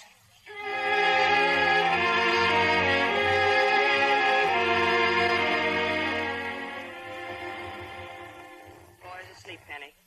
Ain't it time you put up the stock? Ori seems like you get mighty hard on the boy at times. Always running off. Always wanting to bring some pesky critter in this house. Well, a boy ain't a boy for long. Leave him kick up his heels a little. Day'll come he won't even want to. Ori, I've seen our boy stand a gaze at the wonderment of bird and critter. Just like I stood when I was a boy in the forest. Don't be afeard to love the boy, Ori.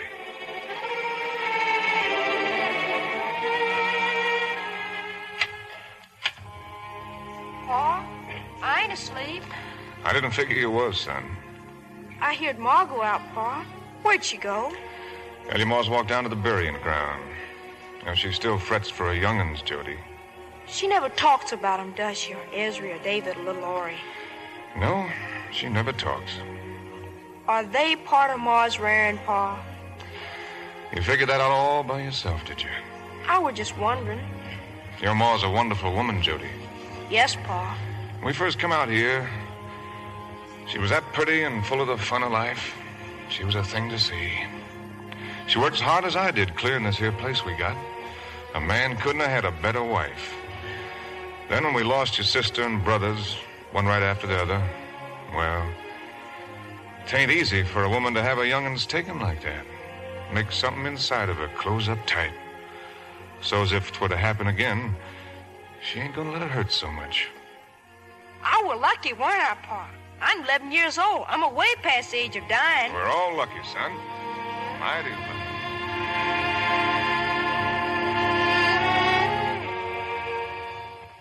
Well, what happened, Pa? The dead on Pa killed? Use your eyes, boy.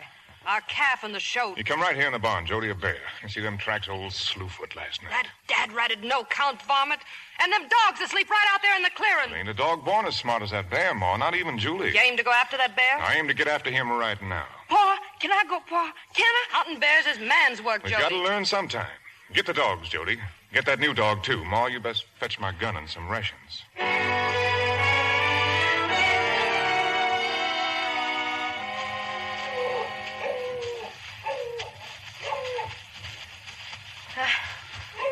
I reckon we're getting old Slewfoot pretty tired, Pa. Yeah, you won't feel so tired to old Slewfoot raised up in front of you. Old Slewfoot killed a man once, didn't he? That's what they say. Pa, you'll not be scared when we come up with him. Well, not unless things go mighty wrong. Pa, was I scared? Must have climbed a tree. Well, even if you ain't scared, you... The dogs, Pa! Towards the swamp, Jody. Keep running, boy. Don't get faintified on me.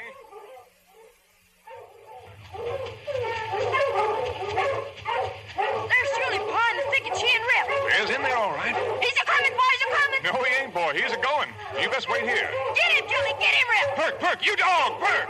Where is he, Pa? Where's the new dog? He's running away, son. There he goes, swimming the swamp. Julie, Pa. The bear's killing Julie. Shoot, Pa, shoot. Pick a tree, son, lest I miss. You won't miss, Pa. You'll get him. Pa, you hurt, Pa? What happened? His gun backfired. Pa, will he come back? Slewfoot? No, I reckon he's had enough, too. Look. There you go, son. The dogs, Pa. Julie, Rip. Here, Rip. Here, Rip. Julie ain't steering, Pa. We best get her, son. Come on. But what if he comes back? Old Slewfoot. That bear's halfway to Jacksonville by now. This confounded, worthless gun.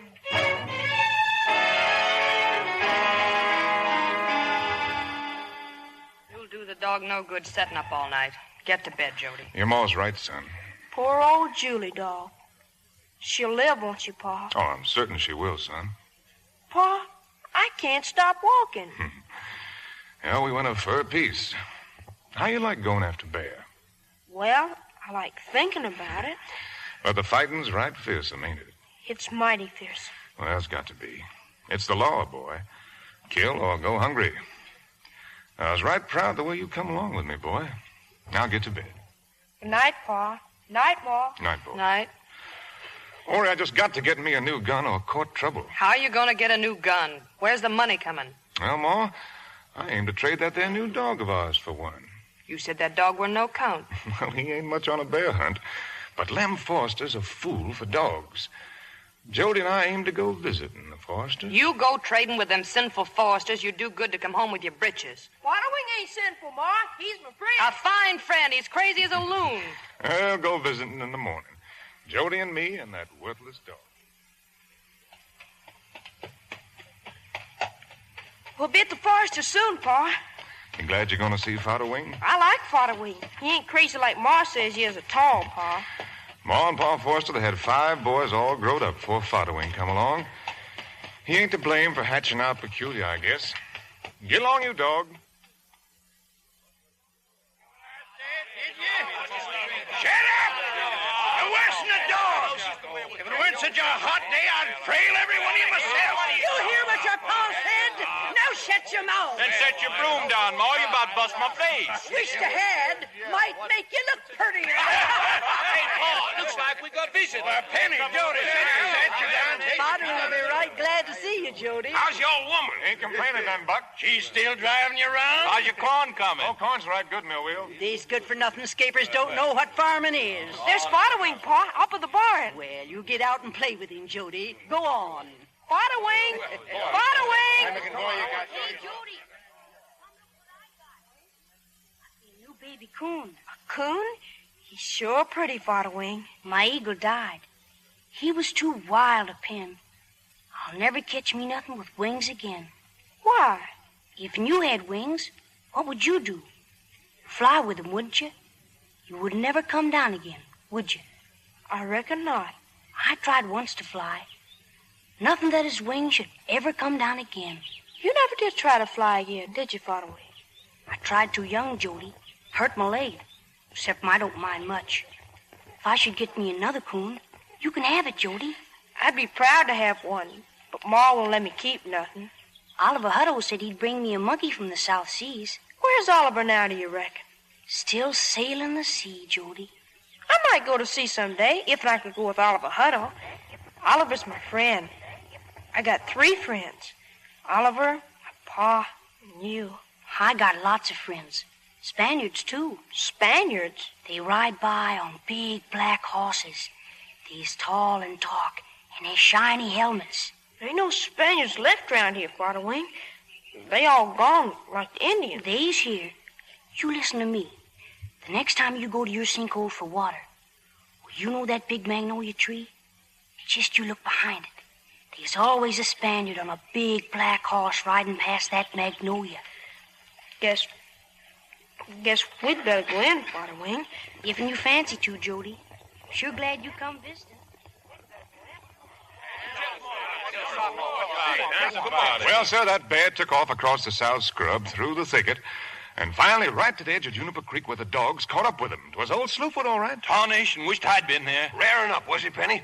Well, was he? This here dog go with him? Perk? Oh, yes, he went with him. Do we track good?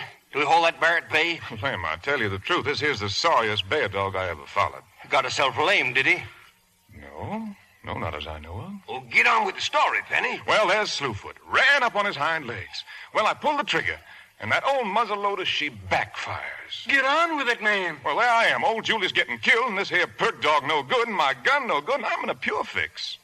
Quit that car stopping all the time. Well, old Slewfoot figures he's had about enough. The last me and Jody seen, he's heading for no man knows where. I'd have give a gallon of whiskey to been there. Heading for no man knows where. Penny Baxter, you're a liar. Why? Ain't no man ever said that to me afore, Lem. Just 2 dogs don't make a bear like old Slewfoot Turntail. How come you never mentioned this here dog? I told you, Lem, the dog is worthless. I notice he come out pretty good shape. Not a mark on him, is there? No, nary a mark on him. It'd take a mighty clever dog to fight a bear and not get no scratch on him. Penny Baxter, I want that dog. When I want a thing, I gets it. Now look here at this gun. It's made in England. And no muzzle loader neither. You fill your own shells easy as spit. Now look at it. Sure a pretty gun. Take it.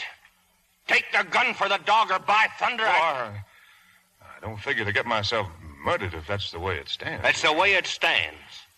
Well, you got to promise not to beat the pudding out of me after you hunted the dog. Shake. It's a trade, Lem. Settle down, the whole lot of you. Let's have some victuals.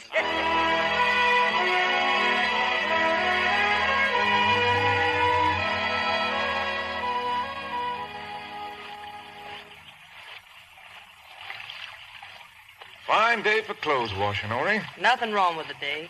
It's just having to tote things so far to this here sinkhole. Oh, ain't Jody been helping you none? He helped. How long since you and him went visiting the foresters, Penny? Oh, must be more than a week now. Lem Forrester will be making track here one day. The way you greased that gun out of his hands and him so purely mean. 'Twas his own doing, Ma. He'd leave Killiers not for cheating him. Well, don't fret on it, Ori. Jody, what you doing? Pa, I can see him. See what? An old Spaniard riding along. Right behind the magnolia, Pa. Broadway said I could find here. That's nice. What's he seed? A Spaniard. What Spaniard? I don't know. There, now, look at this dress. I knew it wouldn't stand another washing. What else you got that's cool to wear? Nothing. Excusing my wedding dress. Well, that black alpaca's nice. That went to pieces last year. Pure rags. Doing work just like this. Toting washing half a mile from the house. Toting water to wash in. Toting water to cook in. Or you'll get your well one day and right outside your door. After all these years, I believe it when I see it. Ori, I think maybe Jody and me will make us a trip into Volusia. Where you want to go to town? You got your gun. Oh, we got furs and venison things to trade. Yes, ma'am. I figured day after tomorrow, Jody and me will go into town.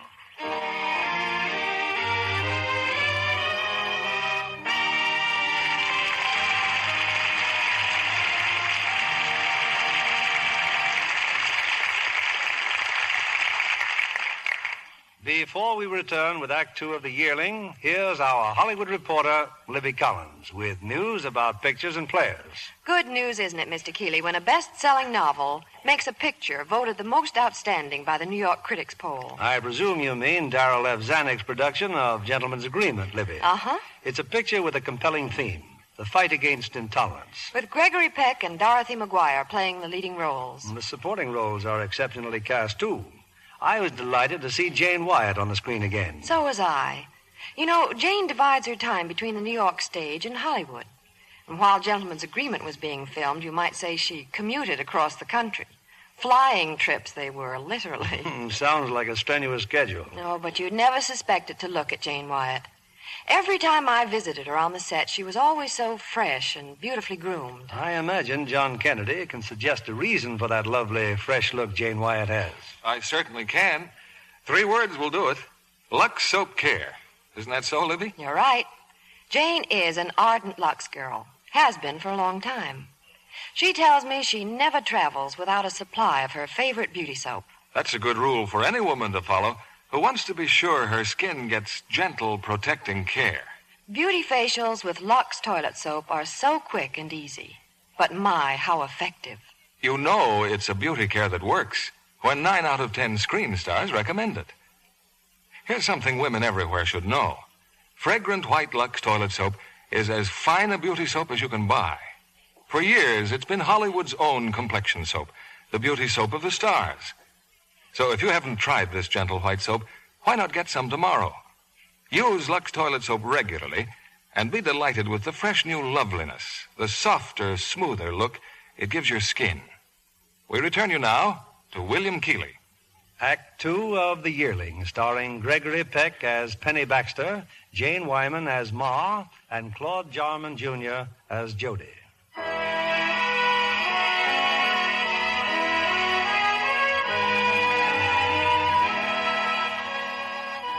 For 3 days, Penny and Jody have been off to town on one of Penny's rare journeys out of the wilderness. It's late afternoon now as the travelers return home. Their clothes ripped and torn, their faces more than slightly battered. We're back, Ma. Hey, Ma, we're back. Time you was, too. Where's your pa? Putting up the horse, Ma. Sure wish you could have seen us in town. Look at you. What happened to you? In town, Ma. There was a fight. Me and Pa and the Foresters and Oliver. Oliver? Oliver Hutto? He's back from sea, Ma. He was in town seeing his girl. And the Foresters, well, they figured she was Lem's girl. Now, ain't that just fine? They was all piling on Oliver. So Pa and I, well, we had to help him. You sure that's what you fought about? Well, sure, Ma. It was a good fight, too. We lost. You sure that it weren't over that no-count dog that Pa got his gun for? I don't know why Pa should rear up at Lem. Pa told Dog the dog was worthless. My words were straight, son. My intentions was crooked as the Ocklawaha River. Hey, Ma. Well, ain't this just fine? Brawling with them no-good Foresters like you was no better than they are. Well, there's one thing that'll make you happy, Ma. Look. Now, did I make a good trade? It makes near $5 we got saved. Now we can buy tobacco seed, enough to have us a fine money crop next spring. And every bit of money we get from the tobacco is going into bricks and mortar. So she can have a new well, Ma, right outside your door. Well, I declare. Well, now, I can't imagine it. Having all the water I need right here. Not even caring if some slops over now and then. You can slop all you want, Ma. And being able to waste a whole bucketful just to cool myself with. Put the money in the pitcher, Ori. Well, I declare it'd be such a blessing it won't seem natural. Should have seen Jody in the store, Ma. He and storekeeper's little girl, holding hands. Pa, I weren't holding hands. If you say that again, Pa, I'll just die. Now, leave the boy be. I bet you didn't bring back half the things I ordered now. Open the basket, Ma. Come on, boy, outside. We best wash the trail off our faces. I never knowed a man yet that could be trusted. Where's my paregoric? Where? Now, if that ain't just like a man, dress goods. Throwing away money on dress goods. Oh, I declare, men ain't got no more sense than... How much did this cost? You just tell me how much money you wasted on such foolishness. The next time you go to town, I'll...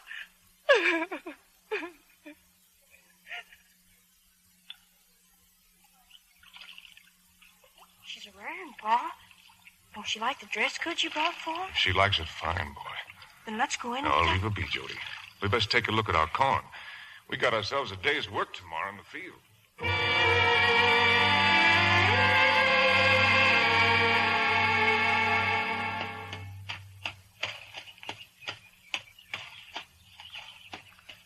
Ain't we plowed enough, Pa? Can't we rest for a spell? All right, boy, we'll rest.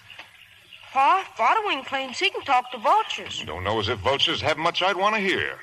Well, maybe if we used to tame one, it might make a pretty nice pet. Hey, we got company. Been admiring our corn, Ma? I ain't admiring nothing. You know why them hogs didn't come in last night? They was stole. Stole? They was baited. Look here, in my hand, corn. Sure enough, corn. Near the sinkhole. They come and took our hog's penny. Who has, Ma? That ain't hard to guess. Them fine friends of yours. The foresters? Them black-hearted thieving no Go good... to the house, Jody. Fetch me my gun.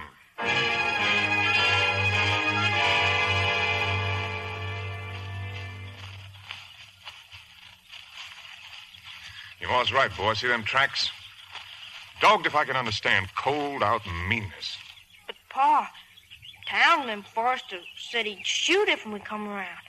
I'd rather let him keep the hog. How are we going to live if we don't protect our rations? You want to beg off going? Reckon not, Pa. Reckon I'll go with you. Pa, look out, rattlesnake! Get back, boy!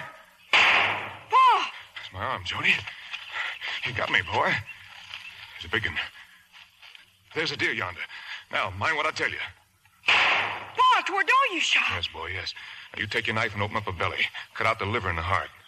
Maybe we got a chance this way. Hurry, boy, hurry.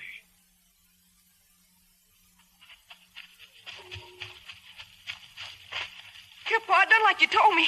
Your knife. Give me your knife. There.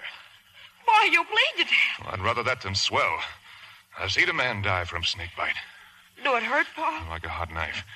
Now, give me the heart, boy. The liver.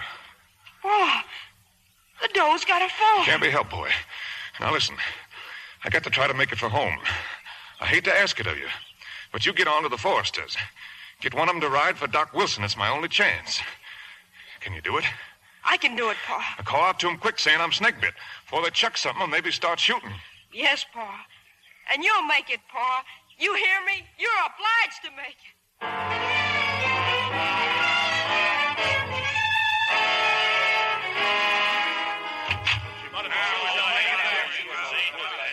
Oh, my boy, he's snake bit. What do you want, you little varmint? He's snake bit, Lim. My boy, you gotta help us. Is he swole, boy? Yes, please ride for Doc Wilson. Please, please. I'll ride for him.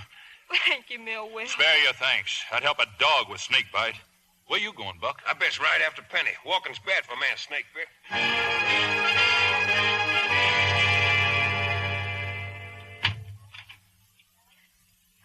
How's my pa? He's bad. Better stay here, Jody. Your ma's in there. Doc Wilson. Thanks for doing what you did, Buck, Mill Will. Seem like we'll make it, Jody, and again seem he won't. Jody, how come you and your daddy was up on our road when he was bit? We's a-hunting our hogs. Sure.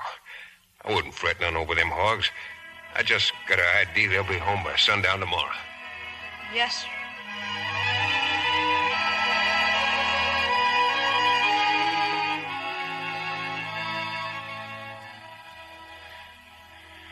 Ma? Jody? Pa, you waked up. You waked up. Old Death got to wait a while on me, boy. Where's Ma? She's here, Pa. And the doc, they're dozing, Pa. They've been sitting by you for so long. What's this? What's this? Pa, he's alive, Doc. Lord of Jeepers. He made it. Ma, wake up, Ma. Penny, he's dead. Not by a long shot. He's pulled through. Oh, Penny. I could sleep for a week, Ma. That's just what I want you to do. Let's get out now and let the man alone. I best fix us some victuals. It's for a near thing, Pa. You all right now? I think so, boy. I'm proud the way you done what was needed. What is it, son? Pa, you recollect that doe you shot? Can't never forget her. She saved my life. You recollect that little fawn she had, Pa? Most likely it's mighty scared and lonesome and hungry. Yes, boy. Won't take much to raise a little old fawn, Pa.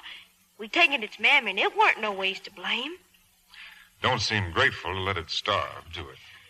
Pa, you figure I ought to go out and find him. Boy, you got me hemmed in. You tell your ma I said you was to go and get the fawn.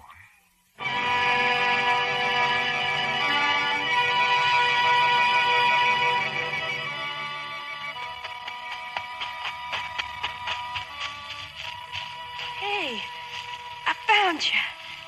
Don't be scared, baby. Your mama's gone. Don't you worry none. I've come for you. It's me, see? It's me, Jody.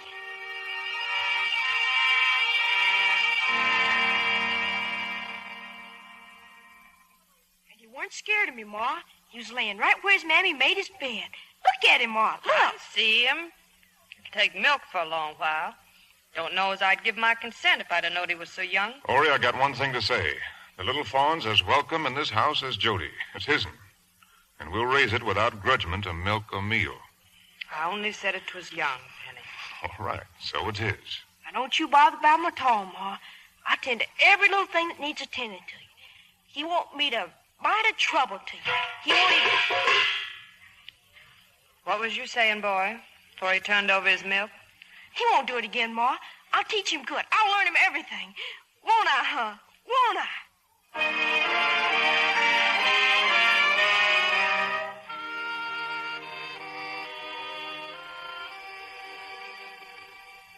Jody, where you been? Just around with Ma, the fawn. Ain't his eyes pretty, Ma? Ain't he got a cute foolish tail? Look at All deer's tails look the same. You want to pet him, Ma? You can. I ain't petting no fawn. Got a name for him yet, Jody? Can't think of one that's good enough, Pa. Why don't you call him Rover? Ma, Rover's a dog's name. Well, call him Joe, then. Ma, Joe Baxter sounds like a man. You know, get me a good name? Broadway. Following's ailing, boy. Buck said he's been mighty poor of late. Oh, but he'd love to see my little old fawn, and he gets wonderful names for critters. Yeah. Following's got an ear for such things, the way some folks got an ear for fiddle music. Can I go see Following, Ma? Can I? Well, all I know is my voice don't mean nothing around here. Thank you, Ma. I sure like you, old Ma. Jody? Yes, sir? Either you don't hug me no more, or you quit sleeping with that fawn. Dog to find out what ails, Ma. Come here, little old fawn. Why, you smell just fine.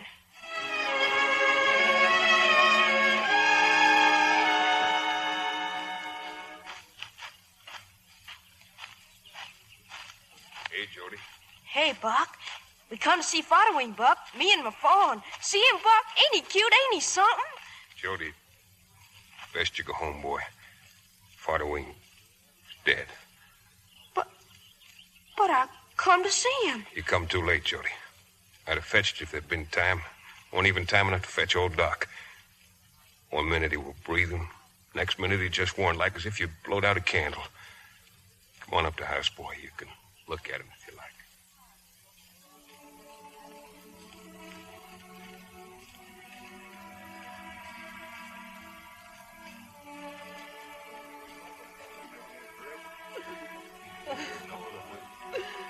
I lost my boy. My poor, brookeny boy. He'll not hear you, Jody, but speak to him. Hey, Following. I wished he could have seen your fawn. I told him about it. He talked about it lots. He said Jody's got him a brother. Come here, Following to name him, Buck. He did name him. He said a fawn's tail is a little white flag. If I had a fawn, I'd name him Flag. Flag. Yeah. Flag the fawn. We aim to bury him tomorrow, Jody. Be right proud was you all to come say farewell.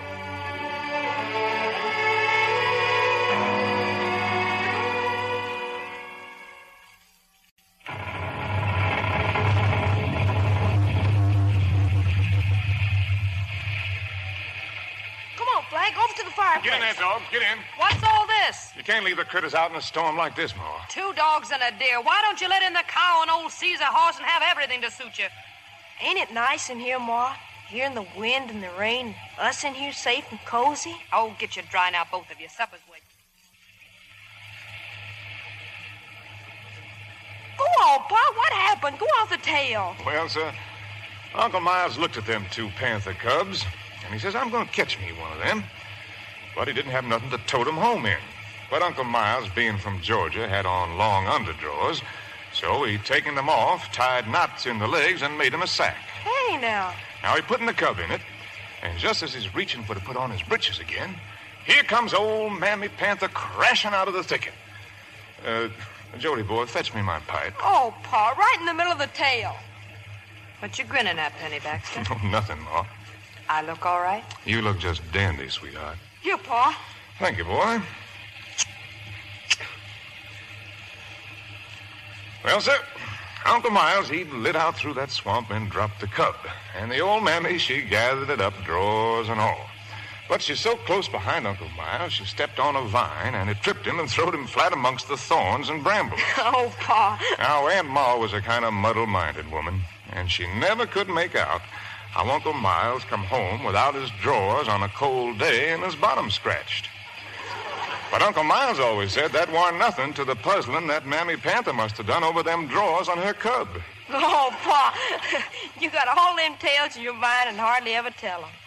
I ain't much for dogs, but there was a dog once I'd taken a notion to. She had the prettiest coat. Hey, now, Ma's gonna tell one.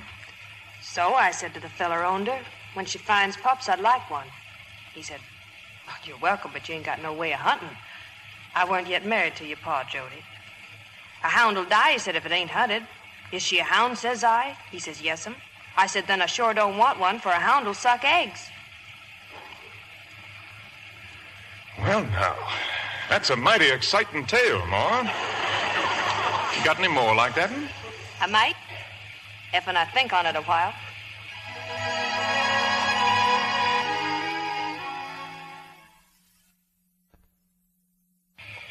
I've seen rain in my time, Ori, but nary such a thing as this. Nor'easter for sure. It's been 4 days already, 4 days constant. Well, we'll give her one more day. Then you're gonna stop it, I suppose. And then we'd be obliged to get out in the fields and save what we can. 4 days, there ain't no good in it. There ain't nary a thing on earth a body can call his own.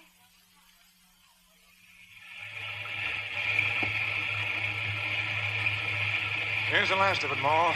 Last basket of corn. Close the door, Jody. Rotted. Most of them rotted. Our whole crop. Keep turning those ears, Jody, so they all get a mite of heat. Most of the beans is moldy, Ma. We're just as good quit fighting and lay down and die. Well, Job taking worse punishment. That's right. Find the good in it. Get out of that, you dad-ratted vomit! Ma, the paw don't mean nothing. Don't hit him, Ma. That critter gives me no peace day or night. He can't come in this house no time. Never no more. He's just hungry, Ma. He ain't had You much. lock him up in the barn, and if he gets in my way again... Leave off, the both of you. Ain't it enough to have trouble pouring on us out of the skies out the family quarreling? Has a man got to die to find peace? Ma don't mean nothing, Frank. She don't mean nothing. Rain. It seems like it's... It has. Rain stopped. Oh, the feels, Penny. Just see the sight of them. Water and mud flooded out. Ma, seems like at times a body gets struck down so low, ain't a power on earth can ever bring him up again. Seems like something inside of him dies so he don't even want to get up again. But he does. Well, ain't much of a world left for us, Ori, but it's all we got. Let's be thankful we got any world at all. The clouds. They're breaking up, Penny. The sun's coming through. The sun? Jody. Why, looky here, boy. Sun's coming through.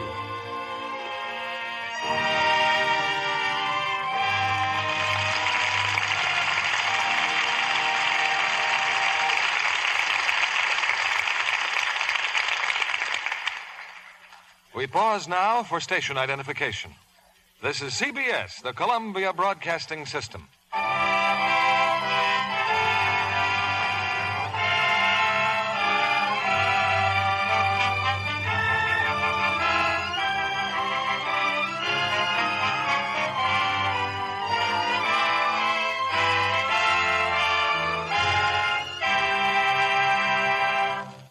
just a moment, our stars will return with Act 3 of The Yearling. Meanwhile, we're happy to welcome as our guest tonight another distinguished actress from Metro-Goldwyn-Mayer, Miss Selina Royal. Miss Royal adds to a list of memorable screen parts her latest role in the picture from Sinclair Lewis's best-selling book, Cass Timberlane. And I imagine you're excited about the Hollywood premiere tonight, Miss Royal. I certainly am, Mr. Keeley. Well, not to see myself on the screen, but because it's a benefit premiere for the John Tracy Clinic. And destined, from all reports, to be one of the most brilliant openings of the year. Well, I sincerely hope the audience will like the picture. The studio gave us a wonderful play to work with. And a top-notch cast, too, not excepting present company. Oh, well, thank you, Mr. Keeley. I'm sure you're really thinking, though, of Spencer Tracy in the title role and Lana Turner in the role of the woman he loves and Zachary Scott as the other man. Lana Turner gives a remarkably fine performance, as always. Well, a fine performance is something you can expect from Lana, and beyond that, she has breathtaking beauty. More than ever as the leading lady of Cass Timberlane. Don't you agree, Mr. Kennedy? Well, there can be only one opinion about that. Lana Turner is simply gorgeous. And gorgeous is the word for her Lux complexion, too. Yes, peaches and cream describes it. And I know why. She depends on Lux toilet soap care, too. It's such an effective beauty aid, certainly one that I'd never be without. If the ladies in our audience could see you, Miss Royal, I'm sure they'd be convinced that gentle Lux soap care is the right choice for lovely complexions like yours. Thank you, Mr. Kennedy. No actress who faces the camera can afford to take chances with complexion beauty. No wonder, then, that Lux toilet soap is Hollywood's own beauty soap. This fragrant white soap really makes skin lovelier. Recent tests by skin specialists prove it. In actually 3 out of 4 cases, complexions became softer, smoother in a short time. So here's a beauty hint from Hollywood. To give skin fresh new loveliness, use the soap 9 out of 10 screen stars recommend. Get some fine white Lux toilet soap tomorrow. Here's Mr. Keeley at the microphone. Act 3 of The Yearling, starring Gregory Peck as Penny Baxter, Jane Wyman as Ma, and Claude Jarman, Jr. as Jody.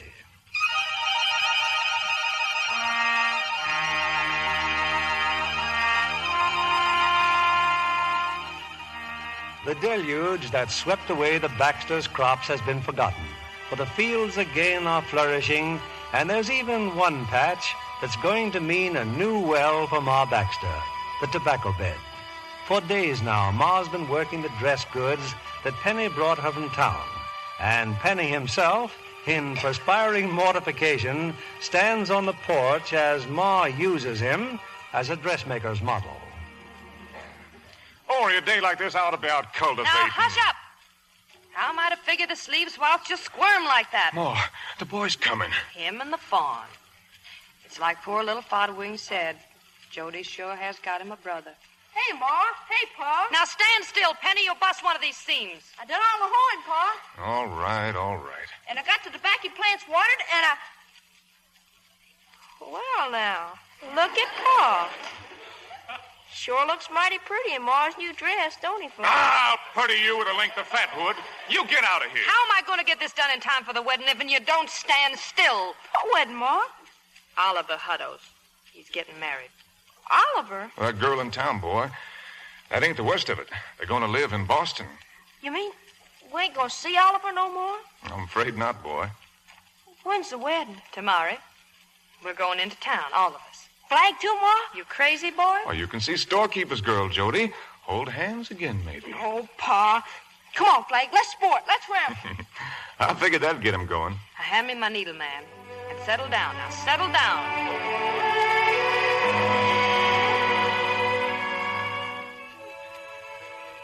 So we're going away, Flag, to Oliver's wedding.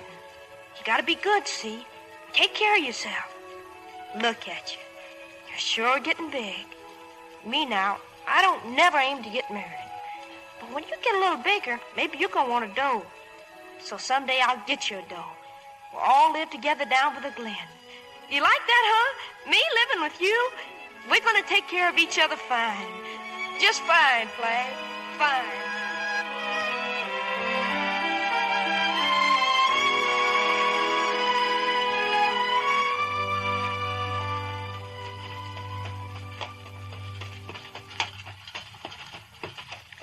Reckon I ain't come to town for over a year. You like it, Ma? It's right nice seeing people again. And the buildings and stores. My, how it's growed. Ma don't get out enough. I don't, and that's the truth. Why? How do you do? Why, how do, Miss Saunders? How do, Miss Saunders? Oh, she won't recollect me. How do you do, Miss Baxter? How do? Well, I declare.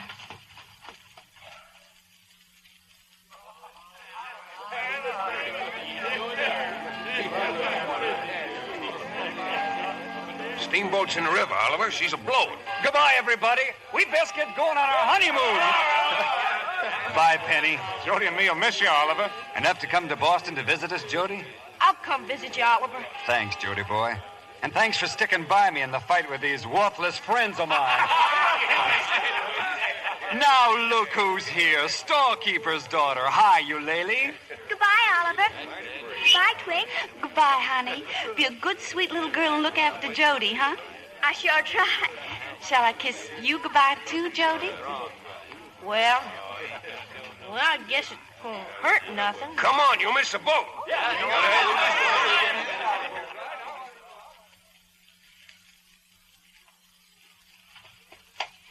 I vow you had the prettiest dress at the wedding, Nori. I sure had a time. I sure had a time. How about you, boy? I don't like folks going away, Pa. It's like they was dying, away fighter winning time.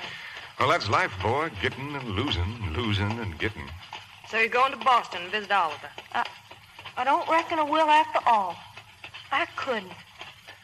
I just couldn't leave Flag.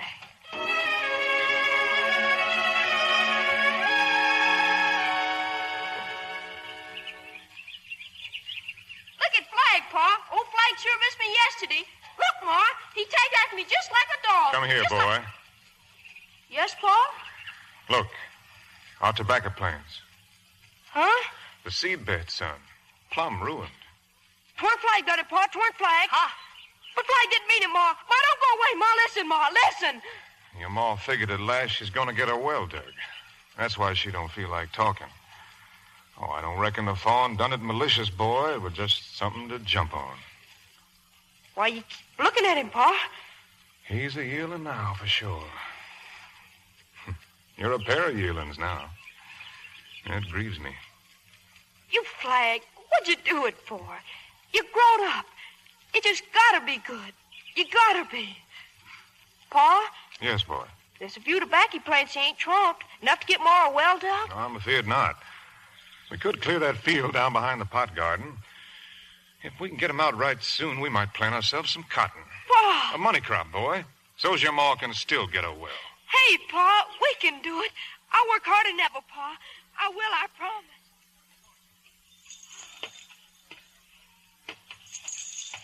This is the last stop, Pa. Have I spaded her enough? I reckon, son. That chain around her good? She's good, Pa. Now stand clear, boy. Now get up, Caesar. Get up, boy. That stump ain't budging. Come on, Caesar. Get up. Pa!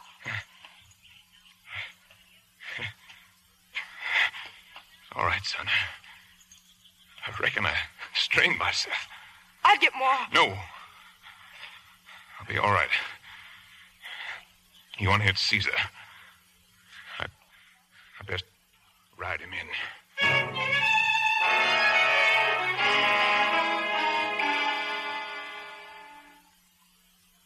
How is he now, Ma? He don't never know when to quit. He's strained his innards for sure, boy. Right bad, I guess. Ah, please to hush, Ori. Jody, if it so happens I ain't up for a few days, think you can take charge around here? I can take charge, Pa. The cowpeas and Needhorn, I best watch corn for cutworms. And keep the deer out of the fields? I'll keep him out, Ma. Pa, you get a good sleep. Gotta get your strength back. All right, son. Night. Night, Pa. Ma, I reckon you best get to bed, too. What's that? I said you best get to bed. Now, Mr. Impudent Big Mouth, you just get to your room. Yes, ma'am. Some people getting mighty important around here. Yes, ma'am. Night, Ma. Night, son.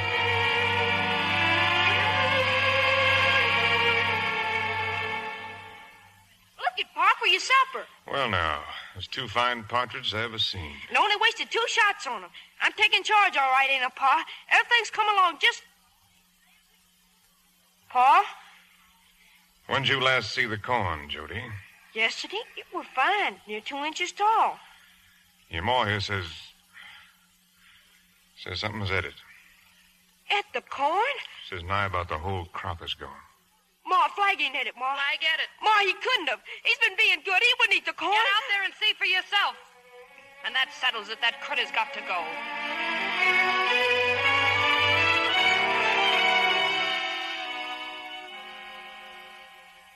Well, boy. It were Flag, Pa. And I'm gonna punish him. I'll whip him with a stick, Pa. I'll get him. Whipping won't help, son. Then I'll pin him up. I'll halter him. I'll tie him to the Listen legs. to me, boy. What's happened's powerful bad. You know that. Yes, sir. But your ma and me, we're willing to have a try at a remedy. You agreeable to work extra hard to fix things? I'll just do anything, Pa. I work like you never seen. I'll just do anything you and Ma says. All right. Now, first you get whatever corn we got left, and you plant it just like we done before. Then you start to build our fence up. When you get the fence higher than you can reach, rail on rail, I hope by that time I'll be able to help. But you got to get it up before the corn starts showing again. Maybe that way we're safe. I'll build that fence so high nothing will leap over it. Don't worry, Pa. Don't worry.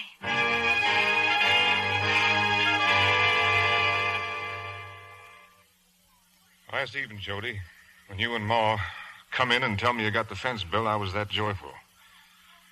But all that work and all them hopes for what? He got out again, didn't he? Flag. He must have jumped over, Pa. All our corn's ate up again. Jody, come close to me. You know we depend on our crops to live. We can't go on having them destroyed, one after the other. And you know there ain't a way in God's world to keep that wild yearling from destroying them. Yes. I'm sorry. I can't tell you how sorry. But you got to take the yearling out in the woods. Tie him up and shoot him. Pa. Now, Jody. Now.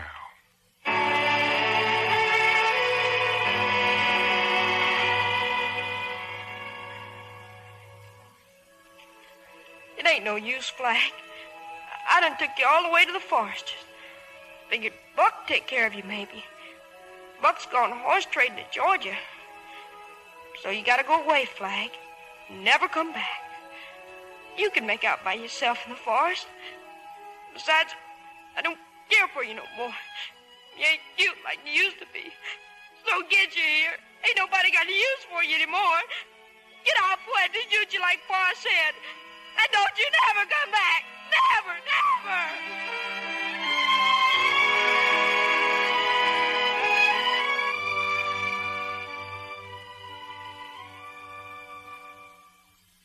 Yearling's back again, ain't he? Why didn't you do what I told you, boy? I couldn't shoot him, Pa. I just couldn't. Set my gun down. Yes.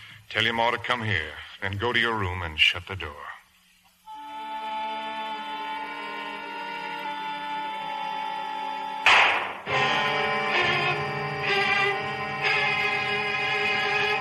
I didn't mean to hurt the critter, but I can't shoot straight. You know I can't. Jody, take the gun from your ma.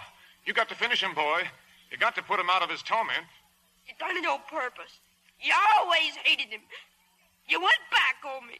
You told her to do it. I hate you. I hope you die. I hope I never see you again. Take the shells and do like I say.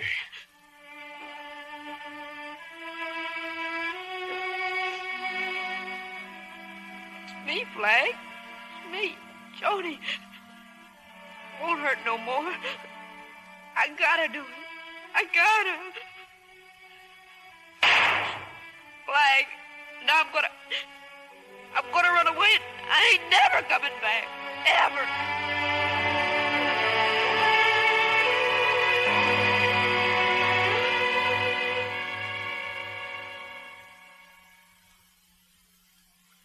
How's he, Doc?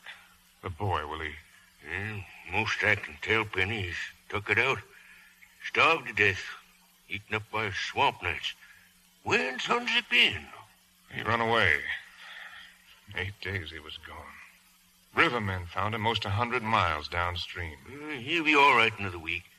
Fill him up with soup and give him with poultices. I'll stop by again one of these days.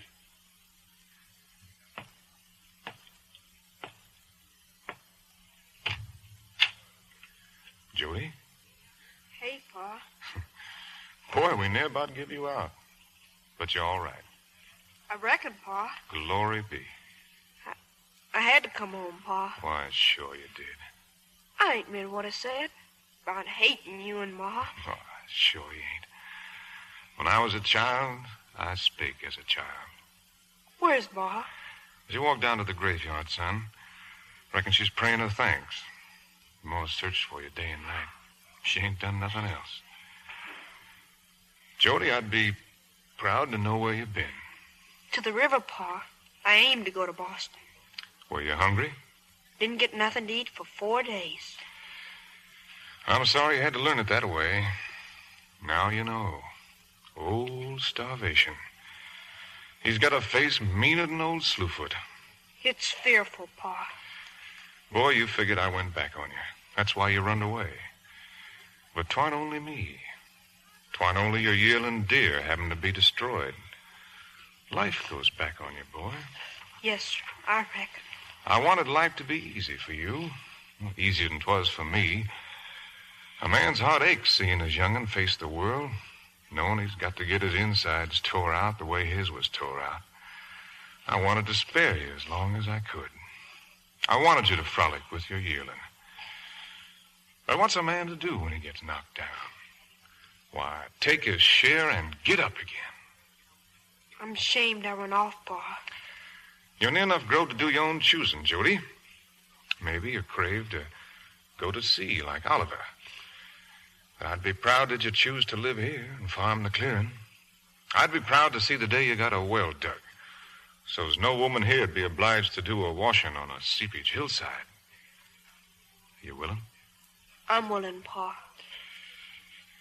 There's food and drink to have you home, boy. Now get your rest.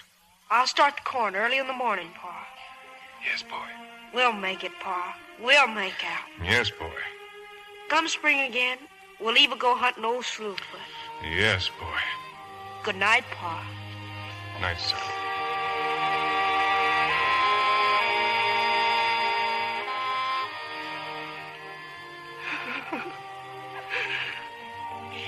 He's back, Penny. Our boy's back. He come back different, Ma. He's taken the punishment. He ain't a yearling no longer. I thought we'd lost them all, Penny. All the young ones.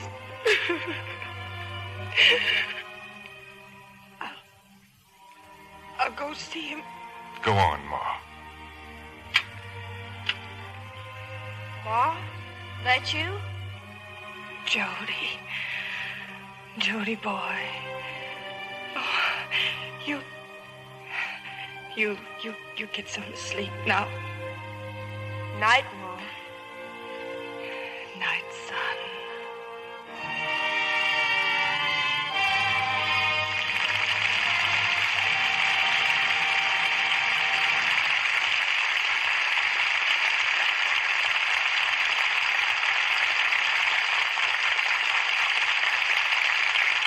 As our curtain falls on the unforgettable Baxters, I'm quite sure that Sidney Franklin and Clarence Brown, who produced and directed The Yearling for the screen, are more than proud of tonight's three stars who brought it to the air: Gregory Peck, Jane Wyman, and Claude Jarman, Jr.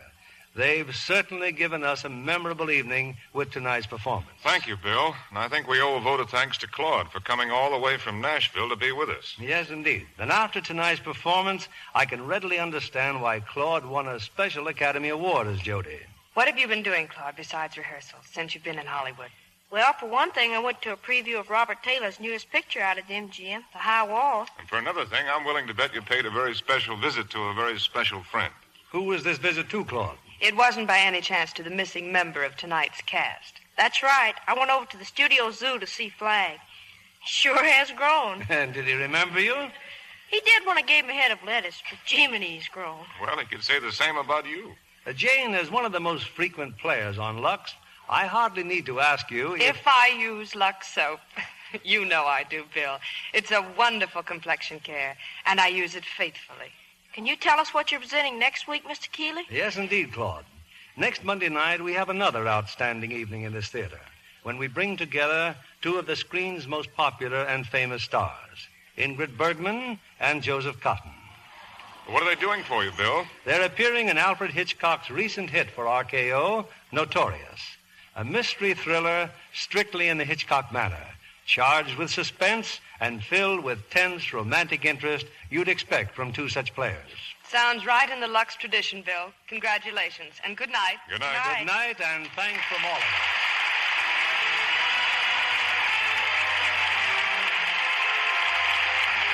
Lever Brothers Company, the makers of Lux Toilet Soap, join me in inviting you to be with us again next Monday evening when the Lux Radio Theater presents Ingrid Bergman and Joseph Cotton in Notorious.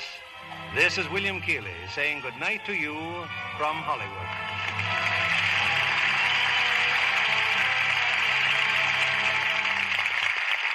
Here's a message to housewives. Saving used fats is still vitally important. Our Secretary of Agriculture tells us that world shortages of fats and oils are still acute. So continue to save all your used kitchen fats. Your dealer will pay you for every pound you turn in. And remember, many dealers now pay higher prices. Jane Wyman appeared through the courtesy of Warner Brothers, producers of Voice of the Turtle. Heard in our cast tonight were Jimmy Ogg as Fodderwing, and Gwen Delano, Ira Grossell, Larry Dobkin, Norman Field, Bill Johnstone, Barney Phillips, George Neese, Eddie Marr, Ann Carter, Noreen Gamil, and June Whitley. Our music was directed by Louis Silvers. And this is your announcer, John Milton Kennedy, reminding you to join us again next Monday night to hear Notorious with Ingrid Bergman and Joseph Cotton. Pepsodent won by 3-1. Yes, in a recent survey, families throughout America compared new Pepsodent toothpaste with the brands they'd been using at home. By an overwhelming average of 3-1, they preferred new Pepsodent with Irium over any other brand they tried. They said new Pepsodent toothpaste tastes better, makes breath cleaner, makes teeth brighter.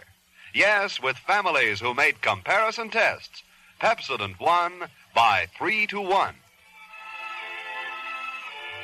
Be sure to listen next Monday night to the Lux Radio Theater presentation of Notorious with Ingrid Bergman and Joseph Cotton. Stay tuned for My Friend Irma, which follows immediately over most of these stations. This is CBS, the Columbia Broadcasting System.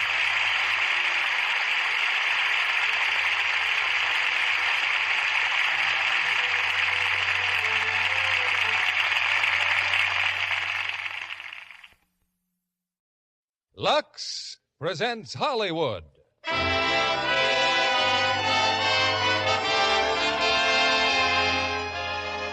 Lever Brothers Company, the makers of Lux Toilet Soap, bring you the Lux Radio Theater, starring Ray Milland and Maureen O'Sullivan in The Big Clock. Ladies and gentlemen, your producer, Mr. William Keeley.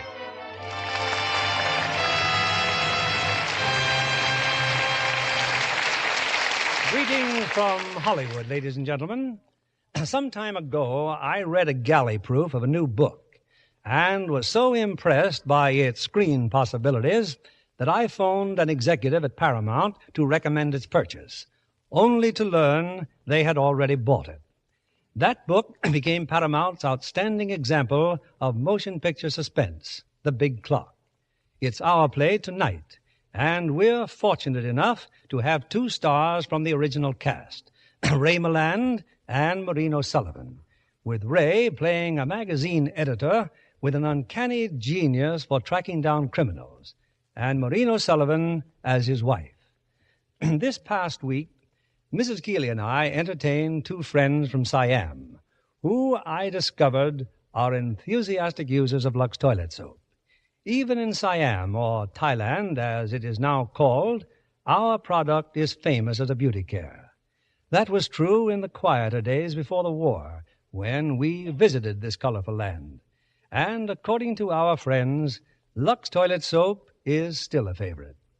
They're on their way home now and are listening tonight from the Pacific as the curtain rises on the big clock, starring Ray Milland as George Stroud and Marie O'Sullivan as Helen.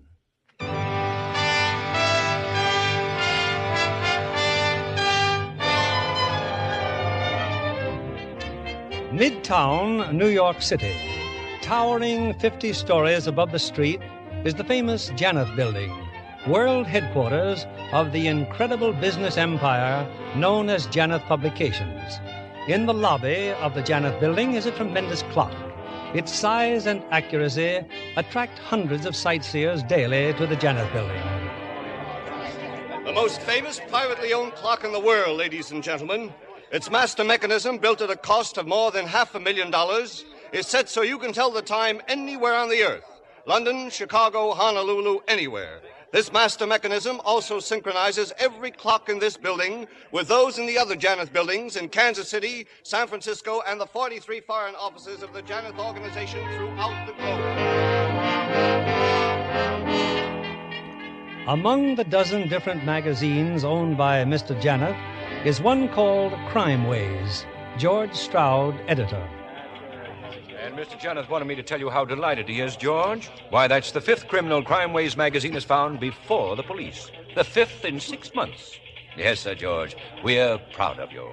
Now, what about your plans for next week? That's Cordet's problem, Steve. I'll be in West Virginia. Mr. Janeth wants you to follow through, George, personally. On my vacation? Postponed. Oh, no, nothing's postponed. This is my honeymoon. Honeymoon? With a 5-year-old child? He's 6 years old. And you know why it's my honeymoon? Earl Janeth. 7 years ago, I was assistant editor of the Wheeling, West Virginia Clarion. A happy man. Then I happened to run down a guy the police of 3 states were looking for. I got a $10 raise. So I marry my girl and we go on our honeymoon to her Uncle Fred's cabin at Indian Lake. When we open the door, the phone's ringing. Earl Janeth wants me to run Crime Ways magazine, not next week or tomorrow, but tonight. 2 hours later, we're on the train for New York. Think you'd have done better to stay in West Virginia? Look, Steve, put yourself in Helen's position. How would you like to be married to a woman who never had a honeymoon? It's an obsession with her. Is Helen home now? I'll call her up. Nothing doing. Look, for 7 years, I've worked 26 hours a day for Mr. Janeth. Christmases, 4th of July's, Mother Days.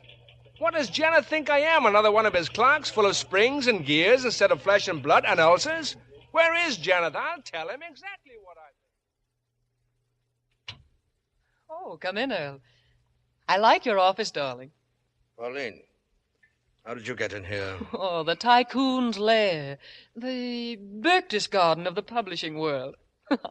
It seemed impregnable until I thought of your private elevator. How did you get past the guard? Oh, he's human. You're the only Superman, darling. Earl, what was that I was just listening to? I turned this switch here and I heard voices. One of them was Steve Hagen's. Oh, you mean you have microphones planted all over the building? Oh, my darling, how clever of you.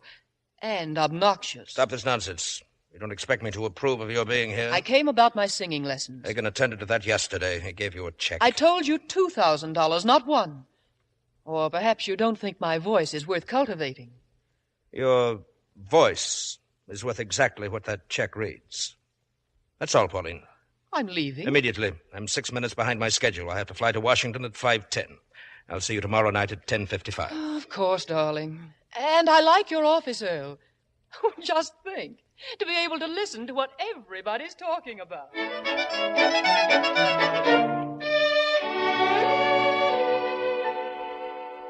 Earl Stroud insists he's leaving on his vacation. He's all worked up about it. I'll take charge of that young man myself.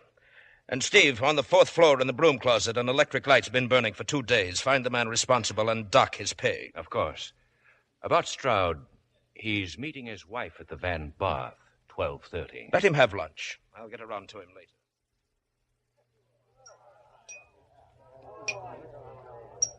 Hello? I said hello. Oh. Hello? Waiting for someone? Yes, my wife. Mind if I keep you company till she gets here, Mr. Stroud? What makes you think my name is Stroud? Oh, I'm just naturally psychic. Here, give me a hand and I'll tell you what I see. A very interesting poem. There's been a quarrel about a very unpleasant man, a publisher. Hey, wait a minute. I'm scared of you. Oh, you don't have to be. You see, I was listening to you and Mr. Hagen. Only at the time, I was in Earl Janeth's office. Your voice came through beautifully, Mr. Stroud. What were you doing in Janeth's office? Oh, Earl and I are old friends. He once pointed you out to me. Perhaps I should say we were old friends. You know, what you said this morning made me think that we have a great deal in common. You know the inside, and I know the outside. And together we could... Oh, Helen. Hey, say, you're late. This is Miss... Pauline York. Yes, she was telling my fortune. Oh, don't let me disturb you. Oh, it's quite all right, Mrs. Stroud. I'm afraid the psychic vibrations are unsympathetic. Goodbye, George. She is psychic. I'm definitely Now, unsympathetic. darling, let me explain. A, she just this minute spotted me. B, I wouldn't make a pass at her on a bet. And C... And C, you knew I'd be along any minute. Yes, so let's sit down and get a table. Did you pick up the train tickets? Yes. A drawing room on the 7:22 from Penn Station. And Tommy's at Grandma's. Oh, George, I still can't believe we're going. Hey, now, that's no mood for a honeymoon. Oh, I know. But sometimes I think you married that magazine instead of me. Well, look, we've got a certificate that says different. Yes, but we don't live that way. We're like strangers sharing an apartment. Either you come dragging home at night too tired even to talk to me, or else you're off having fun with some dancer in San Francisco. Now, I told you that was for an article. Oh, I could write an article, too. How to look at a wall in 6 easy lessons. Oh, George, we should never have left West Virginia. Why, we'd be a family now, an honest-to-goodness full-time family. Darling, George, if you just listen to me, Well, I have listened for 7 years. George, do you realize our son doesn't know you? Why, a boy needs a father. Look, darling. Look, we're going to have lunch. After lunch, I'm going back to the office. And at 5 o'clock, I'm leaving the office, and neither snow, nor heat, nor rain, nor gloom of night is going to keep me off that train for Wheeling, West Virginia. Oh, I'm crazy. I'm crazy, I know it. But I believe you mean it. Oh, darling, darling, please be on that train.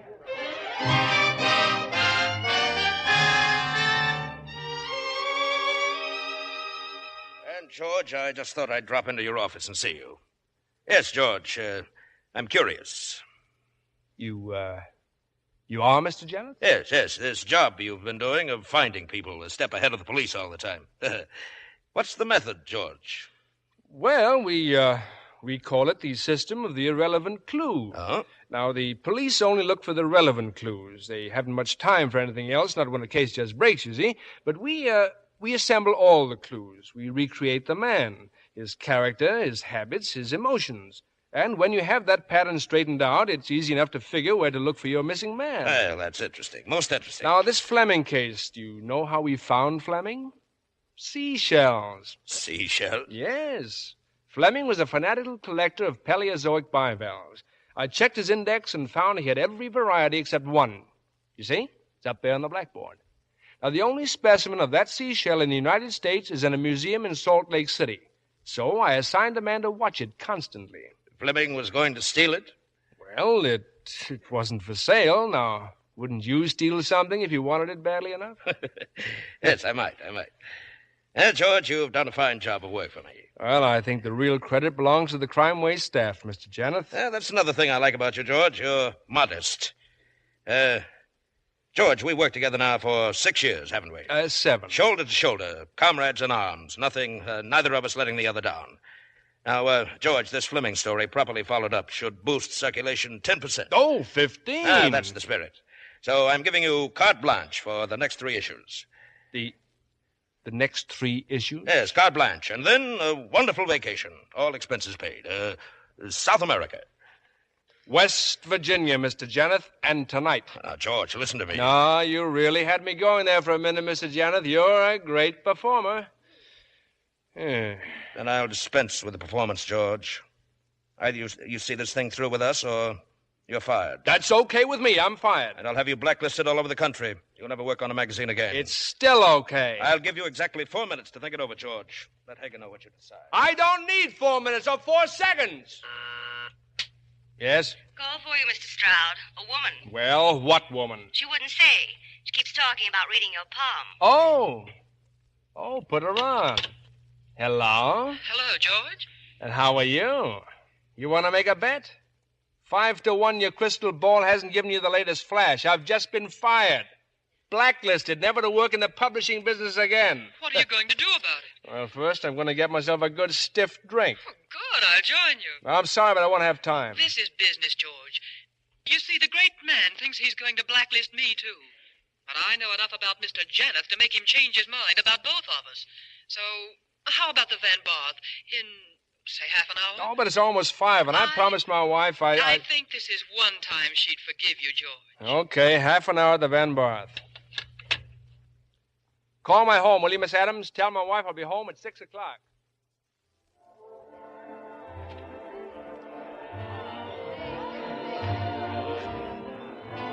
Bartender, the lady and I will have 2 more stingers, and this time make 'em with green mint. Green mint? Yes, Mr. Janeth hates green, anything green, didn't you know? Who's Mr. Janeth? Never mind. 2 drinks, doubles with green mint. Yes, sir. How you feeling? Oh, fine, fine. Good. I'm feeling fine, too. Oh, George, it's getting late. Now, about that idea I have. So you want us to write his biography, huh? Janeth's biography. Who'd buy it? Well, he'd buy it, Janet, just to make sure it would never be published. You know, it's a very interesting idea. But it's not for me, honey. Now, what time is it? A little after 7. I said, what time is it? Well, if you want to quibble, 5 after 7. Holy smoke, the train! I missed the train! Excuse me, I got a phone home.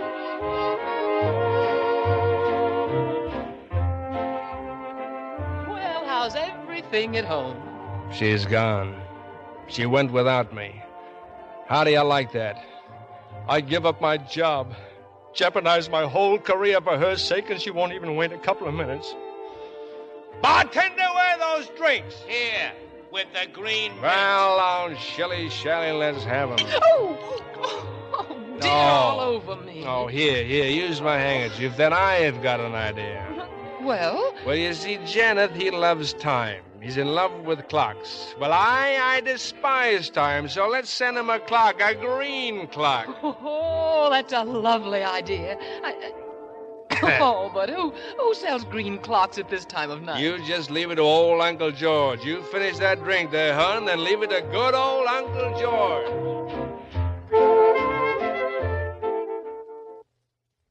Let's look for another antique shop, George. It's a cinch they don't have any green clocks here. Hey, wait a minute. That painting over there. Oh, George, it's horrible. A painting of a pair of hands. Never mind your opinions. I'll bet that's a Patterson. Yeah, you see, Flora Patterson. Well, if I painted that, I'd never sign my name to it. One of these days, this canvas will be famous. Storekeeper! I told you, mister, no green clock. How much for the painting? $12. Huh? Look, you want it? Give me $10. Sold, and save the wrapping. I'll put it under my arm. But I'm taking my clock trade elsewhere. Yes, sir. Thank you. Good night, mister. Good night, lady. Well, so you bought the painting. Huh? Who are you? Just a busybody peeking in store windows. Isn't it a pity? The wrong people always have the money. Good night. You know, I think she's pixelated. Come on, we'll go to Bert's place for a green clock. Where? You never heard of Bert's place? It's a saloon. Oh, very famous place. Bert's a collector. He collects anything from collar buttons to buggy whips. Why? Well, pardon me, it's his way of advertising. He's got a standing guarantee to all customers. A free drink to anyone who can ask him for something he hasn't got. I'm all for a free drink. Me, I want a green clock. Come on, it's just around the corner.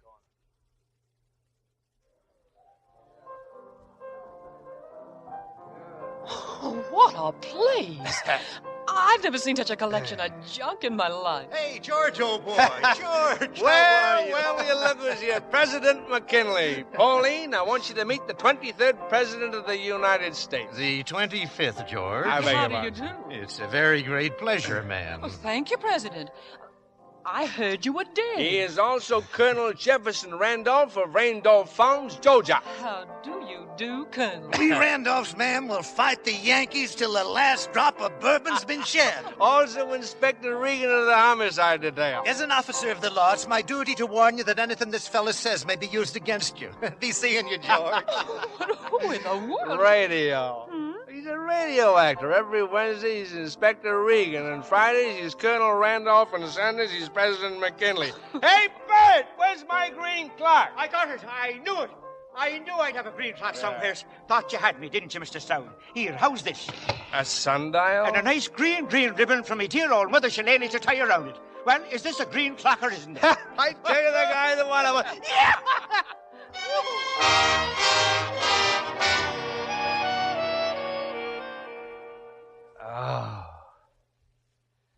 Oh, brother. What happened? Hey, where are we? My apartment. You passed out. George, you've got to leave now, right away. Well, you were going to make some coffee. George, Earl Janeth's here. His car's downstairs. Janeth? Yes, he's on his way up. Now, please, hurry. Oh, and take this, too. Our green clock? No, I wouldn't hear of it. I want you to have it as a little memento. All right, just get out of here. Well, it's been a pleasure, Miss York. George, wait till you hear the elevator and then use the stairs. Yes, ma'am. Oh, here. You're painting. An original Patterson. $10. Don't worry, he won't see.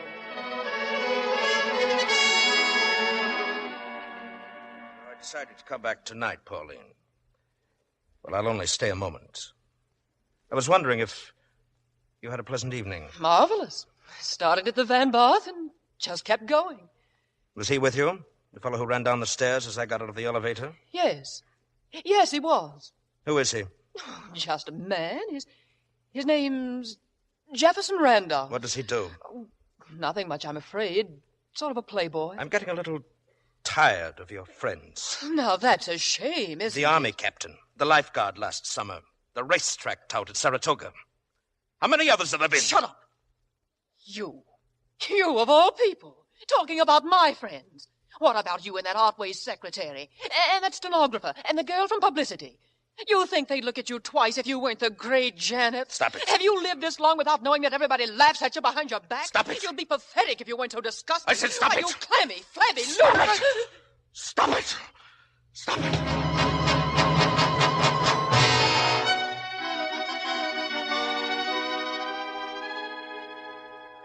Steve, how can you be so calm? I told you I killed Pauline. Not 20 minutes ago. I killed Pauline. Why? I don't know. Forgive me, Steve. I had no right to come here to your home. I'll go to the police. Don't be a fool. What about Janeth Publications? Do you want to fight or do you want to quit? Steve, if there's any chance at all of getting out of this, you know I'll take it. Of course there's a chance. We've been very discreet about Pauline. No one knows about it but you and I. Now tell me what you did. I can't describe that. You've got to tell me, Earl. 30 seconds before, I didn't intend anything like it. I just don't understand it. I struck her with some sort of sundial, heavy metal. It's still there. Didn't you wear a hat? Where is it? I must have left it there. I'll go to her apartment, Earl. I'll clean things up. Steve, I'm gratified. I always thought you wanted to step into my shoes with Janeth Publications. Not yet, Earl. Janeth Publications aren't through with you yet. Now stop worrying. With any luck, nobody's ever going to know you killed Pauline York.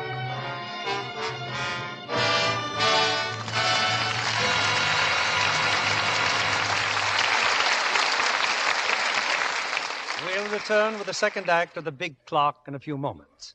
And now, our Hollywood reporter, Libby Collins, with news about the stars. And one of the busiest stars in Hollywood, Mr. Keeley, is Joan Fontaine. I attended a studio showing of her latest picture, You Gotta Stay Happy, released by Universal International. That's the second picture made by Joan's own company, Rampart Productions. Yes. And you know, it's really a family affair, because Joan Fontaine's husband, William Dozier, is the producer. So, what with being business partner to her husband and acting the leading role, Joan had plenty to do. She certainly proves she has a flair for light comedy, and You Gotta Stay Happy. teamed up with Jimmy Stewart, the laughs come thick and fast. Well, the picture lived up to its name with the whole cast. Everybody stayed happy to the very last scene. And even though Joan would be tired after a long day on the set, she'd leave her dressing room looking fresh and lovely as ever.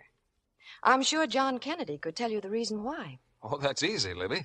All Lux girls know what to do for a quick beauty pickup. Especially when there's a cake of that big, new, bath-size Lux toilet soap handy. My, what a refreshing beauty bath it makes. That generous bath size gives more of the creamy Lux soap lather. Screen stars love the Lux soap perfume, too. A light, delicate fragrance that really lasts. Lux soap's perfume is a triumph of blending, Libby. The fragrance of rose jasmine, lily of the valley, and lilac are just a few of the ingredients. No wonder screen stars recommend the new satin smooth bath cake. It's so luxurious. Women everywhere are thrilled with Lux toilet soap in the generous new bath size. If you haven't tried it, why not put it on your shopping list tomorrow? Here's our producer, Mr. William Keeley. Here's the second act of The Big Clock, starring Ray Milland as George and Maureen O'Sullivan as Helen.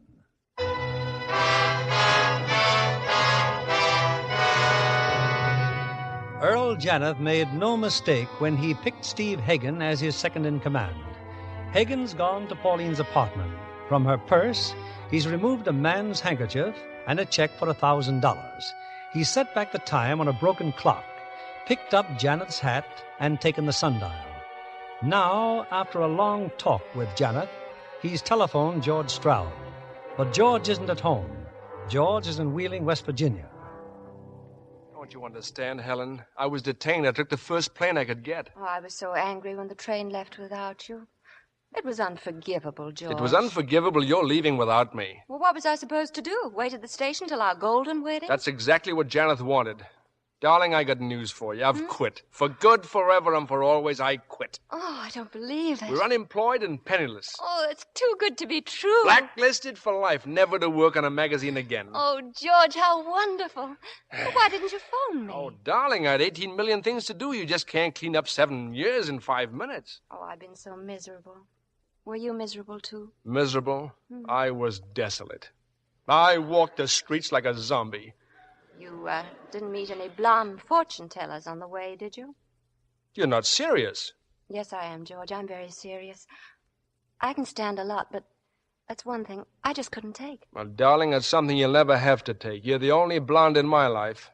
I'm a brunette. Well, you're the only brunette, too. Don't answer it. Well, hadn't I better? No one would call if it weren't important. Hello. George, Steve Hagen. George, we've got the story of the year. It's a natural for you. Haven't you heard, Steve? I quit. That's telling him, darling. But, George, this is important. The payoff man in an enormous war contract scandal. Find him and you'll get a bonus. 6 months vacation. I'm on a permanent vacation right now, and you can tell Mr. Wait a Janeth minute, George. Wait a minute. I'll put him on. Don't want to talk to him. This is Janeth, George. I behaved very badly yesterday. I apologize. Well, that's very big of you, Mr. Janeth. George, as servants of the public, it's our duty to find this man. The trail is still fresh. He was around town last night with a blonde. We know they were at the Van Barth in some place called Bert's. What? What place? Bert's place. Do you know who the girl is? No, and we don't care. We're only after the man. His name is Jefferson Randolph. Randolph? I'm not going to rest until I've exposed this scoundrel if I have to assign every man in our organization. Well, I'll grab the next plane, Mr. Janeth. George, if you leave me now, I'll never speak to you again. Darling, I have to. Why? Why do you have to? Janeth says it's a war contract scandal. But that's just a blind. He's trying to find out who's been playing around with this girl. I happen to know the man. Well? He's a victim of circumstance. I've got to go back. I've got to keep Janeth from finding him. It would wreck his life. His life? Well, what about our life? Helen, please. I've got to go back to New York.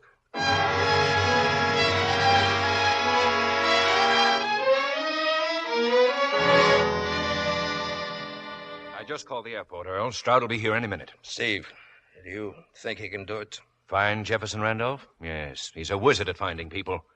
Pinning the murder on Randolph may be something else again. Oh, about the sundial, Earl. There was a tag on the bottom, stolen from Bert's place, it said. So I brought it back to the saloon. Brought it back? And no one saw it. Kept it under my coat. Earl, are you sure this Randolph fellow saw you last night? He couldn't help but see me. I was directly under a light. And if you're smart, Steve, you'll send my wife 24 roses or something. She came back with me, but she's not at all happy about it. Of course, George, of course. Now about this Jefferson Randolph. A war contract scandal, huh? Yes, we know nothing about him. Only that he and a very pretty blonde were at the Van Barth last night and later at Bert's place.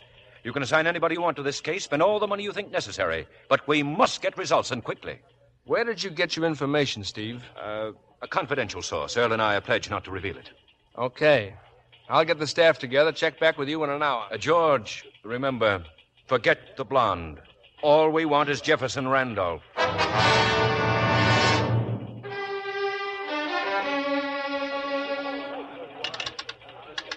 Hello? Hello, operator? I'm ringing that number for you now, sir. Okay. Hello? Bert's place? Bert? Yeah. George Stroud. Oh, how are you, Mr. Stroud? Look, Bert, I can't go into details, but you haven't seen me all week, understand? And definitely I wasn't around there last night. I get it, Mr. Stroud. A little wifey trouble, huh? Well, something like that, Bert, but don't let me down. Don't you worry, Mr. Stroud. I never even heard of you. Thanks, Bert. Much obliged. Miss Adams, Yes, sir? what about that Butterfield number? It still doesn't answer, Mr. Stroud. Oh, there's a phone for the apartment house. Maybe they'd know if Miss York went out. I told you not to mention that name. I'm sorry, Mr. Stroud. Well, forget the apartment house. I want to speak to the party directly. I'll try again in a few minutes. Hey, George, we got something. Come in, Caudette. Spaulding just phoned in, found a witness. Said he saw a couple like ours near Bert's place at 10:30 last night. The man had a painting under his arm. A painting of a pair of hands. What about the man? Any description? Oh, awful vague, George. The witness was too busy staring at the blonde. Well, put what you got on the blackboard. Bert's place, 10:30. Oh, George. Oh, come in, Steve. Couldn't that be one of your famous irrelevant clues? What? The picture, the painting of the hands. Oh, yes. Yes, it might be at that. And if he had it under his arm, maybe he just bought it somewhere in the neighborhood. Well, I'll assign a man to check. What's the matter with you? Put 6 men on it. Check every art store and antique shop in the neighborhood. This could be red hot. Yeah, you're right. Caudette, get every available man in here right away.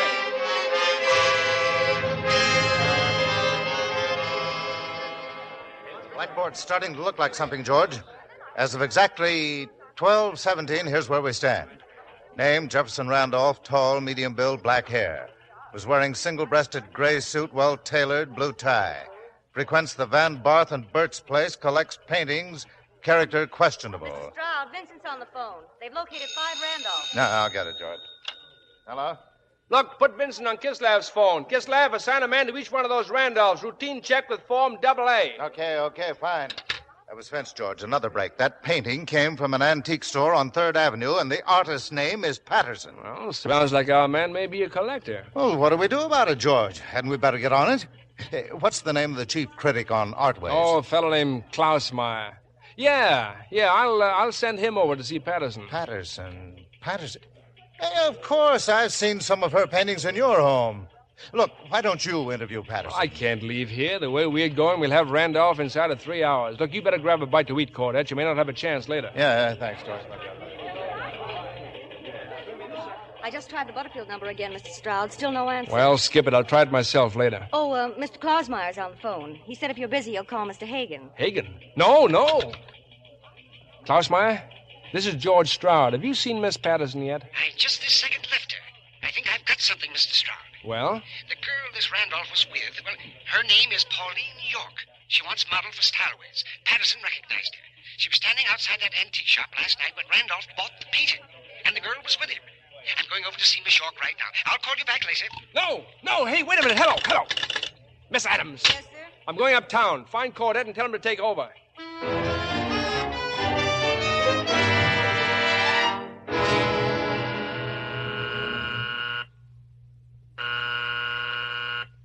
Who is it? This is Mr. Klausmeyer. I'm from Artways magazine. I'd like to see Miss York, please.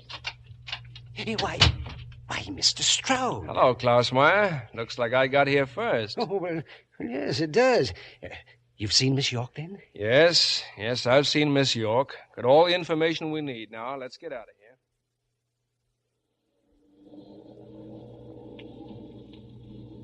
Are we going back to the office, Mr. Stroud? No. Well, what did Miss York tell you? Who's the man?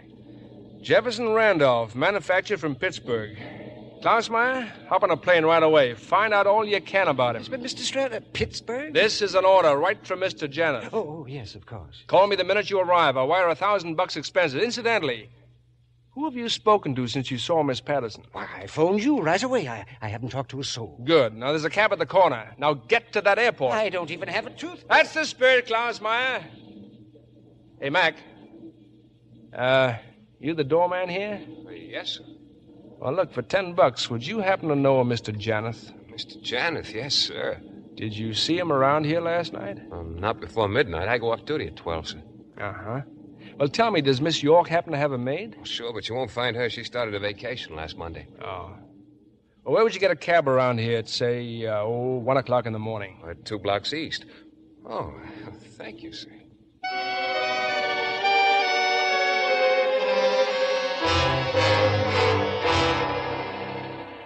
Here's George now, Earl. He's been out on the case. Well, George, we're making progress, eh? Fine progress. In time, 8 hours, and manpower, the efforts of 46 employees.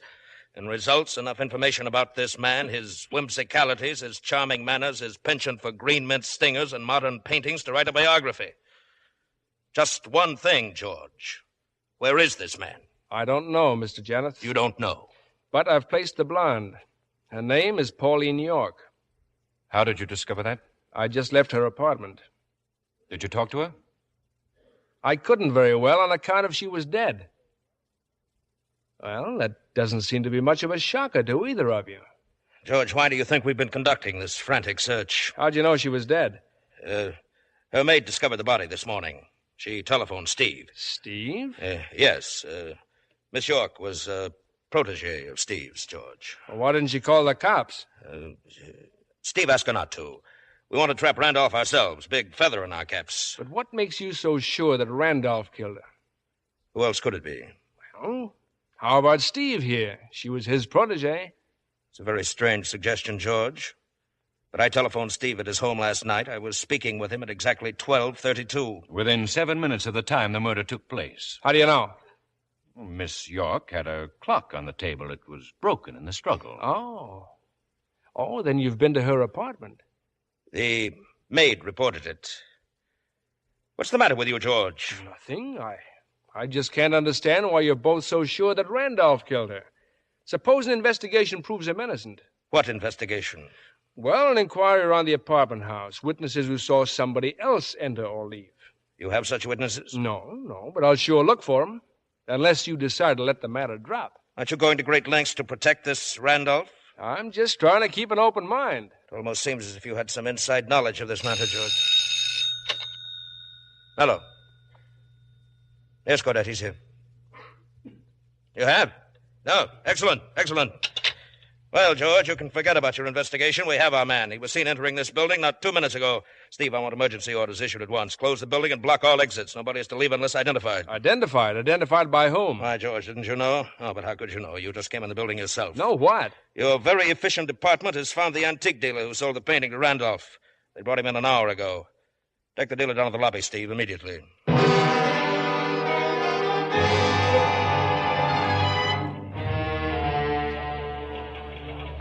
You going down to the lobby, George? Well, I think it's a waste of time, Caudette. Well, don't you want to meet him, the antique dealer? Spaulding and Dixon found him not a block away from Bert's place. Well, that's fine. That's great. But who says Randolph's in the building? Miss Patterson, the artist, claims she saw him step in the elevator. George, I certainly got to hand it to you. You'll have this thing solved. Why didn't you tell me Patterson was here? Well, how could I? You've been with Mr. Jonathan Hagen. Well, I'm sorry. Well, it's far more important that I see her than play house in the lobby. What about the fire escapes, the emergency exits? All guarded. Nobody leaves except through the lobby. Patterson in my office now? Yeah, with Miss Adams. Well, let me know how they're doing in the lobby.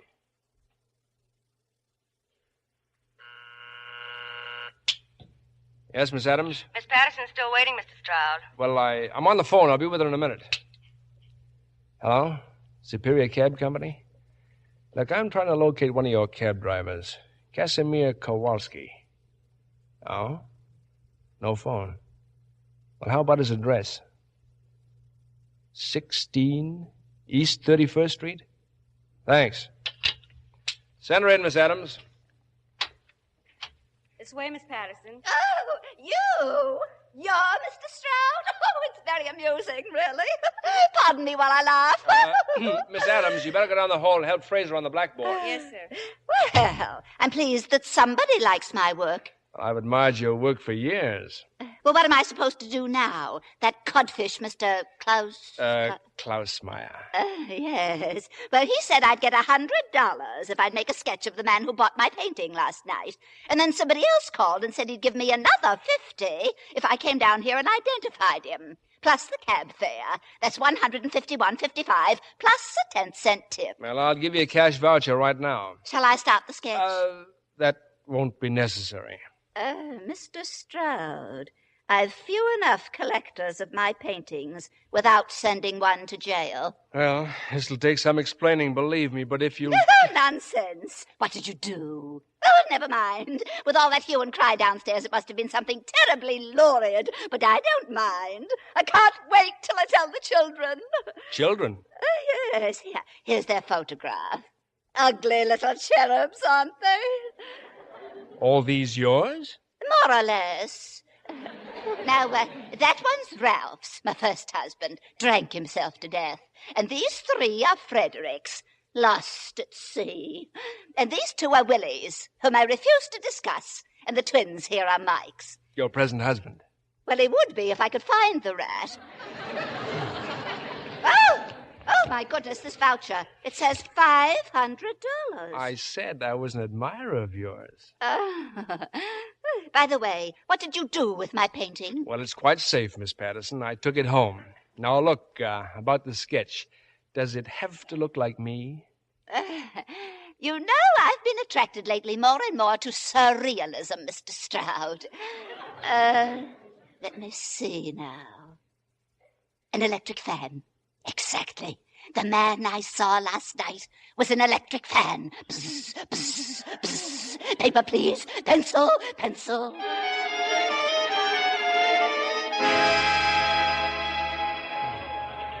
I heard all about what's going on from Miss Adams.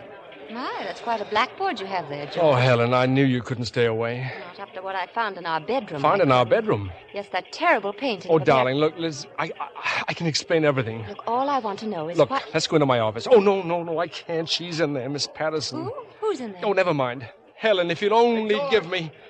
Yes, Tony? I just got the bartender at the Van Barth. Oh, hello, Mr. Stroud. He says Randolph spilled a drink on the blonde. Fine. Put it on the blackboard. And that she mopped it up with his handkerchief. She put the handkerchief in her purse. George, what if it has a laundry mark on it? What goes the laundry mark without the handkerchief? Huh? Oh, yeah. Okay, I'll put it on the blackboard. Oh, you see what I mean, Helen? I'm going nuts. Take your hands off me, Jefferson Randolph. What? Helen, I've got to talk to you. I bet you do. All about wrecking an innocent man's life. Listen to me, please. I'll tell you the whole story.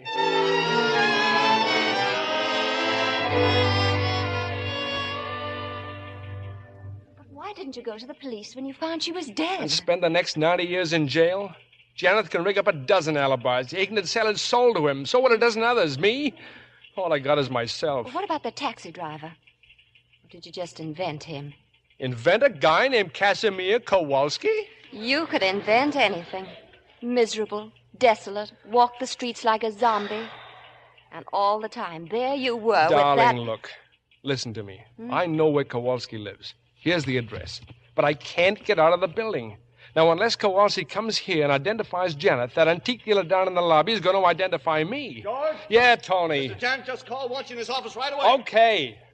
Oh, if I ever get out of this jam, I'm going right back to West Virginia. Oh, if I could only believe that. I'll cover church, socials, write obituaries, set type, anything. That'd be wonderful. But you won't. Well, I better see Janet. I guess I'll be back. Who knows?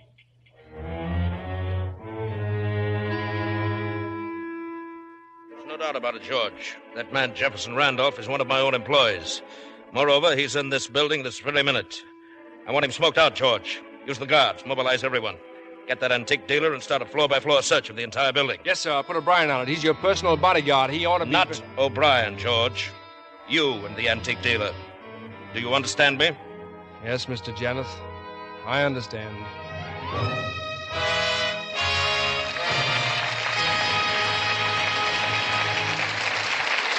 We pause now for station identification. This is CBS, the Columbia Broadcasting System.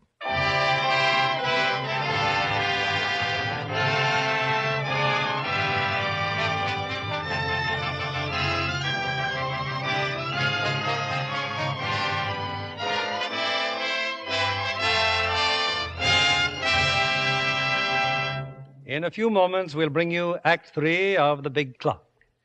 Tonight's guest, Miss Carmen DeRigo, must have one of the most exacting jobs in Hollywood. She's hairstyle supervisor at Universal International. A very resourceful person, Miss DeRigo. Well, each picture presents a new problem, Mr. Keeley. And even a man knows that being a hairstylist calls for ingenuity and, patience, doesn't it? More than that, creating coiffures for the world's most glamorous women is a challenge. Take the Countess of Monte Cristo, for instance. Sonia Henny's latest picture, in which she proves again she's queen of the ice. Miss Henny's new leading man, Michael Kirby, adds to the thrill, too. He's Canada's former figure skating champion. To see them streaking over the ice together and spinning like mad is sheer delight. So you can guess why Miss Henny's hairdo was a problem. It had to stay in place. And how did you solve the problem? For the Countess of Monte Cristo, we clipped it fairly short and then brushed it into soft, flat curls. If I do say so, she looked adorable. Perhaps, Miss DeRigo, you'd like to tell the ladies in our audience what you think about hairstyles in general. My feeling is that short hair will be the fashion for at least 3 more years. As a suggestion for evening wear, those pin-on pieces are wonderfully effective with the current period fashions. But I know Mr. Kennedy will bear me out when I say no matter how fetching the coiffure, the effect is lost unless it frames a lovely complexion. That's right. So, it must be a great satisfaction to you, Mr. Rigo, to have all those lovely Lux girls to work on. I should say so. Sonia Henny tells me she wouldn't think of neglecting her daily Lux soap facials. Says they give her skin just the gentle, protecting care it needs. Thank you, Miss Carmen DeRigo, for reminding women everywhere of a simple complexion care that really works. A care that 9 out of 10 famous stars depend on. There's no doubt that Lux soap facials make skin lovelier. Skin specialists have proved it. In actually 3 out of 4 cases, complexions became softer and smoother in a short time. Why not try Lux toilet soap tomorrow? This fine white soap with a delicate fragrance is Hollywood's own beauty care. Now, here's our producer, Mr. William Keeley. The curtain rises for Act 3 of The Big Clock, starring Ray Milland as George and Maureen O'Sullivan as Helen.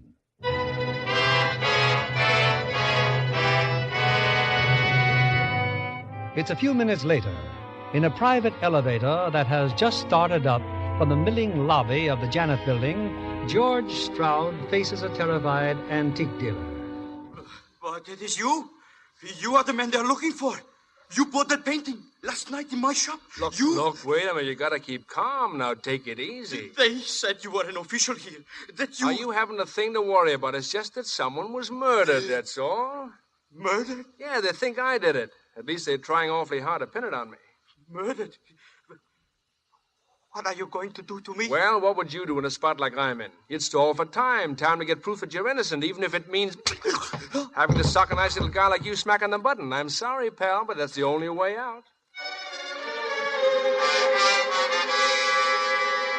Where's that artist? Where is she, Steve? She'll be right in now. She's got that sketch of Randolph about finished. Did O'Brien get back? What about the driver? Did he find the cab driver? O'Brien's back. It cost you $5,000, but the cab driver's leaving town. Goodness, what an office.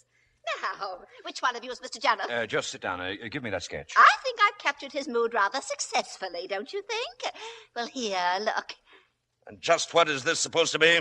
Get her out of here, Steve. The woman's an idiot. Mr. Hagen. Yes, what is it, Tony? The antique dealer. Well, what's he doing here? He says Randolph jumped him in the elevator. I fought. I struggled. No use. He was enormous. Did you get a look at him? Such a face I will never forget. And that wild glare in his eyes. Warn everyone, Steve. Authorize them to shoot if necessary. Tell O'Brien, shoot to kill. And, Tony, you get Stroud in here. That's just it, Mr. Janeth. Stroud's disappeared. Maybe Randolph slugged him, too. Oh, the bartender is here from the Van Barth. Hold him in the reception room under guard. And find George Stroud.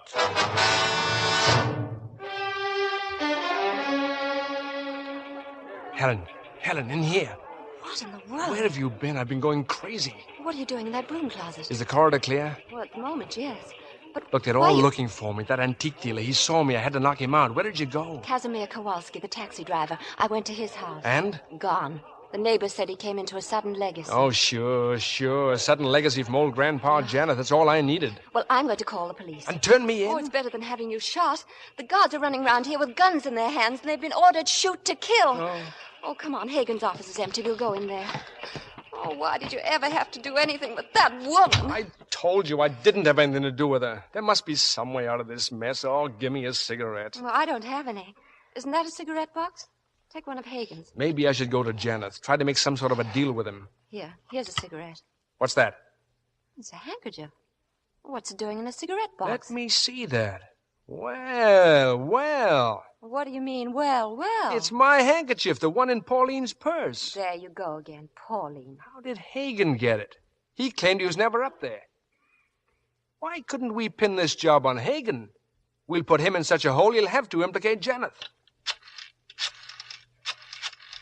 Well, who are you phoning? Bert's place, a friend of mine. He's always in Bert's place this time of day. Hello? Oh, this is George Stroud. Let me speak to the president. The president? Yes, President McKinley. Now, look here, George, I really... What's that? Interoffice phone. Yes? This is Hagen. Claudette just saw you go into my office. Are you looking for me? Yes, Steve. My wife is here, and I didn't want her to... Mr. Janet's in your office, and we want to see you at once. Is that clear, George? Well, I'll be right there. Helen. Yes? This guy at Bert's place. When he comes to the phone, tell him to get up here as fast as he can. He's a radio actor, a friend of mine. Where will you be? Not in my office. Tell Hagen you don't know where I went. Now, there's a room on the second floor, the place where the works are for the big clock. I'll hide there and wait. Call me when McKinley gets here, extension 381.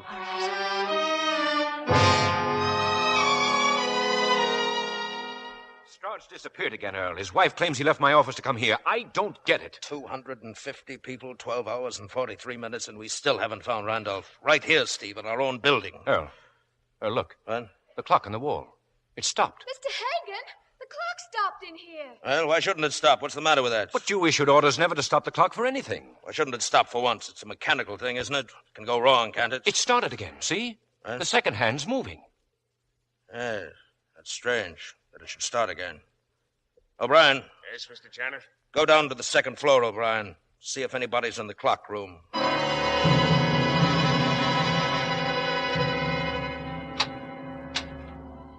Who's in there? I said, who's in...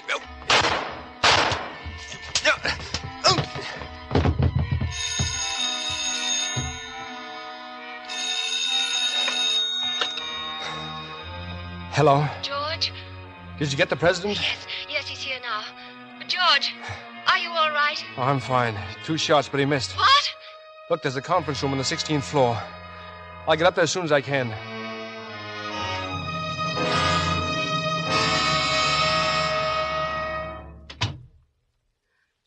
George, what happened? Never mind. Hello, Prez. I came right over, George, as soon as I could. Yeah, thanks. Look, we gotta work fast before that thug gets out of the elevator. Who? What thug? O'Brien, Janet's bodyguard. He'll be coming up after me. I just shoved a letter opener inside the elevator door. It broke the circuit. Now, he's stuck somewhere between floors, but it won't be forever. What can I do, George? Well, you stay here with me. Helen, find Janet. Janet and Steve Hagen. Yes? Tell him to come in here right away. Tell him I've nailed our man.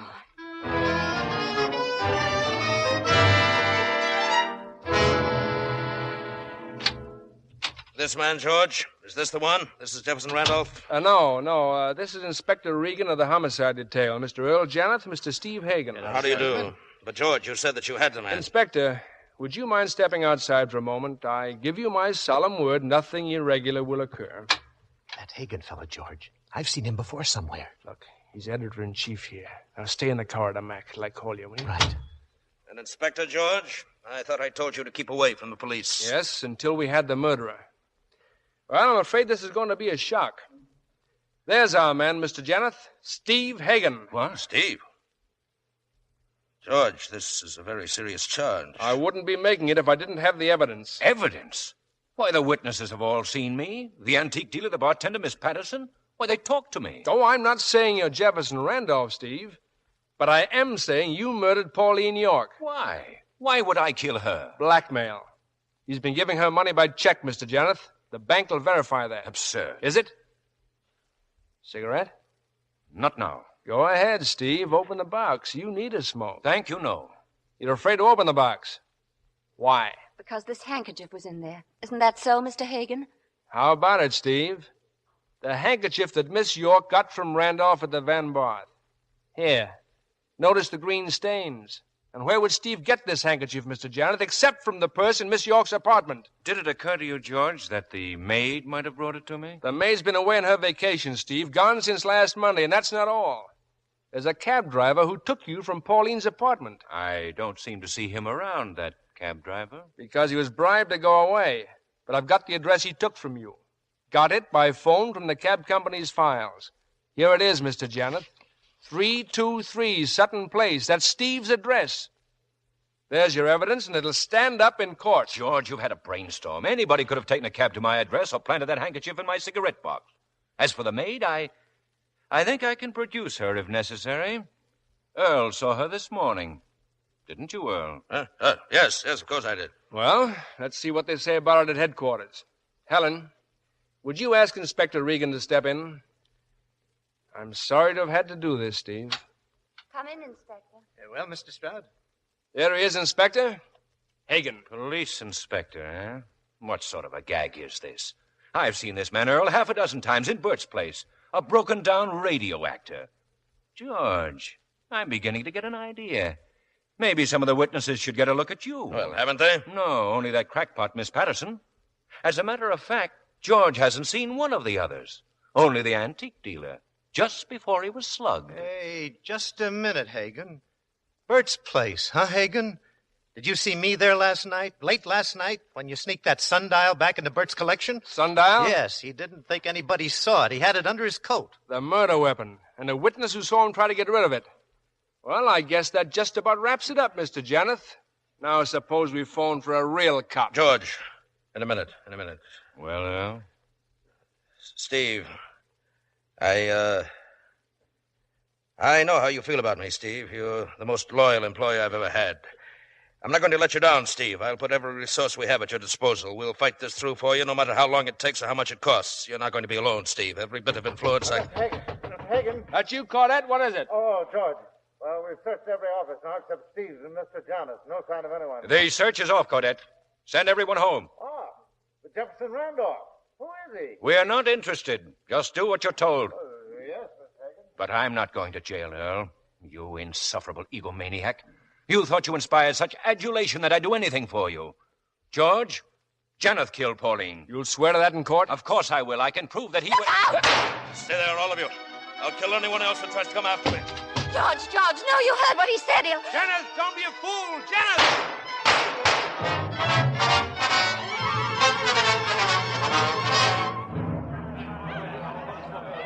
Oh, George. George, are you all right? Sure. What about Janeth? Janeth is dead, Mac. Claudette, keep him outside, please, all of them. I'll tell you later. Call the police, Mac, will you? Where is he, Mr. Janeth? Well, I chased him down to the next floor. He went for the elevator. The elevator door was open a few inches. I told you how I jammed that letter opener to break the circuit. Well, Janeth must have thought the elevator was there. He pushed the door open, and that's that.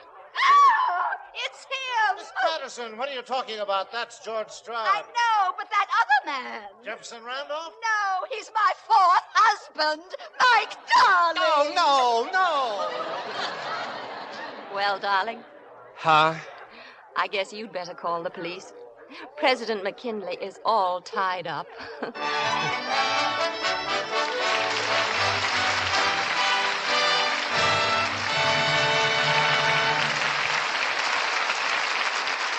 Ray Milland and Maureen O'Sullivan are back at the footlights, and that applause says they're guilty. Guilty of a fine performance. And that's the verdict, huh?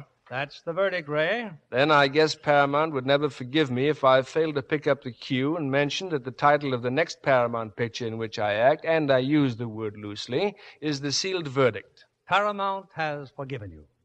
And now, since Maureen and her husband John Farrow, who directed The Big Clock, took a trip to Ireland after finishing the picture, I think we should get the word on that. Well, is the Emerald Isle still green, Maureen? It was just beautiful, Ray. We took 4 of the children along to see their grandparents for the first time. Oh, 4 of them? Well, I didn't know there were more. Oh, yes, I have 5. I can't see why anyone would want only 4 children. How this girl must clean up on Mother's Day. It must have been a wonderful vacation. I remember the beautiful Irish countryside. A long, quiet, restful trip. Bill, have you ever traveled 10,000 miles with 4 children? I guess I wouldn't know about that. But this I can be sure of. It must have agreed with you because you never look lovelier. Well, thank And you. I hope... Yes, the answer is yes, Bill. I always use Lux soap, and I still do. I take it with me wherever I go, even to Ireland. And incidentally, 5 children can use up an awful lot of soap. Well, I'll see what I can do for you. Well, tell us, Bill, what kind of a show have you lined up for next week? We have a distinguished play and just the stars to go with it, Ray. The play is a screen hit from across the ocean. The prestige production of Noel Coward's Brief Encounter. And the stars, I need only say, they're Greer Garson and Van Heflin. This is the story of a strange romance. 2 people who found love in a chance meeting, with a cast a producer dreams about, in Greer Garson and Van Heflin. That sounds wonderful. Good night. Good night, and come back soon.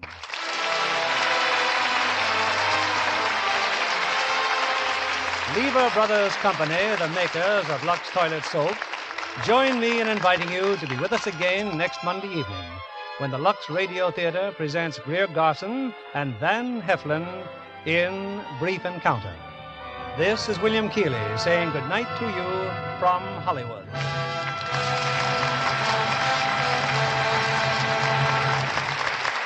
Maureen O'Sullivan appeared by arrangement with Paramount Pictures, producers of The Night Has 1,000 Eyes, starring Edward G. Robinson and John Lund.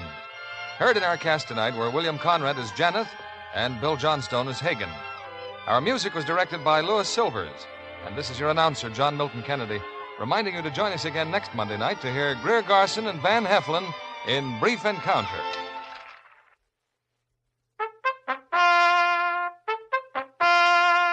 Rely on Spry, S-P-R-Y. For lighter, finer, richer tasting cakes, Spry tops any other type shortening. Spry's amazing cake improver takes guesswork and hard work out of cake making.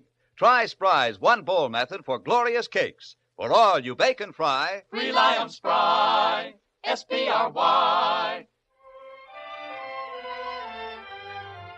Be sure to listen next Monday night to the Lux Radio Theater presentation of Brief Encounter, starring Greer Garson and Van Heflin. Stay tuned for My Friend Irma, which follows over these same stations. This is CBS, the Columbia Broadcasting System.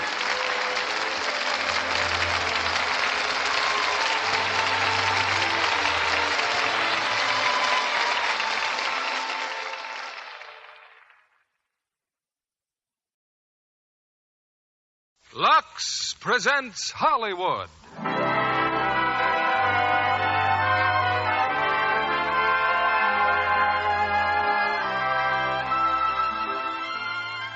Lever Brothers Company, the makers of Lux Flakes, bring you the Lux Radio Theater, starring Ingrid Bergman and Robert Montgomery in Jane Eyre.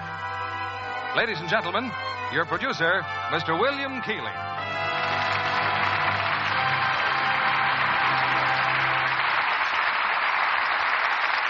Greetings from Hollywood, ladies and gentlemen. If you've ever visited the moors of Yorkshire with their threatening crags and weird, mysterious fogs, their towering, moss-covered mansions steeped in age and legend, you'll realize why those Yorkshire moors have been the setting for so many strange and gripping dramas. Such dramas, for example, as tonight's immortal story, Jane Eyre.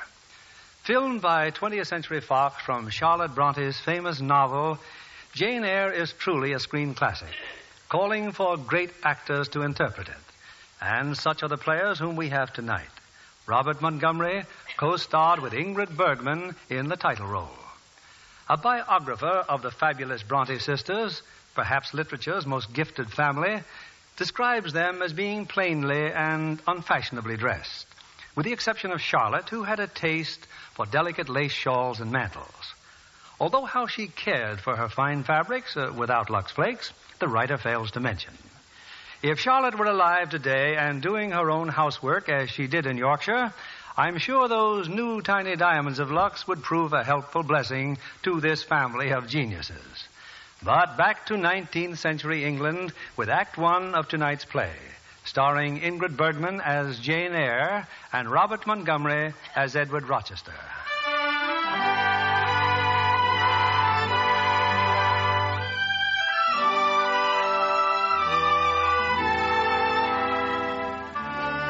My name is Jane Eyre. I was born in 1820, a time of harsh changes in England. Money and position were all that mattered. Charity was a cold and disagreeable word, and religion too often merely a mask to cover bigotry and meanness. As a child, I had no one, only an aunt. I cannot remember that even once did she speak a single word of kindness to me. When I was 10, she sent me away to school to a place called Lowood. What do you want? I am the new girl, sir. Jane Eyre. You are aware of my identity, Eyre? They told me you are Mr. Brocklehurst, sir. That is correct. I am the supervisor of this institution. Institution, sir? Did I give you leave to question me? No, sir. Perhaps the word institution annoys you. Excuse me, sir. I thought this was a school. Lowood is a refuge, Eyre. A refuge for paupers and orphans, who, but for these portals, are without homes. Here we give everything. In return, we demand nothing short of absolute obedience and humility. I have tried to be a good girl, sir. You have tried only to torment your poor aunt. From what she told, and from what is readily observed, you're a wicked and worthless child. That isn't so. In all the earth, there is no sight so terrible as a wicked child. But I promise, all wickedness will be driven from you here. There. Yes, sir. Get to your knees. We shall pray together for the salvation of your soul.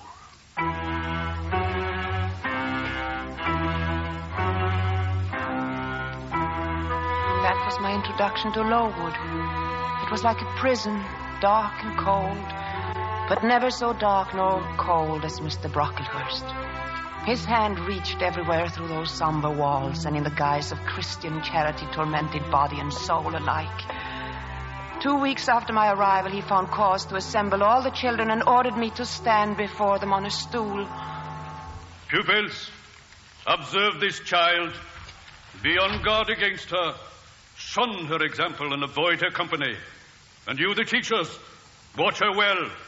Punish her body to save the soul, for already the evil one has found in her a willing servant. She will remain on this stool for 12 hours. Return to your classes.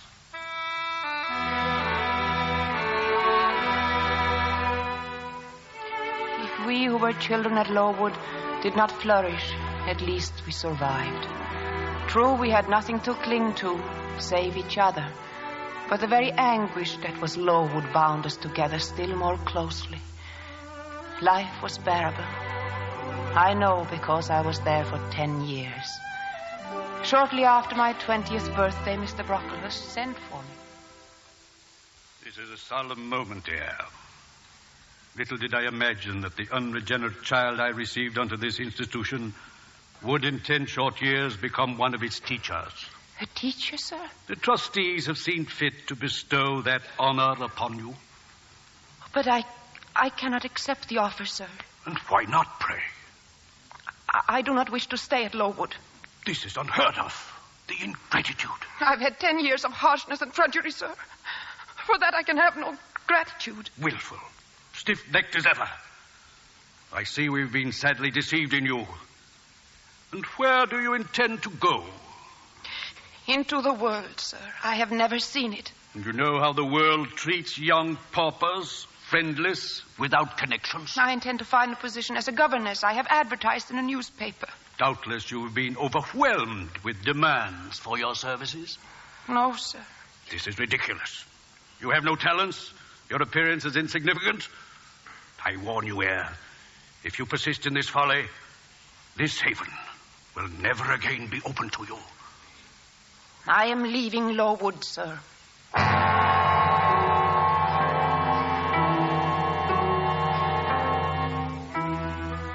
My advertisement brought me a solitary answer, a letter signed by a Mrs. Fairfax.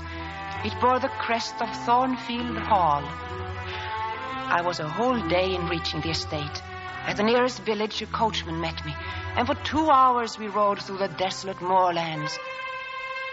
Then, in the deep shadows of evening, it loomed before me, ancient and huge beyond anything I had visioned. Its great towers stretched into the darkness, and its massive stone walls butted out into the misty gloom like the ramparts of a fortress. I had arrived at Thornfield Hall. You are Miss Eyre, my dear? Yes, madam. I'm Mrs. Fairfax. Well, there's a nice cozy fire burning inside. Come, warm yourself, child. Thank you. I'm so glad you've come, Miss Eyre. Living here with no company but the servants, it's none too cheerful, I tell you. Only the postman and the butcher to have a word with, since this hard weather is set in. Shall I have the pleasure of seeing Miss Fairfax tonight? Miss Fairfax? Oh, you mean Miss Adele. Is it not your daughter to whom I shall be governess? Oh, gracious, no. Adele is French. You will see her in the morning. She's Mr. Edward's ward. Mr. Edward? Mr. Edward Rochester, the owner of Thornfield. Oh. I'm only the housekeeper. Will he wish to see me this evening? No, he is not here. He's very seldom at Thornfield. And then his visits are always sudden and unexpected and brief. Oh, but this is such a beautiful home, Mrs. Fairfax. I mean, it is hard to understand why Mr. Rochester would choose to remain away. It is strange. But then, Miss Eyre, Mr. Rochester is a strange man in many ways. Let me show you to your room. Thank you.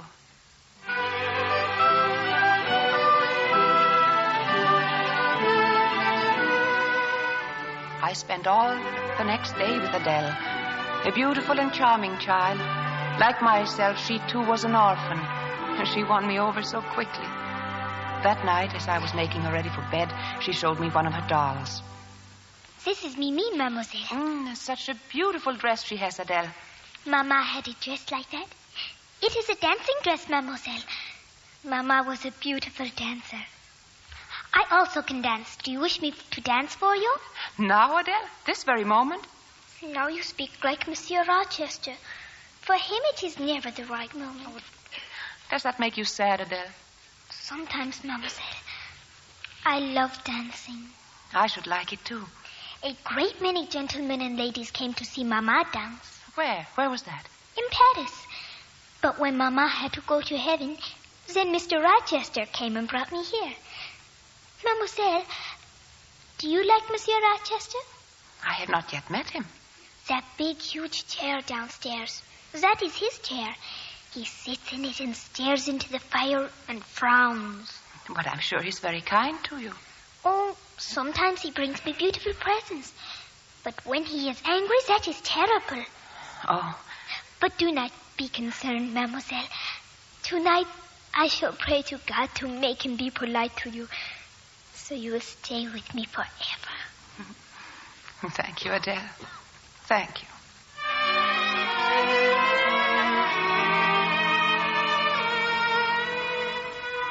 Later that week, quite early in the evening, I went for a walk alone. It was cold and huge clouds of mist clung to the ground. It was like walking through a dream, with the road ahead inviting and invisible. There must have been a turn in the road, for I saw nothing and heard nothing until it was upon me. And then out of nowhere there was a fearful clatter of hoofs and a man frantically shouting. Out of the way! And then Out both, of the way! horse and rider, crashed to the ground. Oh! What the devil do you mean by that? Oh, I'm so sorry. I must have frightened you, Horace. Can I do anything? Apologies won't mend my ankle. Stand out of the way. Oh, but you're hurt. I told you to stand aside. Oh, but I can't until I see that you're fit to ride. Where are you from? From Mr. Rochester's house, just below. Do you know Mr. Rochester? No. I've never met him. You're not a servant at the hall? I'm the new governess. The new governess? Yes. Well, if you're satisfied now that I've broken no bones, hand me my whip and get out of my way. Here. Thank you. Now, if you will kindly stand clear for a moment. Yes, sir, yes.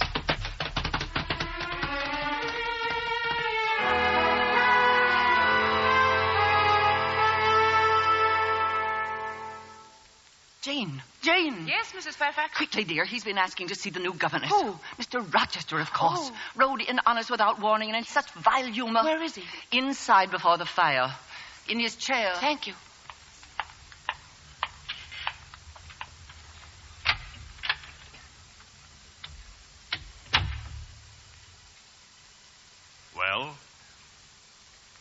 Well, Miss Eyre, have you no tongue? I was waiting, sir, until I was spoken to. Come here. Next time when you see a man on a horse, don't run out in the middle of the road until he's passed. I assure you, sir, it was not deliberate. Sit down, Miss Eyre. Yes. Where are you from? Lowood Institution, sir. What is that? A charity school. I was there 10 years. 10 years in a charity school. You must be tenacious of life. No wonder you have rather the look of another world about you. When you came on me in the mist, I found myself thinking of fairy tales. I'd half a mind to demand whether you'd bewitched my horse. Indeed, I'm not sure yet. Who are your parents? I have none, sir. And your home? I have no home, sir. Who recommended you here? Mrs. Fairfax answered my advertisement. I see, and you rushed here just in time to throw me off my horse. You play the piano? Yes, a little. I see. That's the established answer, isn't it? Go into the drawing room. I mean, if you please. Go on. Take a candle and leave the door open and play. What do you wish me to play? Anything? Anything you wish.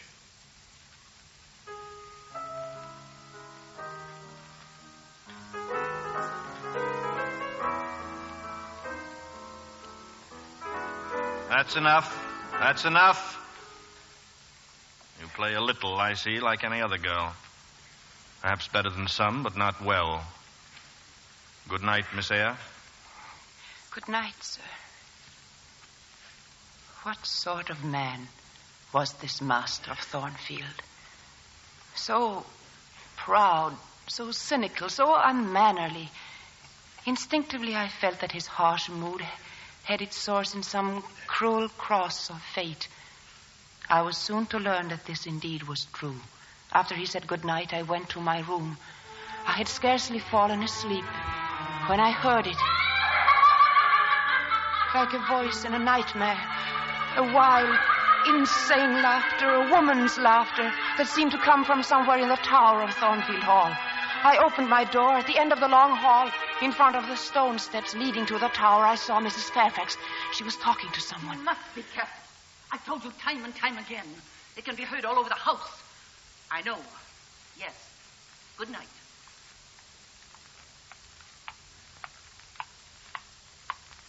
Oh, Jane, did I disturb you, my dear? No, there's nothing wrong. Wrong?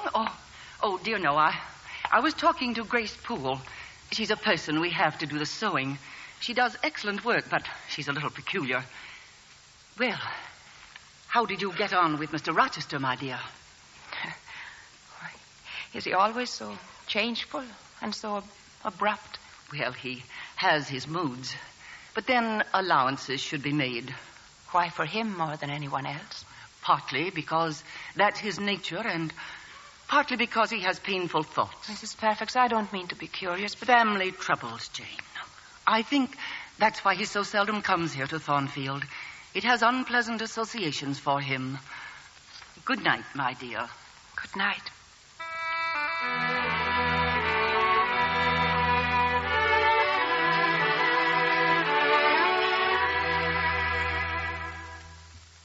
Sit down, Miss Eyre. Tell me, you have been here now... How long is it? 8 days, sir. 8 days. You puzzle me a great deal, and from the way you stare at me, it's apparent that I also am something of a puzzle to you. Examine me, Miss Eyre. Do you find me handsome? No, sir. Indeed. Well, I'm too blunt, I beg your Don't pardon. turn away. Don't turn away. What does my face tell you? Am I a fool? Oh, no, sir. Is it the face of a kindly man? Hardly that, sir. No, I'm not a kindly man, although I did once have a sort of tenderness of heart. You doubt that? Please, I have been knocked about by fortune, Miss Eyre. She has kneaded me with her knuckles, till now I flatter myself I am as hard and as tough as an India rubber ball, with perhaps one small sensitive point in the middle of the lump. Does that leave hope for me? Hope for what, sir? Of my transformation from India rubber back to flesh. You are silent, Miss Eyre. Keep your silence, then, and listen. What I want you to know is this. I do not wish to treat you as an inferior, but I've battled through a varied experience with many men of many nations. I've roamed over half the globe while you've spent your whole life with one set of people in one house. Don't you agree that that gives me the right to be a little masterful? You pay me £30 a year for receiving your orders. Do as you please, sir. £30. I'd quite forgotten that. Yes, well, on that mercenary ground, won't you agree to let me bully you a little? No, sir. Only on the ground that you inquired of my feelings as your equal. Good. And you'll not think me insolent. I should never mistake informality for insolence, sir. Now, where are you going? It's time for Adele's lessons. You're afraid of me. You want to escape me. You look at me and you hesitate to smile, even to speak. Admit it, you're afraid. I am bewildered, sir. I'm certainly not afraid. Mademoiselle, it's time for my lesson. You see, it is time, sir. I'm here, Adele. Look at me, Mademoiselle. You too, monsieur. See? It's the ballet dress you brought me. Is it? Do I not look beautiful, monsieur? See? Go upstairs. But, monsieur... I said go upstairs. Come, Adele, come with me. Miss Eyre, I've not finished talking with you. Now go to your nursery, darling. Yes, mademoiselle. I'll come up in just a moment. Yes. Why are you looking at me like that, Miss Eyre? I don't care what your past misfortunes were. You have no right to avenge yourself upon the child. You're quite right, of course. I was thinking only of myself, my own private memories and feelings. I'm a battleground where nature and circumstance tear at each other's throat. Nature intends me to be a good man, Miss Eyre. Circumstances decree otherwise. You may leave now. Thank you. I hope you will be happy here at Thornfield. I hope so, too, sir. I'm glad.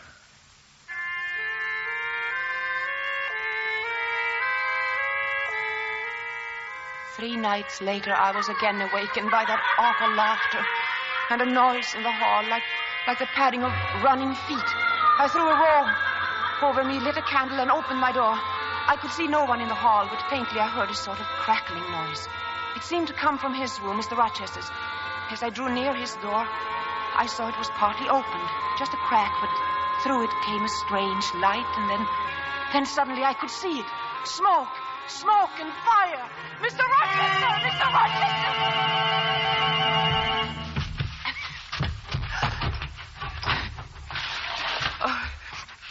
It's out, Miss Eyre. The fire is out. Please open the window.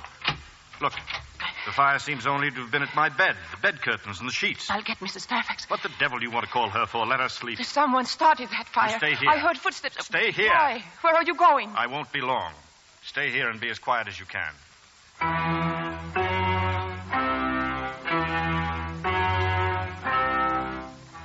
He took a candle and walked quickly down the hall. The window of his room looked out upon the tower, and through the vents in the tower hall I could see now and then a flicker of the candle as it mounted higher and higher up the winding stairs. There was something in the tower that had to do with the fire. The light from the candle seemed to cling to the top of the tower. And then, I don't know how long later, it glimmered its way down again. There were footsteps in the hall, and Mr. Rochester returned to his room. He closed the door and looked at me. When you came out of your room tonight, when you saw the fire and awakened me, had you seen anything else, Miss Eyre? No. Did you hear anything? Yes, a kind of laugh. Kind of laugh. Had you heard it before? Yes, once before. There's a strange woman living here, Grace Poole. Grace Poole, yes, Grace Poole. Well, I can see what must be done. Meanwhile, say nothing about this to anyone. Oh, Adele. You need not be alarmed about Adele. I looked in the nursery just now. Adele is all right. Oh, thank heaven. She's asleep. Next to her head on the pillow, her dancing slippers, trying to console herself for my unkindness to her. The child has dancing in her blood and coquetry in the very marrow of her bones. She has shown you her doll, Miss Eyre? Her dancing doll? With a dress like her mother's? Her mother was a dancer in the ballet at the Paris Opera. Adele is the image of her. But she's dead. Adele's mother is dead. That is what we tell her. The truth is not quite so touching. Oh. She has had so little to love. I shall try to make up for that. Are you always drawn to the loveless and unfriended? When it is deserved. Would you say that my life deserves saving? I should be distressed if harm came to you, sir. You should be distressed. What puny sort of sentiment is that? You saved my life tonight, Miss Eyre. I knew you would do me good in some way at some time. If I did, I'm very happy. Good night, Jane. Good night, sir.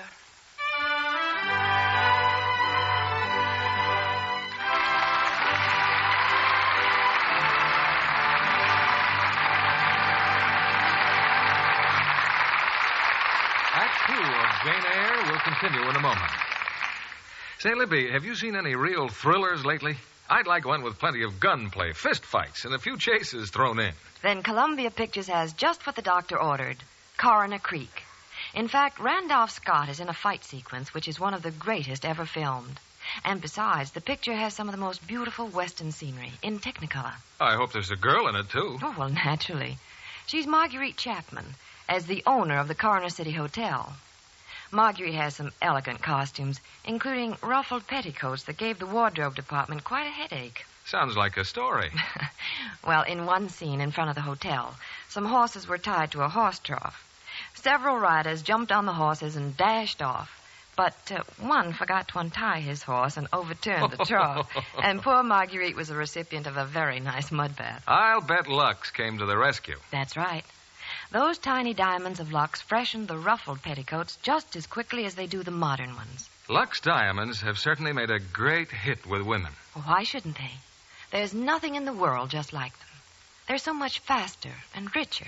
I imagine girls appreciate, too, that the way Lux Care keeps colors fresh longer. Well, that's true. Tests prove colors stay lovely 3 times as long. So that's just like getting 3 pretty slips for the price of 1. And that's a big help to the budget. In fact, Luxing anything safe in water saves a pretty penny. Here's your producer, William Keeley. We raise our curtain on the second act of Jane Eyre, with Robert Montgomery as Edward Rochester and Ingrid Bergman as Jane.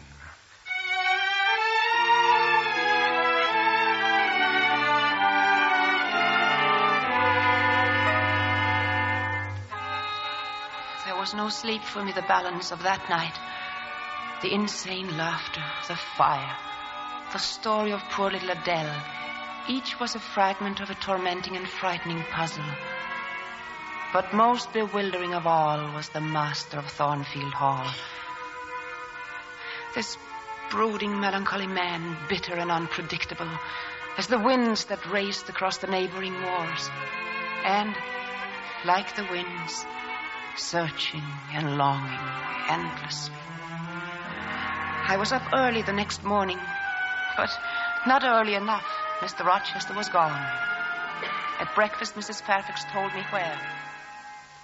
He said something about Millcott. Perhaps he's bound there. Perhaps not. Millcott? Lady Ingram's estate, the other end of the county. She has a daughter. Blanche Ingram and Mr. Rochester are old friends. Oh. Jane, you heard what happened during the night? Yes, I was awake. Oh, it was just terrible. We might all have been burnt in our beds. Did Mr. Rochester tell you how the fire started? He said he was reading in bed and fell asleep. The wind blew the candle onto the bed curtain. I see. If you'll excuse me, Mrs. Fairfax, I'll go up to Adele. But Adele was still sleeping. As I left her room, my eyes turned to the tower staircase. Almost against my will, I walked to the ancient stone steps and started to climb. Halfway up, a great door barred the way, but it was open and I slipped past. At the top of the stairs was another door. But before I reached it, there came a sudden screaming and snarling, half human, half animal, and a thudding sound as if a beast were tearing at the bars of its cage. I reeled on the stairs and started to descend, but the door behind me swung open and a voice rooted me to where I stood. What are you doing here? Who are you? They've told you who I am. Grace Poole. Never come up here. Never. Why? What is there? What are you hiding? No one's allowed up here. Do you understand? No one. Now go down. Go down.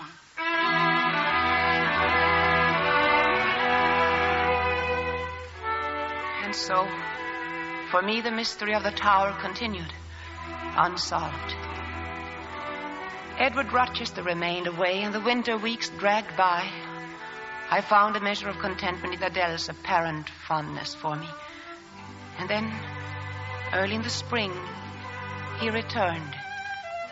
But he did not come alone. He descended suddenly upon us with a dozen guests, among them Lady Ingram and her daughter Blanche.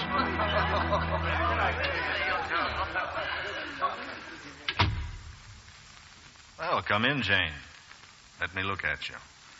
You know I've been home for hours, but not a word out of you. Why? You've been with your guests. I had no wish to disturb you. What have you been doing while I've been away? Teaching Adele. Yes, and getting a good deal paler than you were. What's the matter? Nothing. You're depressed. What about? I'm not depressed, sir.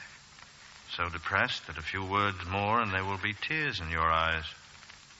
No, they're there already. Shining and swimming. Jane, you must tell me. What is it? Mr. Rochester. Now, what the devil? There's a gentleman to see you, sir. Who is he? Mr. Mason, sir. Mr. Mason, he said of Spanish Town, Jamaica. Mason, Spanish. Take him to my study, Mrs. Fairfax. Yes, sir. Jane, I wish I were on a quiet island with only you. Trouble and danger and hideous recollection far away. Can I help you, sir? If help is needed, I'll seek it at your hands.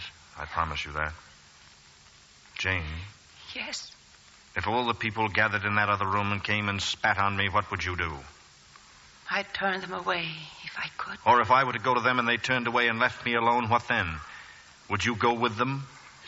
I would stay with you, sir. To comfort me? As well as I could. Thank you, Jane.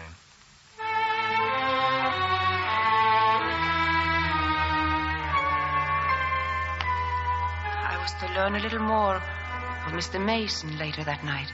It was long past midnight. The whole house was sleeping when it happened again. That awful screaming from the tower aroused and frightened the guests' flock. Told Mr. Rochester that he had a convenient explanation ready for them. It was one of the servants, he said, a servant having a bad dream.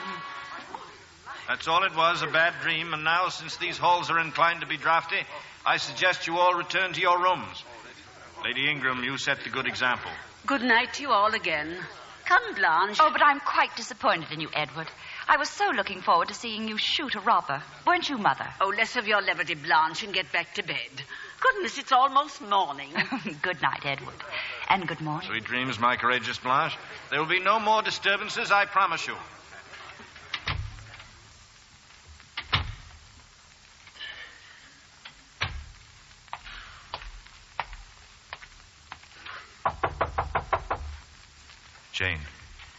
Jane, are you awake?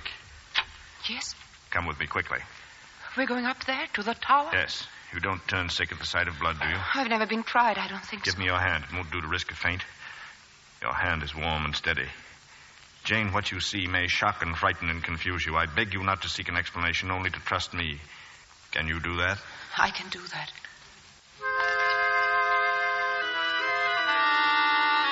In the tower room was a bed. On it, bloody and unconscious, was a man. There was a door on the other side of the small room. It was secured with a heavy chain. From beyond it came a horrible sound of sobbing and scratching, and now and then the voice of Grace Poole. But I had time neither of those things nor become frightened. Jane, I must get Dr. Rivers. This means leaving you alone here with this gentleman. You will sponge the blood as I do now. If he regains consciousness, do not speak to him on any account. Is that clear, Jane? Yes. Whatever happens, do not move from here or open that door. I'll be back as quickly as I can.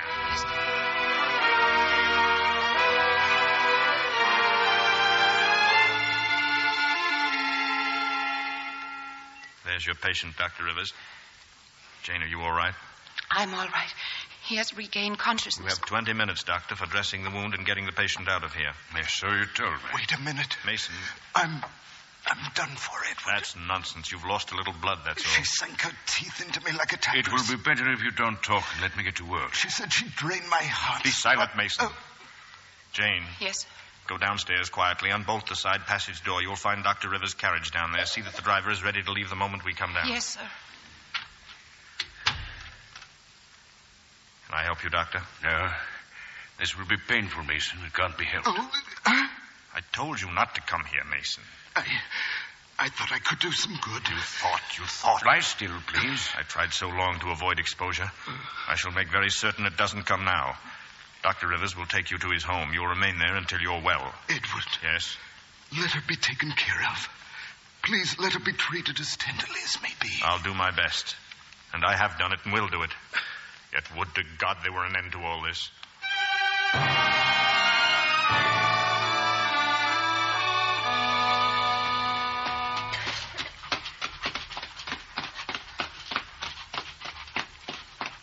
They're gone, Jane. Mason and Dr. Rivers. Yes. And it's daylight again. I promised I'd turn to you for help. I didn't know it would be so soon. I'm thankful I was here. We could walk for a moment in the garden, Jane. It's so fresh and clean there. Mr. Rochester, will Grace Poole live here still? Yes, Grace Poole will stay. Don't ask for explanations. Just believe me when I tell you there are good reasons for it. You're my friend, Jane, aren't you? I like to serve you in everything that's right. And if I asked you to do something that was wrong, what then? I know the answer.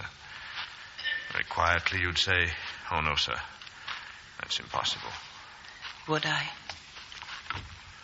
Jane, imagine you were a young man, thoughtless and spoiled since childhood, and imagine yourself in a far-off land.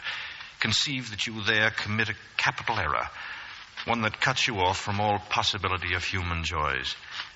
And then suddenly, imagine that fate offers you the chance of regeneration and true happiness. Are you justified in overleaping the obstacles of mere custom? Tell me, Jane, are you justified? How can I answer that? Every conscience must come to its own decision. But if one can't come to a decision, if you're afraid that you may bring shame to what you most cherish or destroy what you most desire to protect... Oh, Jane, don't you curse me for plaguing you like this. No, I don't curse. Give me your assurance on that. Your hand. Your fingers are cold. They were warmer last night. Jane, will you watch with me again another night? Whenever I can be useful. For instance, the night before I'm married, will you sit with me then? You're going to be married? Sometime. Why not? But what makes you think he's in the stable? Monsieur Rochester often went before breakfast. Oh, what a place to be looking That's for. Adele. The delectable Miss Ingram. Blanche. Edward, is that you? Uncle Edward. What do you mean by running off like this so early? Excuse me, Jane.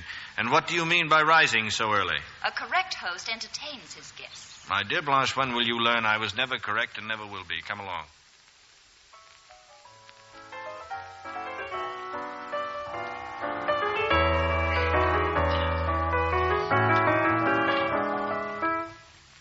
Well, why do you stop, Blanche? Or don't you know the rest of it? Edward, does that person wish to see you? Person? Oh.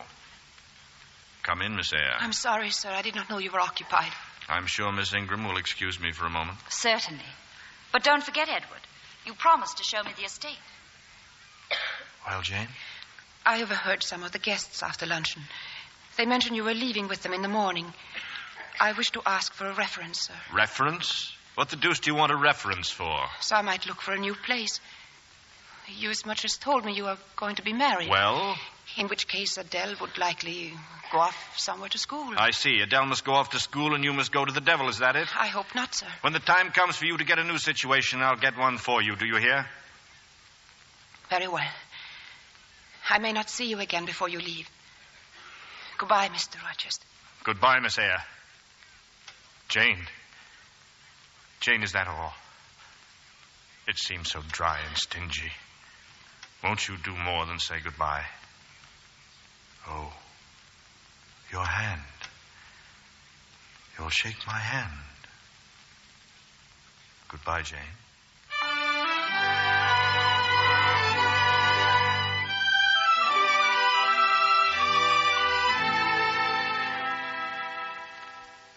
You've seen it all, Blanche. The fields, the forests, and now the garden. Oh, it's such a beautiful place, your Thornfield. As a dungeon, it serves its purpose. Dungeon? It's a paradise. A haven. A haven of peace and love. Who's talking of love? Distraction is what a man needs. Distraction to keep him from peering too closely into the mysteries of his heart. I sometimes wonder if you have a heart, Edward. Have I ever said anything to make you believe I have? Oh, Edward, are you never serious? Never, more than at this moment, except perhaps when I'm eating my dinner. Really, you can be so revoltingly coarse at times. Can I ever be anything else? Would I have come to Thornfield if I thought you couldn't? Well, now we have something to consider. First, Mr. Rochester is revoltingly coarse and ugly as sin. Edward, I Secondly, he's extremely careful never to talk of love or marriage. However, and this is the third point, the Ingrams are somewhat impoverished, whereas the revolting Mr. Rochester has an assured income of £8,000 a year. Edward! Now, in view of all this, what attitude shall Miss Blanche be expected to take? From what I know of the world, I'd surmise she'd ignore the coarseness, etc., until such time as Mr. Rochester is safely hooked. How dare you? No horseplay. I've never been so insulted in my life. Blanche, I have just paid you the enormous compliment of being completely honest. You're a bore and a cur. Leave me at once.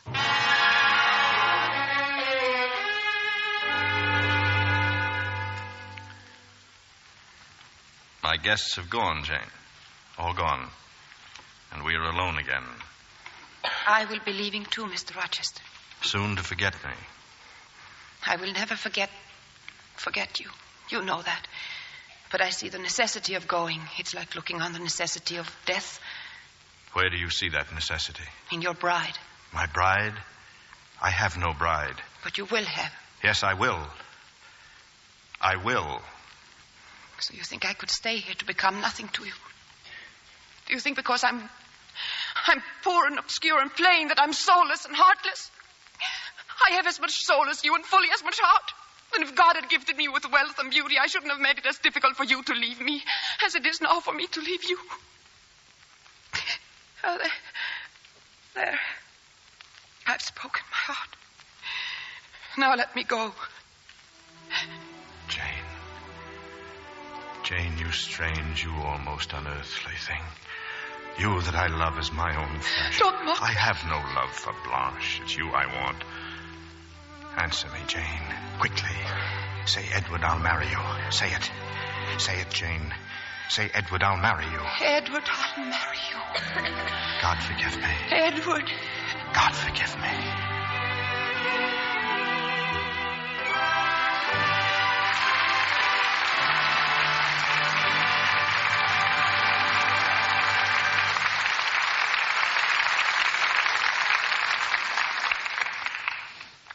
We pause now for station identification. This is CBS, the Columbia Broadcasting System.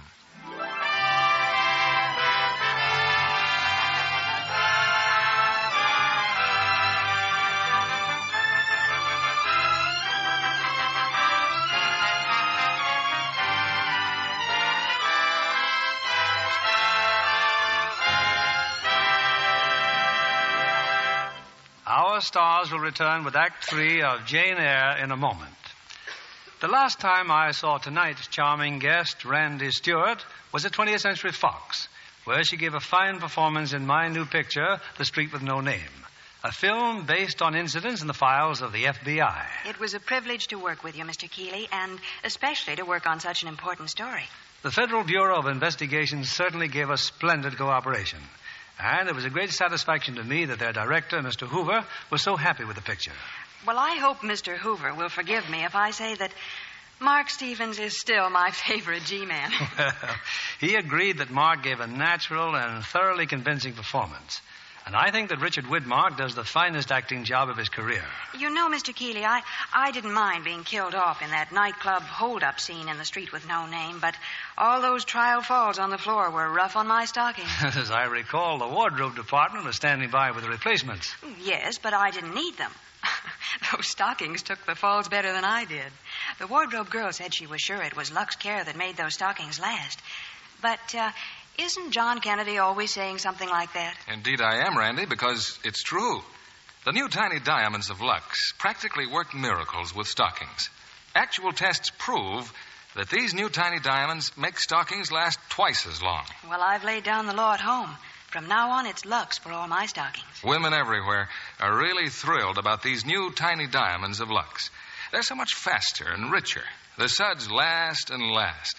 You'll be surprised how much more they do for you, too. You know, they remove kinds of soil which other types of suds can't, and so leave things cleaner and fresher. Thanks for coming tonight, Randy Stewart. Back now to Mr. William Keeley. At the end of our play, there'll be an announcement of a special interest to the ladies in our audience.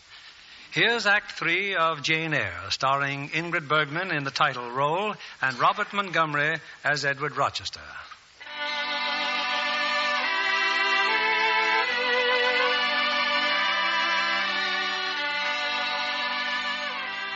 All my doubts, all the grim shadows that hung over Thornfield Hall were shattered and gone. I loved and I was loved. Spring had come to the earth and spring had come to my heart. 2 weeks later, Edward and I were in the little church in the village, my hand in his, as now it would be forever.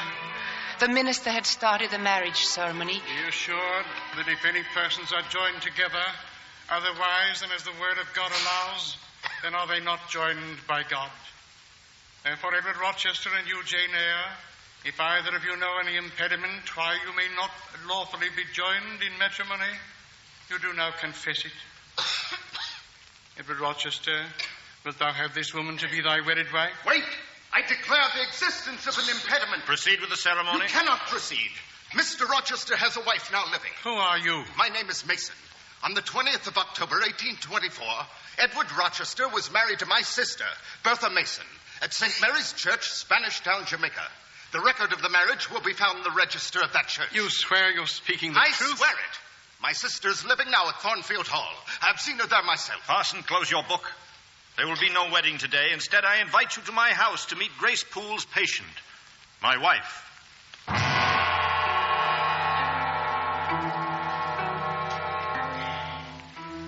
It seemed without end, the journey back to Thornfield Hall.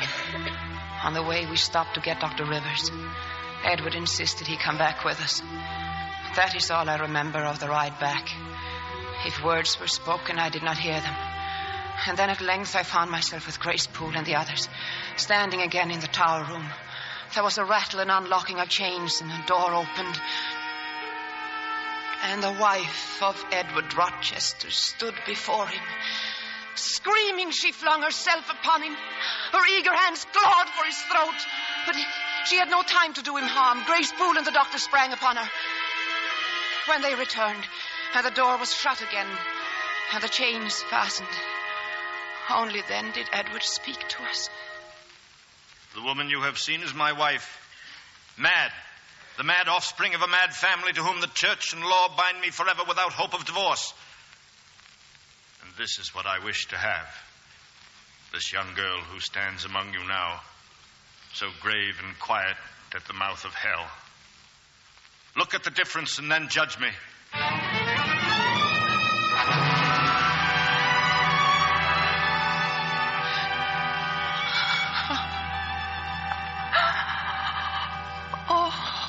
Go on, Jane. May I come in?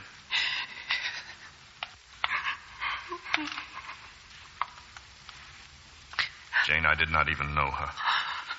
I was married at 19 in Spanish Town to a bride already courted for me. But I married her gross, groveling, mole-eyed blockhead that I was. Jane, do you hear me? I suffered all the agonies of a man bound to a wife at once intemperate and unchaste. I watched her excesses drive her at last into madness. Then I brought her back to England, Thornfield. Jane, I did everything that God and humanity demanded. Then I fled from this place. My fixed desire was to find a woman I could love. A contrast to the fury I had left here. And what did I find? An actress in Vienna, a milliner in Naples, a countess in Warsaw. Back in England, I rode again in sight of Thornfield. Someone was walking there in the mist. A strange, elfin-like creature. She frightened my horse, then came up and gravely offered me help. And her hand. And then later that evening, Jane, do you remember? I remember. You came into that room. How shy you were. And yet how readily you answered my surly questioning, and then you smiled at me. And in that moment, I knew I had found you. Jane, can you forgive me? I do forgive you. And you can still love me. I love you with all my heart. I can say it now, since it's for the last time. Do you mean to go one way in the world and let me go another? Stay with me, Jane. We'd be hurting no one. We should be hurting ourselves. Would it be so wicked to be near me? Would it? Oh, I'm leaving, Edward. Surely you know that I must. You will not be my comforter, my rescuer. Jane, my deep love, my frantic prayer, are they nothing to you? Goodbye, Edward. God bless you. God keep you from harm and wrong. Jane. Jane.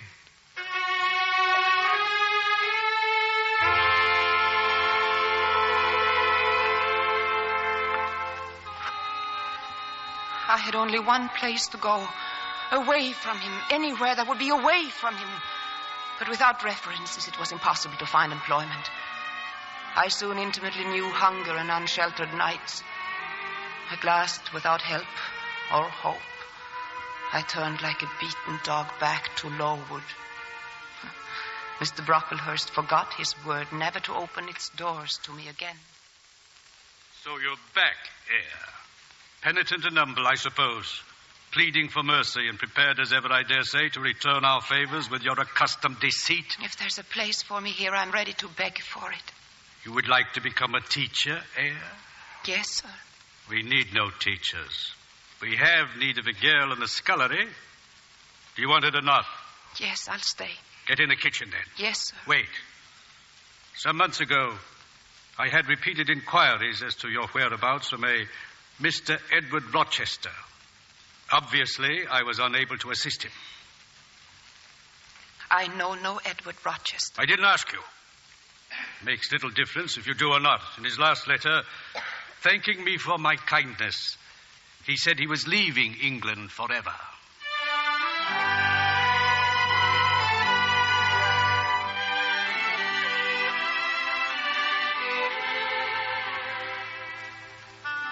The summer passed. It was fall again, and then one day the watchman's wife came looking for me. Jane, there's a gentleman to see you outside in the court. I don't want to see him. I don't want to see anyone. I told him you'd come right out. I tell him you were mistaken. Oh, girl, living all to yourself, killing yourself in this cheerless place. Send him away if you want, but at least see him. Who is he? Dr. Rivers. Thank you.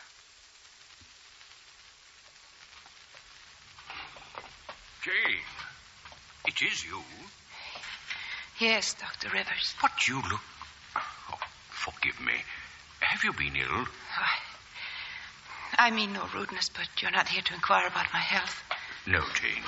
I'm here at the request of a friend. How did you know I was at Lowood? I didn't, but I've been trying to find you. I received a letter about you the other day. My friend asked if I, in my journeys about, would inquire after you. Well, I happened to see that villain Brocklehurst. Have you answered your friend? How could I, Jane? I've just found you. No, you haven't found me, Doctor. You tried, but no one knows where I am. Edward is back in England, Jane. He's at Thornfield Hall again. He searched for you everywhere. I beg you to tell him nothing. But why, Jane? No one knows better than you why. Yes. It's for you to say, Jane. If you'd rather I didn't answer him at all, well, then I won't. I would rather you didn't answer at all. Goodbye, Doctor. Goodbye, Jane.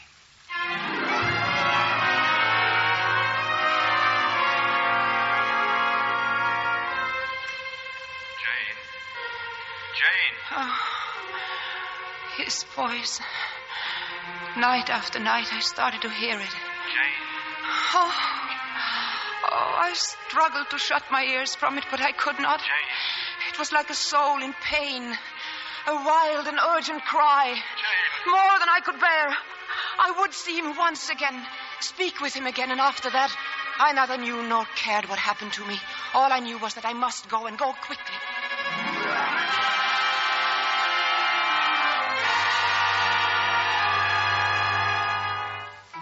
I reached the estate, but Thornfield Hall was no more. Fire had destroyed it all. I was staring at the pile of charred and blackened rubble when Mrs. Fairfax saw me. She came running from the gardener's cottage. Oh, Jane. Oh, my poor girl. What happened? It was she who did it. She killed Grace Poole as she slept and set fire to Thornfield. Her laughing roused us. I ran to the nursery and carried Adele to the gardens. As I stood there, I heard the laugh again. She was on the roof. Mr. Edward was just coming from the house. He said nothing but turned and ran back into the flames. I saw him get to the roof and make his way toward her. She saw him, too. She ran to the edge and jumped. When we reached her, she was dead. And Edward, as he was coming down, the great staircase fell. He was badly hurt. Mrs. Fairfax? Yes, sir. What the devil are you doing? Adele is waiting for her supper. I'm coming, sir. There's someone with you. Who is it? Who are you? His eyes. He's blind. Edward. I've come back. Edward. Jane. Her small, soft fingers. Her hair. Her little flower-soft face. And her heart, too.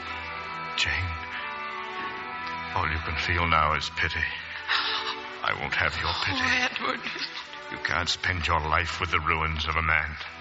You're young, so fresh. Don't send me away. Please, don't send me away. You think I want to let you go? Oh, my darling.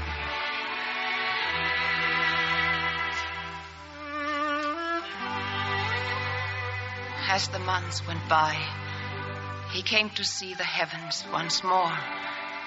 To see first the glory of the sun, and then the mild splendor of the moon, and at last the evening star. And then, one day, as our firstborn was put into his arms, he could see that the boy had his own eyes as they once were, large and brilliant and black.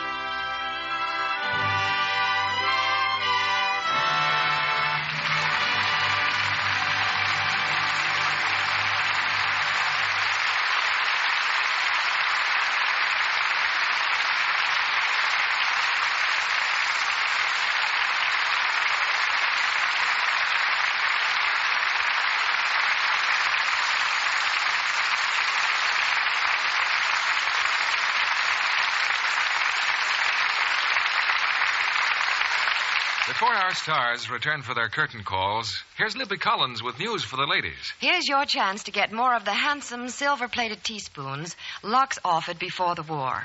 They're original Rogers silver plate, made by the world's largest silversmiths. They're tops in quality and will give you years of service. A real value. You get 3 for only 50 cents with the opening tab from a box of Lux.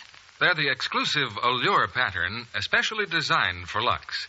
With your spoons, you'll get an extra order blank so that you can order extra spoons and matching pieces. You'll be delighted with these spoons, and just as delighted with the new tiny diamonds of Lux.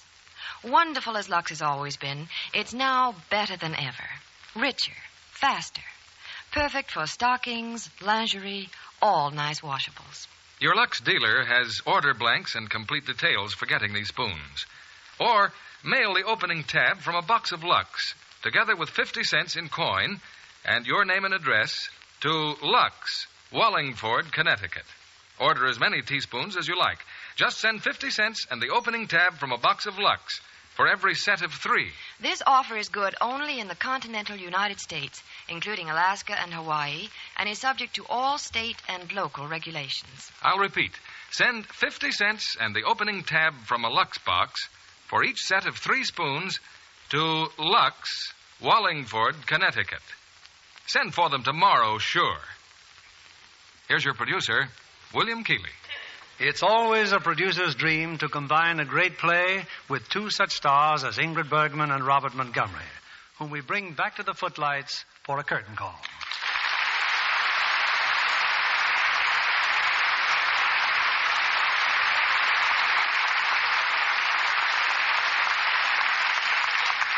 This being Flag Day, I might risk a pun and say you both came through with flying colors. Thank you, Bill. And this being Flag Day throughout America, I'd like to remind you listeners of an important work that's being done to defend the principles for which that flag stands. You mean the International Rescue and Relief Committee, of which you and Bob are National Committee members? That's right, Bill. Although it's been going on now for 15 years, I don't think enough people know just what the International Rescue and Relief Committee is accomplishing. Well, I've heard a great deal about the work it's done in providing for the displaced people of Europe. In my native Sweden alone, we're caring for thousands of refugees who want to continue the fight for freedom and democracy. And the same is true in France, Italy, and Germany. Every country where they're still working for democracy. Which, in the long run, will protect our freedom in America. And I'm sure our audience will be grateful to know that whatever you both receive for your performance here tonight is going to the International Rescue and Relief Committee. Well, it's sort of our way of showing our gratitude for living in a country where they still hold free elections and political conventions. Such as are starting to take place in Philadelphia next week with the Republican convention. Incidentally, what does that do to your next Monday evening broadcast, Bill? Next Monday, Lux is cooperating with the Columbia Broadcasting System by relinquishing this time. But the week following that, June 28th, that is, we'll be on the air, of course, as usual. Have you picked a play and stars for that date, Bill? Yes, a delightful musical that brings back two stars often requested by our audience. It's 20th Century Fox's current screen hit, You Were Meant for Me, starring Gene Crane and Dan Daly. A romantic and heartwarming comedy that features some of the most popular tunes of the nostalgic 1920s. Well, that's worth waiting 2 weeks for, Bill. We'll be listening on the 28th, then. Good night. Good night, Bill. Good night. It was a treat having you here tonight.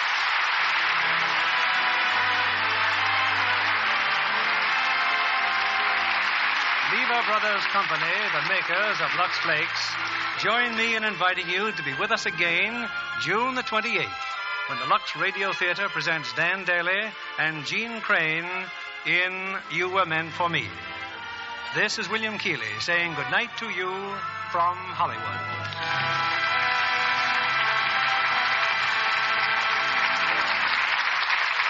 Ingrid Bergman is currently appearing in the Enterprise production Arch of Triumph, co-starred with Charles Boyer. Robert Montgomery will soon be seen co-starred with Betty Davis in the Warner Brothers production June Bride. Heard in our cast tonight were Janet Scott as Mrs. Fairfax, Herbert Butterfield as Brocklehurst, Frances Robinson as Blanche, and Marlene Ames, William Johnstone, Ann Carter, Stanley Waxman, Gloria Gordon, Regina Wallace, Norman Field, and Martha Wentworth. Our music was directed by Louis Silvers. And this is your announcer, John Milton Kennedy, reminding you to join us again on Monday, June 28th, to hear You Were Meant for Me with Gene Crane and Dan Daly. Stay tuned for My Friend Irma, which follows immediately over most of these stations. This is CBS, the Columbia Broadcasting System.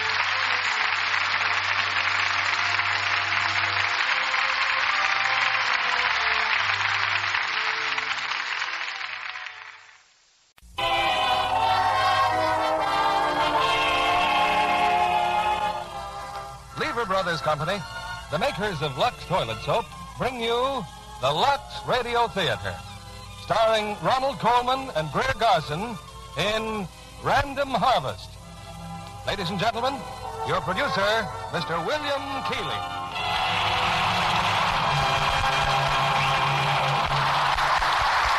Greetings from Hollywood, ladies and gentlemen.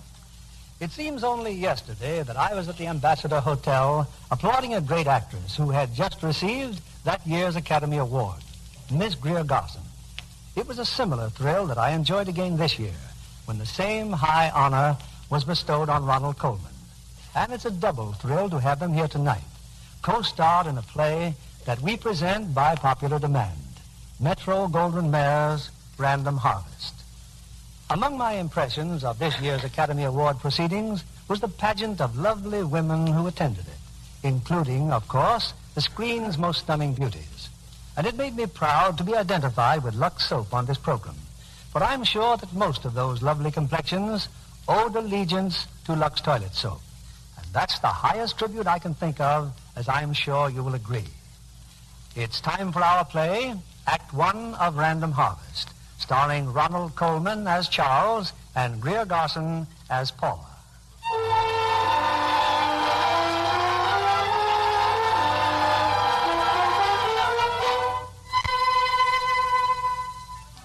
From the records of the Millbridge County Asylum, November 1918. Patient number 43652, name unknown, picked up by Germans in a shell hole near Arras, exchanged through Switzerland. Patient has no remembrance whatsoever of past life. Trouble with speech, the result of shock. Prognosis could be cured with patience and care in normal surroundings. On the night of November 11th, 1918, this patient escaped from Millbridge Asylum.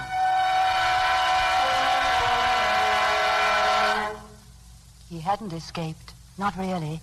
In the excitement of the armistice, the iron gate of the asylum had been left open, and he had wandered into the town like a lonely ghost, buffeted by the crowds. I was at the tobacconist shop when he came in. When the proprietor spoke to him, he tried to answer and couldn't. He stood there, confused, helpless. Well, close the door. Close it, please. Well, what is it? Cigarettes. Well, what sort? Cigarettes? Oh. Why, you're one of the soldiers from the asylum, ain't you? You wait here a minute, dearie. Wait here, I'll be back in a jiffy. You are from the asylum, aren't you?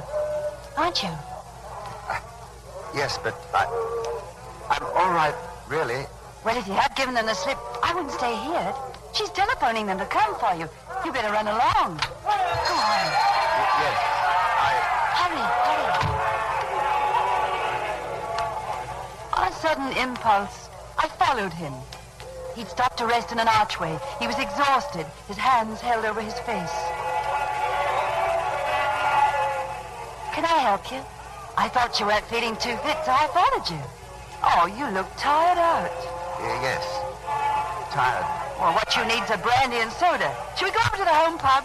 It's just across the road. It's where we all stay when our show's in town. It's friendly. Come on.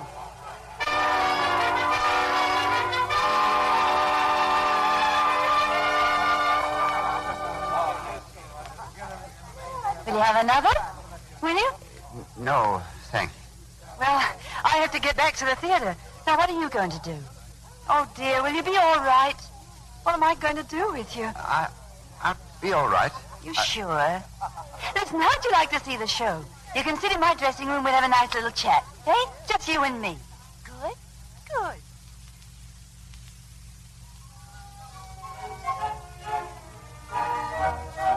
Well, how do you like my kilts? Or don't you? Yes. Now tell me all about yourself. Why did you give them the slip up at the hospital? You don't like the place? No? Well, then surely you ought not to be there. Well, come on. Answer me. Try. I'm all right, really. My speech. Just nerves. Well, there now, you see, you're doing splendidly. There's another thing. I lost my memory. I don't even know who I am. You mean... Well, I know who you are. You're somebody awfully nice. What'd they call you at the hospital? Smith. That's not my real name. What's yours? Paula Ridgway. Look here, Smithy. Can't be good for you up there among all those poor souls. You can't be happy. How are you ever going to get better if you're not happy? Perhaps I shouldn't be very happy anywhere just now. But, Smithy, the war's over. Doesn't that mean anything to you? I suppose it should. No, of course not. You couldn't... Oh, I say, haven't you any friends? Any parents that you can trace? Some people came to see me at the hospital, but I wasn't their son. Oh, I bet they were disappointed, weren't they? Yes, I think so. I was, too. I'd liked to have belonged to them. Oh, Smithy, you're ruining my makeup. Now you do chatter. Yes, I seem to have talked rather a lot. Oh, that's me. I always bring people out. Much too far sometimes. All right, Sam. Smithy, look, I'll put your chair outside. You can see the front of the stage from there, and I'll be back in a couple of shakes. You'll be all right, won't you? Fine. Are you sure? Your head seems awfully hot. No, Come on. Coming.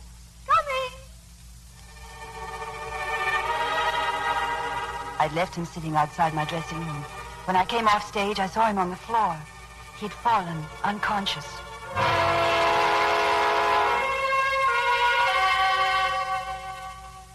It's the flu, all right. The minute I seen him, I knew he had the flu. Listen, Biffa, there's something I ought to tell you. He's from the county asylum. No. Cool. But he's all right, really he is. He'd have been discharged long ago if he'd had a home to go to. Oh, you don't think they'll come after him, do you? I'm all right. Just my speech. I can't remember. Rest now, Smithy. You mustn't talk. I'm not like the others. I can't go back. If I go back, I'll never come out. I'll be like the others. You shan't go back, Smithy. I won't let you go back. Rest now. Rest, Smithy. Go to sleep.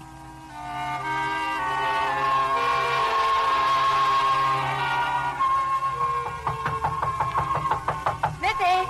Come in. Well, hello. Hello. How did the show go? Oh, splendidly. Last night, you know. Glad to get rid of us, I expect. How did you get on? I talked to the chambermaid today. Had quite a chat with her. You did? Wonderful. What about? The weather.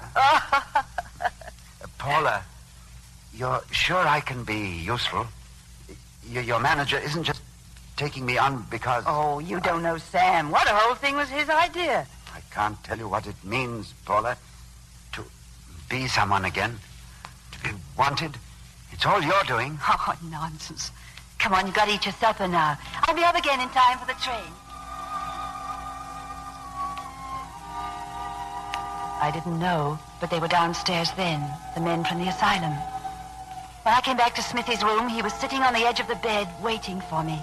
His things were packed in a little paper parcel that he held on his knees, and he was smiling. It's time, isn't it? I'm all ready.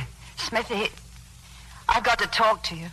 Oh, there's nothing wrong, is there? Yes, there is, and I won't beat about the bush. Sam won't take you. Won't take me? There were 2 men from the asylum in the bar just now, and they told everybody about your escape. Sam thinks it's too risky to take you. I think perhaps he's right. Oh. I think perhaps you should go back to the asylum, just till you're all well again. And then... Go back? Oh, Smithy, darling, you need care. You need doctors that understand your trouble. I feel dreadful about it, but it's for your sake. You don't think I've gone back on you, do you? It's not that I'm afraid. It's because I think it's right. You do know that, Smithy, don't you? Tell me you understand. Let me hear you say it. Smithy? What's the matter? Oh, you could always speak to me. Speak to me. Oh, Smithy. No. Don't try to tell me. I know you can't go back there. You're coming with me, Smithy. Everything's going to be all right. Now, don't you worry. We can't go with the others, but we'll find some quiet place where you can rest and get well. Hurry now. We'll slip out by the back door.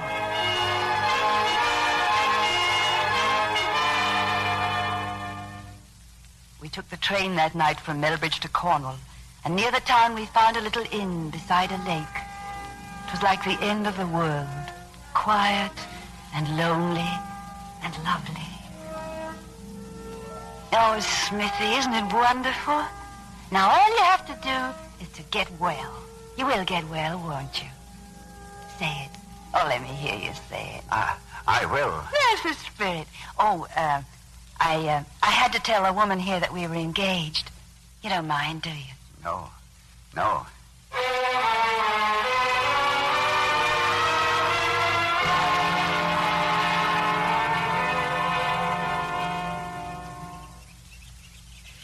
Smithy! Hello. Here. Oh, I've been looking all over the place for you. I've been fishing. Did you catch anything? No, just fishing. Look, a letter. Just came for you. Look, it's from Liverpool. From that newspaper. I say, so it is. Must be about that article you sent them. Yes, I suppose it could be. Well, for pity's sake, Smithy, open it. Oh, yes, of course. I say, it's a check. I don't believe it. Let me look. It's a small check, but it's a check. Oh, Smithy, how wonderful. Yes. Oh, it means an awful lot. You didn't know you had an author on your hands, did you? Well, of course I did. I'm really not a bit surprised. Do you think I can sell another? Another and another and another. Smithy, I wonder if you were a writer before the war. Yes, I've wondered that, too. Aren't you terribly curious? About the past, I mean. Suppose it all came back to you suddenly, and it was, I don't know, awfully grand with all sorts of wonderful people. Why, you might even be married, Smithy. Who knows? Oh, nonsense.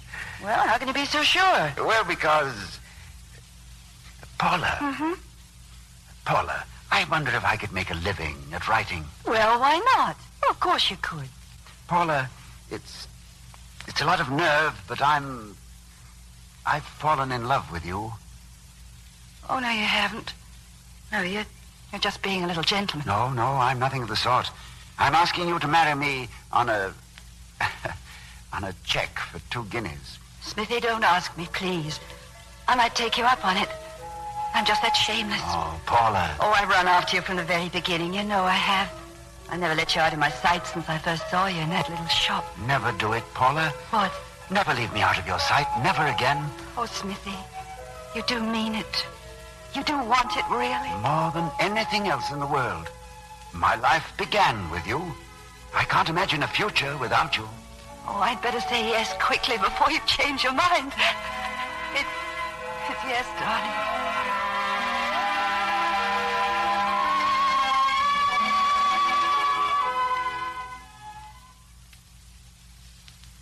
We were married in a little church at Clevedon. I remember the words of the hymn, "O perfect love, all human thought transcending, lowly we kneel in prayer before thy throne, that theirs may be the love that knows no ending, whom thou forevermore dost join in one." We rented a cottage, a lovely dream of a cottage with a white picket fence and a big cherry tree in front. It was in that house, just 2 years later, that our son was born.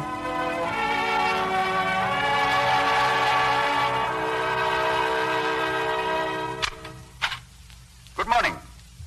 Are you the registrar of births for Clevedon? And vicinity? Well, I've dropped in to register a new subject.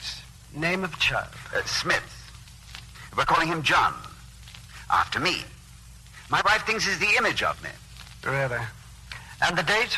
Oh, of course he has her eyes, mind you. Blue. And when he smiles, then he's just like my wife. Except for the teeth. Well, you can't expect everything all at once. What did you say the date was? November the 6th. Don't you want his weight? No, thank you. 8 pounds, 3.5 ounces. Yes, sir. Bigger and stronger than babies twice his age. A father's profession? Writer. In a small way, of course. Writer and parent. A parent in a big way. That'll be all. All? Yes, thank you. Oh, but you can form only a very inadequate picture of him from what I've given you. I'll just have to struggle along. I tell you what, I'll bring him in person one of these days. Do that. Then you can see for yourself. Do I get a receipt? You do. Here it is. Thank you. Thank you very much. Thank you. I'll bring him in. Do that.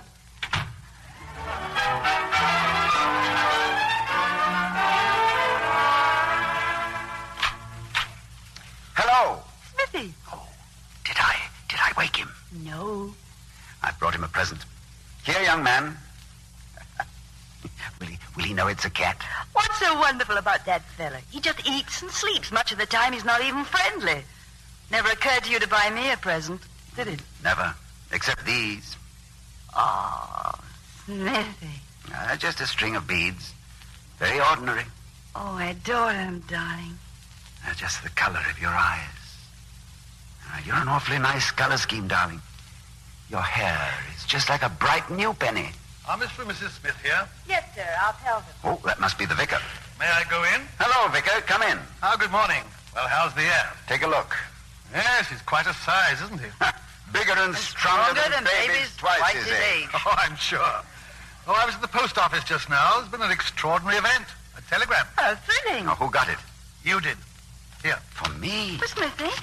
Oh, Smithy, what is it? I can't believe it.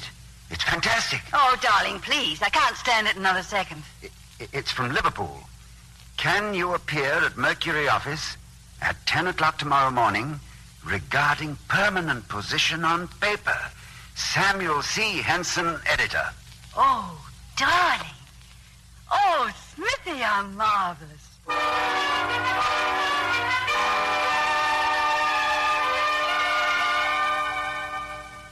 Goodness, you're a terrible packer. Shirt, socks, tie. May I ask what you're going to sleep in? Oh, great Scott. Pajamas. Here. Are you excited? Wildly. Oh, my dear, think what it means. I'll be able to do things for you. Things I've always dreamed of. I wish I could come too. Yes, I've been thinking of that. But I daren't wait. He might change his mind. Darling, you're not worrying about me, are you? I feel absolutely sure of myself. I know. I shan't worry. It's just... I know. Our first parting. Mm-hmm. But I'll be back tomorrow night.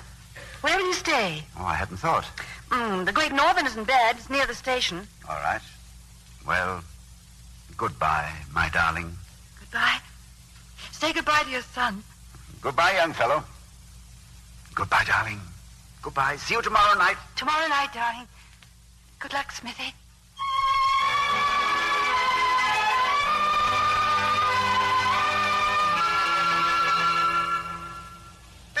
Paper! Read the Liverpool Mercury. Paper, sir? No, thank you. Say, can you tell me, I'm looking for the Mercury office. Right across the street, on the corner. Across the street? Oh, yes, I see. Thank you. Thank you. Paper, sir. Hey! Look out! Get the doctor! He's been run over! Oh, he's killed! He snapped off the curb! I was talking to him! He snapped off the curb! Get an ambulance! Get away!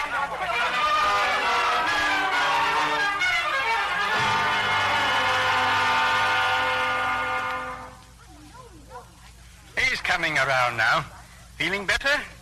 Oh, you've got an unholy bump on the head. Do you feel any pain? Well, my head aches a bit. It'd be funny if it didn't. What on earth? My clothes. I've no business to be in civvies. What should you be in? In uniform, of course. Well, where the devil am I, anyway? You're in Liverpool. In Liverpool? A chemist's shop.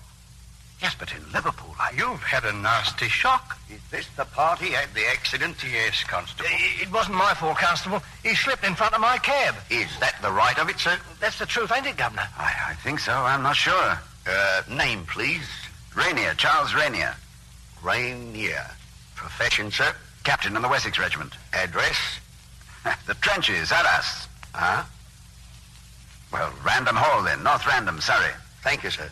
Wish to lodge a complaint, sir? Thank you, no. I'm sure whatever happened was my fault. All right. Thanks, Mr. Rainier. Thanks, Governor. Well, I think I'd better be getting along. Thank you. Sure you feel strong enough to walk? Oh, yeah, I'll manage. What do I owe you? Oh, never mind that. Oh, that's very kind. Thank you. Thanks. By the way, would you mind telling me what day is this? Thursday. Thursday, yes, but the date? November the 14th. November the 14th, 1920. 1920. Oh. Thanks. Thanks very much.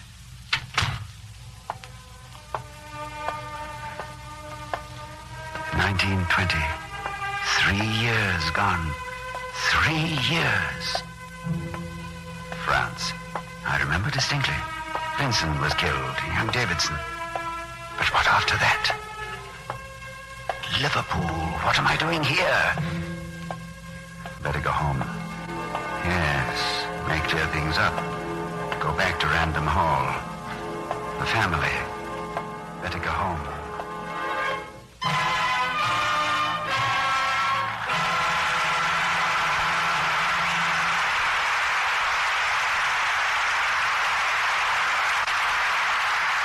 In a moment, we'll continue with Act Two of Random Harvest. Meanwhile, here's our Hollywood reporter, Libby Collins, with a word about a most exciting picture. Paramount's new suspense drama, The Big Clock. Whodunit fans will get a thrill out of this one, Mr. Keeley. The clock dominates the picture. 2 stories high. It's built into an enormous set that represents an ultra-modern publishing office. Well, actually, it's Charles Lawton who dominates the story. Oh, and he makes a marvelous villain. And Ray Milland, as the leader of the manhunt, sets a breathless pace for the rest of the cast. And orchids to the ladies in the picture. Oh, yes. Maureen O'Sullivan as Ray Milland's wife and Rita Johnson as the blonde menace are wonderful. It's a pleasure to see Maureen O'Sullivan return to the screen in The Big Clock, which, incidentally, was directed by her husband. Yes. It's Maureen's first picture in 5 years. I'm sure moviegoers are going to say she's as lovely as ever, too. Maureen always reminds me of a wild rose. She has such a fresh, radiant look. I imagine John Kennedy will second me on that. Who wouldn't, Libby? Maureen O'Sullivan is a real Irish colleen. Sure, and I could rave about her complexion, too. Well, naturally, since it's such a perfect example of what we mean by a Lux complexion. Do you know, Mr. Kennedy, Maureen tells me she never neglects her daily Lux soap facials. It's a care that really works, she says. Well, when one of our loveliest Lux girls tells you that, it's a real tribute to gentle Lux soap care. No wonder 9 out of 10 screen stars use Lux soap so faithfully. Those beauty facials really do the trick. Leave skin softer, smoother. Tests by skin specialists prove it. In actually 3 out of 4 cases, skin became lovelier in a short time. So let's remind the ladies in our audience, Libby, that in Lux soap they have a real beauty care. As fine a soap for precious complexions as money can buy. Why not get a supply of this fragrant white Lux toilet soap tomorrow? We return you now to William Keighley. Act 2 of Random Harvest, starring Greer Dawson as Paula and Ronald Colman as Charles.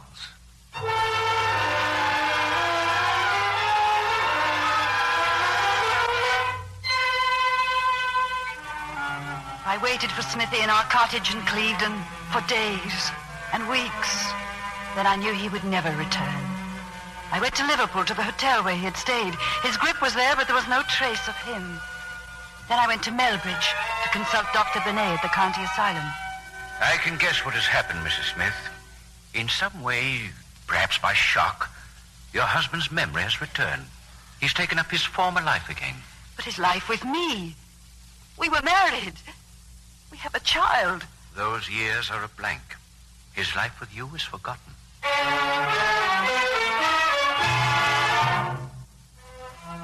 I always felt that someday I'd find him again. I worked and studied to improve myself.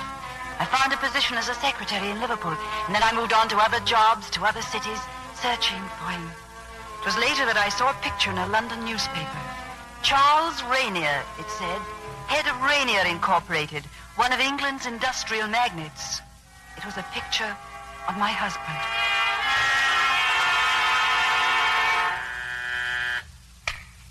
Yes? Miss Kitty Chilcott is here, Mr. Rainier. Oh, send her in, please. Hello. Hello, nuisance. I suppose you don't remember my telling you I'd be busy. Not a word. Well, how'd you like me? My dear, you look adorable. Then adore me over luncheon. Oh, sorry, Kitty, I can't possibly afford the time. Oh, yes, you can. Miss Hanson says so. Oh, just a moment. Miss Hanson. Yes, Mr. Rainier? Owing to lamentable weakness of character, I'm having lunch at the Savoy. With your approval, I understand. I thoroughly approve. There. I see. And have I any appointments for 2 o'clock? Yes, but I can postpone them. Thanks. All right, young woman, I can give you precisely 1 hour and a half. From door to door. Oh, no. Miss Hanson told me 2 hours. Now come along.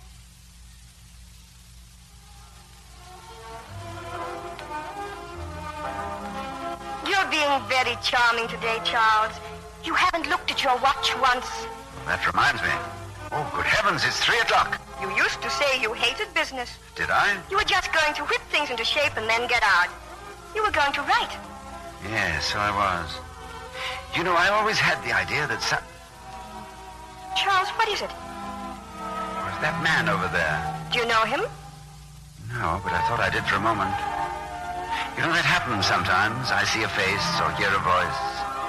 It seems to remind me of something. Oh, a sort of wisp of memory that can't be caught before it fades away. From those lost years? Oh, perhaps. Now, what were you saying? That you should take a holiday. Oh, I haven't the time. Oh, that's nonsense. Charles, how old are you? None of your business. You're awfully nice looking, Charles. Thank you. Oh, but it's not fair. What? Well, you've spoiled me for other men, that's what. Oh, Kitty. It's no secret, is it? I've always been mad about you. Kitty. It might be fun if you love me now. We're a lot alike, you know. We laugh at the same things and we have marvelous times together. I sometimes wonder why you don't. In my slow and careful way, I've wondered sometimes, too. Well, why don't you, just to be curious? I haven't said that I don't. Oh, no. Would it be too incredible? It would be fantastic. Well, then it is fantastic. But I don't believe it.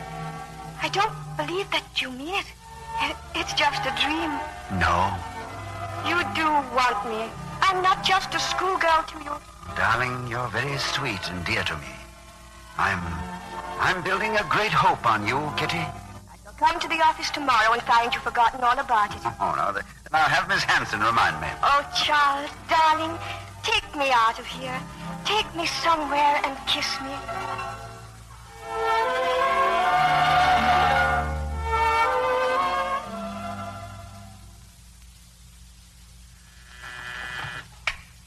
Yes, Miss Hanson? I have the Rainified prospectus, Mr. Rainier. Oh, bring it in, please. Yes, sir.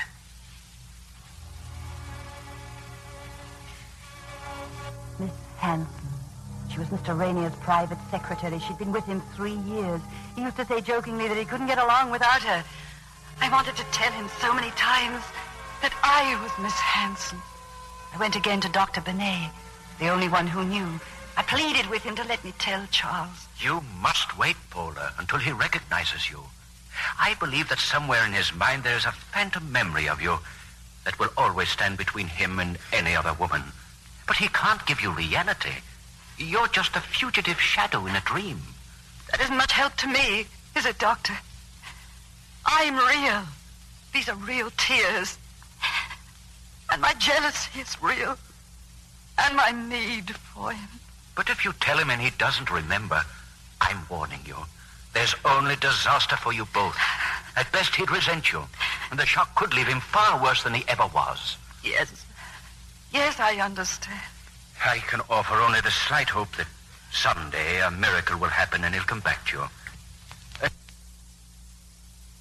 Much help to me, is it, Doctor? I'm real. These are real tears. And my jealousy is real. And my need for him. But if you tell him and he doesn't remember, I'm warning you. There's only disaster for you both. At best, he'd resent you. And the shock could leave him far worse than he ever was. Yes. Yes, I understand. I can offer only the slight hope that someday a miracle will happen and he'll come back to you. Not as Charles Rainier, but as, what was it you used to call him? Smithy. Smithy.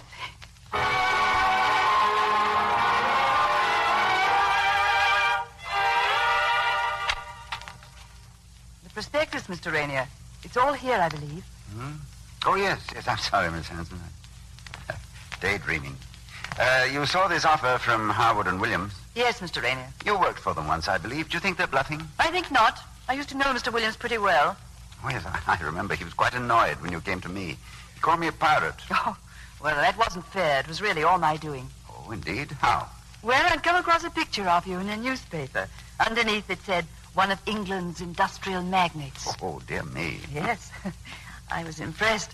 I decided then and there I must better myself. Well, I'm sincerely glad you did, Miss Hanson. Now, what's all this? Oh, that's the report on that firm in the Midlands. Oh, yes. The Melbridge Cable Company. Melbridge? Yes, it's a town in the Midlands. Melbridge? Oh, yes, of course. I think Harrison mentioned it. I'll get him to run down. I'm taking a long holiday, Miss Hanson. Are you? Well, I think that's a very good idea. I may be gone a year, if things can be arranged. A year? I'm being married, Miss Hanson. Oh. And you're the first to hear the news. I'm afraid it'll mean a lot of extra work for you. It's Miss Chilcott, I suppose. Yes, it's Kitty. Was it so obvious? Oh, no, not at all. She's a very charming girl. Yes, I fully agree. Well, I hope you won't take it into your head to follow my example, Miss Hanson. I don't know what I should do without you. I have been married, Mr. Rainier. You may remember I told you when I came here. Oh, yes, to be sure. Yes, you had a child, I believe. Yes. A little boy. He died. Oh, yes, yes. I'm sorry. A little boy who died. I couldn't tell him that it was his son. It was too late now to hope that he would ever remember me. I'd lived on that hope for 3 years. Now it was too late. Oh, I might have told him that I was his wife. He'd have accepted me. He'd have pitied me. And he'd resent me. There was only one thing for me to do. The law is quite clear on that point. If it is proved that for 7 years no news of a person has been received by those who would naturally hear of him if he were alive, then he may be legally presumed dead. You wish me to take the necessary steps? Yes, please. Very well. We shall have the marriage dissolved.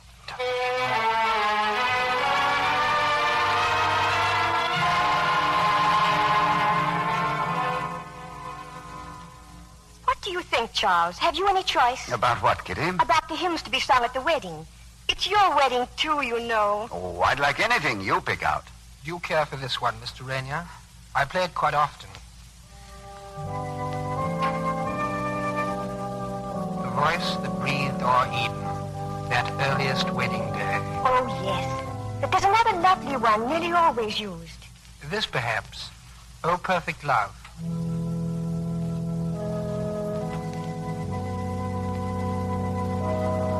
Oh, yes, that's it. I like that. Oh, perfect love. All human thought transcending. Lowly we kneel in prayer before thy throne. Charles, do you know the words? That theirs may be the love that knows no ending. The love that knows no... Charles, what's wrong? What are you staring at? Mr. Beddoes, I think that will be all for now. Yes, miss. Charles, look at me, please. Yes, Kitty? It's all right, Charles. I'm glad it's happened. What? What has happened? I've been uncertain almost from the beginning. I've always known it, really. Known what, darling? That I'm not the one. Charles, you looked at me just now as if I were a stranger, trying to take the place of someone else. Someone else? Oh, I know it sounds absurd. But I've had a feeling that I remind you of someone else, someone you once knew. Oh, don't leave me, Kitty. I need you. I'm trying to make a life. Someone you loved as you'll never love me. I'm nearly the one, Charles. But nearly isn't enough for a lifetime. Oh, Kitty, I don't know what to say. You don't have to say anything. But because I love you more than anyone I shall ever marry, kiss me goodbye, darling.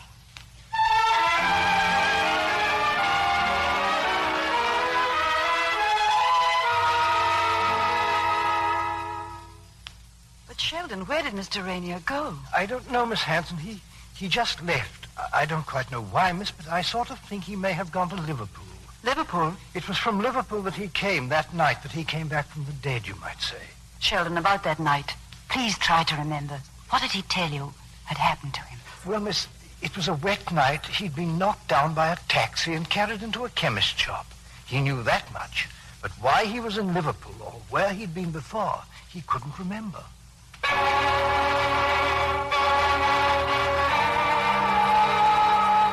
I went directly to Liverpool. I found him in a hotel room, alone. Come in. Why, Miss Hanson. Oh, please forgive me for coming. We were all so anxious. And something very important came up. Well, how did you know I was in Liverpool? Something Sheldon said. I made inquiries. Oh. You say some important business induced you to follow me? Yes. Sir Edward Lake died yesterday, and there'll be a by-election for Parliament. They'd like you to stand in the Liberal interest. No. Miss Hanson, did Sheldon tell you of my experience here about 12 years ago?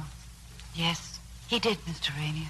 I came back here at that time, hoping to stumble on the trail of my past. But I failed then, and I've failed now. Nothing helped you? Nothing.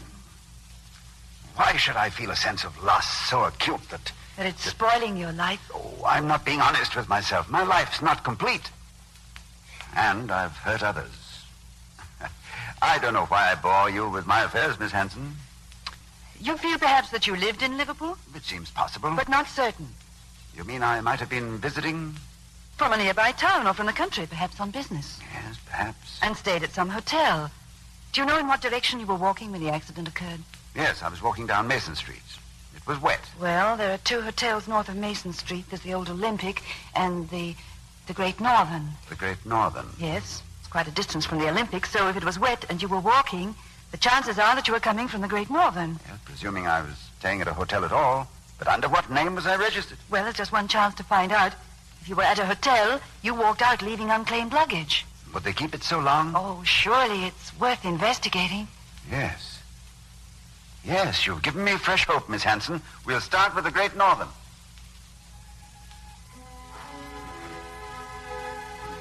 There was some luggage at the Great Northern, of course. A single grip and the name on it, John Smith. It was his grip, the one I'd given him. We opened it and looked through it together. Well, that settles it. John Smith. A highly unimaginative incognito. And what could be more anonymous than those poor eggs?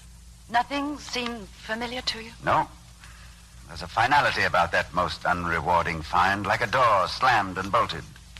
I'm not sure what you mean by that. Means that I shall learn to accept myself for what I am. A psychological defective. As Kitty saw me, as you must see me. It means that I shall never know.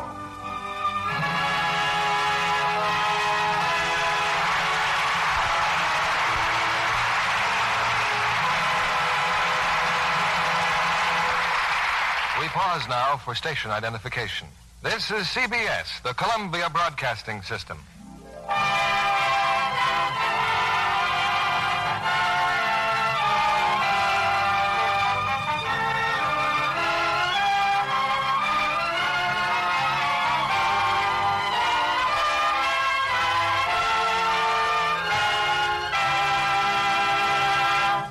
In just a moment, we'll continue with Act 3 of Random Harvest. Our guest tonight, Miss Lorene Tuttle, is walking on air, and with good reason. She's just completed a picture with one of the screen's most romantic teams, Clark Gable and Lana Turner, in Metro-Goldwyn-Mayer's outstanding dramatic production, Homecoming. Congratulations, Lorene. Well, Mr. Keeley, it was the thrill of a lifetime to appear in a picture with Clark Gable. I can well understand that. You know, Mr. Keeley, while we were making the picture, it seemed to us that Clark and Lana were really living their screen roles. Exactly what I felt when I saw the picture. And there were two other favorites of mine in the cast, Anne Baxter and John Hodiak. When I first read the script, I was fascinated by the story itself. It's the kind of dramatic conflict that's timely and always close to home. When I was studying my part, I could just see Clark Gable in the role of the doctor. He's wonderful. And I found Lana Turner quite irresistible as one of the two women in his life. In fact, Lana and Anne Baxter make a dazzling pair in MGM's Homecoming. John Kennedy here has something to say about that. I certainly have. Picture with two of our loveliest Lux girls gets rave notices from me. Check and double check, John. Wait till movie fans see those two beautiful complexions in the close-ups. They'll understand why Lux Toilet Soap is Hollywood's favorite beauty soap. 9 out of 10 screen stars tell us that Lux Toilet Soap is a care they can depend on. No wonder. Daily care with Lux Soap is the finest care you can give your skin. I've used it for years, and I know. Thank you, Miss Lorene Tuttle, for reminding our listeners that Lux Toilet Soap care really makes skin lovelier. The best way for any woman to prove it for herself is to try Lux Soap beauty facials for a while. She'll be delighted with the new freshness those facials give her skin. A practical beauty hint from a very charming authority. Tests by skin specialists, you know, show that Lux Soap care really works. In actually 3 out of 4 cases, skin became softer, smoother, in a short time. Why not try Hollywood's own beauty soap, fragrant white Lux toilet soap, tomorrow? Here's your producer, William Keighley.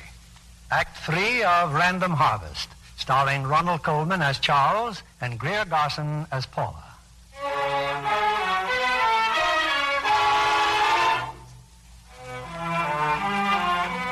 The door to the past was shut and bolted forever. There was no chance now, no hope that he would remember me. I stayed on as his secretary because I couldn't live away from him. I was with him through the election. He took his seat in the House, and I was there the day he made his first speech. Hello. It was nice of you to come down for my debut. Was I satisfactory? Oh, very. By the way, I haven't really thanked you for your help in the campaign. I thoroughly enjoyed it. I'm glad. I'm very glad. You're staring at me, you know. Oh, I'm sorry. It just struck me. Your hair is bright red in the sunshine. Oh, is that all? You were looking so intense. Was I? Did you ever have those feelings of having lived through certain moments before? You mean you had the feeling that you've known me before? Well, as a matter of fact, I felt it quite strongly the first day you came into my office. Oh, was that why you engaged me? Perhaps. But it was also your air of quiet efficiency. Oh. Miss Hanson, forgive me, but is there any possibility that you might marry again? Not the slightest. I'm asking you because I have a proposal to make. It may sound outrageous to you, but it's not a sudden impulse. I've thought it over very carefully. You and I are in the same boat. We're both ghost-ridden. Oh, that sounds a bit dramatic, but I think it expresses it. We are prisoners of our past. Yes. What if we were to pool our loneliness and give each other what little we have to give? Support, friendship. I'm proposing marriage, Miss Hanson. Marriage? Or should I call it a merger? You know, I'm good at mergers. But a member of Parliament should have a wife, Margaret, so I'm told on all sides. You have exceptional gifts. Would it interest you to have a wider field for them? I don't know. You need have no fear that I would make any emotional demands upon you. I have only sincere friendship to offer, and I won't ask any more from you. Please think it over. It's a selfish proposal, but I can't have you giving me notice, you know. I'd be lost without you. Miss Hanson, Margaret, have I hurt you? I don't know. Oh, this comes of boasting that I never cried.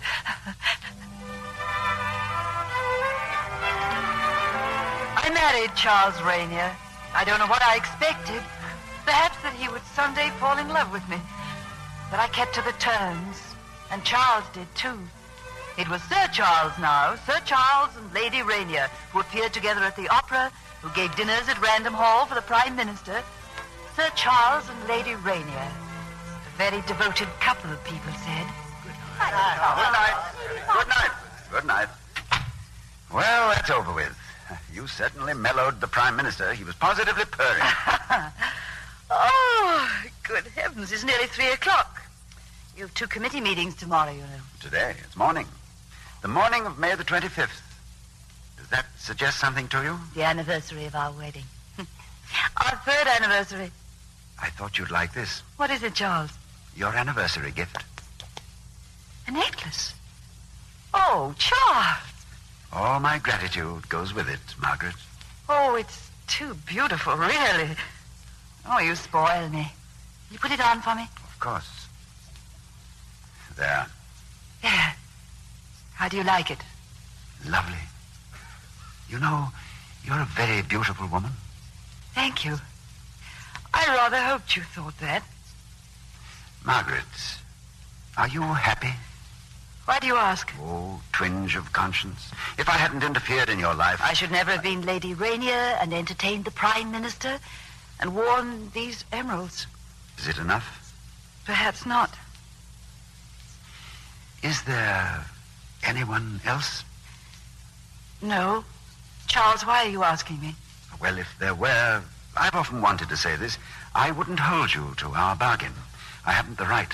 Are you trying to get rid of me, Charles? Oh, my dear, you know I'd be utterly lost without you. Oh, well, I'm glad to hear that because I like my job. Well, good night, Charles. And thank you for the wonderful present.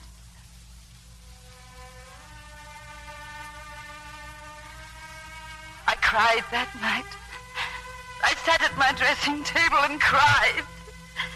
In front of me was another necklace, the one he had given me so long ago. There were no emeralds in it. Yes? Oh, come in, Charles. Margaret, I'm afraid I didn't quite...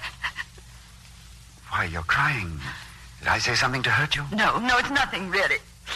It's just nerves. I'm sorry. What is that? Another necklace? Yes, a very old one. A gift? Yes. He said they were the color of my eyes.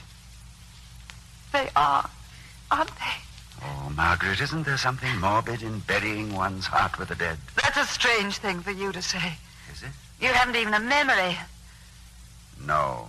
And yet the best of you, your capacity for loving, your whole joy in living is buried in a little space of time that you've forgotten. It isn't quite the same thing. Why not? Because in some vague way I still have... Hope? Yes, I suppose that's it. Have you, Charles? Do you feel that there really is someone? Someday you may find her again. Oh, it's nothing I can put into words. But doesn't it frighten you sometimes? That you may have come so near her, even brushed by her on the street. Yes, I've thought of that. You might even have met her. It might be someone you know. Charles, it might even be me. Oh, Margaret. I'm talking wildly, Charles. You know, I've sometimes thought I'd like to travel.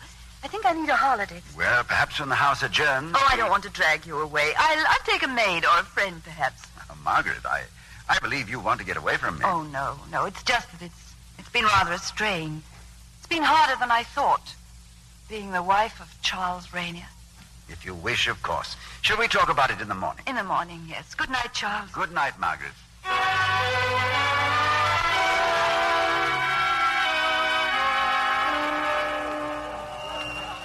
I think this is my compartment. Yes, it is. You're having only 2 days in the country? Yes, my boat sails on Wednesday. And is it on your way, this place?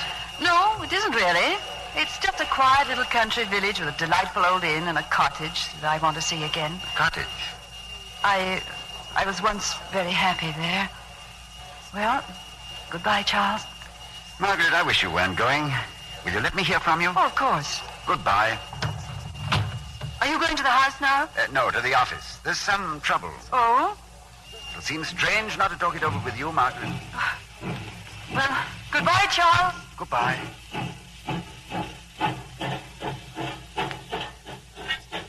Sir Charles. Yes? Oh, hello, Harrison. I took the liberty of coming down, sir. This strike, you know, it's pretty serious. Strike, eh? At the Melbridge Cable Works. The men are out of hand. Melbridge? Oh, yes, of course. Well, perhaps we'd better run down there. Yes, sir.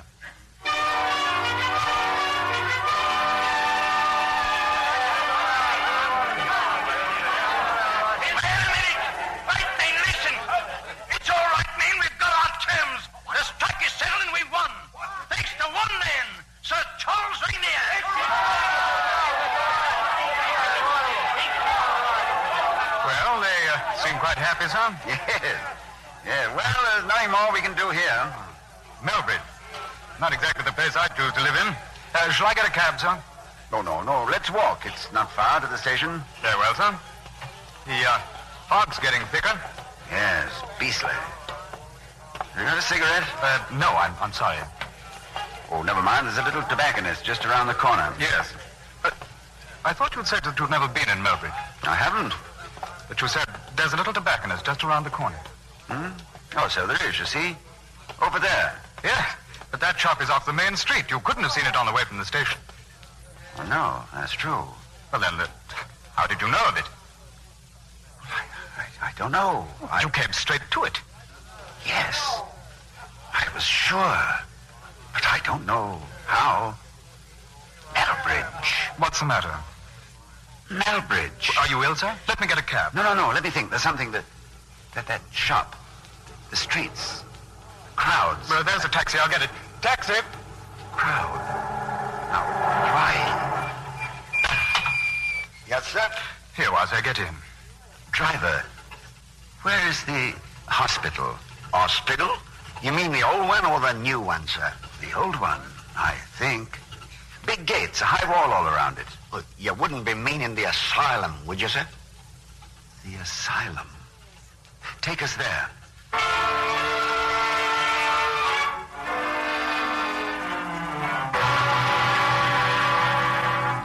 Well, look here, sir. You say that you came out of these gates? Yes, I'm sure of that. There was some excitement and a great deal of noise. Well, then, let's start from here. Now, you must have gone into town. Yes, I did. I came along this path toward the town, and there was a good deal of fog, like tonight, and people shouting, and the sound I was trying to get away from something, trying to escape, and I was afraid. Yes, and I went to that shop, the tobacconist. Why, you're one of the soldiers from the asylum, aren't you? The asylum. I was right. I came from there. Well, now, you left the shop. Then where did you go? I don't know. The crowd... Can I help you? The crowd... Wait. A girl. There was a girl. I thought you weren't feeling too fit, so I followed you. Yes, a girl. Well, I know who you are. You're somebody awfully nice. There's a place for soldiers that's sick. Some quiet place where you can rest and get well. I can't go back.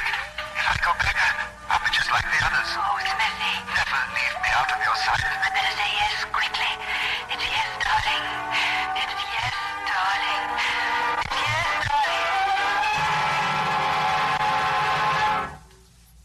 Harrison. Yes, sir? There's a cottage somewhere. It's a white cottage with a picket fence. It's near a church. You can see the steeple through the trees and hear the bells ringing. Could you find the place, sir? It's in Clevedon.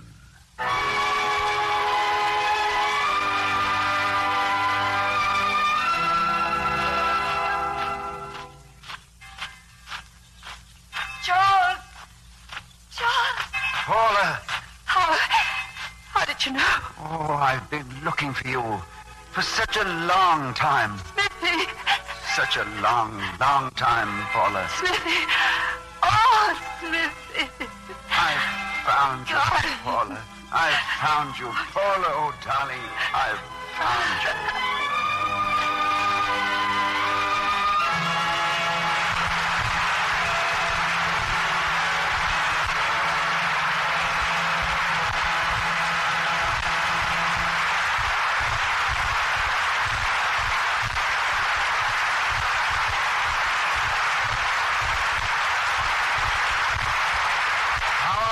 For an unforgettable hour to Greer Garson and Ronald Coleman, who returned to the footlights for a curtain call. That was an Academy performance if I ever heard one. Well, thank you, Bill. And you know, Ronnie, we're all just delighted that you won the Academy Award this year for your terrific performance in that very exciting picture. I just can't wait to see it again. Now, from one winner to another, Greer, that's very gracious of you. You deserve it, Ronnie. And A Double Life is one of the most thrilling pictures I've seen in years. Thank you, Bill. Thank you. Greer, I hear you've been having a lot of fun out at Metro Golden Mare. You and Walter Pigeon. Yes, Bill. We'll be making a comedy together. In fact, I'm an acrobat in this picture. That really ought to kill him, Greer. Well, I don't know. It nearly killed me, Ronnie. You should see me hanging from a trapeze by my teeth. But it was wonderful fun. Coming back to you, Ronnie, I hope you've got that Academy Award Oscar prominently on display in your home. Well, as a matter of fact, I didn't have it very long, Bill. A neighbor of mine borrowed it. Oh, well, really? What, did you ever get it back? Well, not yet, but he keeps promising every day. Yeah, that's funny, Ronnie, because I had a call from somebody who called himself the Walking Man and asked if I'd name a price for mine. You mean he offered you money? Oh, no, it's not the same man.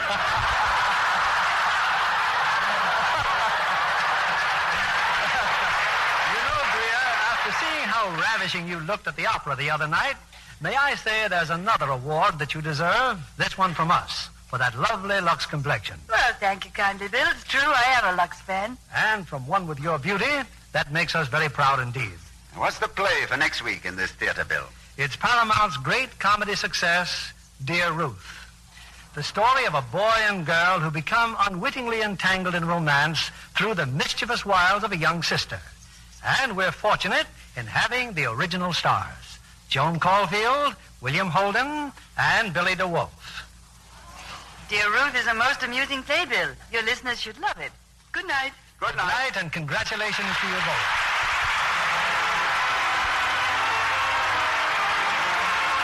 Lever Brothers Company, the makers of Lux Toilet Soap, join me in inviting you to be with us again next Monday evening. When the Lux Radio Theater presents William Holden, Joan Caulfield, and Billy DeWolf in Dear Ruth. This is William Keighley saying good night to you from Hollywood.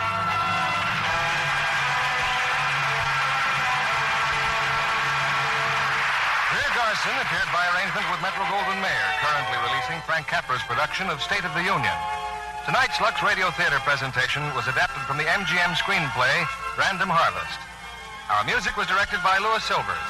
Join us again next Monday night to hear Dear Ruth with Joan Caulfield, William Holden, and Billy DeWolf. Ladies, get Pepsodent Sensational Bargain Offer, the Lana Turner Ballpoint Pocket Perfumer. Regular $1.95 value, yet it's yours, plus a supply of Harriet Hubbard Ayers U Perfume for only 50 cents. Fashion's newest accessory for carrying perfume, designed for Lana Turner, who stars opposite Clark Gable in MGM's hit Homecoming.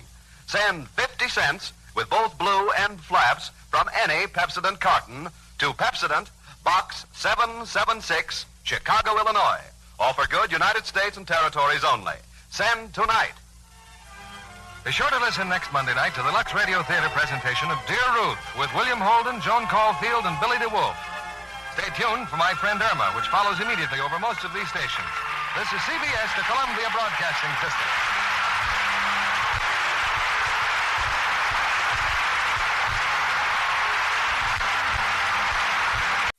Lux presents Hollywood.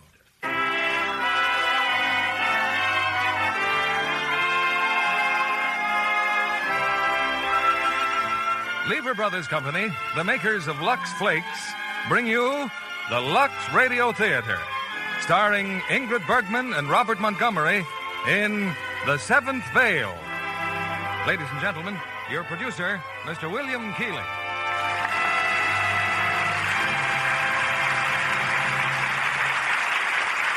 Greetings from Hollywood, ladies and gentlemen. Tonight is a very rare occasion. The marquee of the Lux Radio Theater proudly blazes out the names of two great stars, Ingrid Bergman and Robert Montgomery, and a play that's ideally suited to these world-renowned artists. It's The Seventh Veil, the story of a great musician and the man who loves and dominates her. Our play is adapted from J. Arthur Rank's motion picture, which was released here by Universal International Studios and won an Academy Award for the Best Original Screenplay of the Year. Names like Ingrid Bergman and Robert Montgomery would mean standing room only in any theater in the world. But Lux Flakes makes it possible for you to enjoy their genius in the comfort of your own home. Everyone in our radio audience has the best seat in the house, and that familiar Lux box is your ticket to this distinguished dramatic event. Here's the curtain for it now, The Seventh Veil, starring Robert Montgomery as Nicholas and Ingrid Bergman as Francesca.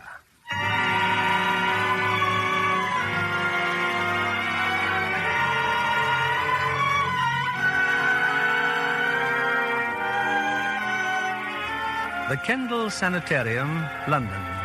In his office, Dr. Kendall is discussing a patient with an eminent psychiatrist, Dr. Albert Larson. Well, Dr. Larson, now that you've seen Miss Cunningham. You said she was admitted here following an automobile accident? Yes, her injuries were not serious, as you undoubtedly observed. But yesterday evening she got out of bed, slipped away from here, and attempted suicide by jumping off a bridge. Why? I wish I knew. Miss Cunningham hasn't spoken in days. It's as if she couldn't hear, but we know she can hear. That's only one of several indications that she needs you, rather than a medical doctor. Miss Cunningham will talk, Dr. Kendall. I've given her an injection to produce a mild narcosis, enough to induce a light slumber. I'd hope we could avoid that. Well, the drug is perfectly harmless, but it will make her talk. Of course. Still, if you'll forgive me, it savors a little of prying. Definitely it is prying. Dr. Kendall, a surgeon doesn't operate without first removing the patient's clothes.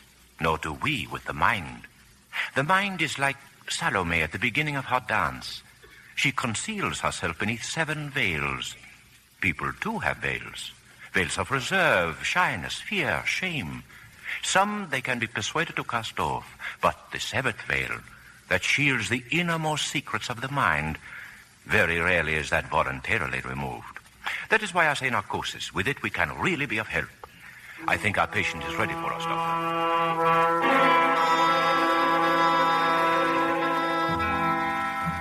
The drug seems to have taken effect. Yes, but she can hear me perfectly. This is Dr. Larson, Miss Cunningham. I'm so happy you've been able to go to sleep.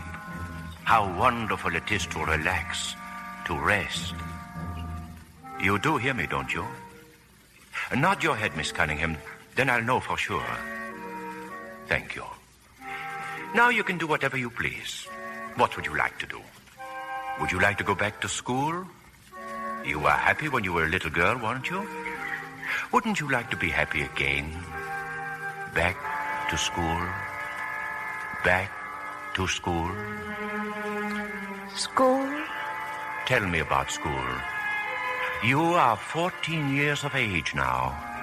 How old are you? I'm 14. And what's going on at school today? Tell me, Francesca. We've been fishing for minnows before chapel. Susan and I. Fishing for minnows? Oh. Yes, that's great fun. Oh, but we're going to be late for chapel. And I must get back to school. I must. Oh, what's your hurry, Francesca? Oh, please, Susan. We'll be terribly late. What if we are? All we'll get is a black mark. Oh, but I've been late once before this week already. Miss Lawson's sure to send me to Miss Duncan. Oh, tell her you were sick or something. Oh, she'll never believe me. I said that on Tuesday. Oh, Pooh, then tell her you lost your way. I hadn't wanted to fish for minnows, but Susan could persuade me to do anything. And I'd always get caught and get punished. In Miss Duncan's office, a willow cane hung on the wall. Well, don't stand there, Cunningham. Hand me the cane. Yes, Miss Duncan. Hold out your hands. Oh, please, Miss Duncan. I know I must be punished, but not on my hands, please. Today's the music scholarship for piano, and if you... Oh, please, my hands, my hands. By afternoon, my hands were still swollen and raw. I played so badly I hadn't a chance, and I'd set my heart on that scholarship. Music was the only thing I really cared for, even then. But next time you sat for it, you passed easily? I never sat for it again. That year my father died, and I went to live with my uncle, Nicholas Brandt. He wasn't really my uncle. I believe he was my father's second cousin. He was rich, and the only relative I had in the world. He was slightly lame. He walked with a cane. Well, let's have a look at you. Francesca, isn't it? Yes, Uncle Nicholas. Don't call me uncle. I'm not your uncle. If you must call me anything, call me Nicholas. And look at me when I'm speaking. Yes, sir. Now listen to me carefully. This is my home. It's a bachelor's establishment. Do you know what that means? It means that you're not married. Yes, it also means that when I came here, I promised myself no woman would ever enter it. So far, none ever has. You're the first. I see. What do you see? That I'm to do my best not to intrude upon your privacy. Yeah. Parker? Yes, sir? Take her upstairs. You know where to put her. Yes, sir. This way, miss, please. Parker, whose portrait is that on the wall? Mr. Brent's mother. Oh, is she there? I don't believe so. Then what happened to her? I can't tell you, miss. Then I shall ask him. I wouldn't if I were you. Why not? Because if you must know, she left his father, ran off with another man. No. Oh, I don't believe There it. was a divorce and Mr. Brandt had to give evidence. He was only 12 years old at the time. How dreadful. Yes, miss. You will find my master is a strange, dark man, but not unkind. No, in his way, not unkind. Those first few months were the loneliest I ever spent. The whole house seemed to resent my presence. Nicholas would limp about, leaning on his cane and looking right through me, as if I weren't there. On rare occasions, he'd send for me. This letter, Francesca, it's from the school you attended, from a Miss Duncan. Oh. Do you know what she has to say about you? Perhaps you opened the letter yourself. Oh, no, I didn't. Well, then let me tell you. She says your intelligence is above average. You agree? I don't know. She goes into some length about your shyness. Are you shy of me, Francesca? A little.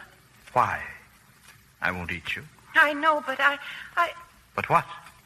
Nothing. Oh. Francesca has an extraordinary talent for music.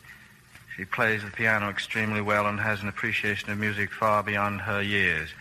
Why haven't you told me that? I didn't think it would interest you. Indeed. Well, there's the piano. Sit down. Play something. Oh, I can't. Why not? Oh, please don't ask me to. I can't. Play something. No, I can't.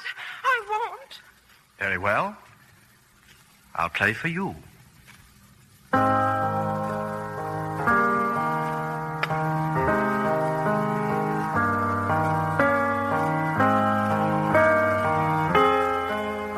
I wanted so much to play. Suddenly, I seemed to lose my fear of him. I sat beside him. I started to play.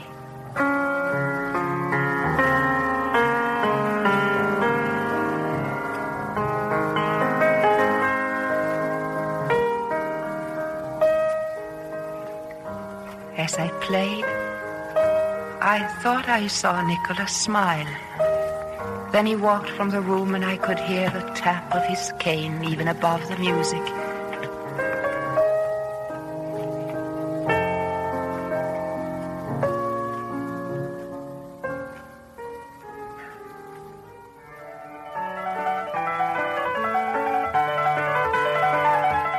After that, Nicholas made me practice 5 and 6 hours a day.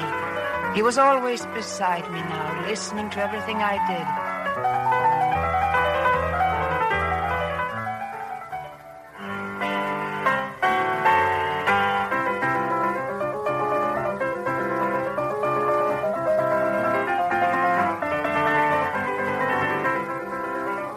Month after month, he hammered at me. He was a slave driver, but a wonderful teacher.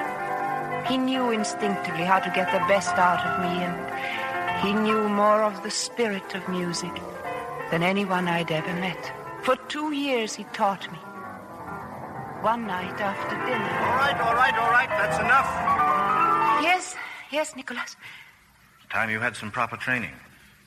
I've arranged for you to start at the Royal College of Music. Oh, Nicholas! You'll report at 10 o'clock tomorrow morning. Oh, I've arranged for... Dear Nicholas! What do you think you're doing? Don't ever do that again. What had you done, Francesca? What made him so angry?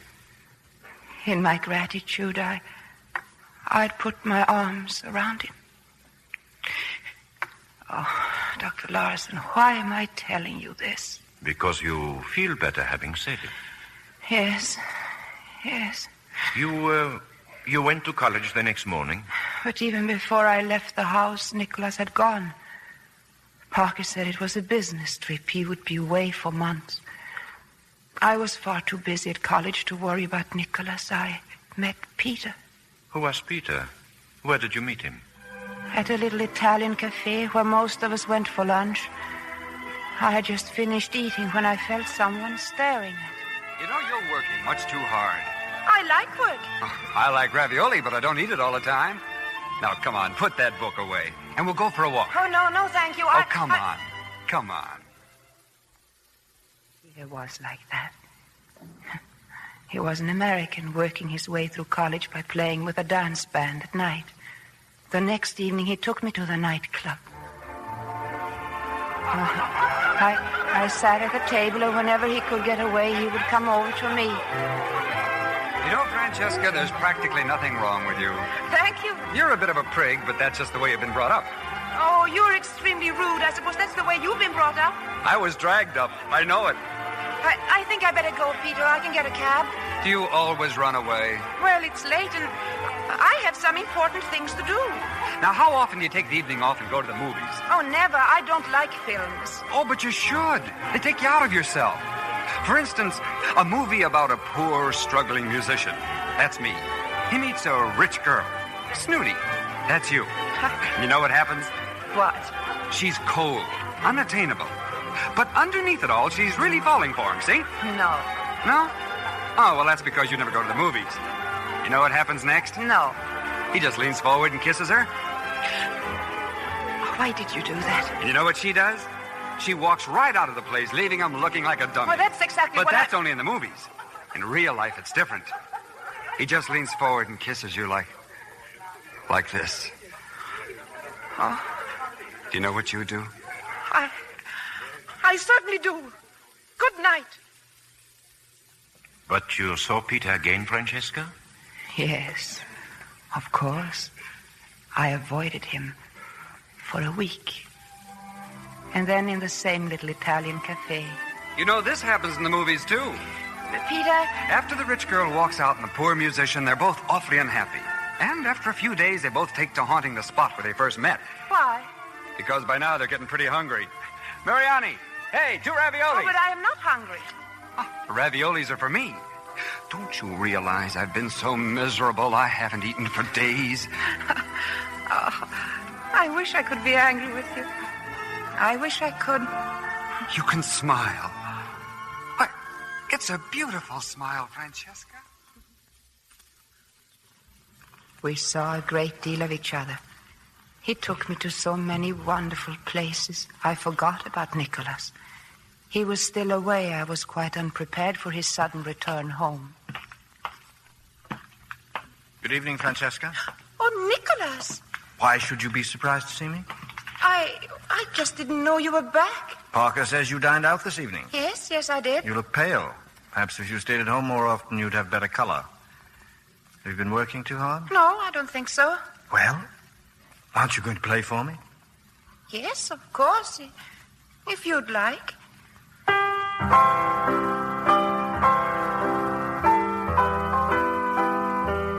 Are you mad? Stop it. But you asked me to play. I asked you to play. If you can't think of anything better, play a chromatic scale. Only spare me that trash. Yes, Nicholas.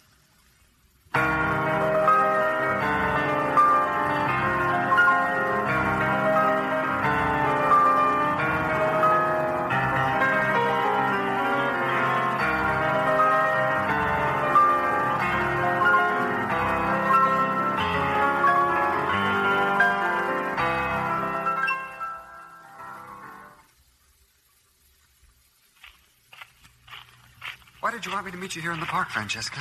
What's the matter? Oh, nothing. Peter, do you know why I broke our date yesterday?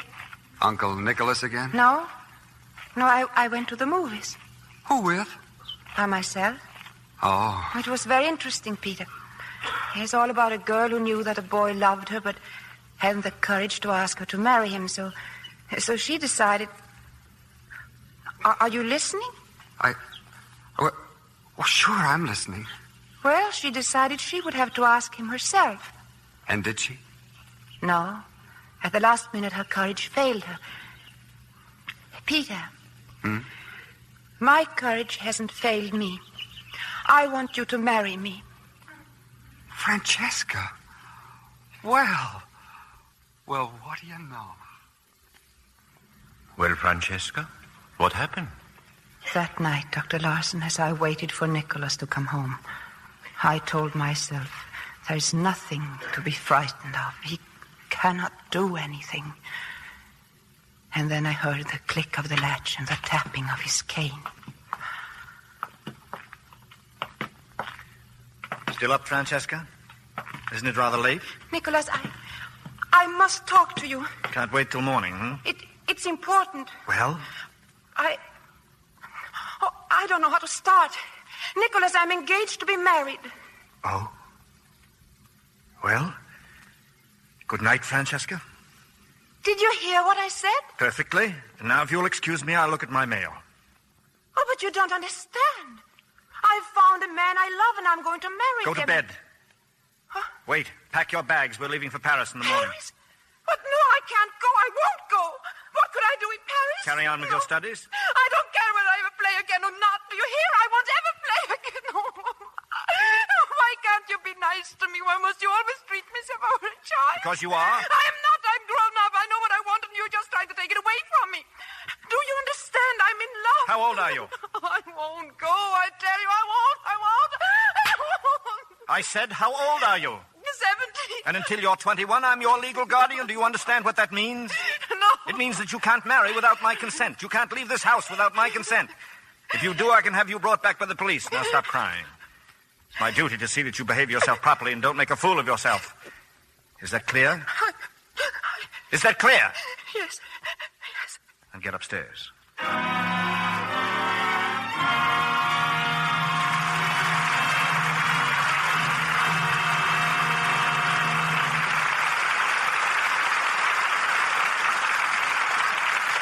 Our stars will return with Act 2 of The Seventh Veil in a moment. Libby, maybe you could settle a private bet. I say Betty Grable wears stockings in her new picture When My Baby Smiles at Me, and a friend of mine says, no, it's a slick makeup job. Well, you collect, John. Good. Betty had a dozen super sheer nylons especially made for the picture. They were so fragile, they looked just like a puff of mist. Betty's legs certainly look trim in those dancing scenes with Dan Daly. Aren't those two a swell team? Oh, one of my favorites. Dan is wonderful as a charming, lovable, undependable hoofer. And Betty gets a chance at real drama, too, in this picture. And what costume she wears in When My Baby Smiles at Me. Aren't they fabulous? Yes. Yet even expensive washables, like those dreamy nylons, were cared for the same easy way girls everywhere care for nice things, with gentle Lux flakes. Those new tiny diamonds of Lux are perfect for stockings, aren't they? They suds up fast and make wonderfully thick suds. Richer suds that get stockings clean in a jiffy. And they're so mild and gentle, they're safe for the most delicate nylons. But what girls really love is the way these tiny diamonds make nylons last longer. Strain tests have actually proved they do. Stockings washed with Lux Flakes lasted twice as long as those washed with a strong soap or rubbed with a cake soap. So take a tip from Hollywood. Give your Christmas nylons Lux Flakes care, if you want to get the wear of an extra pair from every pair under the Christmas tree. Back now to our producer, William Keeley. Act 2 of The Seventh Veil, starring Ingrid Bergman as Francesca and Robert Montgomery as Nicholas.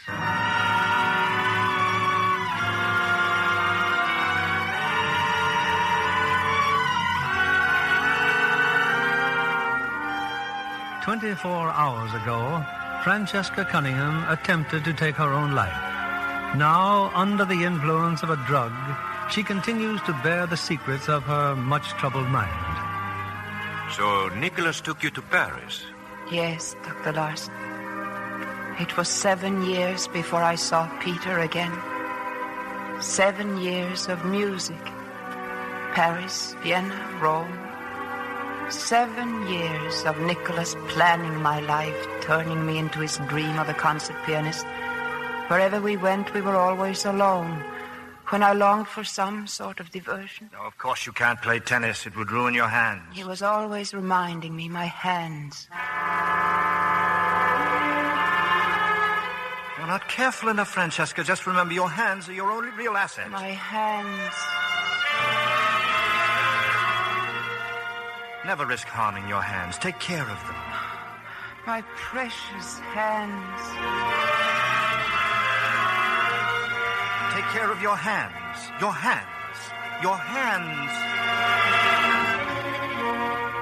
At last, Nicholas decided I was ready for my first concert. It was in Venice. Nicholas had bought me the gown I was to wear. He had hired the maid who hovered over me. And now he was teaching me how to bow. No. Spread your skirt, Francesca. Let the knee drop right down. Now try it again, and for heaven's sake, smile. Yes, Nicholas. And remember that first you bow to the conductor, then to the audience. Do you have a handkerchief? Yes, Nicholas. It's too much to hope that you'll be calm, but you'll ruin your chances if you rush. Take your time, and when you're quite ready, nod to the conductor. Yes. Turn around now. Let me... That gown... Anna. Yes, sir. Look at the way that hem is hanging. Fix it at once. Yes, Mr. Brandt. I ordered some flowers for you, Francesca. You may like to wear them. A small corsage of yellow roses. You may think that roses are... How dare you barge in this dressing room? Oh, nonsense. I don't know who you are, but I happen to be an old friend of Miss Cunningham's, Francesca. Susan Brooks. My dear, how clever of you to remember me after all these years. Only it's not Brooks anymore, it's Krabotowicz. Horrid name, isn't it, darling? I'm married. Susan. Oh, excuse me, Mr. Nicholas Brandt, Mrs. Krabotowicz. Francesca and I were at school together, you Yes, know. in 20 minutes, Miss Cunningham is giving a concert. Darling, imagine you a concert pianist. I saw your name on the billboards, and I said to my husband, he's my second. I said, why, I was at school with that girl. And I told him that screamingly funny story about how you failed to get the scholarship, remember? We were out catching frogs or butterflies or something, and you came back late for chapel. Of course, it was all my fault. But Donkin insisted on caning your hands most frightfully. Imagine you failing to play the piano well enough. Well... What's the matter, Francesca? Something wrong? No, it's nothing, Nicholas. Did I say something I shouldn't? Oh, well, I mustn't interrupt. Goodbye, darling. Astonishing luck. Don't forget to call me.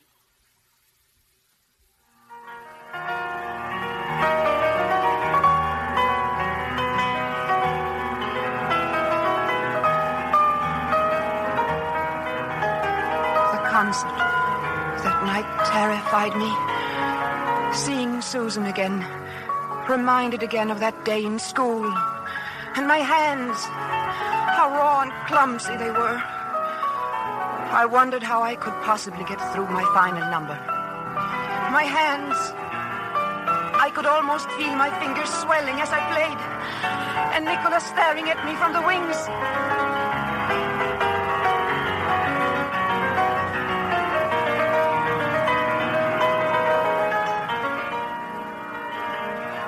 What's the matter with her?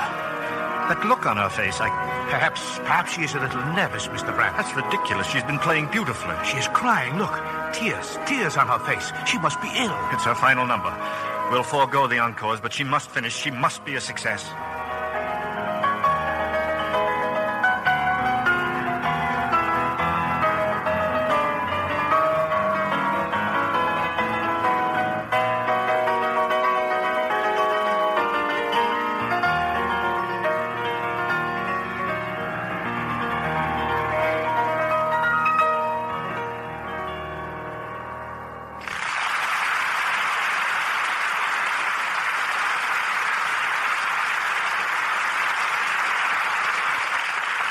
There'll be no encore, Francesca. But you had better bow again. Go back on stage. No, I can't. Miss Cunningham. Oh, Mr. Brandt, she's fainted.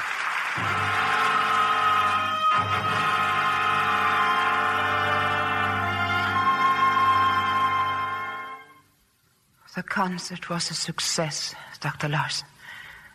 As for my behavior, I can't account for it. There was nothing wrong with my hands, and I had played well. Tell me, all this time you never saw Peter? No. I managed to write to him from Paris, but the letters came back marked gone away. Somehow I didn't mind. I knew that one day I'd be back in London again and that I'd find Peter waiting for me. A few months later, I was giving a concert in Copenhagen. During the intermission, Nicholas opened the door of my dressing room. He always came in without knocking. I neglected to tell you at dinner, Francesca, that a cable's come from London. They want you next month. Albert Hall. Do you want to go? Why ask me, Nicholas? You usually settle these things yourself. If I do, it's only to spare you the trouble. You know you can do exactly as you please. Can I, Nicholas? Can I refuse this offer, then?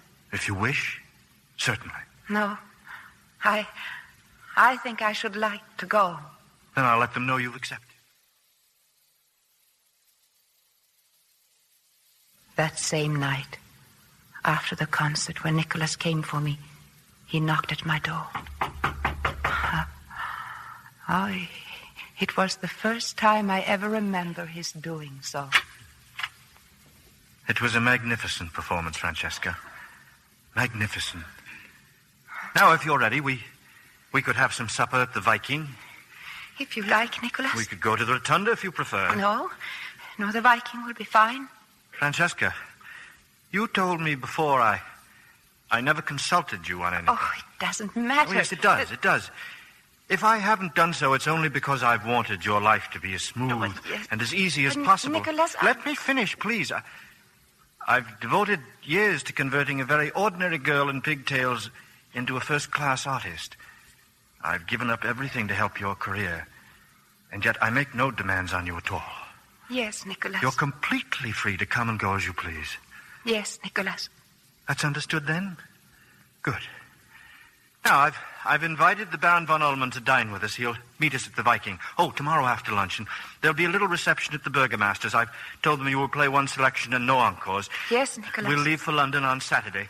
Come along, Francesca. We shouldn't keep the Baron waiting.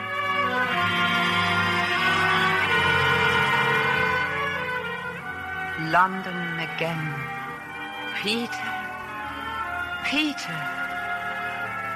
How stupid of me. Thinking with such assurance that he would be there. He wasn't even listed in the phone book. Maybe we would still be playing with that orchestra. I went from nightclub to nightclub. What else could I do? People seemed to know his name, but where he was, they couldn't say. It was very late when I got into a taxi cab to go home. Then suddenly the cab stopped for a traffic signal. I looked out the window, and there, in front of a cafe, was his picture. Here, for a limited engagement, Peter Fulton and his orchestra. You found him then? You saw Peter that night? Yes, I found him, Dr. Larson. I don't want to talk about it. You can tell me. I don't want to talk about it. Will you tell me about Max, then? Max? Yes, Maxwell Leighton. Max. We were still in London, Nicholas and I. I was standing outside the door of his study, listening. You didn't know I listened at keyholes, did you, Dr. Larson? That's what Nicholas did for me. Let me come to the point, Mr. Leighton. In my opinion, you're the finest painter in London. I'd like you to paint a portrait of my ward. I'm flattered, Mr. Brand, but I don't paint portraits anymore. Besides, I've never met your ward. Well, that can be remedied. She's not unattractive. I'm sure she's lovely, but no portrait. It would interfere with my serious work. I'm greatly disappointed. I had my heart set on it. Good evening. Oh, Francesca. This is Maxwell Leighton, my ward, Miss Cunningham. How do you do? How do you do? I've often heard you play, Miss Cunningham. You see, I have all your records. How kind of you. I was just suggesting that Mr. Leighton do your portrait, Francesca. Oh, but I don't care to have my portrait painted. I beg your pardon. Why not? It would interfere with my serious work, Mr. Leighton. Good night. But Maxwell Leighton did paint your portrait. I'm sure I saw it reproduced in some magazine. Yes, you did, Dr. Larson. At the start, I was rather coy about the whole idea. Finally, after Max persisted, I consented to let him sketch me while I practiced. His interest in me was very satisfying. Soon I discovered I'd become quite fond of him. Max, what was our bargain? That I could come here and sketch you, so long as it didn't interfere with your work. But you would much prefer if I sat for you properly, wouldn't you? Naturally. With my hands and arms and head all arranged in a striking pose. Yes? Are the strict orders not to move a muscle unless you say so? Yes. Would you still like me to do that, Max? I would love you to do that. Well, then, I will. Max came to the house day after day. One afternoon after I had posed for hours, he said. Well, I think you can rest now, Francesca. Thank you. Oh, would you like some tea? No tea. You'd much rather get back to your piano. Oh, I doubt if I'll ever be able to play again. My neck's so stiff I couldn't see the keyboard. It's a lovely neck, Francesca. Everything about you is lovely. Oh, I thought I was the ugly duckling in your gallery of beauties. No, you're not. You're... Where? Must you really know? Of course. You're the most beautiful woman I've ever painted. Not because you're beautiful, but because I'm in love with you. Oh, you shouldn't have said that. It's the most natural thing in the world to say. No, I hate love. I hate being in love. I never want it to happen to me again. You might as well be dead then. I'd rather be dead than go through what I've been through all over again. Oh, I thought I put a fine high wall of music around me, that I was safe and secure, and now you come along and knock it all down. I hate you for doing that. On the contrary, you love me. Maybe I do. I don't know. In any event, you won't have to pose anymore. The portrait's finished. Finished? Oh, let me see. It's very good, Max. I hate to think of Nicholas having it. Why? Because it looks right through me. And I don't want to think of Nicholas being able to do that. You're frightened of him, aren't you? Now, you'll say it's absurd, but Nicholas has some extraordinary power over me. Then why do you stay with him? I don't know. Let's not talk about it. What are you going to do now? Take a holiday. Italy, I suppose. Mm-hmm. We've got an old tumble-down villa there. It's on a bay. Very quiet, very restful. It sounds lovely. Will you paint? Francesca, must we keep on pretending? Come with me. I'm in love with you and you love me. I'm asking you to marry me. I'd be a poor wife, Max. I don't believe it. Let me risk that. I'd like to marry you. Very much.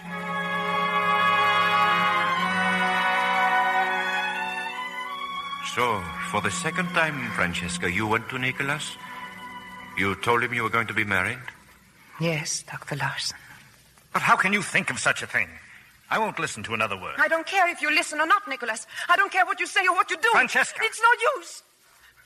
I am grateful to you for some of the things you've done for me, yes, but I'll never forgive you for some of the others. Anyway, I'm going away with Max next week. Please don't try to stop me or make me change my mind. Is that clear? Quite. I have nothing more to say.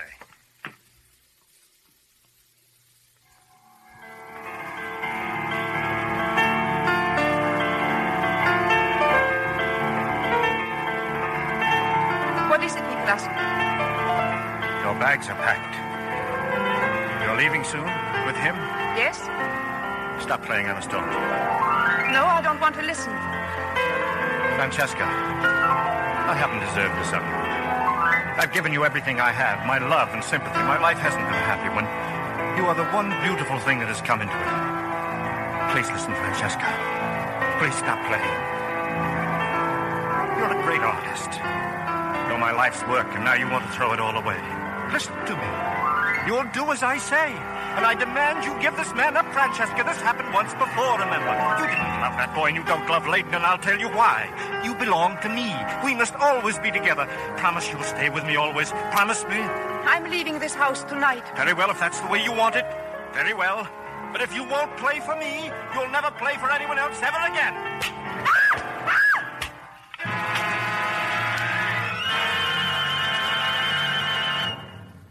Nicholas had beaten my hands with his cane. Over and over he struck them, till finally I found the strength to rush out of the house.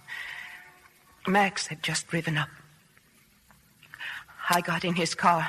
We drove for what seemed to be hours through the cold, starless night. One thought alone kept stabbing through my mind. I'm free of Nicholas. I'm free at last. Nothing can touch me again.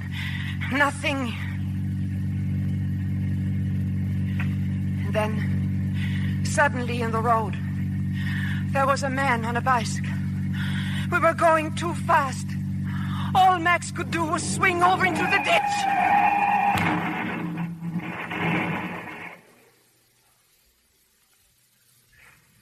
I woke up in this room, in this bed, Dr. Larson. I looked at my hands. They were bandaged, and I couldn't move them. I couldn't move my hands. I knew then I would never play again. Francesca, you're all right. You're going to be all right. Why didn't you kill me properly, Max? It was an accident, darling. Of course. But I'd rather be dead. Dr. Kendall says you'll be up in a day or two. Look at my hands. They've been burned, but only slightly. I don't believe you. Francesca, well, ask the nurses. Ask the doctor. I don't believe them either. They just want me to be quiet. But I know I shall never be able to use my hands again. Francesca. No, don't touch me. Don't touch me. I wish I were dead. I wish I were dead.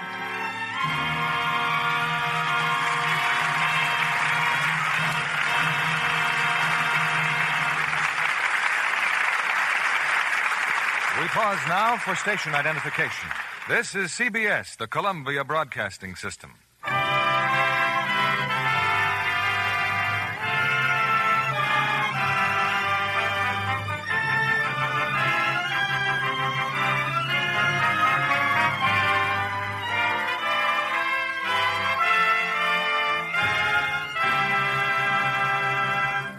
Before we continue with Act 3 of The Seventh Veil, I want to introduce a special guest, attractive, honey blonde June Fulton, who has just arrived from South Africa, where she won a screen test. What have you been doing since you arrived, June? Well, first of all, I found a place for the lion cub I brought with me. Since then, I've been spending a bit of time in the projection room at Universal International. And what have you seen that you liked? Well, I loved You Gotta Stay Happy. Joan Fontaine and Jimmy Stewart are so wonderful in comedy. Joan's own company, Rampart Productions, produced the picture, you know. Yes, I'm amazed that so many American actresses are equally clever in business. I'm sure you've toured the studio from end to end. Oh, yes. And the first thing I asked to see was Joan's original wardrobe for You Gotta Stay Happy. A wardrobe that must have impressed you. It certainly did. Particularly a blue satin lounging robe and matching pajamas that I'd adore to have. But I never dreamed they were practical until the wardrobe mistress told me that they'd actually been luxed. John Kennedy here can tell you many stories like that. We have Lux Flakes in South Africa, you know. Ah, but wait till you try these new tiny diamonds of Lux, June. They're so much faster. Dissolve the instant water touches them. And so much richer, the suds last and last. They do more for you, too. Remove kinds of soil which other suds can't. Leave things cleaner.